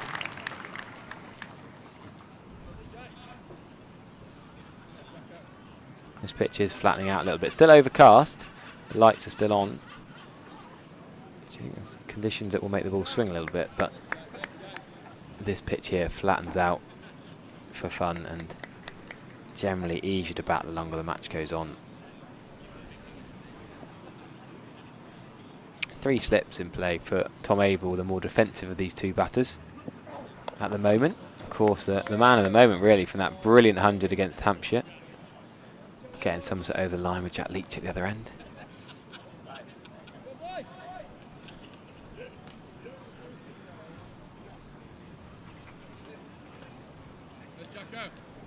Not a bad man to have up the other end, Harry, when you're on 96 as a young opening batter. Tom Abel, nice and calm.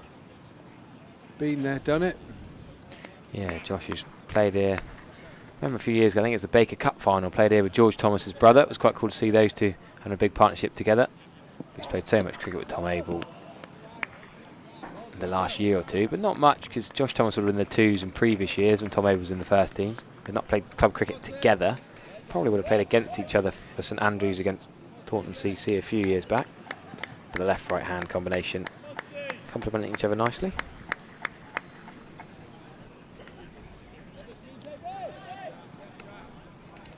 Last wicket fell on 35, remember. James Rue out for 7. 7, 5 and 7, the 3 wickets to fall. It's only 2 batters into double figures, and most of the scoring from Josh Thomas, over half the team's runs.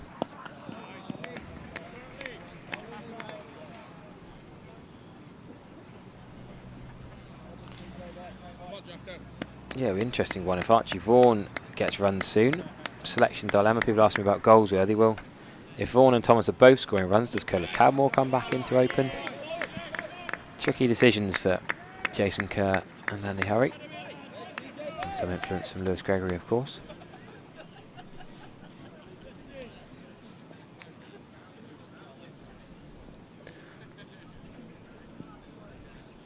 Floodlights on and we're past 6 o'clock. So if they go off a bad light, that will probably be it for the day. No sign of the dreaded light meter yet. Josh Thomas will hope they keep it in their pockets for at least a couple more overs. But I'd be surprised if we get the whole 13 more overs remaining in. It's a shame that that big old temporary stand's kind of in the way. This kind of day, this time on the championship day, often fans will stand up for the last half an hour of play. Last year, they quite enjoy on the way to the train station, or if they're parked on the Priory Bridge side of the ground, they'll enjoy stood up in that gap. Well, I think with the lights on, Harry, I can't see there be a problem for these 13. I just feel like they're so keen to go off these days when the light takes over, the natural light. You know, they talk about when you see 4 shadows. If I look at Adam live, I can vaguely see 4 shadows. Well, I think they should play on to get more. back to Western and get 9 holes in.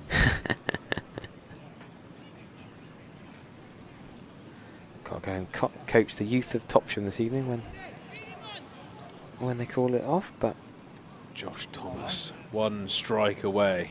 Well, yeah, they got 2 out on the leg side now, 3 out on the leg side. They didn't have that before. And a deep cover. Are they going to play on his ego? Is Matt Rose going to bang it in? Pulled he's got it! He's got it!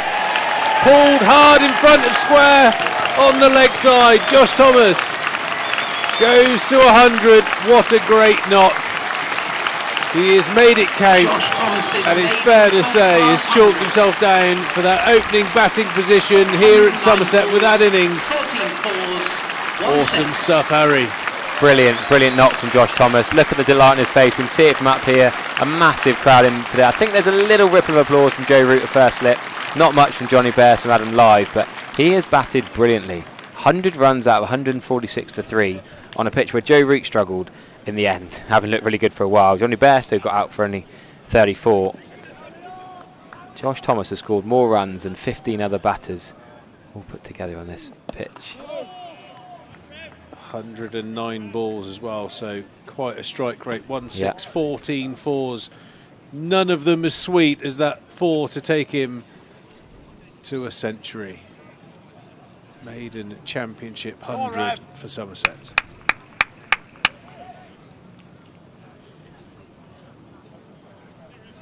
Can't remember giving it. Oh, there's that chance that Joe Root and Bairstow left between them. Oh, he's gone hard through backward point. That would have been an absolute screamer at backward point, diving across. Josh Thomas slashing through backward point now. Going to keep on scoring positively. Somerset will sniff a couple of batting bonus points tomorrow or Sunday. Yeah, that 80 odd he got at Chelmsford, now his first class best. Showing how poorly the Yorkshire batters played, / how well Lewis Gregory bowled. The Yorkshire attack not looking particularly threatening here. Jai Richardson, your overseas test bowler, didn't really threaten. He got 1 wicket, got Tom Lambie LBW. Jack Kirtley-White's probably been the best bowler with his 2-foot. More runs for Josh Thomas through backward point. It's going to be at least 2. They might push for 3 here. Best with a half stop.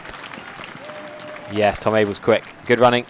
Come back for 3. Good mates, Tom Abel and Don Best. And Tom Abel knows Don Best is a good fielder. But after the fumble, push through for a 3rd. And 150 comes up. Just 100 more now for that first batting bonus point. Could Somerset go 4-5-1 up in the first innings bonus point stakes tomorrow?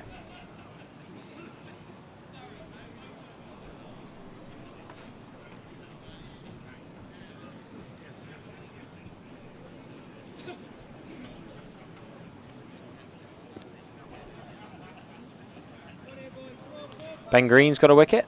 Penn Slater for 178, not 378 for 3. Ben Cox another catch around the sticks for that one. Lovely shot, Tom Abel. That is pure class. The timing, I'm not sure. Jai Richardson in the middle on. Is he going to catch up with it? No, he's not. He's a fit man, a big chase. Tom Abel teases into the rope.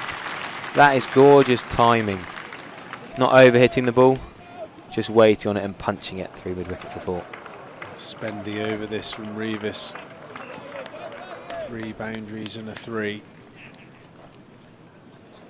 At your peril, bowling straight to Tom Abel. Very, very comfortable when the ball's in at the stumps. It's amazing with the amount of analysis and videos around that nobody's worked out that you've got to shift where your off stump is to a batter like Tom Abel.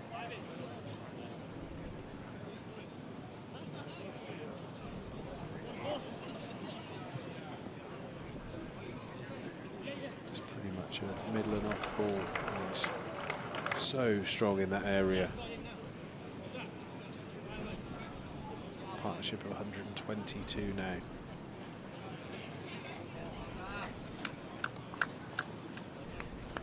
What a moment there for Josh Thomas. He'll forever remember that. His first 100 for Somerset, opening the batting. He'll be very keen to make it a big one.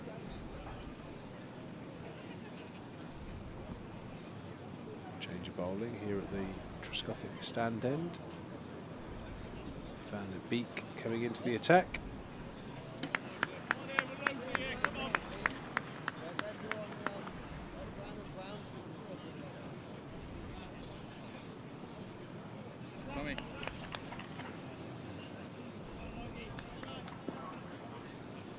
A little bit surprised with the momentum of the game and Josh Thomas being left-handed. We haven't seen Dom Bess have an opportunity to bowl. I think he's overdue. I think I'd have bowled him after 30, 35 overs, probably before Thomas got to his 100. Josh Thomas did get out to part-time spin early in the campaign. I think it was, well, not part. I think it was Liam Patterson White that got him out. I wouldn't say part-time spin, but spin in the first innings when it wasn't turning that much. I think they missed a trick there. Trying to bang it in. Josh Thomas plays the short ball quite well. There he's not got hold of it and clothed it to mid-wicket. But I just think Dom Bess is a decent off-spinner against the left-hander when you... All 4 seamers you've tried, all 5 seamers you've tried, haven't done a lot. And Josh Thomas is playing so well. Just change the pace up. I'm not expecting the seamers to suddenly bowl too many slower balls, but there's no left-arm seamer in this Yorkshire attack. Matt Rovers is a bit tall and will hit the deck, but otherwise you've got 5 right-arm bowlers who haven't really threatened Josh Thomas.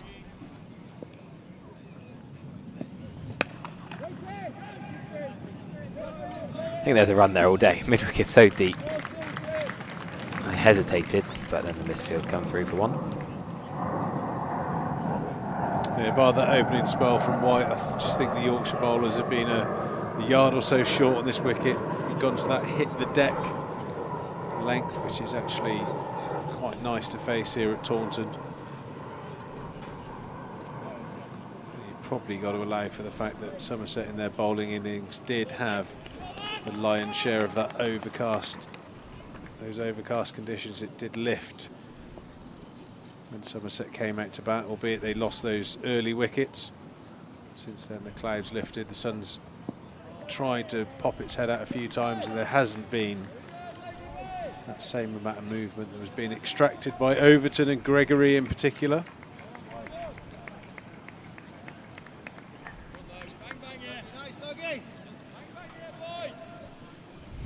Still Yorkshire cries for bang bang boys, but we've been saying that for 120 odd runs.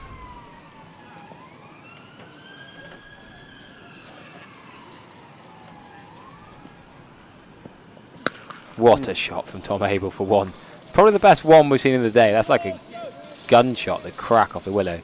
Poor throw in for Matt Rovers in the deep / lazy wicketkeeping from Johnny Bear, so just leaving it. Well backed up by Wharton at point. But Abel's absolutely nailed that. Cracking pull shot for 1. Trying to get it in front of mid-wicket, but couldn't get it through. Yeah, there's nothing in this surface here at Taunton for that length.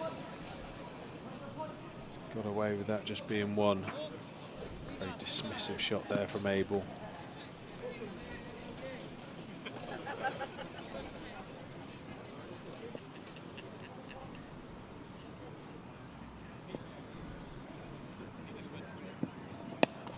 Can they push for 2 here? Josh Thomas trying to whip it between square leg and mid-wicket. I've seen Wharton get some brilliant run-outs the last couple of years. I think they know not to take that arm on. Not worth the risk.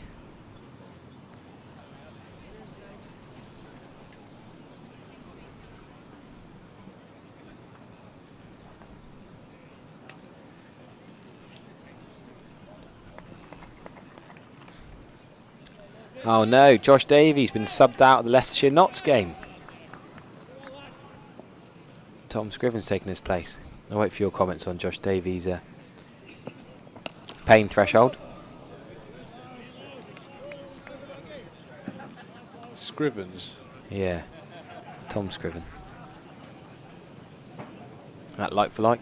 Tom Scriven right arm seamer for... Who am I thinking of? Oh, you're thinking of Jack Scriven's left-handed bat at Bath, Gloucestershire? No. Is it Derby maybe, that great big tall bowler? Scrimshaw, is it? George Scrimshaw. Yeah, that's not like for like. He's about 2 foot taller than and he's Josh gone. Davies. He's gone to Northampton now, so. Him. Yeah, played for England a couple of times. Yeah, I think he's been injured a while. Not played for a portion as well.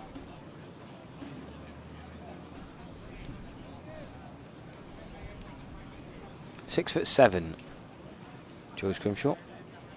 He had that terrible debut, didn't he, where he 6 overstep, no balls in his first couple of overs.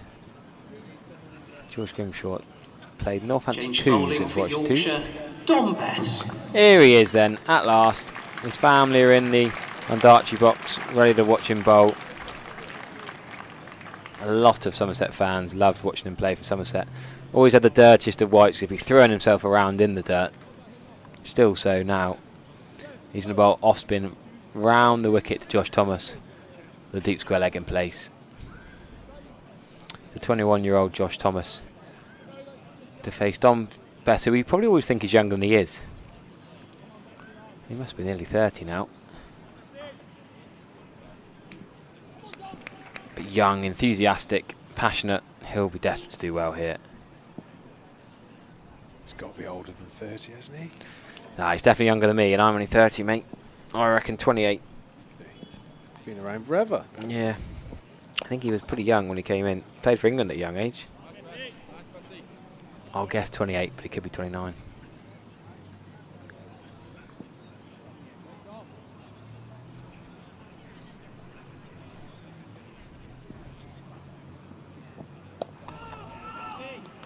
There's a question. When did one of our openers last get a century? Says not 9 lives, Brian. Well, Tom Cadmore got 100 against the Kookaburra ball at Edgbaston when Jacob Bethel played, didn't get any runs, but Josh Davey opened with Cadmore and Davey got 77, I think. Can't remember Dixon and Mead or Lammonby opening, scoring 100 since then. Thomas takes that one through mid-wicket. Top of my head, yeah, I reckon the last opening, the batting 100 for Somerset at first-class cricket was probably that Cadmore 100 last June or July.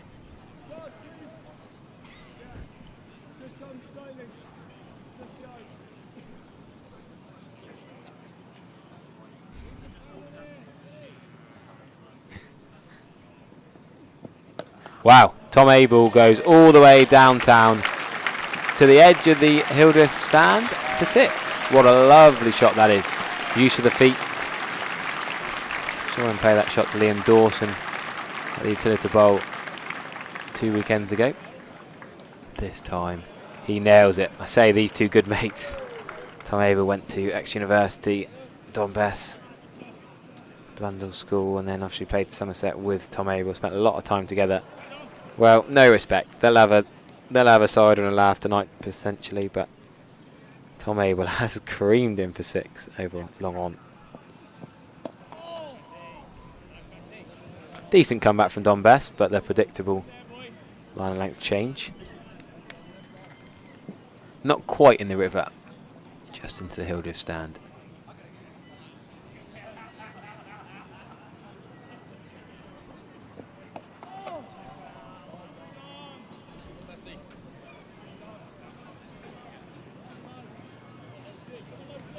So first over of Don Bess's spin goes for 7.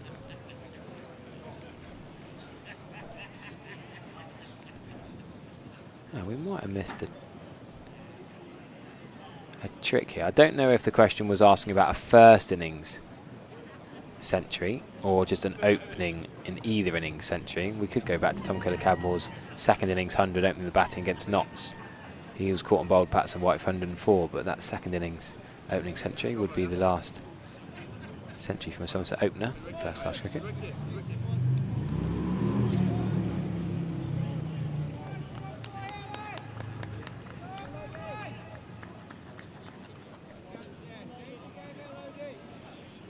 Logan van Beek then from the Trescothick Pavilion end.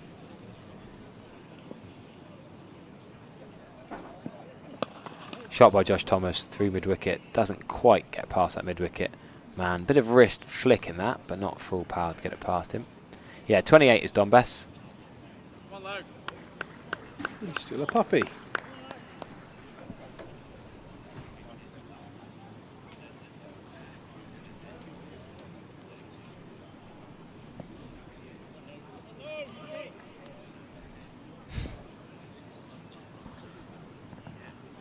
Lot to ask of Josh Thomas. He'll be pretty up and about, peeling off that 100, but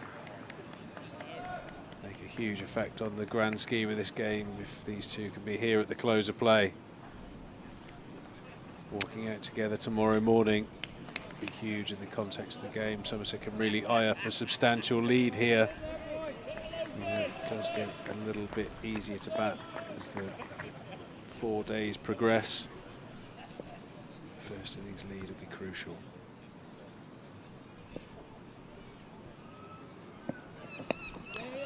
Could be another push for 2 here. I think finally we'll get round to stop the 4. Oh no, Josh Thomas has slipped. Well, he's done well to still get there. I think it was an underarm throw for Fine Leg. Fine Leg had launched that in. Josh Thomas slipped pretty badly. He's hurt his neck, I think. Not another neck injury. Jack Leach and Josh Thomas can't both go down the neck injury on the same day. He has hurt. He's got his arm on the side of his neck. He fell off his bike there, didn't he? We'll have to get a replay. I think he just slipped as he tried to turn. That was very, very close to a very memeable moment in cricket. If he'd have stacked it, he did well to stay on his feet there, Josh Thomas. Rode it out, didn't he? Not when a skier or a snowboarder or a skateboarder is trying to fall. Keeps themselves up. Back and across, confident, seeing it well now, Josh Thomas. Trying to hit many a ball for 4 now. There's a stat I meant to read out earlier, talking about Jack Leach's neck injury there, just reminded me. I believe it's the first time Jack Leach has missed a Somerset Championship match since Essex here in 2024, which was also the May Day bank holiday weekend. So 2 years of Jack Leach playing every championship game and then the same weekend. What a shot that is from Josh Thomas before. That has gone like a tracer bullet. Nearly hit Neil Shillabeer on the dugout camera over there, front of the Trade Nation stand by the Andy Caddick Pavilion. That has rifled into the advertising hoardings. Another thank you very much there from Van Beek. Short, wide, and you're not missing that, especially not when you're on 112. He's been very disappointed, Logan Van Beek, I have to say. Nearly 8 overs bowled for 38.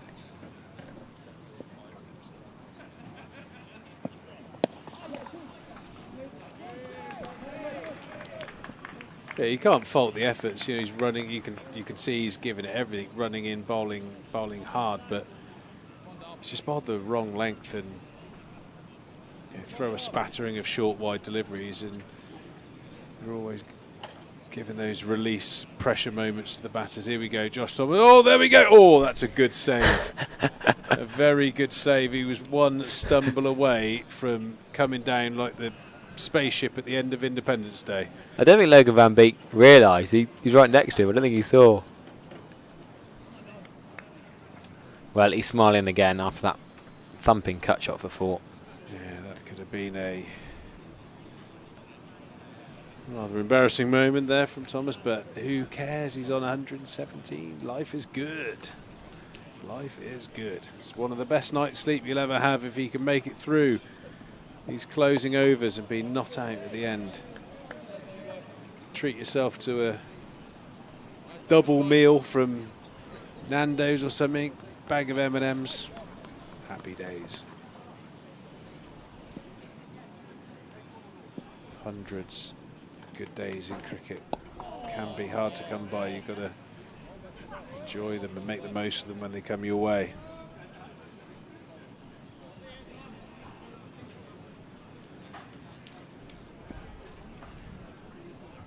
Short leg now in for Don Best to Josh Thomas. Oh, I don't like that from Josh Thomas.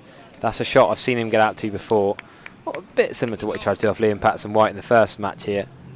Tries to go back to one that's too full, should be coming forward really, nearly chopped on off the inside edge.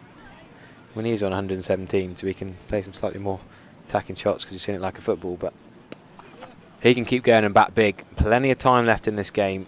Somerset want to bat for 110 overs minimum. Get as many batting bonus points as possible. Bat once, that's what he was trying to do there. That second time, yeah, executed that little push through the offside off the back foot. Tiny bit short to that second one. Yeah, a little bit of risk involved with the bowler's footholes outside the off stump. Probably not coming into play on day one, but can he maintain his concentration? And rightly so. His head's going to be full of happy thoughts, but can he just knuckle down for the next half an hour or so?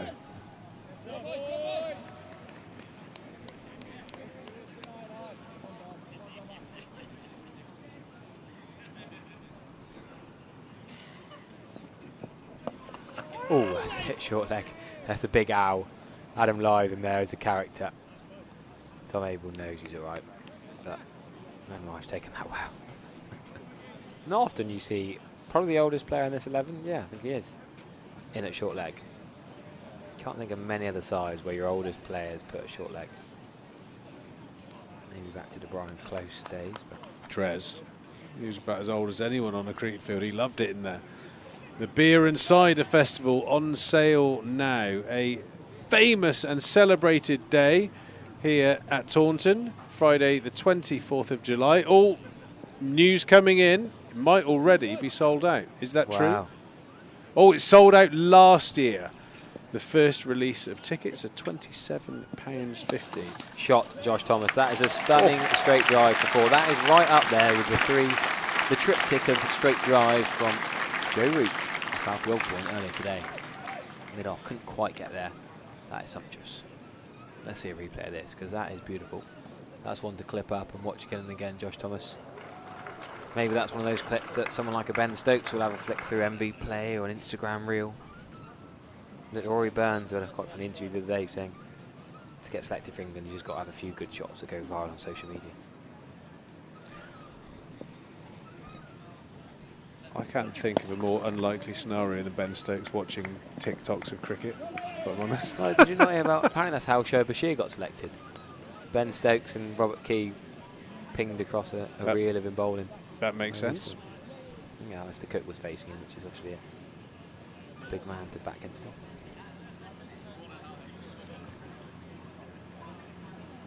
$180 for 3 now, Somerset. Can they close off what would be a dreamy day one here in the Rothesay County Championship, taking on Yorkshire? Always a tough fixture. You always know that they'll keep coming and fighting back. You can't switch off against teams like Yorkshire. I just think Joe Root should be bowling now. The seamers have done nothing in the last hour or so. Joe Root took, I think, 3 wickets at Headingley against Sussex last time out. He's a quality off-spinner. Why? I know it's not turning that much, but you just got to try something different. They're looking comfortable against the seamers. Why not try Don Best and Joe Root for the last 4 overs of the day when the seamers are tired, and then they can come in tomorrow morning. Yeah, especially against someone like Thomas. You know, I think that maybe the emotion of Joe Root bowling might add a little bit of pressure and theatre to it. He bowled really well. 3 for 67 he had at Leeds in the second innings, having got 1 for 30 in the first innings. And we said Josh Thomas got out to Liam Patterson-White. He's going to attack spin. Off spin's a good match-up for a left-handed batter. Yeah, he's a proper bowler, Joe Root. He's got a fair few wickets in his career. Developed his off-spin from very much part-time to someone that you'd be more than happy to throw the ball to on a wicket offery. I think he could bowl more in Test cricket, really. He got 5 for India. I know India's slightly different, but to get 5 from Test cricket, you know. How many Test wickets has he got? I bet he's got a few now. Definitely. I reckon certainly over 50. I was going to say more than that. 73. 73, yeah, take that. It's not too bad. How many do you reckon Don Best took? Not 73. 40 odd? I'll go with 30 something. Yeah, okay, I'll go 37. Oh, I changed it, Mike. 36. 5 for 30. So Don Best, I think that was in Sri Lanka. He had 2 fifers. Remember that Lassie Embal Dinia, the left arm spinner for Sri Lanka, was cleaning up in that series, and Don Best was England's main spinner.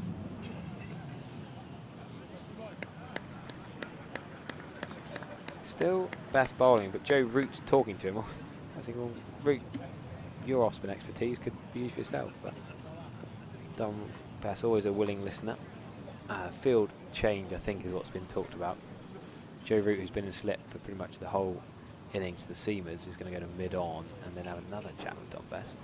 Who's that mid-off? Because whoever is doing it mid-off at the moment is probably going to be bowling next. I think that's Jai Richardson. Jai Richardson, yeah. Looks like Van Beek's going to take a break. Yeah, that's fair enough.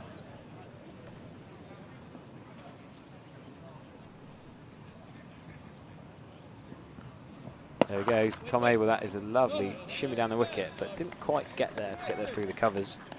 In control, but good fielding at cover from Matt Revis. Thought about going over the top was Joe Root. He's just hanging back, just giving him one at mid-on. This time Abel wants it. He goes over mid-wicket for 4 this time instead there. Well, wide long on, straight mid-wicket area towards the Hillgrove stand. Not for 6 this time, but beautiful shot from Tom Abel. There with Jinky Rahani, I think, in recent years of right-handed batters running down the wicket and popping it over the top for 4, and the 100 partnership comes up with that too. 1, 2, 3 for Josh Thomas, 38 for Tom Abel. A brilliant, brilliant day's cricket for the leaders of County Championship Division 1. Somerset, I thought we're going to struggle having Yorkshire only 115 for 3. Thought they should have had more wickets in the morning session. But with Root and Bairstow falling quickly, it's been all Somerset this afternoon. Over rate is level now with Don Best coming to the attack. I think it was -1. Somerset innings we've mostly seen being bowled. Yeah, we'll get these remaining 7 overs in then.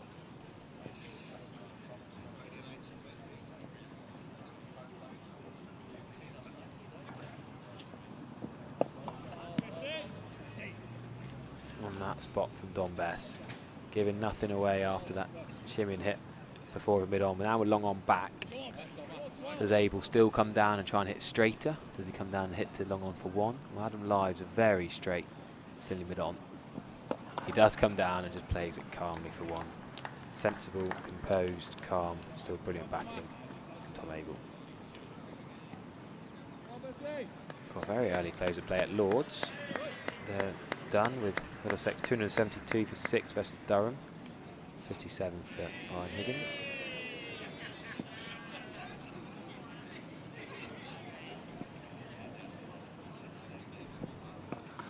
Back foot shot again from Josh Thomas. I feel like he should come forward to it, but goes back.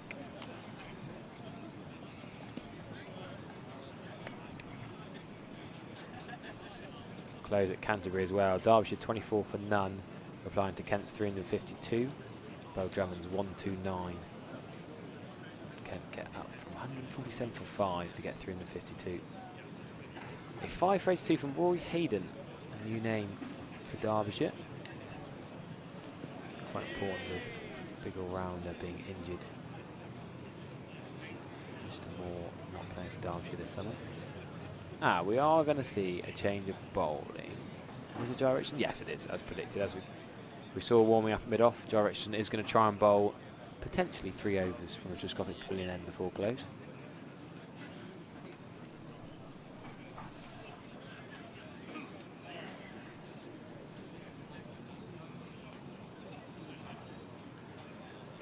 Change of bowling for Yorkshire, Jai Richardson.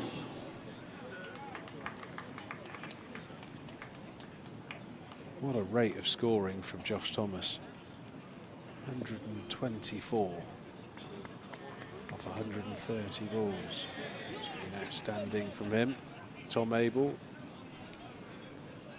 started very sedately from a scoring point of view, but has made his way to 38, far more watchful than his opening partner up the other end. Oh, a chippy one into mid-wicket, just short of Adam Lyth, who looks like he's tried to tackle that with his face. What's happened there?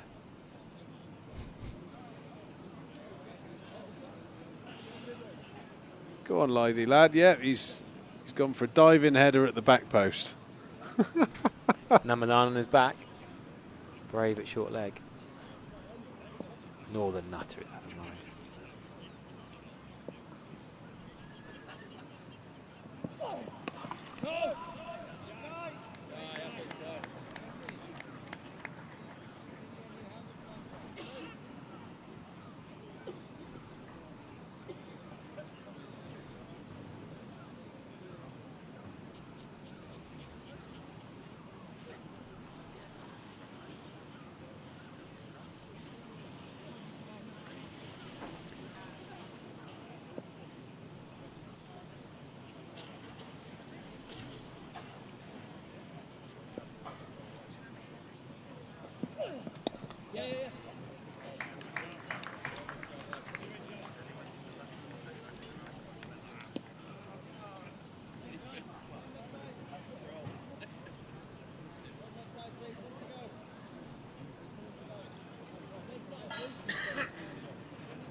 Yeah, the seagulls coming over this time of the day, they get a bit carried away, looking for some spare chips around the stands.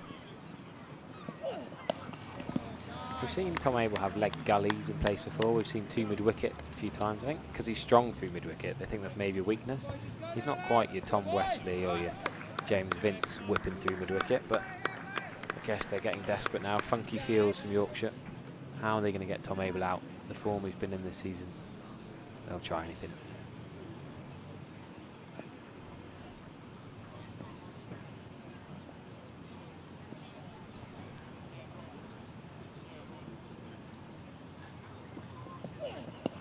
That's good cricket from Tom Abel. I don't think will it be 2? Will it be 2? Not quite, no. Sensible, not risk it, but I feel like we do a lot of former Somerset player watch recently. Well, at Grace Road, Ben Green bowled last over the day. Notts 405 for 4. Strong day for the champions at Leicestershire. Slater's 178 eclipsing, Duckett 77, Joe Clark's 80 not out. And one of those 4 was a night watcher, so not well on top on that one.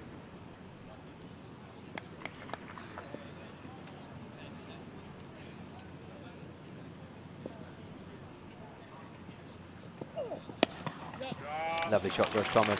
Going to probably be 4. I don't think Don Best will quite catch that. Don Best is quick, charge will dive. Will he get there? Yes, he does, I think, actually. He touches the rope fully, but he's probably released the ball before he flicks it back. So just be 3. Josh Thomas running well. Bit of a hobble. I think he's okay. Nice back foot punch.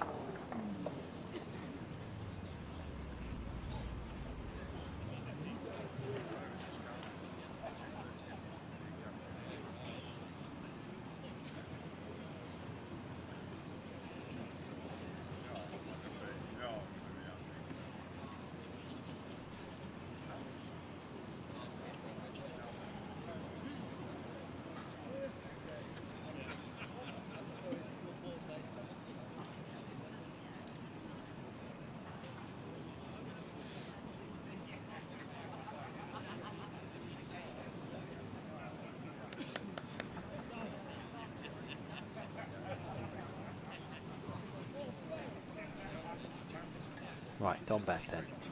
With potentially 3 more overs. He's 3 overs so far for 14. That Tom Abel 6 into the Hildreth stand. That 4 bouncing into the Hildreth stand. Most noticeable shots. A few ones off the back foot for Josh Thomas. Does Josh Thomas bring the slog sweep out? Sure, he plays well. Not inclined to dance down so much, although we have seen him play that kind of shot on the 2s and in the One Day Cup last summer. I think I'd personally be more than happy to see 5 overs of that.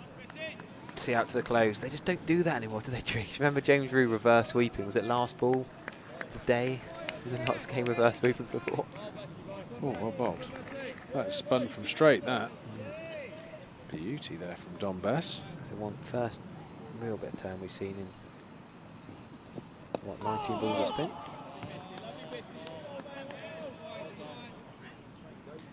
Logan Van Beek's accent coming through the effects mic. Look at that delivery there. That will excite Archie Vaughan, I suppose we say now, don't we? With no Jack Leach. That will wet the whistle of any spinner on show. Could end up getting through quite a few overs, Don Bess, with turn on show. Yeah, it does strike me that Don Bess will be bowling at quite a defensive Josh Thomas as we have a look at the Thatcher's flying picnic hamper up in the sky. Good timing from the balloonist. To watch the diameters of day 1. That's another lovely shot. It's not going to be 4 because there's a deep cover in place, but Josh Thomas has done well to pick the gap there between the deep cover and the point for 1.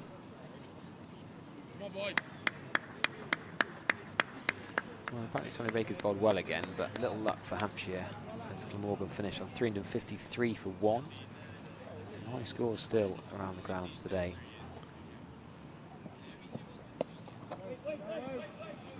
Good fielding, square leg this time, Tom Abel. Keeping that to dot ball when it could easily have been 1.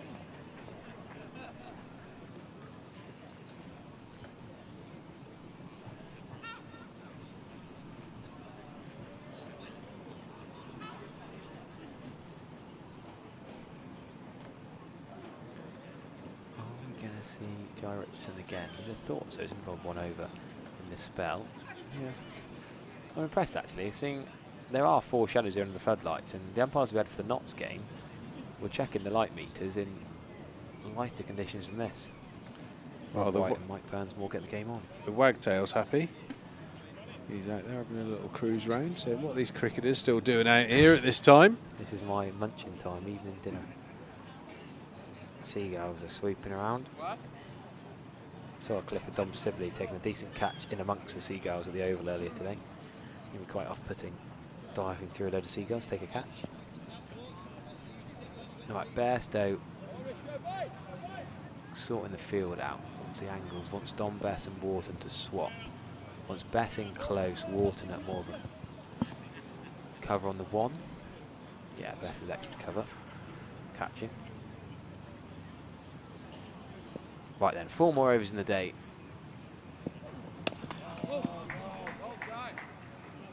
Nice areas from Jai Richardson. Not threatening, but containing areas.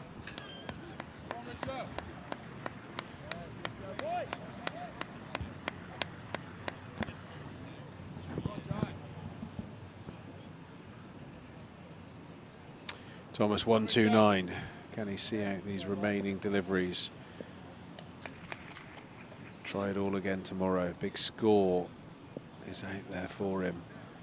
If he can just navigate all of those emotions going through his system at the moment. Massive relief and happiness of getting those 3 figures, but the potential of a really special knock. And I'm sure it's not the same these days, but you know, the old career best by everyone around. What you really want to do when you get your first 100 is make it so big that it's a few years before you have to shell out for another one.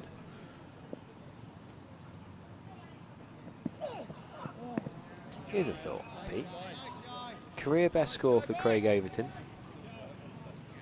What, 141 against Essex? Tom Abel, I don't think it's his career best, but probably one of his best innings. That 100 against Warwickshire last year, 150 at the Oval, I can remember, decent knocks, but that 100 against Hampshire getting Somerset over the line with Jack Leach was right up there. And now a career best from Josh Thomas.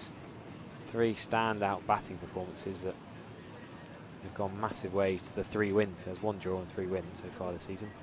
This isn't a win yet, but that's a good start from... Oh, as I say that, Josh Thomas has got away with 1. It's over Jack White and mid-on. Plinks for 2. Just a bit early on it.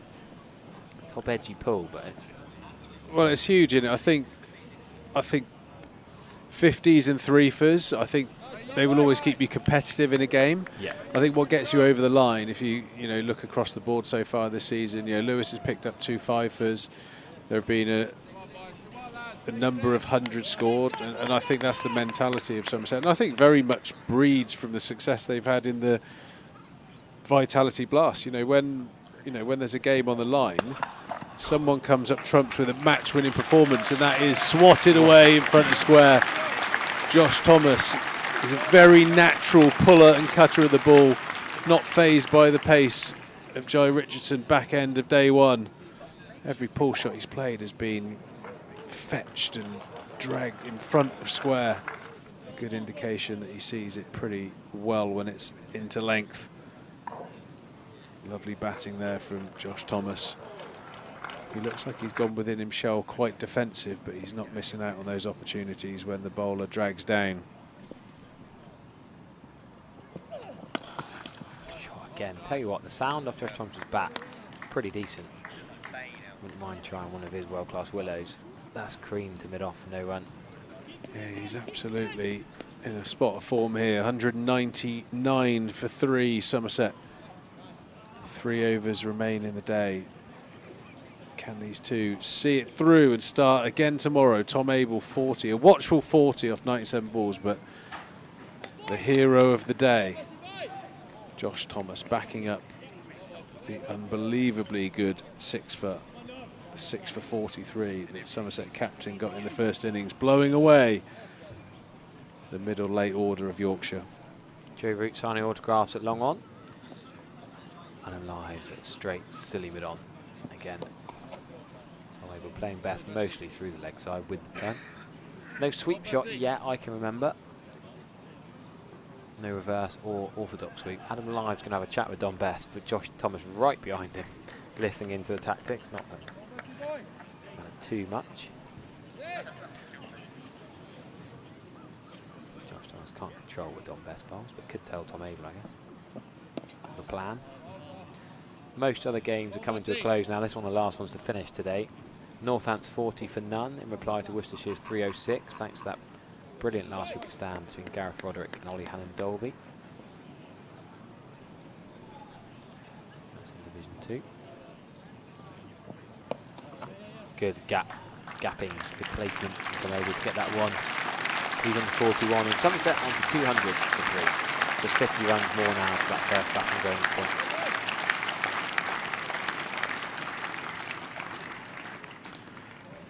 Very healthy run rate of 4.2 runs and over from Somerset so far. Bat on, bat big.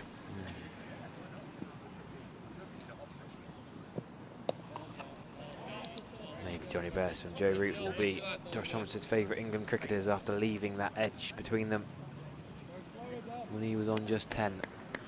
How crucial will that be? That two most experienced international players in this match already cost 125 runs just from this man's bat. Must be something about the lights and the overcast Today, conditions yeah. percentage. A lot of drop catches, yeah, in particular behind the stumps. Very unusual for the ball to go between the keeper and the first slip. They're normally quite tight together, and I know it did dissect them pretty well, but neither of them moved. Very unusual.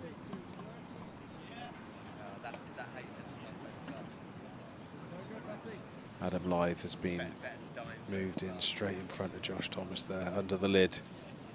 He does not look phased. Adam Lythe is up and about. Close from Don Best. He has bowled well. The last couple of overs have been much better. His first 2 weren't great. He went for 12 his first 2, but his last 3 overs have been much better from Don Best. That looked like another Jaffa there from Don Bess. Josh Thomas just letting that come a little bit too deep. Can he get out to those balls, stop that turn? Very good delivery though from Don Bess. Getting spin from straight. A lot of people thinking Josh Thomas is George Thomas still. No, Josh Thomas is 135 not out. If you're just joining us after work or whatever you've been doing today, well worth watching back some of today's cricket. It's been exhilarating. Root and Bairstow were flying for Yorkshire.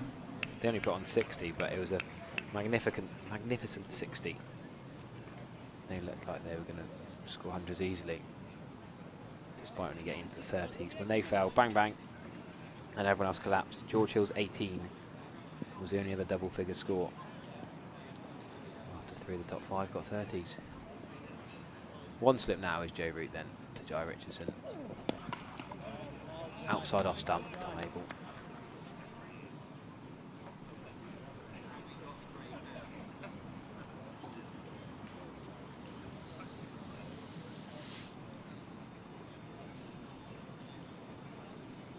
I don't think Tom Abel's offered a chance. Talk about the drop catches. There's just that one from Josh Thomas through Root and Bairstow. And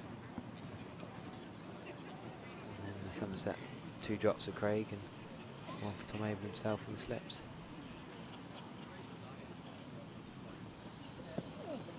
Oh, that was a full toss outside off stump that sort of dipped.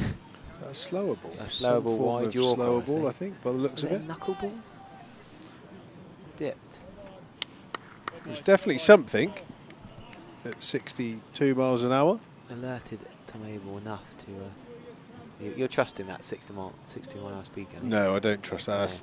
That is it's definitely that is definitely a knuckleball, I would have said. Yeah, I don't know for the knuckleball, but yeah, I've not trusted that.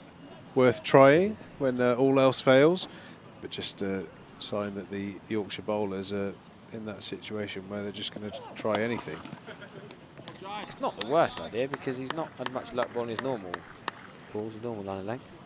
I just think watching the hours that I've watched Tom Abel bat, which is always a pleasure. Yeah. So many bowlers, teams just persevere with that area there. You need to lose a leg side fielder and bowl a foot outside off stump and put a gully in and a point in, put one man out on the boundary and just test his patience. That's where Tom Abel, especially early on, is susceptible. Those balls outside off stump. You bowl straight to him and he starts to align and get his eye in. Yeah. That's the line. You need to persevere with Tom Abel. Every team that comes here, they bowl it off stump and he loves it. They haven't really persevered with a plan for a certain period of time. Logan van Beek's not been consistent enough. Don Bess has come into it recently. Jack White bowled okay. George Hill bowled okay. Yeah, it does take. It takes some patience, but especially with the newer ball. I mean, the horse is kind of bolted now. But when the ball's sort of shaping away, start the ball on that line, get the ball shaping away, and ask Abe's the question: are you going to go chasing the odd one? A couple of slips, a gully, having a point in as well. I still find that remarkable how many teams bowl with that point in position.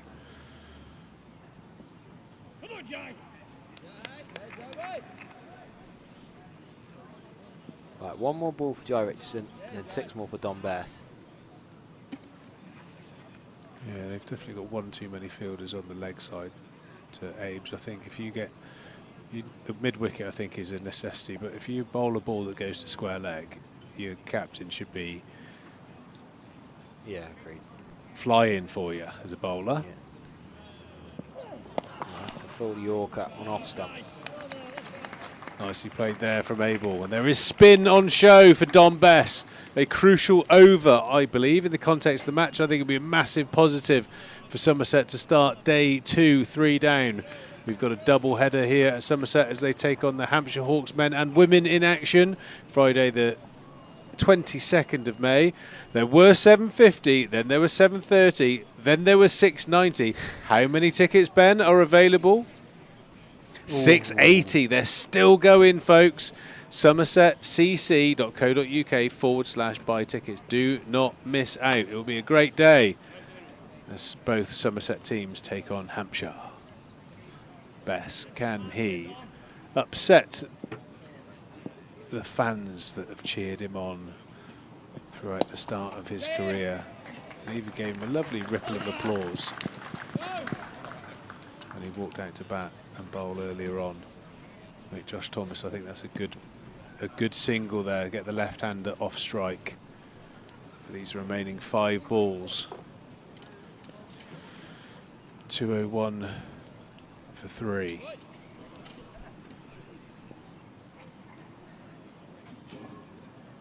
Stumps at the oval as well.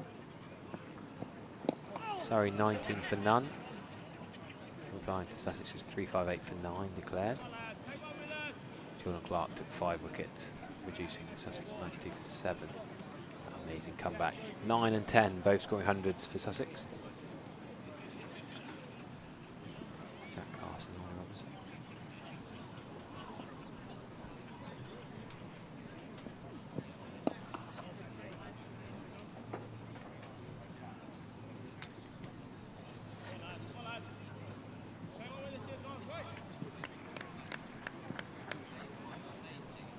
Yeah, 5 runs short of the all-time Sussex 9th wicket record set in 1930. Horsham against Derbyshire. 173 they put on.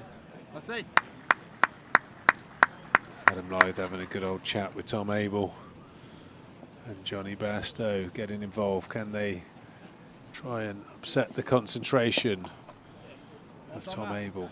No mean feat.